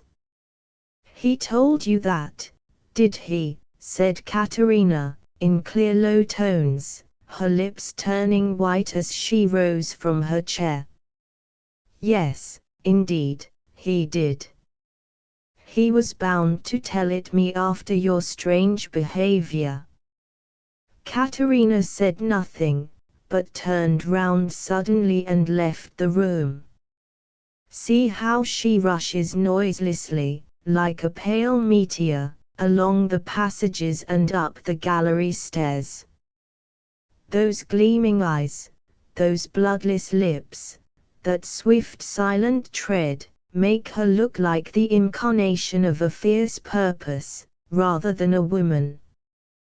The midday sun is shining on the armor in the gallery, making mimic suns on bossed sword hilts and the angles of polished breastplates. Yes, there are sharp weapons in the gallery. There is a dagger in that cabinet, she knows it well. And as a dragonfly wheels in its flight to alight for an instant on a leaf, she darts to the cabinet, takes out the dagger, and thrusts it into her pocket.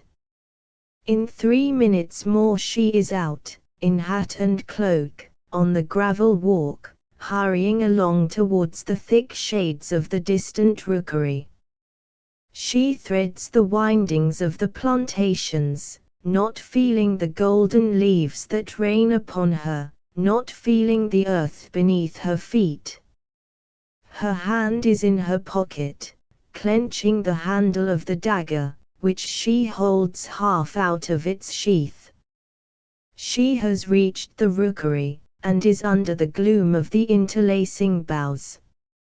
Her heart throbs as if it would burst her bosom, as if every next leap must be its last. Wait, wait, O heart, till she has done this one deed. He will be there, he will be before her in a moment. He will come towards her with that false smile, thinking she does not know his baseness, she will plunge that dagger into his heart. Poor child! Poor child! She who used to cry to have the fish put back into the water, who never willingly killed the smallest living thing, dreams now, in the madness of her passion, that she can kill the man whose very voice unnerves her. But what is that lying among the dank leaves on the path 3 yards before her? Good God! It is he, lying motionless, his hat fallen off. He is ill, then, he has fainted. Her hand lets go the dagger, and she rushes towards him. His eyes are fixed, he does not see her. She sinks down on her knees, takes the dear head in her arms, and kisses the cold forehead. Antony, Antony, speak to me, it is Tina, speak to me. Oh God, he is dead. Chapter 14. Yes, Maynard, said Sir Christopher, chatting with Mr. Gilfil in the library, it really is a remarkable thing that I never in my life laid a plan, and failed to carry it out. I lay my plans well, and I never swerve from them, that's it. A strong will is the only magic. And next to striking out one's plans, the pleasantest thing in the world is to see them well accomplished. This year, now, will be the happiest of my life, all but the year 53, when I came into possession of the manor, and married Henrietta. The last touch is given to the old house, Antony's marriage, the thing I had nearest my heart, is settled to my entire satisfaction, and by you will be buying a little wedding ring for Tina's finger. Don't shake your head in that forlorn way, when I make prophecies they generally come to pass. But there's 12:15 striking. I must be riding to the High Ash to meet Markham about felling some timber. My old oaks will have to groan for this wedding, but the door burst open, and Katerina, ghastly and panting, her eyes distended with terror, rushed in, threw her arms round Sir Christopher's neck, and gasping out, "Antony, The rookery, dead, in the rookery, fell fainting on the floor. In a moment Sir Christopher was out of the room, and Mr. Gilfil was bending to raise Caterina in his arms. As he lifted her from the ground he felt something hard and heavy in her pocket. What could it be? The weight of it would be enough to hurt her as she lay. He carried her to the sofa, put his hand in her pocket, and drew forth the dagger. Maynard shuddered. Did she mean to kill herself, then, or, a horrible suspicion forced itself upon him. Dead, in the rookery. He hated himself for the thought that prompted him to draw the dagger from its sheath. No. There was no trace of blood, and he was ready to kiss the good steel for its innocence. He thrust the weapon into his own pocket. He would restore it as soon as possible to its well-known place in the gallery. Yet, why had Caterina taken this dagger? What was it that had happened in the rookery? Was it only a delirious vision of hers? He was afraid to ring, afraid to summon anyone to Caterina's assistance. What might she not say when she awoke from this fainting fit? She might be raving. He could not leave her, and yet he felt as if he were guilty for not following Sir Christopher to see what was the truth. It took but a moment to think and feel all this, but that moment seemed such a long agony to him that he began to reproach himself for letting it pass without seeking some means of reviving Caterina. Happily the decanter of water on Sir Christopher's table was untouched. He would at least try the effect of throwing that water over her. She might revive without his needing to call anyone else. Meanwhile Sir Christopher was hurrying at his utmost speed towards the rookery, his face, so lately bright and confident, now agitated by a vague dread. The deep alarmed bark of Rupert, who ran by his side, had struck the ear of Mr. Bates, then on his way homeward, as something unwanted, and, hastening in the direction of the sound, he met the baronet just as he was approaching the entrance of the rookery. Sir Christopher's look was enough. Mr. Bates said nothing, but hurried along by his side, while Rupert dashed forward among the dead leaves with his nose to the ground. They had scarcely lost sight of him a minute when a change in the tone of his bark told them that he had found something, and in another instant he was leaping back over one of the large planted mounds. They turned aside to ascend the mound, Rupert leading them. The tumultuous cawing of the rooks, the very rustling of the leaves, as their feet plunged among them, falling like an evil omen on the baronet's ear. They had reached the summit of the mound, and had begun to descend. Sir Christopher saw something purple down on the path below among the yellow leaves.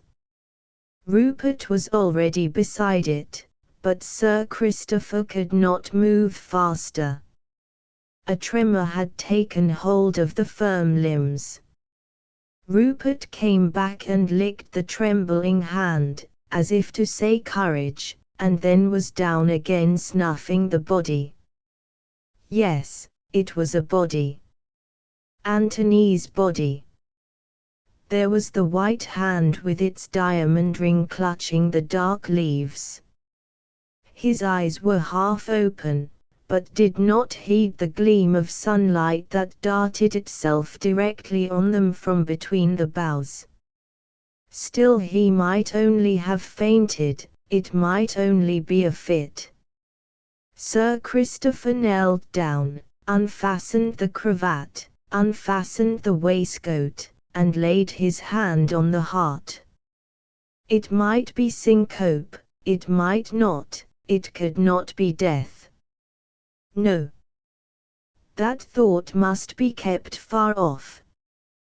Go, Bates, get help, we'll carry him to your cottage. Send someone to the house to tell Mr. Gilfil and Warren. Bid them send off for Dr. Hart, and break it to my lady and Miss Usher that Anthony is ill. Mr. Bates hastened away, and the baronet was left alone kneeling beside the body. The young and supple limbs, the rounded cheeks, the delicate ripe lips, the smooth white hands, were lying cold and rigid, and the aged face was bending over them in silent anguish. The aged deep-veined hands were seeking with tremulous inquiring touches for some symptom that life was not irrevocably gone. Rupert was there too, waiting and watching, licking first the dead and then the living hands, then running off on Mr. Bates's track as if he would follow and hasten his return, but in a moment turning back again, unable to quit the scene of his master's sorrow. Chapter 15. It is a wonderful moment, the first time we stand by one who has fainted, and witness the fresh birth of consciousness spreading itself over the blank features, like the rising sunlight on the alpine summits that lay ghastly and dead under the leaden twilight. A slight shudder, and the frost-bound eyes recover their liquid light. For an instant they show the inward semi-consciousness of an infant's, then, with a little start, they open wider and begin to look. The present is visible, but only as a strange writing, and the interpreter memory is not yet there. Mr. Gilfil felt a trembling joy as this change passed over Caterina's face. He bent over her, rubbing her chill hands, and looking at her with tender pity as her dark eyes opened on him wonderingly. He thought there might be some wine in the dining room close by. He left the room, and Caterina's eyes turned towards the window, towards Sir Christopher's chair. There was the link at which the chain of consciousness had snapped, and the events of the morning were beginning to recur dimly like a half-remembered dream, when Maynard returned with some wine.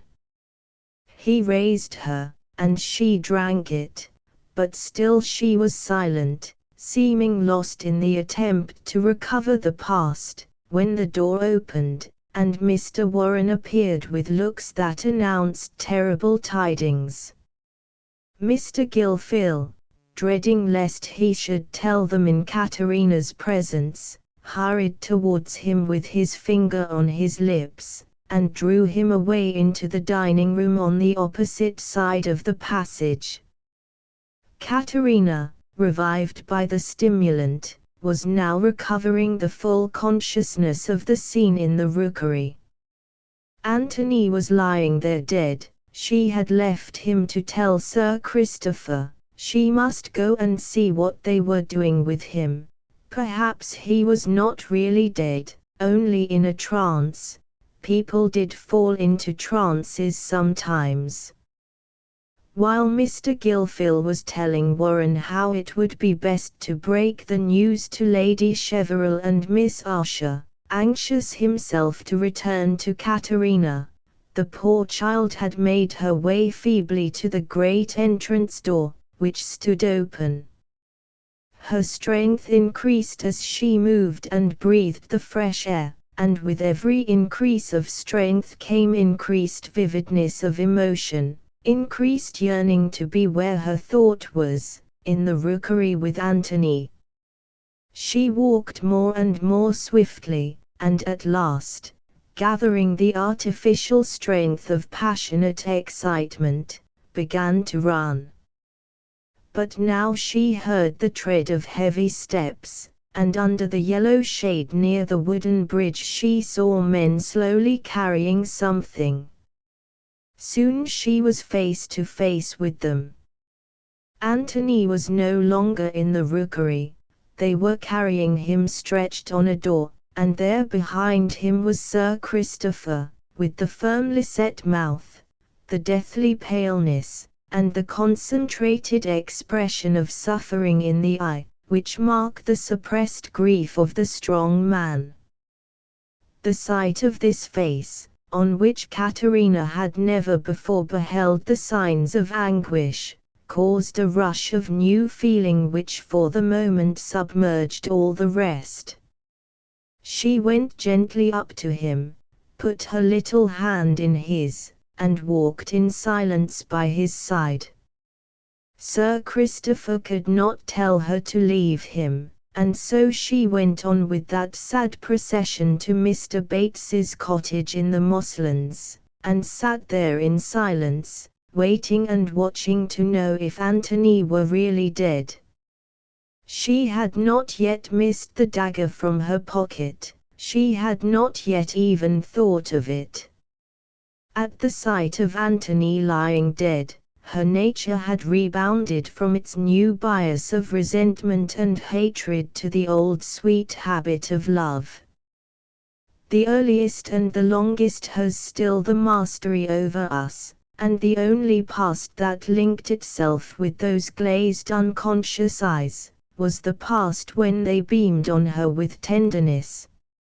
She forgot the interval of wrong and jealousy and hatred, all his cruelty, and all her thoughts of revenge, as the exile forgets the stormy passage that lay between home and happiness and the dreary land in which he finds himself desolate. Chapter 16. Before night all hope was gone. Dr. Hart had said it was death. Anthony's body had been carried to the house, and everyone there knew the calamity that had fallen on them. Katerina had been questioned by Dr. Hart, and had answered briefly that she found Anthony lying in the rookery. That she should have been walking there just at that time was not a coincidence to raise conjectures in anyone besides Mr. Gilfil. Except in answering this question, she had not broken her silence. She sat mute in a corner of the gardener's kitchen, shaking her head when Maynard entreated her to return with him, and apparently unable to think of anything but the possibility that Anthony might revive, until she saw them carrying away the body to the house. Then she followed by Sir Christopher's side again, so quietly, that even Dr. Hart did not object to her presence. It was decided to lay the body in the library until after the coroner's inquest tomorrow, and when Katerina saw the door finally closed, she turned up the gallery stairs on her way to her own room, the place where she felt at home with her sorrows. It was the first time she had been in the gallery since that terrible moment in the morning, and now the spot and the objects around began to reawaken her half-stunned memory. The armor was no longer glittering in the sunlight, but there it hung dead and somber above the cabinet from which she had taken the dagger. Yes. Now it all came back to her, all the wretchedness and all the sin. But where was the dagger now? She felt in her pocket, it was not there. Could it have been her fancy, all that about the dagger? She looked in the cabinet, it was not there. Alas! No, it could not have been her fancy, and she was guilty of that wickedness. But where could the dagger be now? Could it have fallen out of her pocket? She heard steps ascending the stairs, and hurried on to her room, where, kneeling by the bed, and burying her face to shut out the hateful light, she tried to recall every feeling and incident of the morning. It all came back, everything Anthony had done, and everything she had felt for the last month, for many months, ever since that June evening when he had last spoken to her in the gallery. She looked back on her storms of passion, her jealousy and hatred of Miss Usher, her thoughts of revenge on Anthony. Oh, how wicked she had been! It was she who had been sinning, it was she who had driven him to do and say those things that had made her so angry. And if he had wronged her, what had she been on the verge of doing to him? She was too wicked ever to be pardoned. She would like to confess how wicked she had been, that they might punish her. She would like to humble herself to the dust before everyone, before Miss Usher even. Sir Christopher would send her away, would never see her again, if he knew all, and she would be happier to be punished and frowned on, than to be treated tenderly while she had that guilty secret in her breast. But then, if Sir Christopher were to know all, it would add to his sorrow, and make him more wretched than ever. No. She could not confess it, she should have to tell about Anthony. But she could not stay at the manor, she must go away, she could not bear Sir Christopher's eye, could not bear the sight of all these things that reminded her of Anthony and of her sin. Perhaps she should die soon, she felt very feeble, there could not be much life in her. She would go away and live humbly, and pray to God to pardon her, and let her die. The poor child never thought of suicide. No sooner was the storm of anger past than the tenderness and timidity of her nature returned, and she could do nothing but love and mourn. Her inexperience prevented her from imagining the consequences of her disappearance from the manor. She foresaw none of the terrible details of alarm and distress and search that must ensue. They will think I am dead, she said to herself, and by they will forget me, and Maynard will get happy again, and love someone else. She was roused from her absorption by a knock at the door. Mrs. Bellamy was there. She had come by Mr. Gilfil's request to see how Miss Sarti was, and to bring her some food and wine. "You look sadly, my dear," said the old housekeeper, "and you're all of a quaky cold. Get you to bed, now do. Martha shall come and warm it, and light your fire. See now, here's some nice arrowroot, wi' a drop o' wine in it. Take that, and it'll warm you. I must go down again, for I can't a while to stay.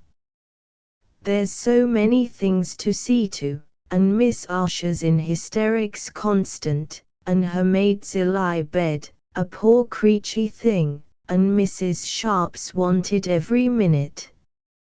But I'll send Martha up, and do you get ready to go to bed, there's a dear child, and take care o' yourself."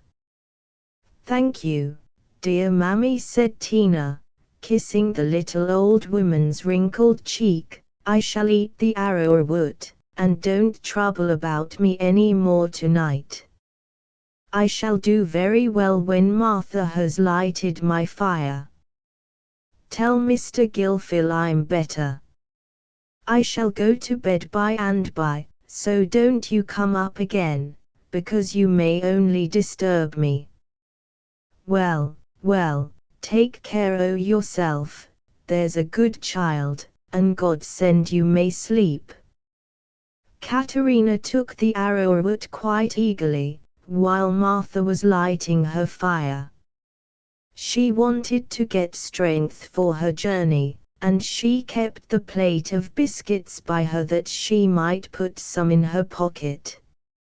Her whole mind was now bent on going away from the manor, and she was thinking of all the ways and means her little life's experience could suggest. It was dusk now. She must wait till early dawn, for she was too timid to go away in the dark, but she must make her escape before anyone was up in the house. There would be people watching Anthony in the library, but she could make her way out of a small door leading into the garden, against the drawing room on the other side of the house.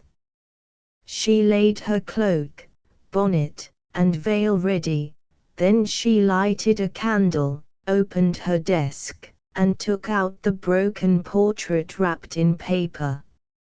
She folded it again in 2 little notes of Anthony's, written in pencil, and placed it in her bosom.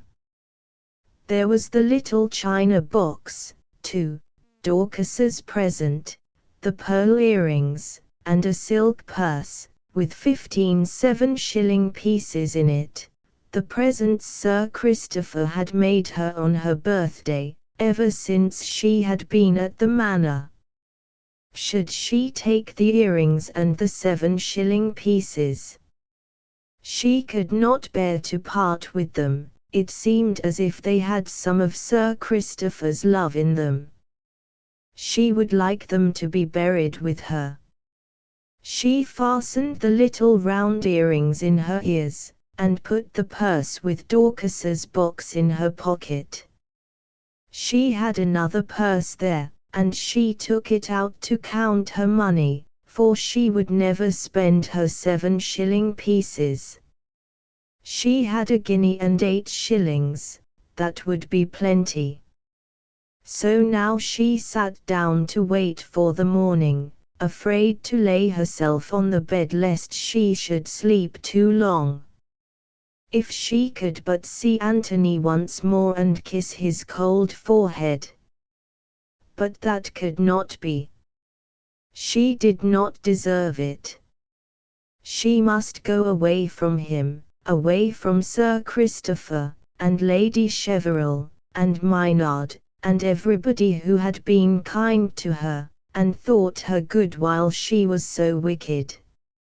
Chapter 17. Some of Mrs. Sharp's earliest thoughts, the next morning, were given to Caterina, whom she had not been able to visit the evening before, and whom, from a nearly equal mixture of affection and self-importance, she did not at all like resigning to Mrs. Bellamy's care. At 8:30 she went up to Tina's room, bent on benevolent dictation as to doses and diet and lying in bed. But on opening the door she found the bed smooth and empty. Evidently it had not been slept in. What could this mean?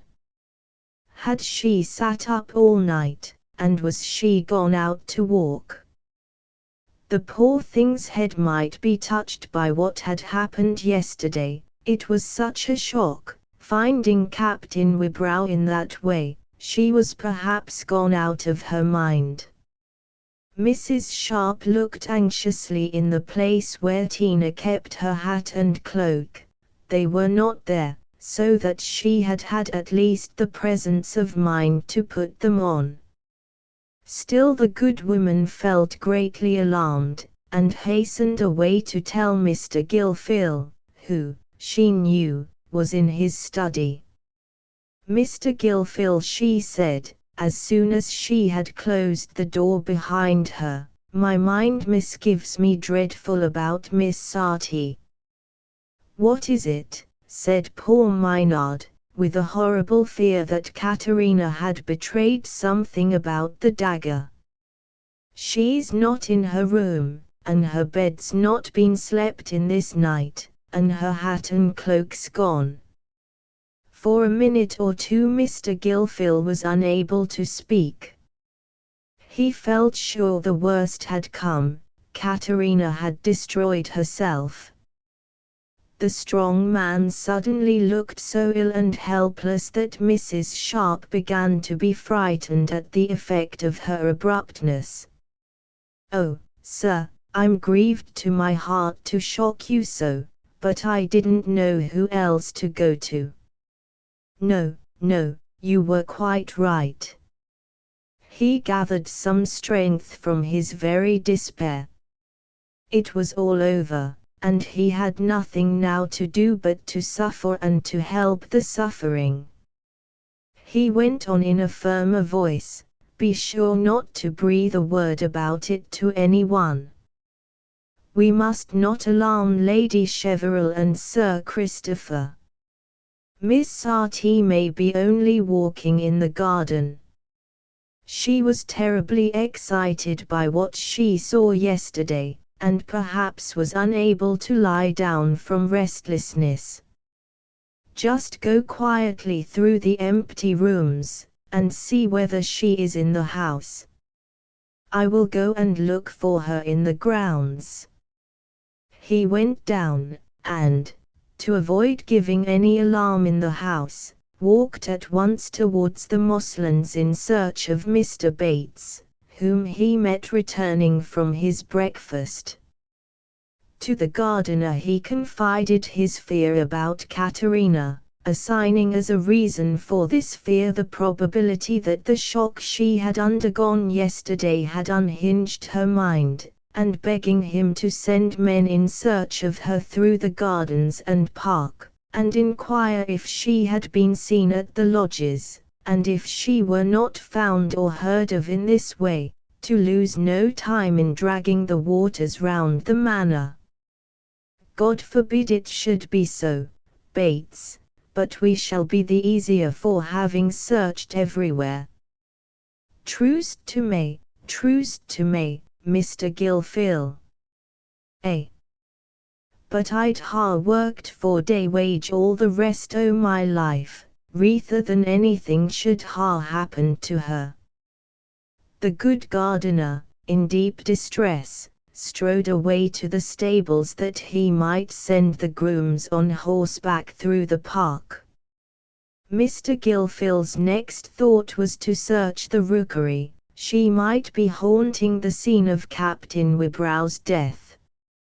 He went hastily over every mound, looked round every large tree, and followed every winding of the walks.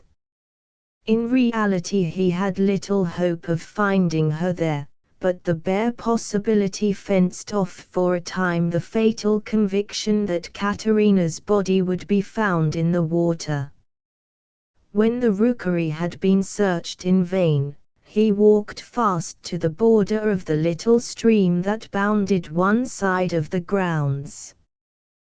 The stream was almost everywhere hidden among trees, and there was one place where it was broader and deeper than elsewhere. She would be more likely to come to that spot than to the pool. He hurried along with strained eyes, his imagination continually creating what he dreaded to see. There is something white behind that overhanging bough. His knees tremble under him.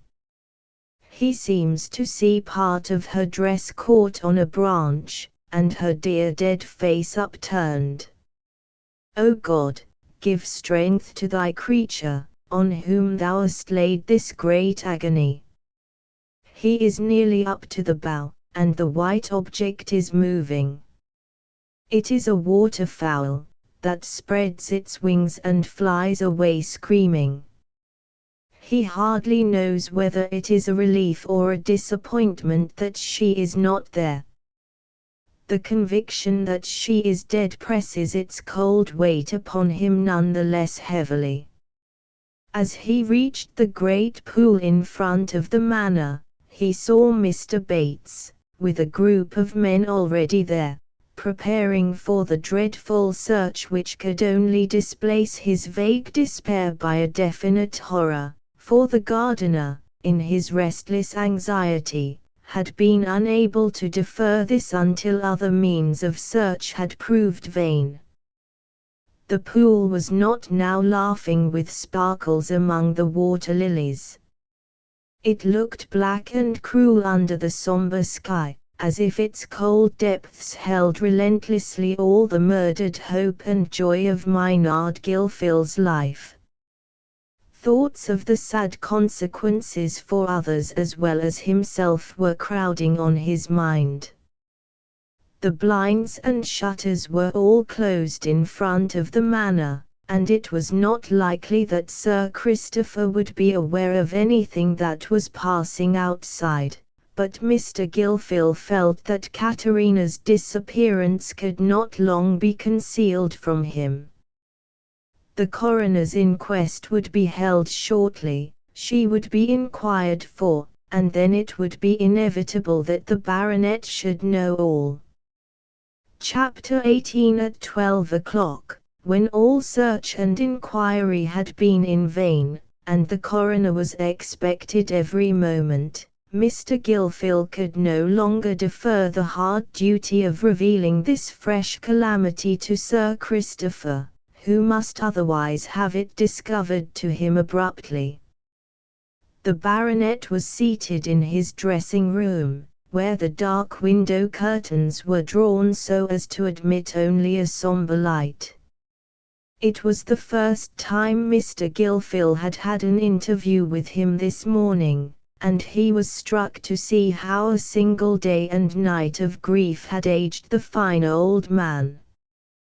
The lines in his brow and about his mouth were deepened, his complexion looked dull and withered, there was a swollen ridge under his eyes, and the eyes themselves, which used to cast so keen a glance on the present, had the vacant expression which tells that vision is no longer a sense, but a memory. He held out his hand to Maynard, who pressed it, and sat down beside him in silence. Sir Christopher's heart began to swell at this unspoken sympathy. The tears would rise, would roll in great drops down his cheeks. The first tears he had shed since boyhood were for Anthony. Maynard felt as if his tongue were glued to the roof of his mouth. He could not speak first. He must wait until Sir Christopher said something which might lead on to the cruel words that must be spoken. At last the baronet mastered himself enough to say, "I'm very weak, Maynard, God help me. I didn't think anything would unman me in this way, but I'd built everything on that lad. Perhaps I've been wrong in not forgiving my sister. She lost one of her sons a little while ago. I've been too proud and obstinate. We can hardly learn humility and tenderness enough except by suffering," said Maynard, "and God sees we are in need of suffering, for it is falling more and more heavily on us. We have a new trouble this morning." "Tina," said Sir Christopher, looking up anxiously, "is Tina ill? I am in dreadful uncertainty about her. She was very much agitated yesterday, and with her delicate health, I am afraid to think what turn the agitation may have taken. Is she delirious, poor dear little one? God only knows how she is. We are unable to find her. When Mrs. Sharp went up to her room this morning, it was empty. She had not been in bed. Her hat and cloak were gone. I have had search made for her everywhere, in the house and garden, in the park, and in the water. No one has seen her since Martha went up to light her fire at 7 o'clock in the evening." While Mr. Gilfil was speaking, Sir Christopher's eyes, which were eagerly turned on him, recovered some of their old keenness, and some sudden painful emotion, as at a new thought, flitted rapidly across his already agitated face, like the shadow of a dark cloud over the waves. When the pause came, he laid his hand on Mr. Gilfil's arm, and said in a lower voice, "Maynard, did that poor thing love Anthony?" "She did." Maynard hesitated after these words, struggling between his reluctance to inflict a yet deeper wound on Sir Christopher, and his determination that no injustice should be done to Caterina. Sir Christopher's eyes were still fixed on him in solemn inquiry, and his own sunk towards the ground, while he tried to find the words that would tell the truth least cruelly. "You must not have any wrong thoughts about Tina," he said at length. "I must tell you now, for her sake, what nothing but this should ever have caused to pass my lips." Captain Wybrow won her affections by attentions which, in his position, he was bound not to show her. Before his marriage was talked of, he had behaved to her like a lover. Sir Christopher relaxed his hold of Maynard's arm, and looked away from him. He was silent for some minutes, evidently attempting to master himself, so as to be able to speak calmly. "I must see Henrietta immediately," he said at last, with something of his old sharp decision. "She must know all, but we must keep it from everyone else as far as possible. My dear boy," he continued in a kinder tone, "the heaviest burthen has fallen on you. But we may find her yet, we must not despair, there has not been time enough for us to be certain. Poor dear little one! God help me! I thought I saw everything, and was stone blind all the while." Chapter 19. The sad slow week was gone by at last. At the coroner's inquest a verdict of sudden death had been pronounced. Dr. Hart, acquainted with Captain Wybrow's previous state of health, had given his opinion that death had been imminent from long-established disease of the heart, though it had probably been accelerated by some unusual emotion. Miss Usher was the only person who positively knew the motive that had led Captain Wybrow to the rookery, but she had not mentioned Caterina's name, and all painful details or inquiries were studiously kept from her.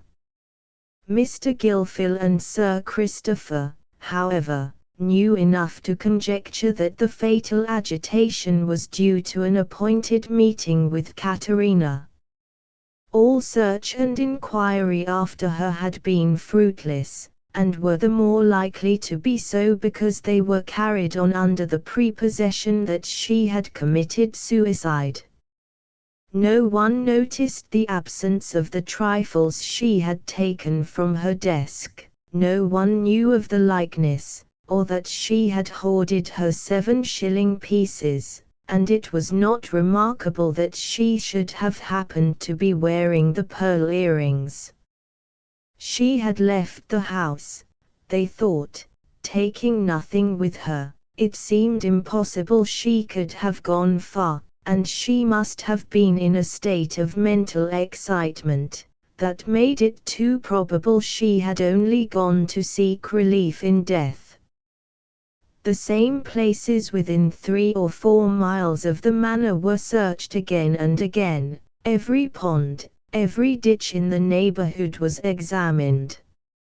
Sometimes Maynard thought that death might have come on unsought, from cold and exhaustion, and not a day passed but he wandered through the neighboring woods, turning up the heaps of dead leaves, as if it were possible her dear body could be hidden there.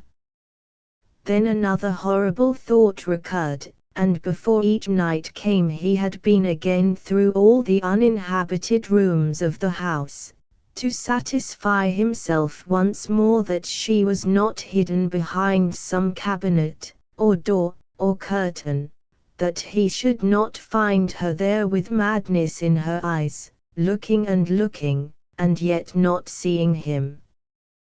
But at last those 5 long days and nights were at an end, the funeral was over, and the carriages were returning through the park.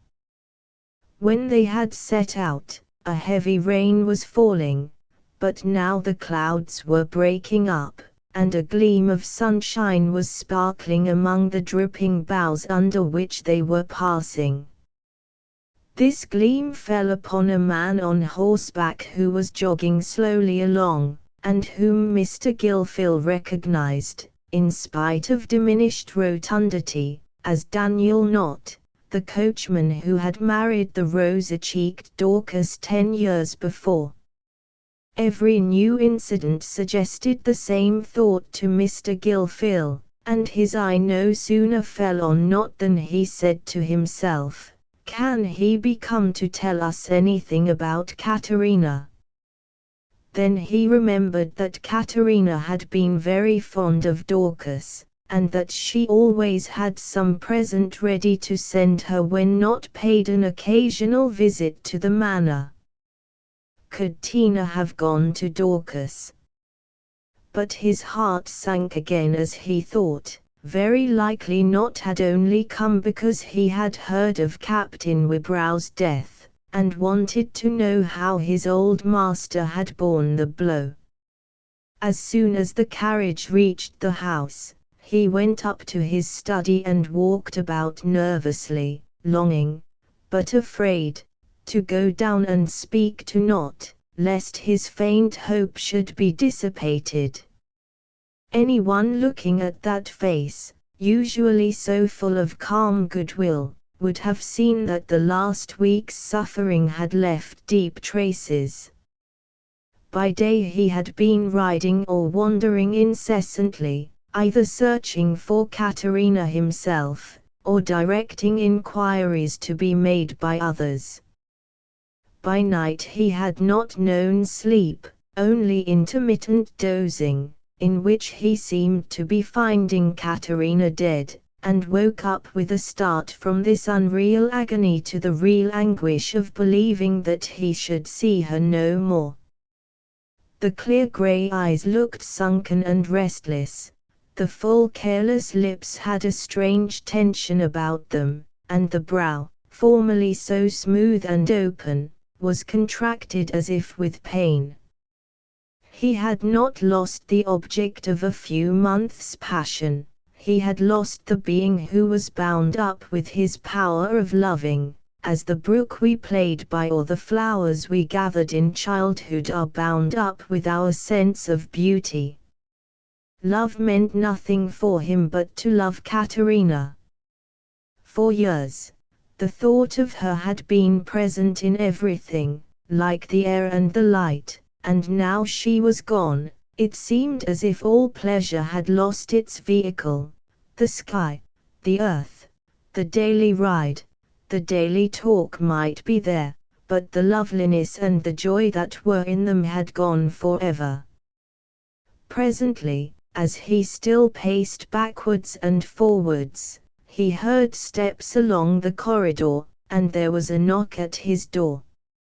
His voice trembled as he said "Come in," and the rush of renewed hope was hardly distinguishable from pain when he saw Warren enter with Daniel Knott behind him. "Knott is come, sir, with news of Miss Sarti. I thought it best to bring him to you first."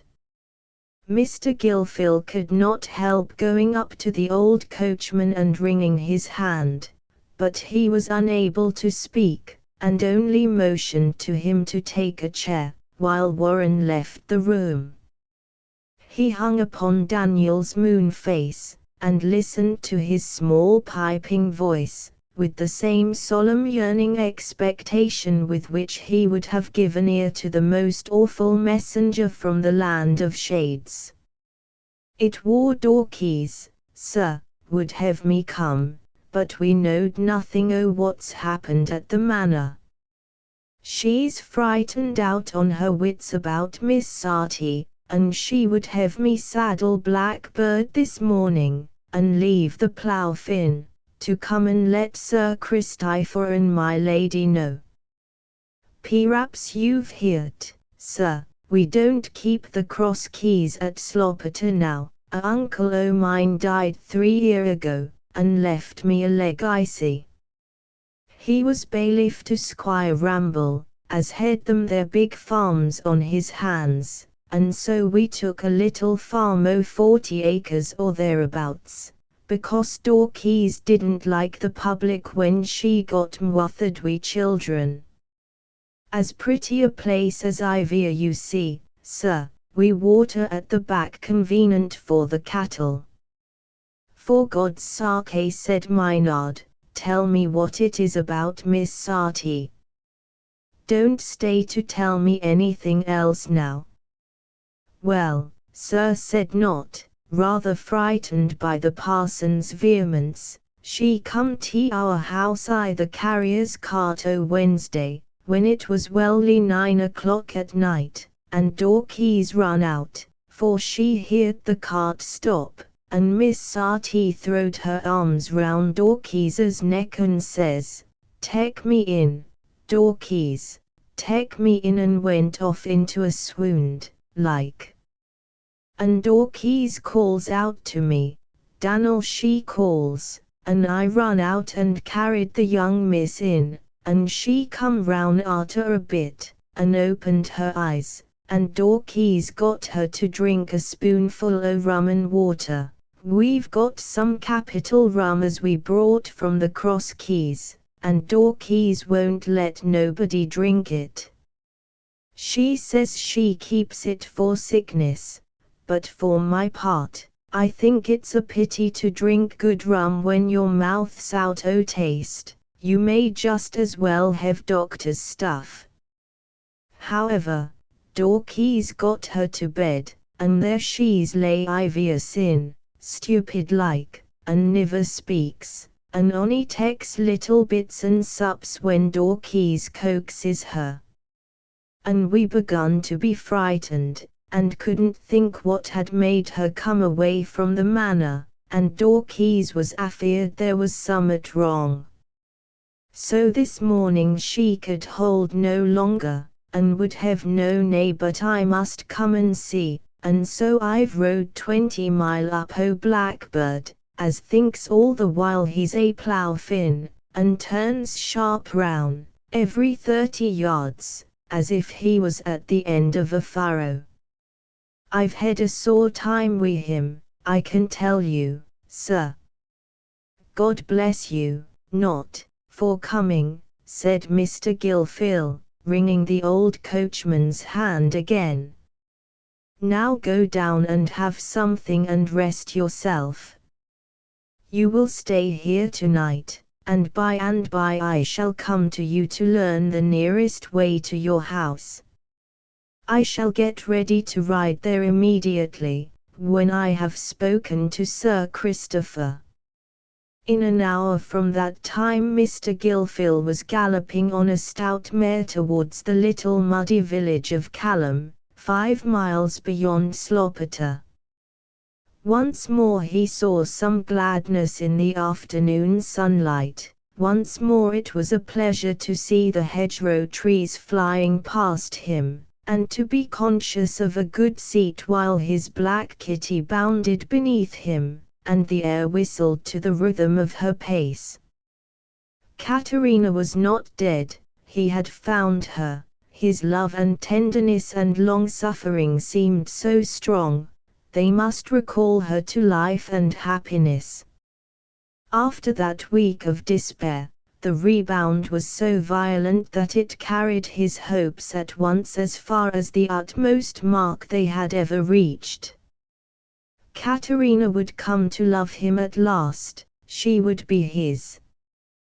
They had been carried through all that dark and weary way that she might know the depth of his love.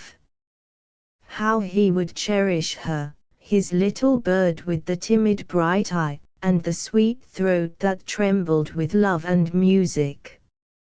She would nestle against him, and the poor little breast which had been so ruffled and bruised should be safe forevermore.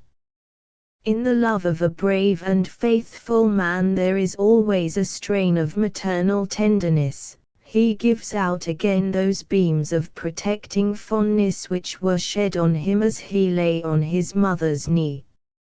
It was twilight as he entered the village of Callum, and, asking a homeward-bound labourer the way to Daniel Knott's, learned that it was by the church, which showed its stumpy ivy-clad spire on a slight elevation of ground, a useful addition to the means of identifying that desirable homestead afforded by Daniel's description, the prettiest place you see, though a small cow-yard full of excellent manure, and leading right up to the door, without any frivolous interruption from garden or railing, might perhaps have been enough to make that description unmistakably specific. Mr. Gilfil had no sooner reached the gate leading into the cow-yard, than he was descried by a flaxen-haired lad of 9, prematurely invested with the toga virilis, or smock frock, who ran forward to let in the unusual visitor. In a moment Dorcas was at the door, the roses on her cheeks apparently all the redder for the 3 pair of cheeks which formed a group round her, and for the very fat baby who stared in her arms, and sucked a long crust with calm relish. "Is it Mr. Gilfil, sir?" said Dorcas, curtsying low as he made his way through the damp straw, after tying up his horse. "Yes, Dorcas, I'm grown out of your knowledge. How is Miss Sarti?" "Just for all the world the same, sir, as I suppose Daniel's told you, for I reckon you've come from the manor, though you're come uncommon quick, to be sure." "Yes, he got to the manor about 1 o'clock, and I set off as soon as I could." "She's not worse, is she?" "No change, sir, for better or worse." "Will you please to walk in, sir?" "She lies there taking no notice o' nothing, no more nor a baby as is only a week old, and looks at me as blank as if she didn't know me." "Oh, what can it be, Mr. Gilfil? How come she to leave the manor? How's his honour and my lady?" "In great trouble, Dorcas. Captain Wibrow, Sir Christopher's nephew, you know, has died suddenly. Miss Sarti found him lying dead, and I think the shock has affected her mind. Dear, that fine young gentleman as was to be th, as Daniel told me about. I remember seeing him when he was a little visiting at the manor. Well what a grief to his honour and my lady.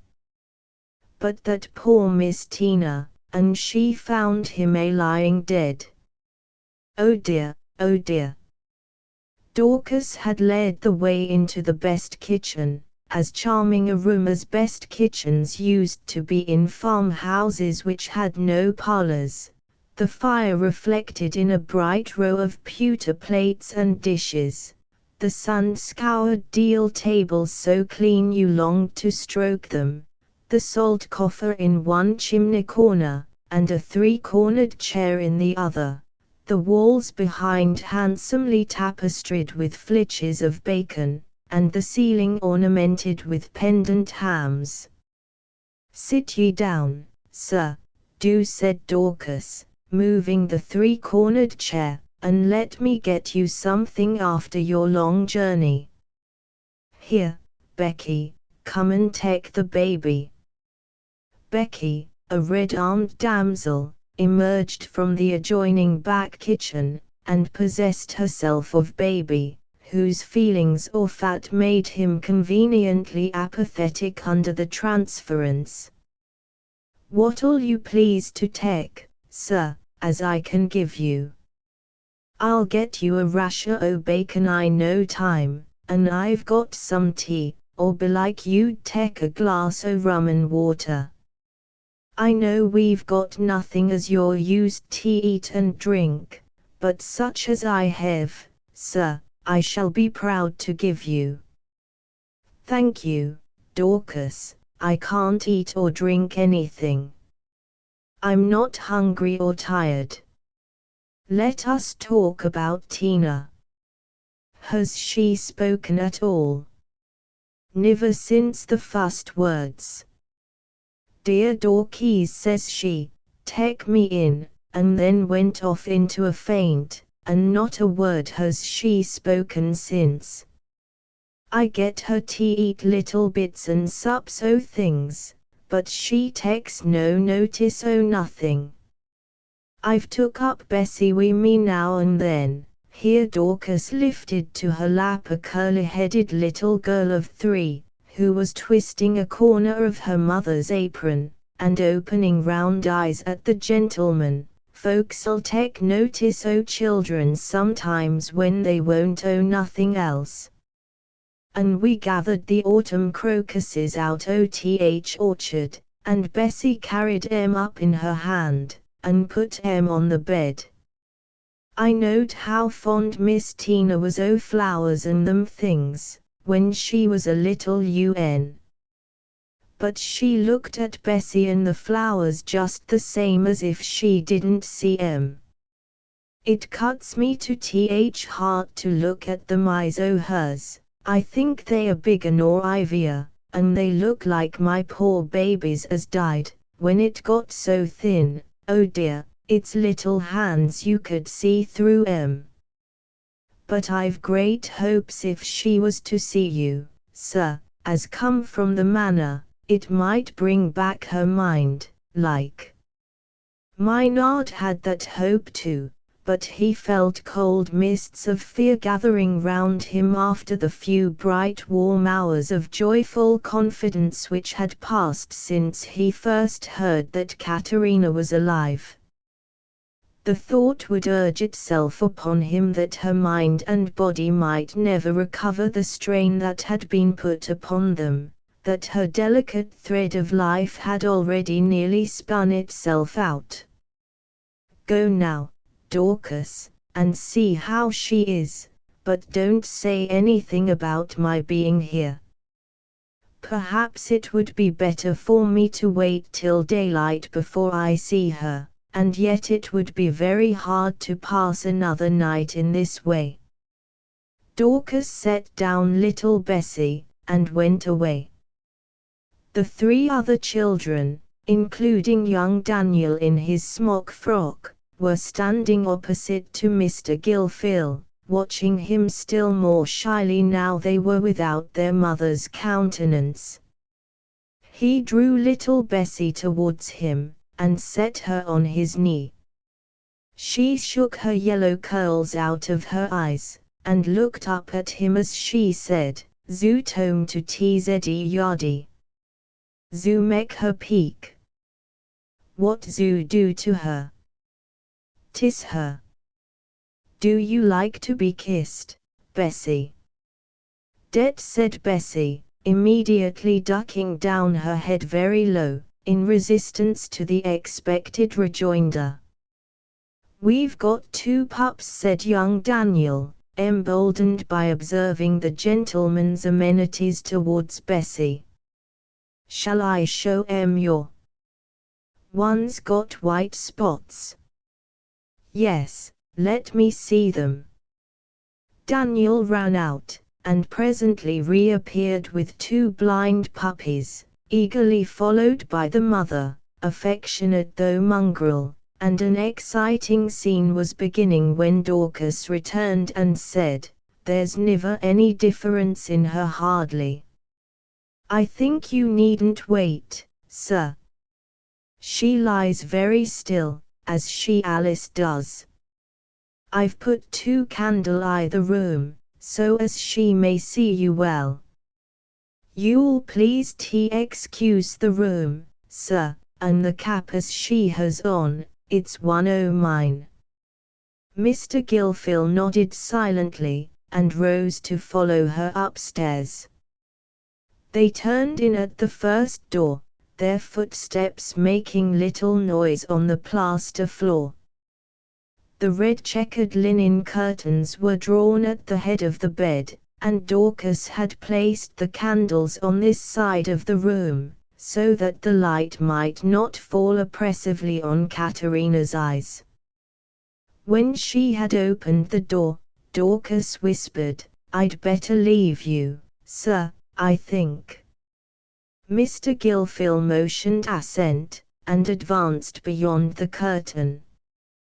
Caterina lay with her eyes turned the other way, and seemed unconscious that anyone had entered. Her eyes, as Dorcas had said, looked larger than ever, perhaps because her face was thinner and paler, and her hair quite gathered away under one of Dorcas's thick caps. The small hands, too, that lay listlessly on the outside of the bedclothes were thinner than ever. She looked younger than she really was, and anyone seeing the tiny face and hands for the first time might have thought they belonged to a little girl of 12, who was being taken away from coming instead of past sorrow. When Mr. Gilfil advanced and stood opposite to her, the light fell full upon his face. A slight startled expression came over Caterina's eyes. She looked at him earnestly for a few moments, then lifted up her hand as if to beckon him to stoop down towards her, and whispered Maynard. He seated himself on the bed, and stooped down towards her. She whispered again, "Maynard, did you see the dagger?" He followed his first impulse in answering her, and it was a wise one. "Yes," he whispered, "I found it in your pocket, and put it back again in the cabinet." He took her hand in his and held it gently, awaiting what she would say next. His heart swelled so with thankfulness that she had recognized him, he could hardly repress a sob. Gradually her eyes became softer and less intense in their gaze. The tears were slowly gathering, and presently some large hot drops rolled down her cheek. Then the floodgates were opened, and the heart-easing stream gushed forth. Deep sobs came, and for nearly an hour she lay without speaking, while the heavy icy pressure that withheld her misery from utterance was thus melting away. How precious these tears were to Maynard, who day after day had been shuddering at the continually recurring image of Tina with the dry scorching stare of insanity. By degrees the sobs subsided. She began to breathe calmly, and lay quiet with her eyes shut. Patiently Maynard sat, not heeding the flight of the hours, not heeding the old clock that ticked loudly on the landing. But when it was nearly 10, Dorcas, impatiently anxious to know the result of Mr. Gilfil's appearance, could not help stepping in on tiptoe. Without moving, he whispered in her ear to supply him with candles, see that the cowboy had shaken down his mare, and go to bed. He would watch with Caterina. A great change had come over her. Before long, Tina's lips began to move. "Maynard," she whispered again. He leaned towards her, and she went on.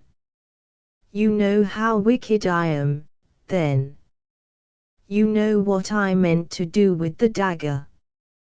Did you mean to kill yourself, Tina?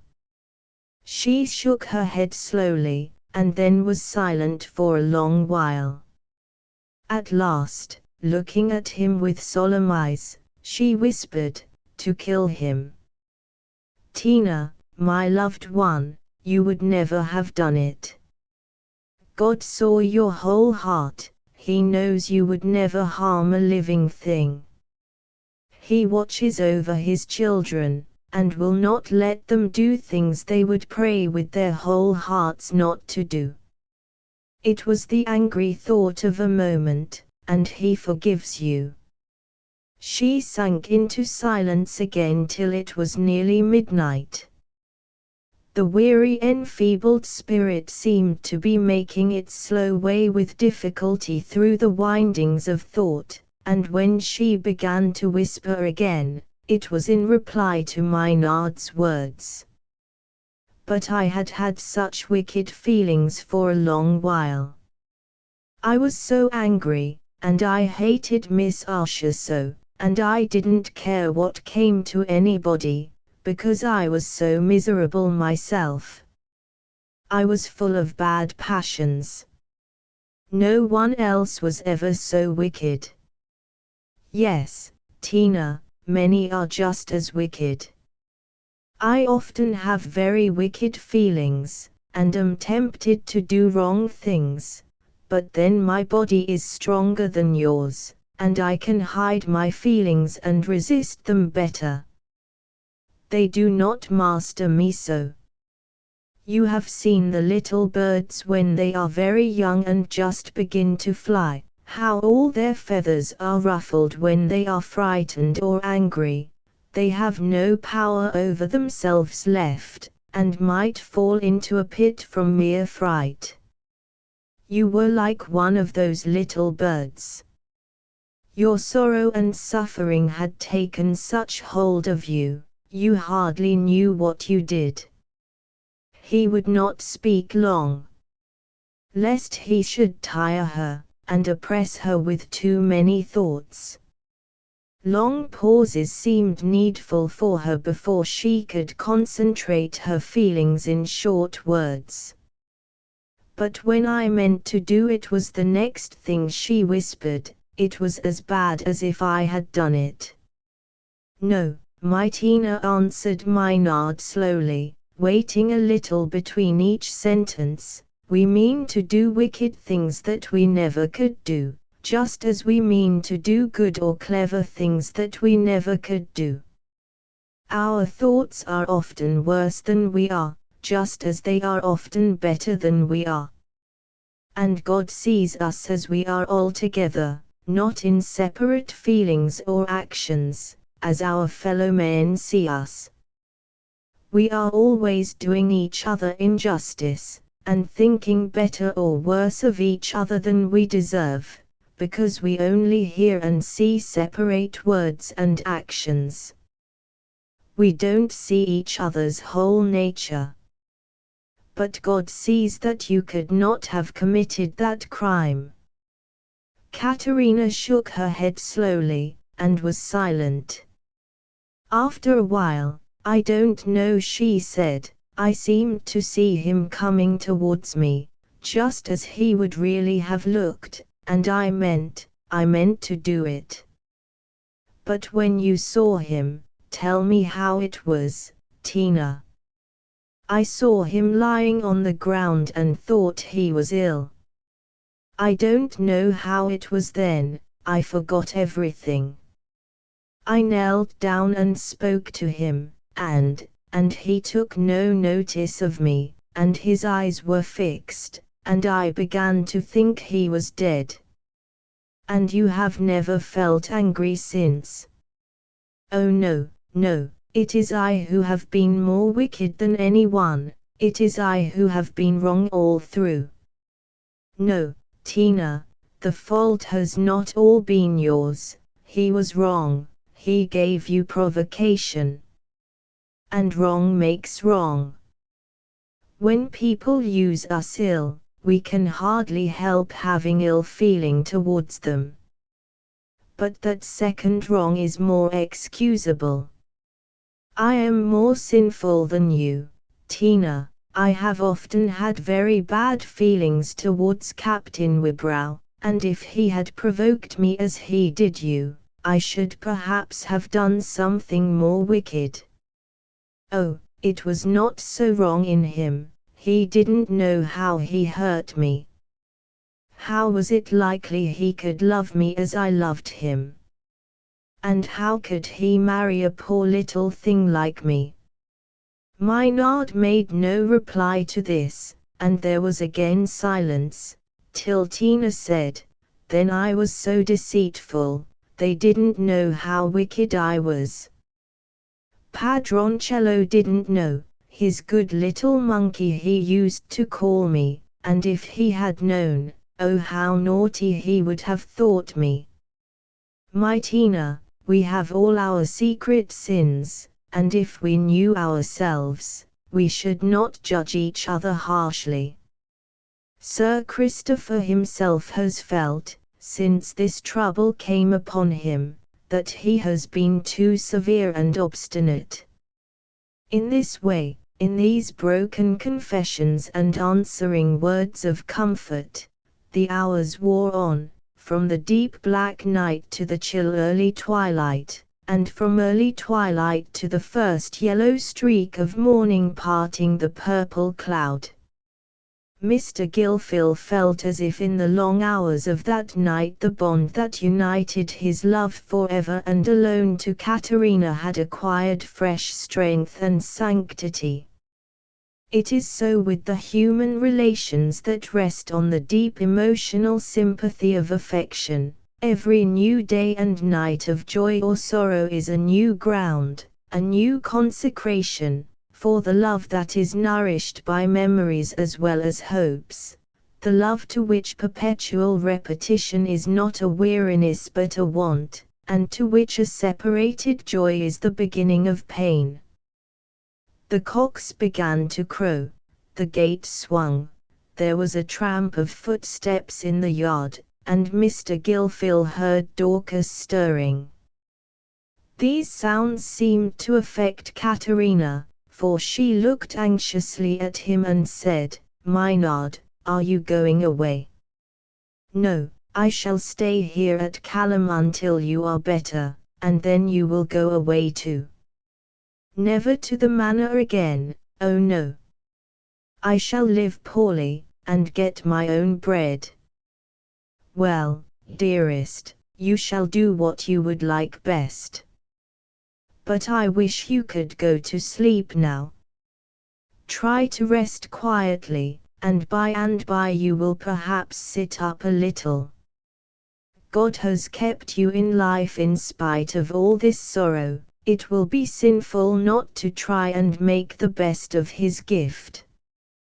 Dear Tina, you will try, and little Bessie brought you some crocuses once. You didn't notice the poor little thing, but you will notice her when she comes again, will you not?" "I will try," whispered Tina humbly, and then closed her eyes. By the time the sun was above the horizon, scattering the clouds, and shining with pleasant morning warmth through the little leaded window, Caterina was asleep. Maynard gently loosed the tiny hand, cheered Dorcas with the good news, and made his way to the village inn, with a thankful heart that Tina had been so far herself again. Evidently the sight of him had blended naturally with the memories in which her mind was absorbed, and she had been led on to an unburthening of herself that might be the beginning of a complete restoration. But her body was so enfeebled, her soul so bruised, that the utmost tenderness and care would be necessary. The next thing to be done was to send tidings to Sir Christopher and Lady Cheverel, then to write and summon his sister, under whose care he had determined to place Caterina. The manor, even if she had been wishing to return thither, would, he knew, be the most undesirable home for her at present. Every scene, every object there, was associated with still unallayed anguish. If she were domesticated for a time with his mild gentle sister, who had a peaceful home and a prattling little boy, Tina might attach herself anew to life, and recover, partly at least, the shock that had been given to her constitution.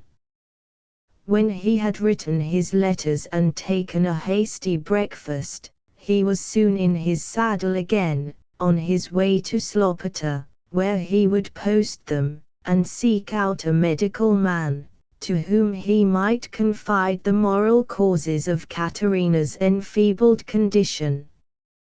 Chapter 20. In less than a week from that time, Katerina was persuaded to travel in a comfortable carriage, under the care of Mr. Gilfil and his sister, Mrs. Heron, whose soft blue eyes and mild manners were very soothing to the poor bruised child, the more so as they had an air of sisterly equality which was quite new to her. Under Lady Cheverel's uncaressing authoritative goodwill, Tina had always retained a certain constraint and awe, and there was a sweetness before unknown in having a young and gentle woman, like an elder sister, bending over her caressingly, and speaking in low loving tones.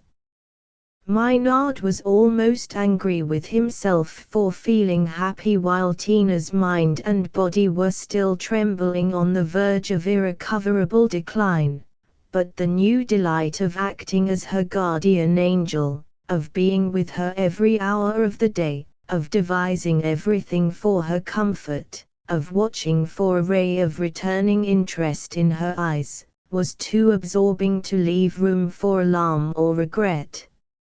On the third day the carriage drove up to the door of Foxholm Parsonage, where the Reverend Arthur Heron presented himself on the doorstep, eager to greet his returning Lucy, and holding by the hand a broad-chested tawny-haired boy of 5, who was smacking a miniature hunting whip with great vigor. Nowhere was there a lawn more smooth-shaven, walks better swept, or a porch more prettily festooned with creepers, than at Foxholm Parsonage, standing snugly sheltered by beeches and chestnuts halfway down the pretty green hill which was surmounted by the church, and overlooking a village that straggled at its ease among pastures and meadows, surrounded by wild hedgerows and broad shadowing trees, as yet unthreatened by improved methods of farming.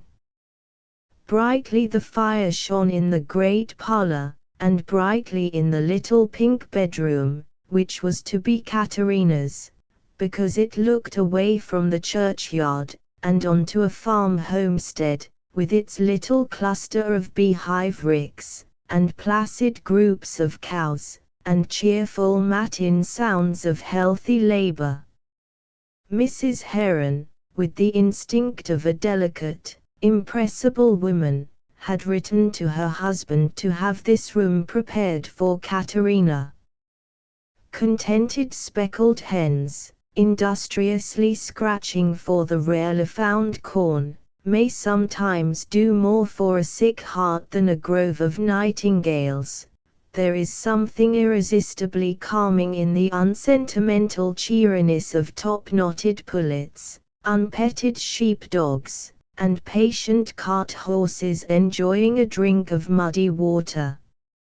In such a home as this parsonage, a nest of comfort, without any of the stateliness that would carry a suggestion of Cheverel Manor, Mr. Gilfil was not unreasonable in hoping that Katerina might gradually shake off the haunting vision of the past, and recover from the languor and feebleness which were the physical sign of that vision's blighting presence. The next thing to be done was to arrange an exchange of duties with Mr. Heron's curate, that Maynard might be constantly near Katerina, and watch over her progress. She seemed to like him to be with her, to look uneasily for his return, and though she seldom spoke to him, she was most contented when he sat by her, and held her tiny hand in his large protecting grasp. But Oswald, alias Ozzy, the broad-chested boy, was perhaps her most beneficial companion. With something of his uncle's person, he had inherited also his uncle's early taste for a domestic menagerie, and was very imperative in demanding Tina's sympathy in the welfare of his guinea pigs, squirrels, and dormice.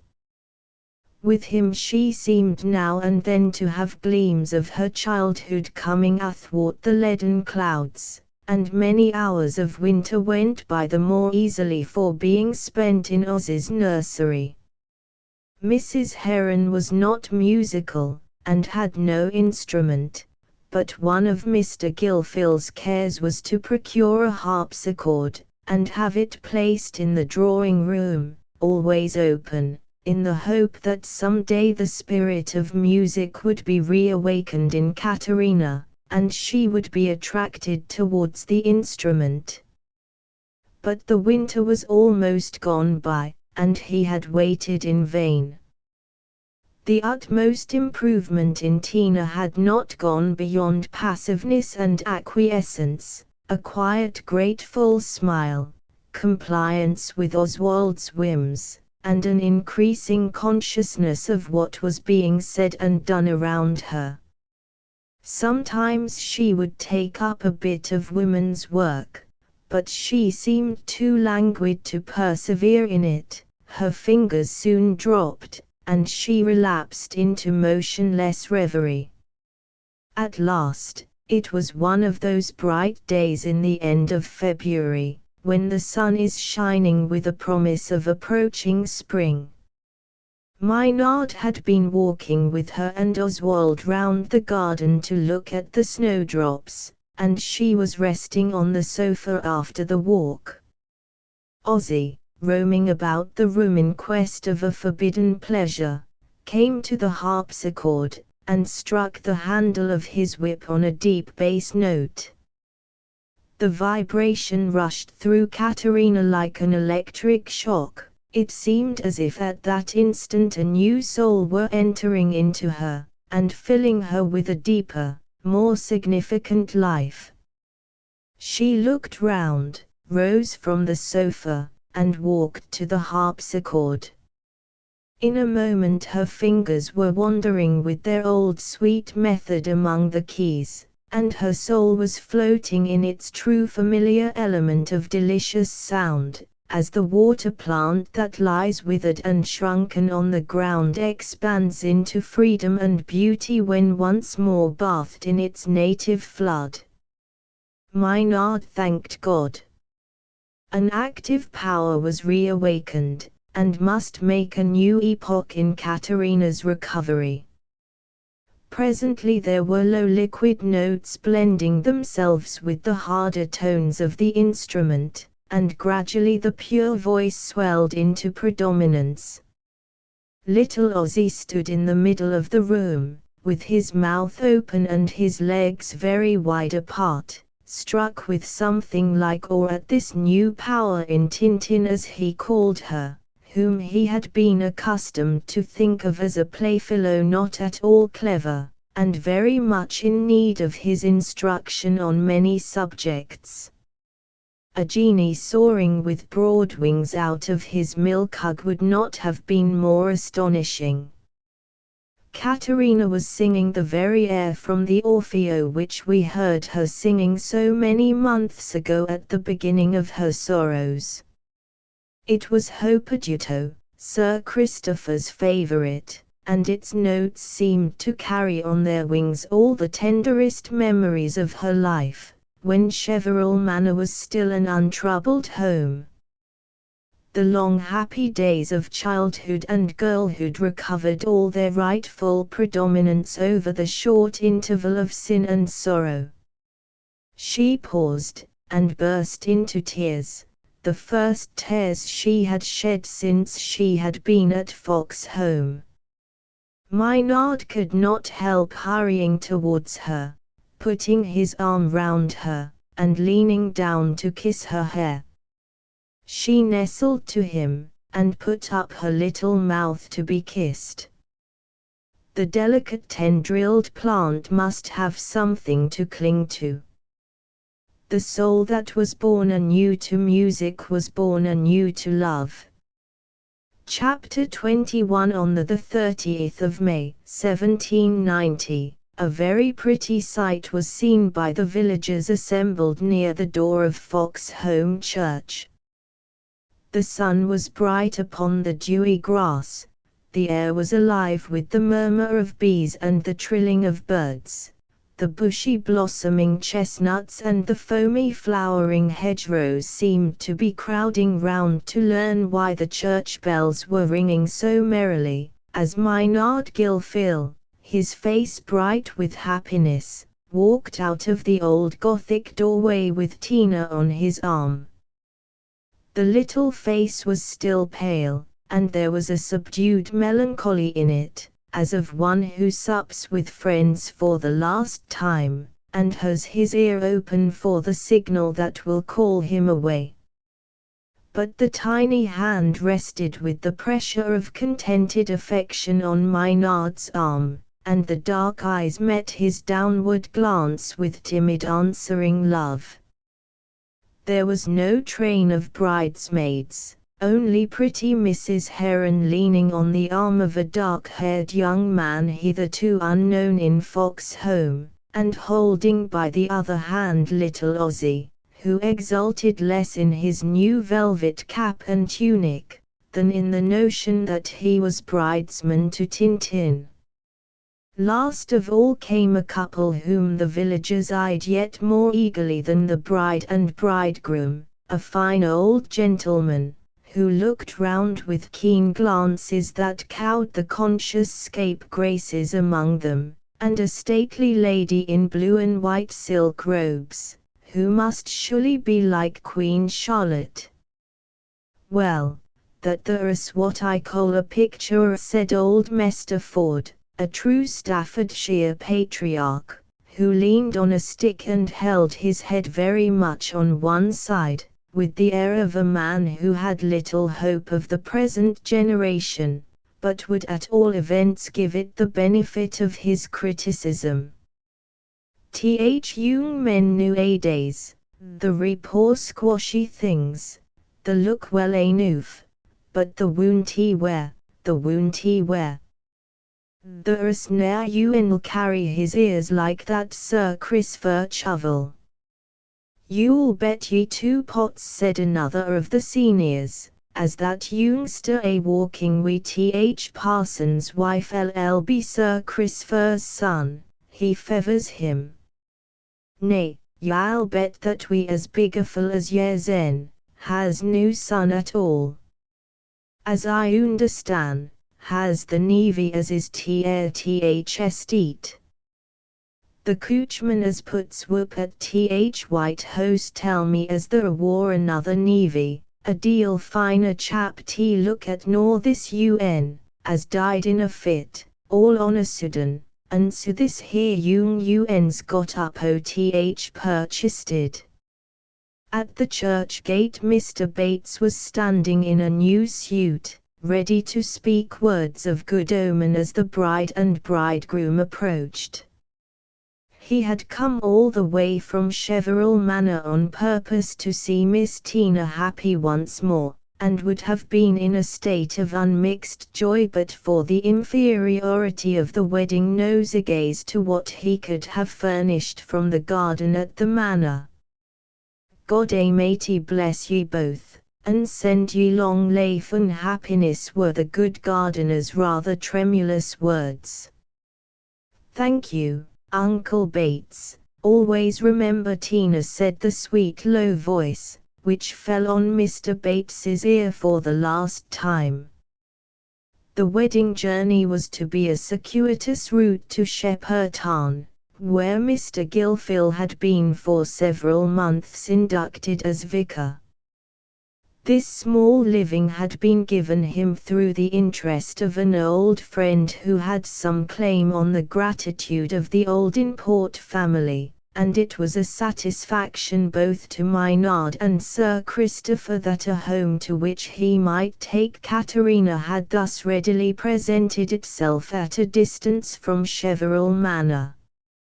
For it had never yet been thought safe that she should revisit the scene of her sufferings, her health continuing too delicate to encourage the slightest risk of painful excitement.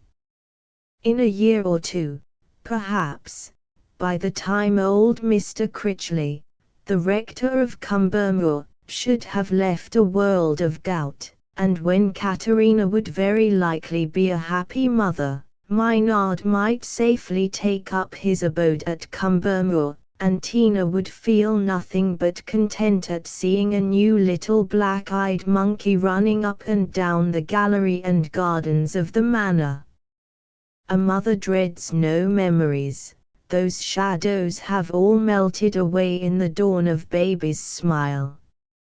In these hopes, and in the enjoyment of Tina's nestling affection, Mr. Gilfil tasted a few months of perfect happiness. She had come to lean entirely on his love, and to find life sweet for his sake.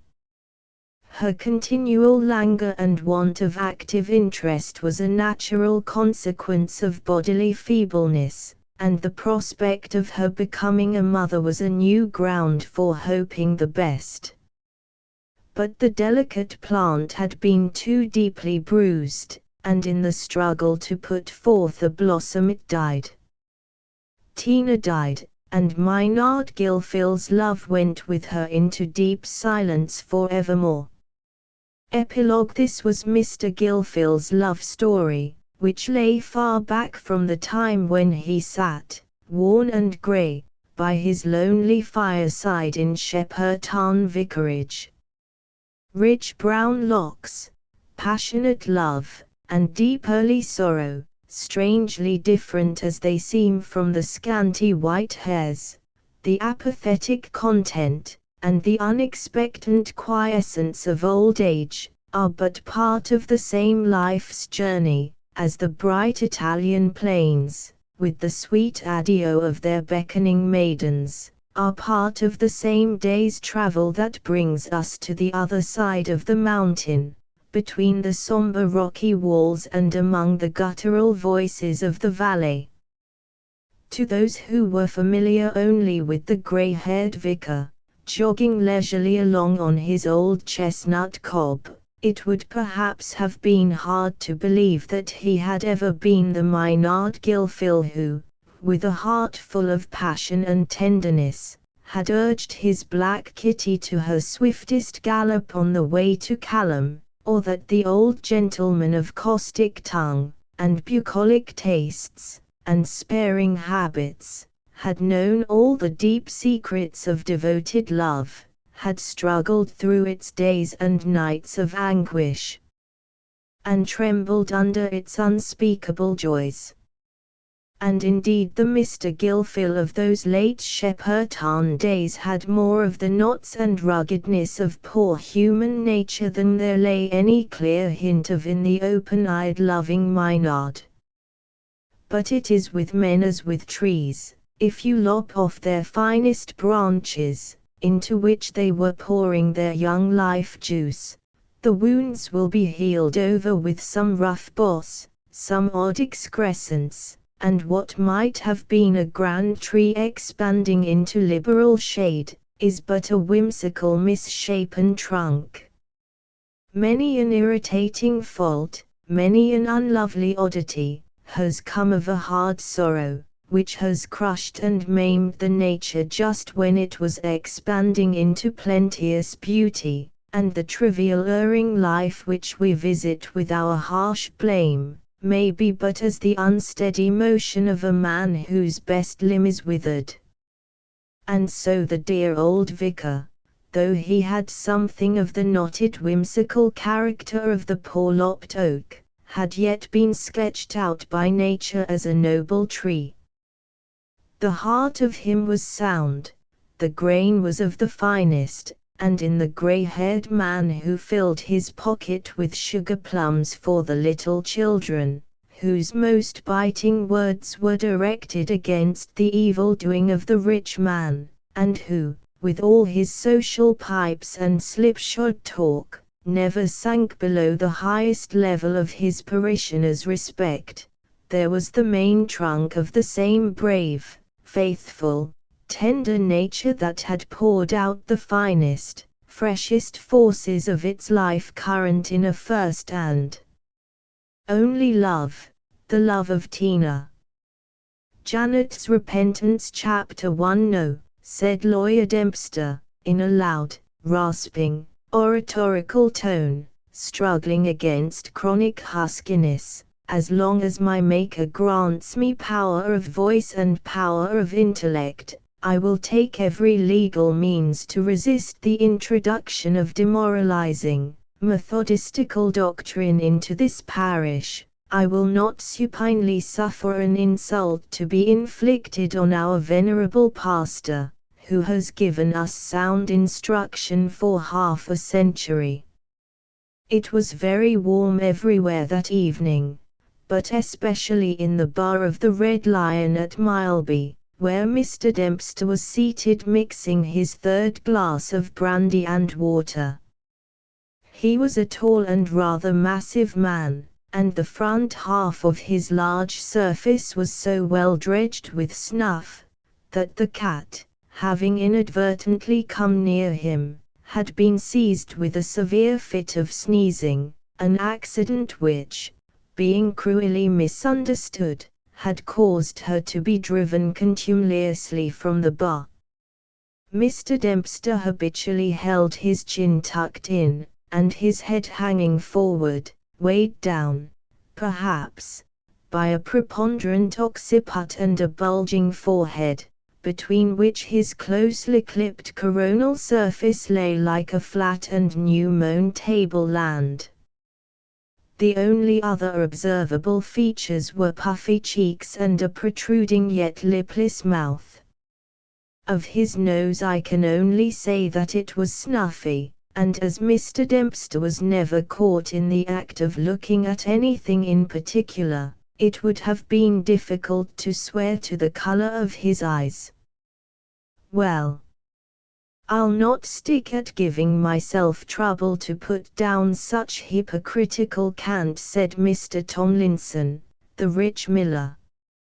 I know well enough what your Sunday evening lectures are good for wenches to meet their sweethearts, and brew mischief.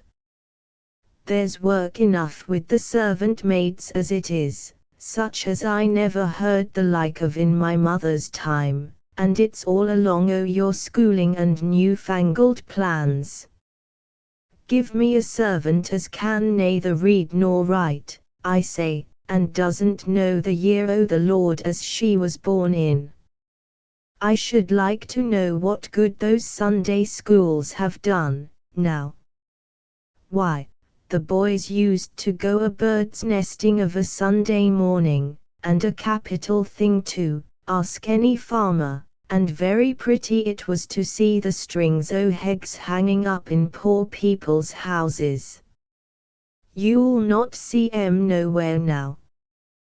Pooh, said Mr. Luke Biles, who piqued himself on his reading, and was in the habit of asking casual acquaintances if they knew anything of Hobbes. It is right enough that the lower orders should be instructed. But this sectarianism within the Church ought to be put down. In point of fact, these evangelicals are not churchmen at all, they're no better than Presbyterians. Presbyterians, what are they? Inquired Mr. Tomlinson, who often said his father had given him no education, and he didn't care who knowed it. He could buy up most educated men he'd ever come across. The Presbyterians, said Mr. Dempster, in rather a louder tone than before, holding that every appeal for information must naturally be addressed to him, are a sect founded in the reign of Charles I, by a man named John Presbyter, who hatched all the brood of dissenting vermin that crawl about in dirty alleys, and circumvent the lord of the manor in order to get a few yards of ground for their pigeon house conventicles. "No, no, Dempster," said Mr. Luke Biles, "you're out there. Presbyterianism is derived from the word presbyter, meaning an elder." "Don't contradict me, sir," stormed Dempster. "I say the word Presbyterian is derived from John Presbyter, a miserable fanatic who wore a suit of leather, and went about from town to village, and from village to hamlet, inoculating the vulgar with the asinine virus of dissent." "Come, Biles, that seems a deal more likely," said Mr. Tomlinson, in a conciliatory tone, apparently of opinion that history was a process of ingenious guessing. "It's not a question of likelihood, it's a known fact. I could fetch you my encyclopedia, and show it you this moment." "I don't care a straw, sir, either for you or your encyclopedia," said Mr. Dempster, "a farrago of false information, of which you picked up an imperfect copy in a cargo of waste paper. Will you tell me, sir, that I don't know the origin of Presbyterianism? I, sir, a man known through the county, entrusted with the affairs of half a score parishes, while you, sir, are ignored by the very fleas that infest the miserable alley in which you were bred." A loud and general laugh, with "You'd better let him alone, Biles, you'll not get the better of Dempster in a hurry," drowned the retort of the too well-informed Mr. Biles, who, white with rage, rose and walked out of the bar. "A meddlesome, upstart, Jacobinical fellow, gentlemen," continued Mr. Dempster. "I was determined to be rid of him. What does he mean by thrusting himself into our company? A man with about as much principle as he has property, which, to my knowledge, is considerably less than none. An insolvent atheist, gentlemen. A deistical prater, fit to sit in the chimney corner of a pot-house, and make blasphemous comments on the one greasy newspaper fingered by beer-swilling tinkers. I will not suffer in my company a man who speaks lightly of religion. The signature of a fellow like Biles would be a blot on our protest." "And how do you get on with your signatures?" said Mr. Pilgrim, the doctor, who had presented his large top-booted person within the bar while Mr. Dempster was speaking. Mr. Pilgrim had just returned from one of his long day's rounds among the farmhouses, in the course of which he had sat down to 2 hearty meals that might have been mistaken for dinners if he had not declared them to be snaps, and as each snap had been followed by a few glasses of mixture, containing a less liberal proportion of water than the articles he himself labelled with that broadly generic name, he was in that condition which his groom indicated with poetic ambiguity by saying that master had been in the sunshine. Under these circumstances, after a hard day, in which he had really had no regular meal, it seemed a natural relaxation to step into the bar of the Red Lion, where, as it was Saturday evening, he should be sure to find Dempster, and hear the latest news about the protest against the evening lecture. "Have you hooked Ben Lander yet?" he continued, as he took 2 chairs, one for his body, and the other for his right leg. "No," said Mr. Budd, the churchwarden, shaking his head.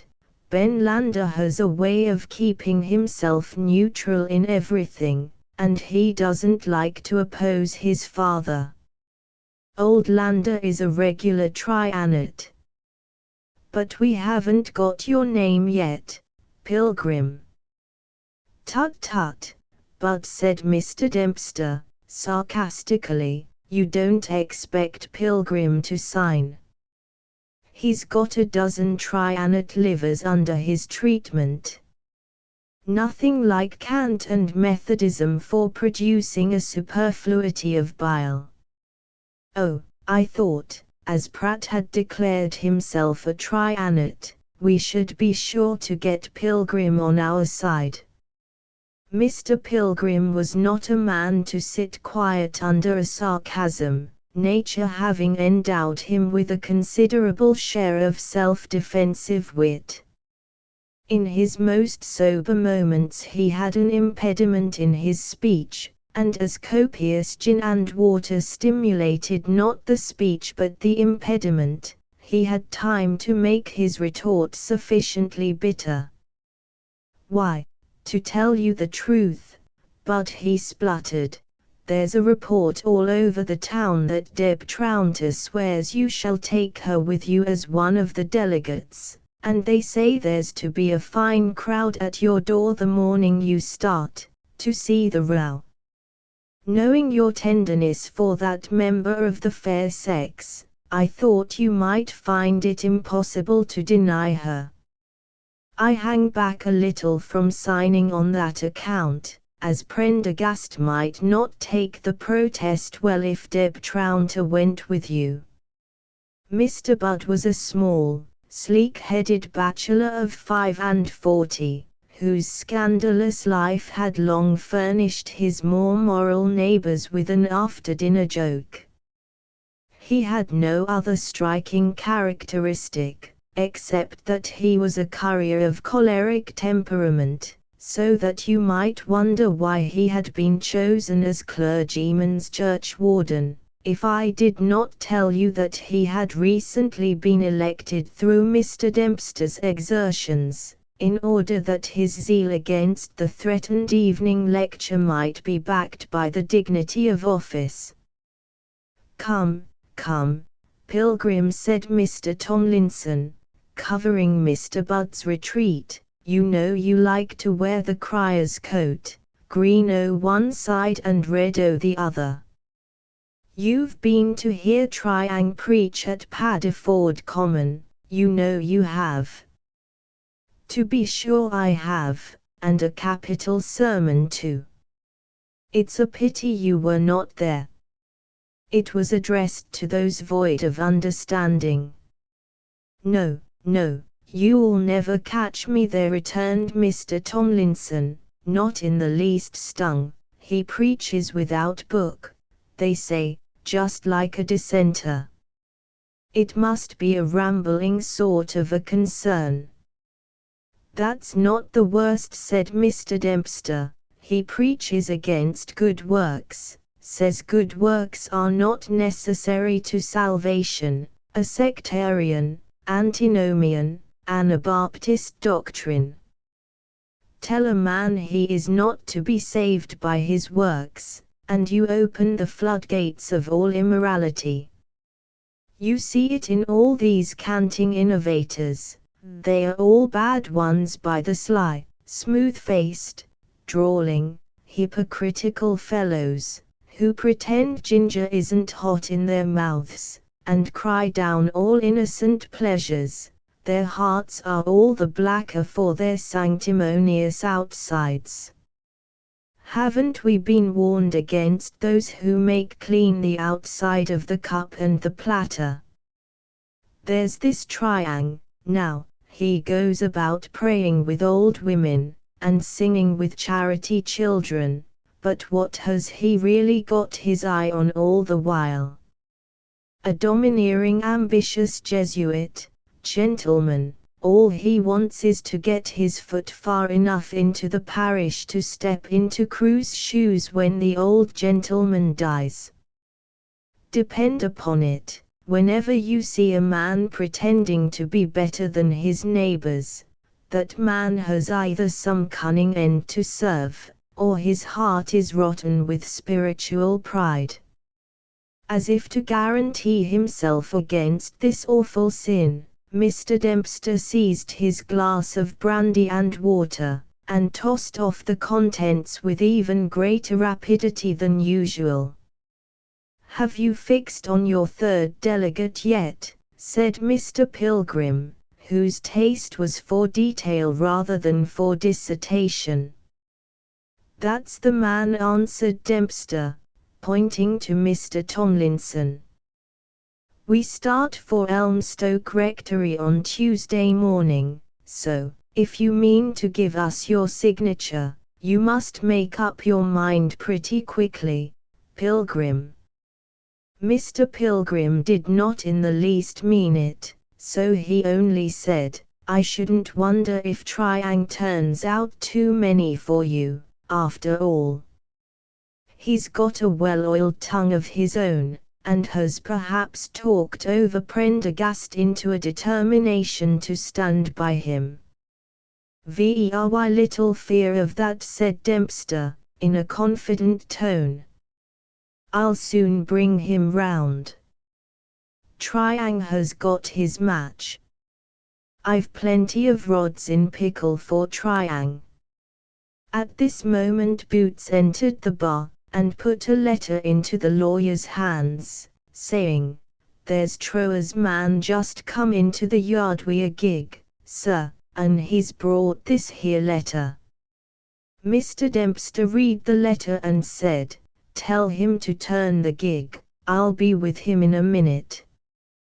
Here, run to Grubbis and get this snuff box filled, quick. Trower's worse, I suppose, eh, Dempster? Wants you to alter his will, eh?" said Mr. Pilgrim. "Business, business, business, I don't know exactly what," answered the cautious Dempster, rising deliberately from his chair, thrusting on his low-crowned hat, and walking with a slow but not unsteady step out of the bar. "I never see Dempster's equal. If I did I'll be shot," said Mr. Tomlinson, looking after the lawyer admiringly. "Why, he's drunk the best part of a bottle o' brandy since here we've been sitting, and I'll bet a guinea, when he's got to Trower's his head'll be as clear as mine. He knows more about law when he's drunk than all the rest on 'em when they're sober." And other things too, besides law," said Mr. Budd. "Did you notice how he took up biles about the Presbyterians? Bless your heart, he knows everything, Dempster does. He studied very hard when he was a young man." Chapter 2. The conversation just recorded is not, I am aware, remarkably refined or witty, but if it had been, it could hardly have taken place in Mileby when Mr. Dempster flourished there, and old Mr. Crewe, the curate, was yet alive. More than a quarter of a century has slipped by since then, and in the interval Mileby has advanced at as rapid a pace as other market towns in Her Majesty's dominions. By this time it has a handsome railway station, where the drowsy London traveller may look out by the brilliant gaslight and see perfectly sober papas and husbands alighting with their leather bags after transacting their day's business at the county town. There is a resident rector, who appeals to the consciences of his hearers with all the immense advantages of a divine who keeps his own carriage. The church is enlarged by at least 500 sittings, and the grammar school, conducted on reformed principles, has its upper forms crowded with the genteel youth of Mileby. The gentlemen there fall into no other excess at dinner parties than the perfectly well-bred and virtuous excess of stupidity, and though the ladies are still said sometimes to take too much upon themselves, they are never known to take too much in any other way. The conversation is sometimes quite literary, for there is a flourishing book club, and many of the younger ladies have carried their studies so far as to have forgotten a little German.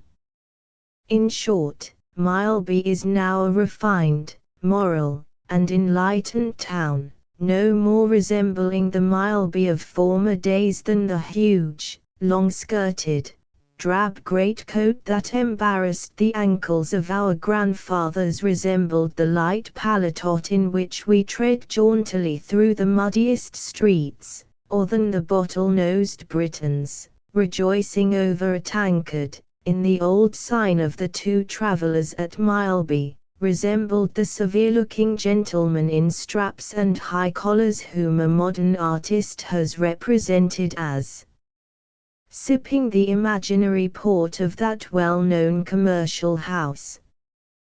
But pray, reader, dismiss from your mind all the refined and fashionable ideas associated with this advanced state of things, and transport your imagination to a time when Mileby had no gas lights, when the mail drove up dusty or bespattered to the door of the Red Lion, when old Mr. Crewe, the curate, in a brown Brutus wig, delivered inaudible sermons on a Sunday, and on a weekday imparted the education of a gentleman, that is to say, an arduous inacquaintance with Latin through the medium of the Eton grammar, to 3 pupils in the upper grammar school. If you had passed through Mileby on the coach at that time, you would have had no idea what important people lived there, and how very high a sense of rank was prevalent among them. It was a dingy-looking town, with a strong smell of tanning up one street and a great shaking of hand-looms up another, and even in that focus of aristocracy, Friar's Gate, the houses would not have seemed very imposing to the hasty and superficial glance of a passenger. You might still less have suspected that the figure in light fustian and large grey whiskers, leaning against the grocer's door-post in High Street, was no less a person than Mr. Loam, one of the most aristocratic men in Mileby, said to have been brought up a gentleman, and to have had the gay habits accordant with that station, keeping his harriers and other expensive animals. He was now quite an elderly Lothario, reduced to the most economical sins, the prominent form of his gaiety being this of lounging at Mr. Grubby's door, embarrassing the servant-maids who came for grocery, and talking scandal with the rare passers-by. Still, it was generally understood that Mr. Loam belonged to the highest circle of Mileby society. His sons and daughters held up their heads very high indeed, and in spite of his condescending way of chatting and drinking with inferior people, he would himself have scorned any closer identification with them. It must be admitted that he was of some service to the town in this station at Mr. Grubby's door, for he and Mr. Lander's Newfoundland dog, who stretched himself and gaped on the opposite causeway, took something from the lifeless air that belonged to the High Street on every day except Saturday. Certainly, in spite of 3 assemblies and a charity ball in the winter, the occasional advent of a ventriloquist, or a company of itinerant players, some of whom were very highly thought of in London, and the annual 3 days fair in June, Mileby might be considered dull by people of a hypochondriacal temperament, and perhaps this was one reason why many of the middle-aged inhabitants, male and female, often found it impossible to keep up their spirits without a very abundant supply of stimulants. It is true there were several substantial men who had a reputation for exceptional sobriety, so that Mileby habits were really not as bad as possible, and no one is warranted in saying that old Mr. Crewe's flock could not have been worse without any clergyman at all. The well-dressed parishioners generally were very regular churchgoers, and to the younger ladies and gentlemen I am inclined to think that the Sunday morning service was the most exciting event of the week, for few places could present a more brilliant show of outdoor toilettes than might be seen issuing from Mileby Church at 1 o'clock. There were the 4 tall Miss Pitmans, old Lawyer Pitman's daughters, with cannon curls surmounted by large hats, and long, drooping ostrich feathers of parrot green. There was Miss Phipps, with a crimson bonnet, very much tilted up behind, and a cockade of stiff feathers on the summit. There was Miss Lander, the belle of Mileby, clad regally in purple and ermine, with a plume of feathers neither drooping nor erect, but maintaining a discreet medium. There were the 3 Miss Tomlinsons, who imitated Miss Lander, and also wore ermine and feathers, but their beauty was considered of a coarse order, and their square forms were quite unsuited to the round tippet which fell with such remarkable grace on Miss Lander's sloping shoulders. Looking at this plumed procession of ladies, you would have formed rather a high idea of Mileby wealth, yet there was only one close carriage in the place, and that was old Mr. Lander's, the banker, who, I think, never drove more than 1 horse. These sumptuously attired ladies flashed past the vulgar eye in 1-horse chaises, by no means of a superior build. The young gentlemen, too, were not without their little Sunday displays of costume, of a limited masculine kind. Mr. Eustace Lander, being nearly of age, had recently acquired a diamond ring, together with the habit of rubbing his hand through his hair.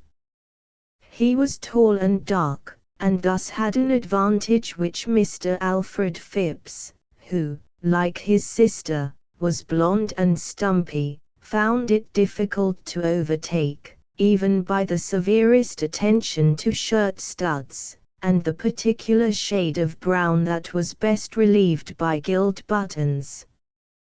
The respect for the Sabbath, manifested in this attention to costume, was unhappily counterbalanced by considerable levity of behavior during the prayers and sermon, for the young ladies and gentlemen of Mileby were of a very satirical turn, Miss Lander especially being considered remarkably clever, and a terrible quiz, and the large congregation necessarily containing many persons inferior in dress and demeanor to the distinguished aristocratic minority, divine service offered irresistible temptations to joking, through the medium of telegraphic communications from the galleries to the aisles and back again.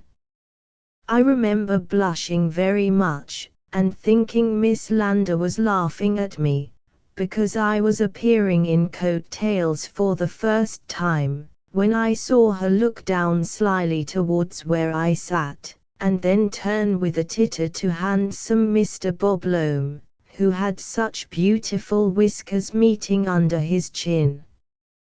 But perhaps she was not thinking of me, after all, for our pew was near the pulpit, and there was almost always something funny about old Mr. Crewe. His brown wig was hardly ever put on quite right, and he had a way of raising his voice for 3 or 4 words, and lowering it again to a mumble, so that we could scarcely make out a word he said, though, as my mother observed, that was of no consequence in the prayers, since every one had a prayer book, and as for the sermon, she continued with some causticity, we all of us heard more of it than we could remember when we got home. This youthful generation was not particularly literary.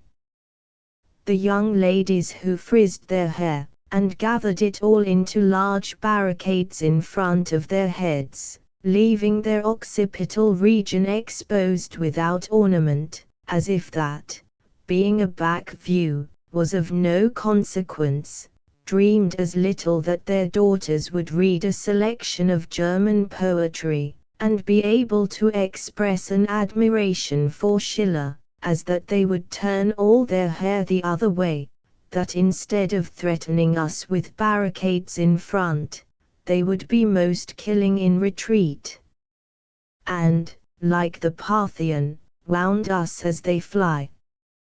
Those charming well-frizzed ladies spoke French indeed with considerable facility, unshackled by any timid regard to idiom, and were in the habit of conducting conversations in that language in the presence of their less instructed elders, for according to the standard of those backward days, their education had been very lavish, such young ladies as Miss Lander, Miss Phipps, and the Miss Pitmans, having been finished at distant and expensive schools.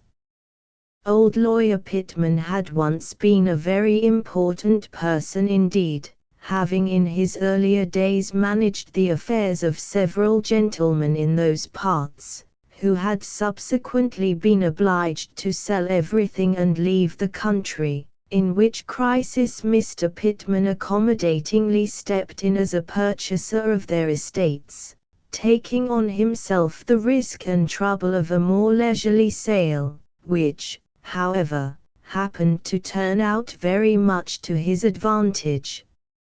Such opportunities occur quite unexpectedly in the way of business. But I think Mr. Pitman must have been unlucky in his later speculations, for now, in his old age, he had not the reputation of being very rich, and though he rode slowly to his office in Mileby every morning on an old white hackney, he had to resign the chief profits, as well as the active business of the firm, to his younger partner, Dempster.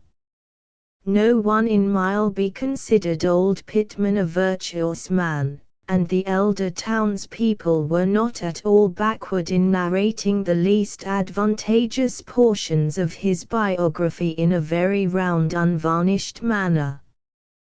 Yet I could never observe that they trusted him any the less, or liked him any the worse. Indeed, Pitman and Dempster were the popular lawyers of Mileby and its neighborhood, and Mr. Benjamin Lander, whom no one had anything particular to say against, had a very meager business in comparison.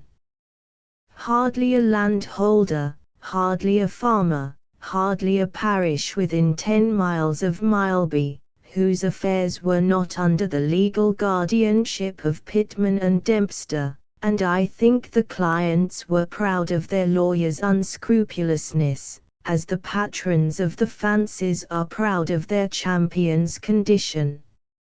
It was not, to be sure, the thing for ordinary life, but it was the thing to be bet on in a lawyer. Dempster's talent in bringing through a client was a very common topic of conversation with the farmers, over an incidental glass of grog at the Red Lion. "He's a long-headed fella, Dempster, why, it shows you're what a headpiece Dempster has," as he can drink a bottle o' brandy at a sitting, and yet see further through a stone wall when he's done, than other folks LLC through a glass window. Even Mr. Jerome, chief member of the congregation at Salem Chapel, an elderly man of very strict life, was one of Dempster's clients, and had quite an exceptional indulgence for his attorney's foibles, perhaps attributing them to the inevitable incompatibility of law and gospel.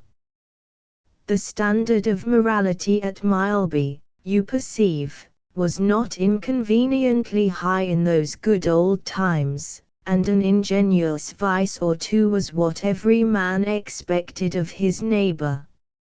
Old Mr. Crewe, the curate, for example, was allowed to enjoy his avarice in comfort, without fear of sarcastic parish demagogues, and his flock liked him all the better for having scraped together a large fortune out of his school and curacy, and the proceeds of the £3,000 he had with his little deaf wife. It was clear he must be a learned man, for he had once had a large private school in connection with the grammar school, and had even numbered a young nobleman or two among his pupils. The fact that he read nothing at all now, and that his mind seemed absorbed in the commonest matters, was doubtless due to his having exhausted the resources of erudition earlier in life. It is true he was not spoken of in terms of high respect, and old Crewe's stingy housekeeping was a frequent subject of jesting. But this was a good old-fashioned characteristic in a parson who had been part of Mileby life for half a century. It was like the dents and disfigurements in an old family tankard, which no one would like to part with for a smart new piece of plate fresh from Birmingham. The parishioners saw no reason at all why it should be desirable to venerate the parson or anyone else. They were much more comfortable to look down a little on their fellow creatures. Even the dissent in Mileby was then of a lax and indifferent kind. The doctrine of adult baptism, struggling under a heavy load of debt, had let off half its chapel area as a ribbon shop, and Methodism was only to be detected, as you detect curious larvae, by diligent search in dirty corners. The Independents were the only dissenters of whose existence Mileby gentility was at all conscious, and it had a vague idea that the salient points of their creed were prayer without book, red brick, and hypocrisy. The Independent chapel, known as Salem, stood red and conspicuous in a broad street. More than one pew-holder kept a brass-bound gig, and Mr. Jerome, a retired corn factor, and the most eminent member of the congregation, was one of the richest men in the parish. But in spite of this apparent prosperity, together with the usual amount of extemporaneous preaching mitigated by furtive notes, Salem belied its name, and was not always the abode of peace. For some reason or other, it was unfortunate in the choice of its ministers. The Reverend Mr. Horner, elected with brilliant hopes, was discovered to be given to tippling and quarrelling with his wife.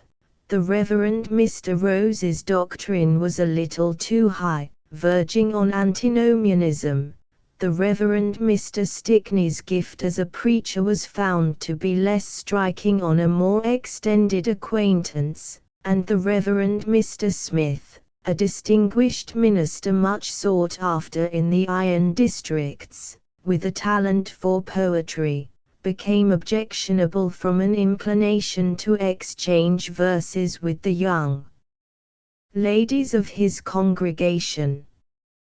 It was reasonably argued that such verses as Mr. Smith's must take a long time for their composition, and the habit alluded to might entrench seriously on his pastoral duties. These reverend gentlemen, one and all, gave it as their opinion that the Salem church members were among the least enlightened of the Lord's people, and that Mileby was a low place, where they would have found it a severe lot to have their lines fall for any long period, though to see the smart and crowded congregation assembled on occasion of the annual charity sermon, anyone might have supposed that the minister of Salem had rather a brilliant position in the ranks of dissent. Several church families used to attend on that occasion, for Mileby, in those uninstructed days, had not yet heard that the schismatic ministers of Salem were obviously typified by Korah, Dathan, and Abiram, and many church people there were of opinion that dissent might be a weakness, but, after all, had no great harm in it. These lax Episcopalians were, I believe, chiefly tradespeople, who held that, inasmuch as Congregationalism consumed candles, it ought to be supported, and accordingly made a point of presenting themselves at Salem for the afternoon charity sermon, with the expectation of being asked to hold a plate. Mr. Pilgrim, too, was always there with his half-sovereign, for as there was no dissenting doctor in Mileby, Mr. Pilgrim looked with great tolerance on all shades of religious opinion that did not include a belief in cures by miracle. On this point he had the concurrence of Mr. Pratt, the only other medical man of the same standing in Mileby. Otherwise, it was remarkable how strongly these two clever men were contrasted. Pratt was middle-sized, insinuating, and silvery-voiced. Pilgrim was tall, heavy, rough-mannered, and spluttering. Both were considered to have great powers of conversation, but Pratt's anecdotes were of the fine old crusted quality to be procured only of Joe Miller. Pilgrim's had the full fruity flavor of the most recent scandal. Pratt elegantly referred all diseases to debility, and, with a proper contempt for symptomatic treatment, went to the root of the matter with port wine and Bach. Pilgrim was persuaded that the evil principle in the human system was plethora, and he made war against it with cupping, blistering, and cathartics. They had both been long established in Mileby, and as each had a sufficient practice, there was no very malignant rivalry between them. On the contrary, they had that sort of friendly contempt for each other which is always conducive to a good understanding between professional men, and when any new surgeon attempted, in an ill-advised hour, to settle himself in the town, it was strikingly demonstrated how slight and trivial are theoretic differences compared with the broad basis of common human feeling. There was the most perfect unanimity between Pratt and Pilgrim in the determination to drive away the obnoxious and too probably unqualified intruder as soon as possible. Whether the first wonderful cure he effected was on a patient of Pratt's or of Pilgrim's, one was as ready as the other to pull the interloper by the nose, and both alike directed their remarkable powers of conversation towards making the town too hot for him. But by their respective patients these two distinguished men were pitted against each other with great virulence.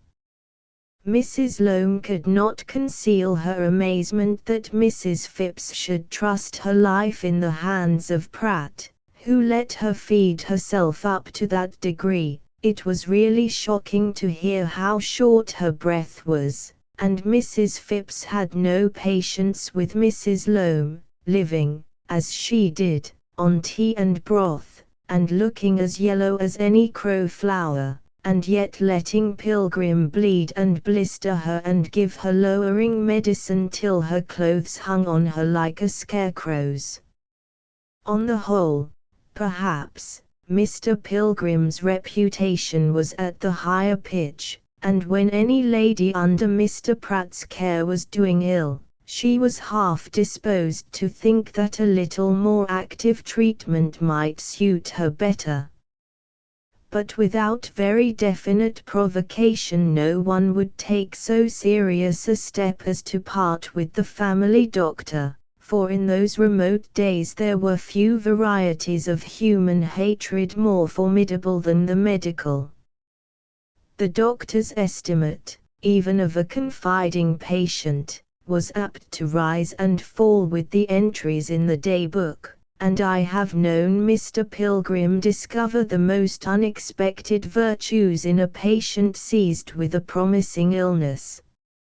At such times you might have been glad to perceive that there were some of Mr. Pilgrim's fellow creatures of whom he entertained a high opinion, and that he was liable to the amiable weakness of a too admiring estimate. A good inflammation fired his enthusiasm, and a lingering dropsy dissolved him into charity.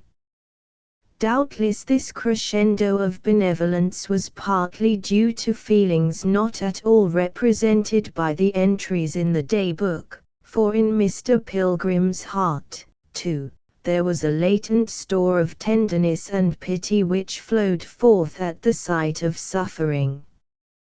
Gradually, however, as his patients became convalescent, his view of their characters became more dispassionate. When they could relish mutton chops, he began to admit that they had foibles, and by the time they had swallowed their last dose of tonic, he was alive to their most inexcusable faults. After this, the thermometer of his regard rested at the moderate point of friendly backbiting, which sufficed to make him agreeable in his morning visits to the amiable and worthy persons who were yet far from convalescent. Pratt's patients were profoundly uninteresting to Pilgrim. Their very diseases were despicable, and he would hardly have thought their bodies worth dissecting. But of all Pratt's patients, Mr. Jerome was the one on whom Mr. Pilgrim heaped the most unmitigated contempt. In spite of the surgeon's wise tolerance, dissent became odious to him in the person of Mr. Jerome. Perhaps it was because that old gentleman, being rich, and having very large yearly bills for medical attendance on himself and his wife, nevertheless employed Pratt, neglected all the advantages of active treatment, and paid away his money without getting his system lowered. On any other ground it is hard to explain a feeling of hostility to Mr. Jerome, who was an excellent old gentleman, expressing a great deal of goodwill towards his neighbors, not only in imperfect English, but in loans of money to the ostensibly rich, and in sacks of potatoes to the obviously poor. Assuredly Mileby had that salt of goodness which keeps the world together, in greater abundance than was visible on the surface. Innocent babes were born there, sweetening their parents' hearts with simple joys, men and women withering in disappointed worldliness, or bloated with sensual ease, had better moments in which they pressed the hand of suffering with sympathy, and were moved to deeds of neighborly kindness. In church and in chapel there were honest-hearted worshippers who strove to keep a conscience void of offense, and even up the dimmest alleys you might have found here and there a Wesleyan to whom Methodism was the vehicle of peace on earth and goodwill to men. To a superficial glance, Mileby was nothing but dreary prose, a dingy town, surrounded by flat fields, lopped elms, and sprawling manufacturing villages, which crept on and on with their weaving shops, till they threatened to graft themselves on the town. But the sweet spring came to Mileby notwithstanding. The elm tops were red with buds, the churchyard was starred with daisies, the lark showered his love music on the flat fields, the rainbows hung over the dingy town, clothing the very roofs and chimneys in a strange transfiguring beauty. And so it was with the human life there, which at first seemed a dismal mixture of griping worldliness, vanity, ostrich feathers, and the fumes of brandy. Looking closer, you found some purity, gentleness, and unselfishness, as you may have observed a scented geranium giving forth its wholesome odors amidst blasphemy and gin in a noisy pot-house. Little deaf Mrs. Crewe would often carry half her own spare dinner to the sick and hungry. Miss Phipps, with her cockade of red feathers, had a filial heart, and lighted her father's pipe with a pleasant smile, and there were grey-haired men in drab gaiters, not at all noticeable as you passed them in the street, whose integrity had been the basis of their rich neighbours' wealth. Such as the place was, the people there were entirely contented with it. They fancied life must be but a dull affair for that large portion of mankind who were necessarily shut out from an acquaintance with Mileby families, and that it must be an advantage to London and Liverpool that Mileby gentlemen occasionally visited those places on business. But the inhabitants became more intensely conscious of the value they set upon all their advantages, when innovation made its appearance in the person of the Reverend Mr. Triang, the new curate, at the Chapel of Ease on Paddiford Common. It was soon notorious in Mileby that Mr. Triang held peculiar opinions, that he preached extempore, that he was founding a religious lending library in his remote corner of the parish, that he expounded the scriptures in cottages, and that his preaching was attracting the dissenters, and filling the very aisles of his church. The rumour sprang up that evangelicalism had invaded Mileby parish, a murrain or blight all the more terrible, because its nature was but dimly conjectured.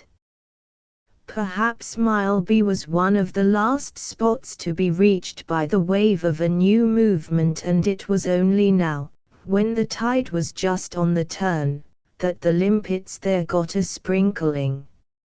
Mr. Triang was the first evangelical clergyman who had risen above the Mileby horizon. Hitherto that obnoxious adjective had been unknown to the townspeople of any gentility, and there were even many dissenters who considered evangelical simply a sort of baptismal name to the magazine which circulated among the congregation of Salem Chapel. But now, at length, the disease had been imported, when the parishioners were expecting it as little as the innocent Red Indians expected smallpox. As long as Mr. Triang's hearers were confined to Paddiford Common, which, by the by, was hardly recognizable as a common at all, but was a dismal district where you heard the rattle of the hand loom, and breathed the smoke of coal pits, the canting parson could be treated as a joke. Not so when a number of single ladies in the town appeared to be infected, and even one or two men of substantial property, with old Mr. Lander, the banker, at their head, seemed to be giving in to the new movement, when Mr. Triang was known to be well received in several good houses, where he was in the habit of finishing the evening with exhortation and prayer. Evangelicalism was no longer a nuisance existing merely in by-corners, which any well-clad person could avoid. It was invading the very drawing-rooms, mingling itself with the comfortable fumes of port wine and brandy, threatening to deaden with its murky breath all the splendor of the ostrich feathers, and to stifle Mileby ingenuousness, not pretending to be better than its neighbors, with a cloud of cant and lugubrious hypocrisy. The alarm reached its climax when it was reported that Mr. Triang was endeavoring to obtain authority from Mr. Prendergast, the non-resident rector, to establish a Sunday evening lecture in the parish church, on the ground that old Mr. Crewe did not preach the gospel. It now first appeared how surprisingly high a value Mileby in general set on the ministrations of Mr. Crewe, how convinced it was that Mr. Crewe was the model of a parish priest, and his sermons the soundest and most edifying that had ever remained unheard by a church-going population. All allusions to his brown wig were suppressed, and by a rhetorical figure his name was associated with venerable grey hairs. The attempted intrusion of Mr. Triang was an insult to a man deep in years and learning. Moreover, it was an insolent effort to thrust himself forward in a parish where he was clearly distasteful to the superior portion of its inhabitants. The town was divided into two zealous parties, the Trianites and Anti-Trianites, and by the exertions of the eloquent Dempster, the anti-Trianite virulence was soon developed into an organized opposition. A protest against the meditated evening lecture was framed by that orthodox attorney, and, after being numerously signed, was to be carried to Mr. Prendergast by 3 delegates representing the intellect, morality, and wealth of Mileby.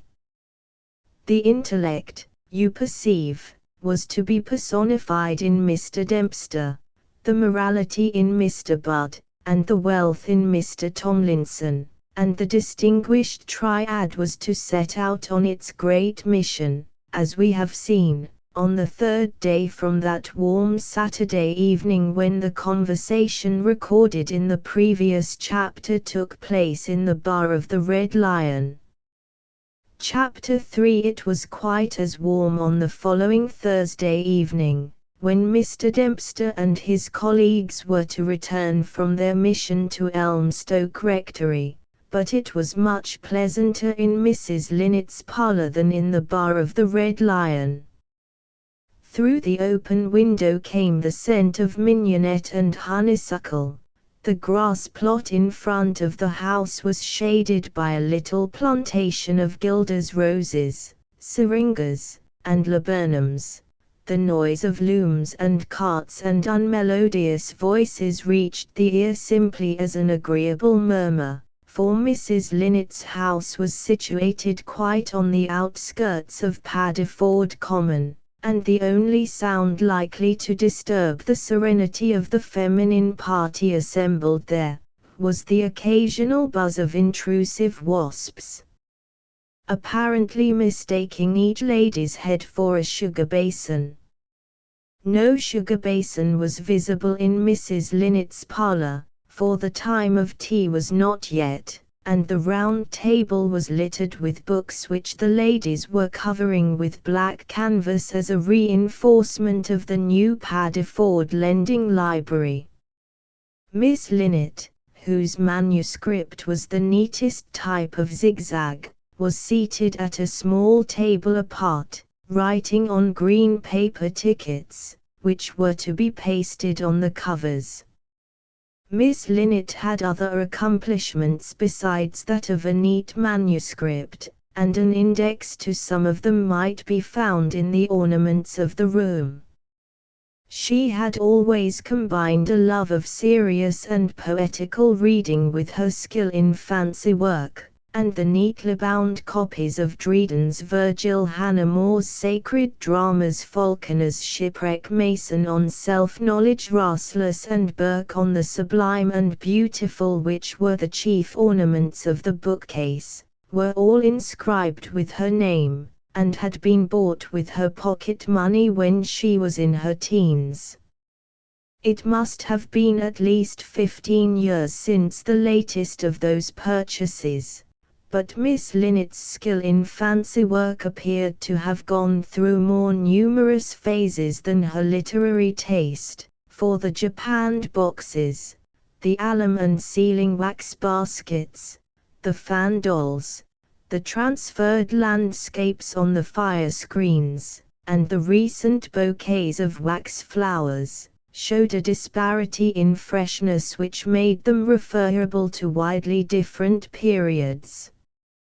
Wax flowers presuppose delicate fingers and robust patience, but there are still many points of mind and person which they leave vague and problematic, so I must tell you that Miss Linnet had dark ringlets, a sallow complexion, and an amiable disposition.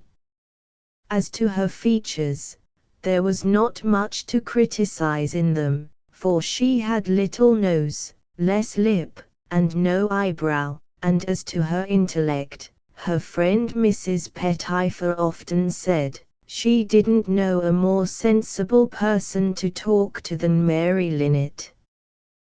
There was no one she liked better to come and take a quiet cup of tea with her, and read a little of Klopstock's Messiah.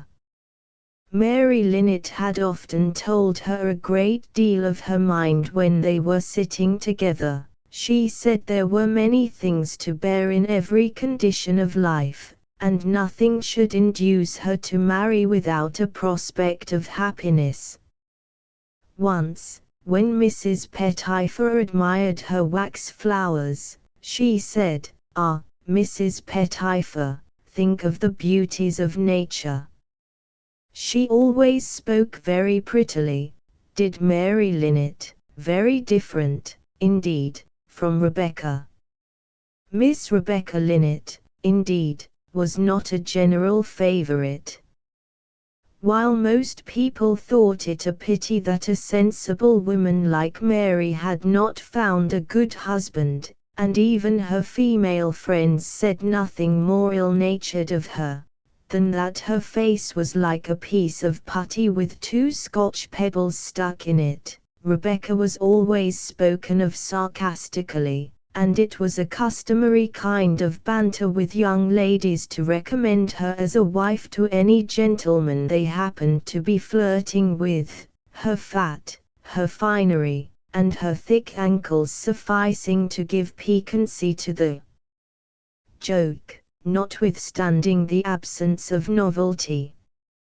Miss Rebecca, however, possessed the accomplishment of music, and her singing of "Oh No, We Never Mention Her," and "The Soldier's Tare," was so desirable an accession to the pleasures of a tea party that no one cared to offend her, especially as Rebecca had a high spirit of her own, and in spite of her expansively rounded contour, had a particularly sharp tongue. Her reading had been more extensive than her sister's, embracing most of the fiction in Mr. Proctor's circulating library, and nothing but an acquaintance with the course of her studies could afford a clue to the rapid transitions in her dress, which were suggested by the style of beauty, whether sentimental, sprightly, or severe, possessed by the heroine of the 3 volumes actually in perusal.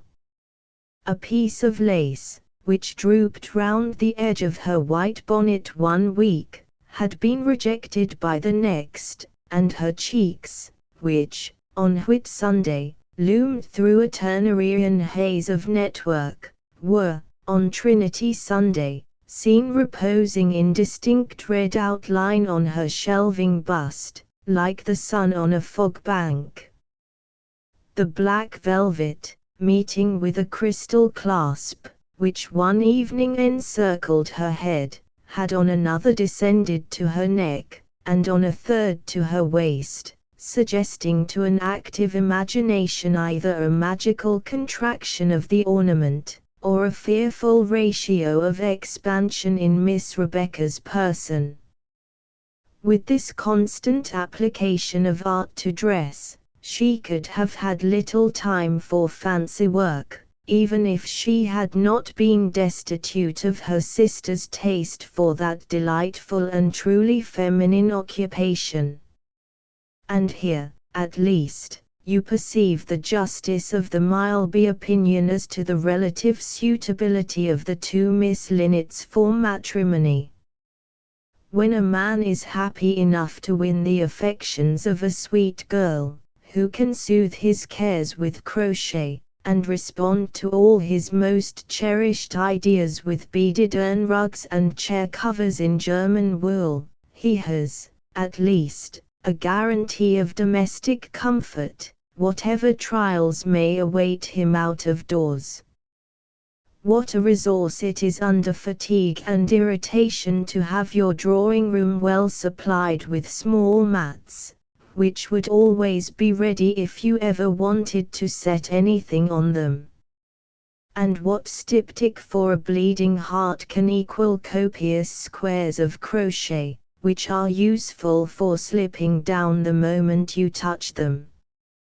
How our fathers managed without crochet is the wonder, but I believe some small and feeble substitute existed in their time under the name of tatting.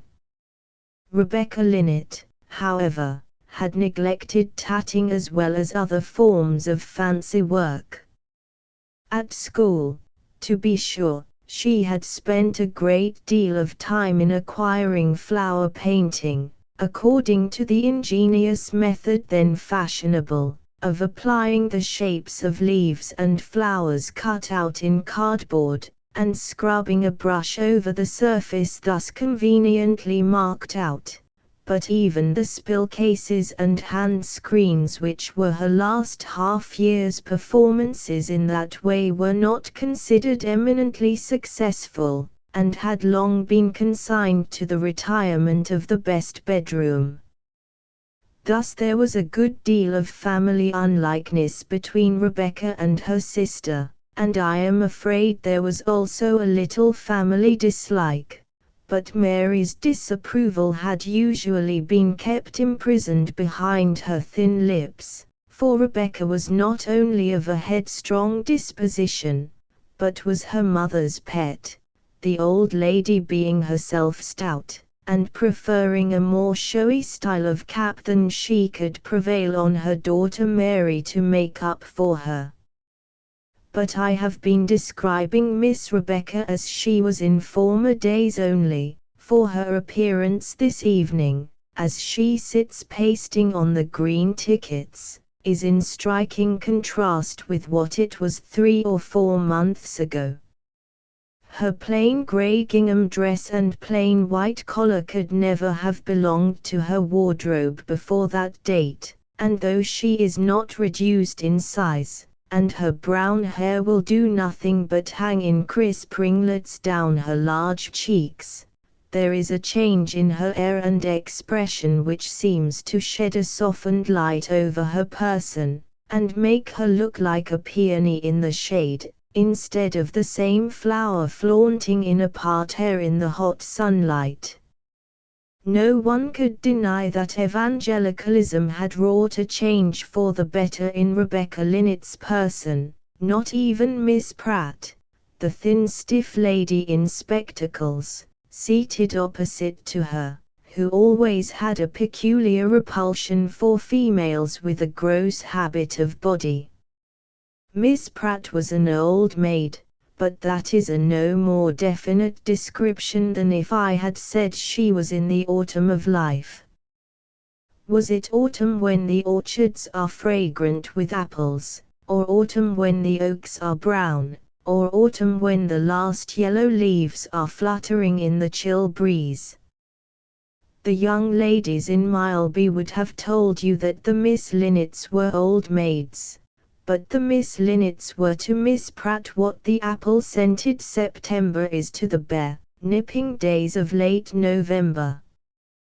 The Miss Linnets were in that temperate zone of old maidism, when a woman will not say but that if a man of suitable years and character were to offer himself, she might be induced to tread the remainder of life's vale in company with him. Miss Pratt was in that Arctic region where a woman is confident that at no time of life would she have consented to give up her liberty, and that she has never seen the man whom she would engage to honor and obey. If the Miss Linnets were old maids, they were old maids with natural ringlets and embonpoint, not to say obesity. Miss Pratt was an old maid with a cap, a braided front, a backbone and appendages.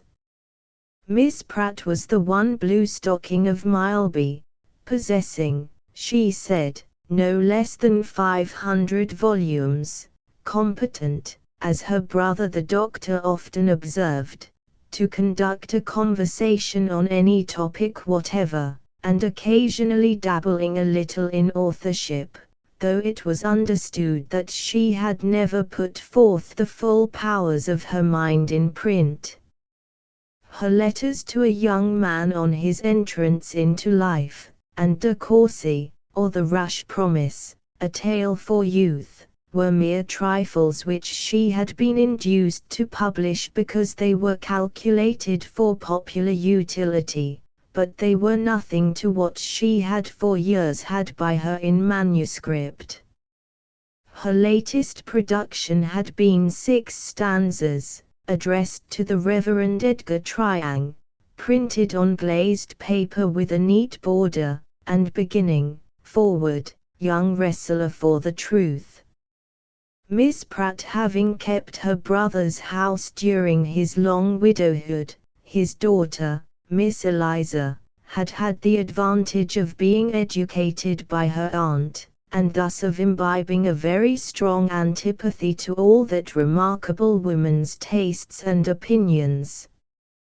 The silent handsome girl of 22, who is covering the memoirs of Felix Neff, is Miss Eliza Pratt, and the small elderly lady in dowdy clothing, who is also working diligently, is Mrs. Pettifer, a superior-minded widow, much valued in Mileby, being such a very respectable person to have in the house in case of illness, and of quite too good a family to receive any money payment. You could always send her garden stuff that would make her ample amends.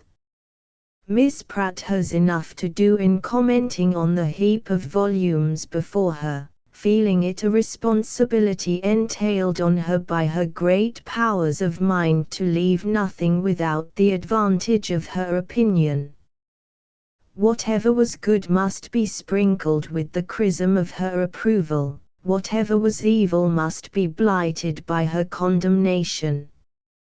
"Upon my word," she said, in a deliberate high voice, as if she were dictating to an amanuensis, "it is a most admirable selection of works for popular reading, this that our excellent Mr. Triang has made.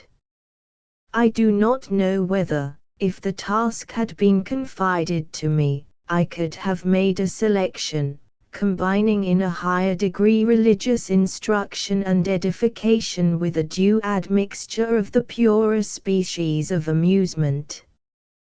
This story of Father Clement is a library in itself on the errors of Romanism. I have ever considered fiction a suitable form for conveying moral and religious instruction, as I have shown in my little work De Courcy, which, as a very clever writer in the Crompton Argus said at the time of its appearance, is the light vehicle of a weighty moral. One you'd think, said Mrs. Linnet, who also had her spectacles on, but chiefly for the purpose of seeing what the others were doing. There didn't want much to drive people away from a religion as makes 'em walk barefoot over stone floors, like that girl in Father Clement, sending the blood up to the head frightful. Anybody might see that was an unnatural creed. Yes, said Miss Pratt, but asceticism is not the root of the error, as Mr. Triang was telling us the other evening. It is the denial of the great doctrine of justification by faith. Much as I had reflected on all subjects in the course of my life, I am indebted to Mr. Triang for opening my eyes to the full importance of that cardinal doctrine of the Reformation. From a child I had a deep sense of religion, but in my early days the gospel light was obscured in the English Church, notwithstanding the possession of our incomparable liturgy, than which I know no human composition more faultless and sublime. As I tell Eliza, I was not blessed as she is at the age of 22, in knowing a clergyman who unites all that is great and admirable in intellect with the highest spiritual gifts. I am no contemptible judge of a man's acquirements, and I assure you I have tested Mr. Triang's by questions which are a pretty severe touchstone. It is true, I sometimes carry him a little beyond the depth of the other listeners. Profound learning, continued Miss Pratt, shutting her spectacles, and tapping them on the book before her, has not many to estimate it in Mileby. Miss Pratt, said Rebecca, will you please give me Scott's Force of Truth? There, that small book lying against the Life of Laird Richmond. That's a book I'm very fond of. The Life of Laird Richmond, said Mrs. Linnet. He found out all about that woman at Tutbury as pretended to live without eating. Stuff and nonsense.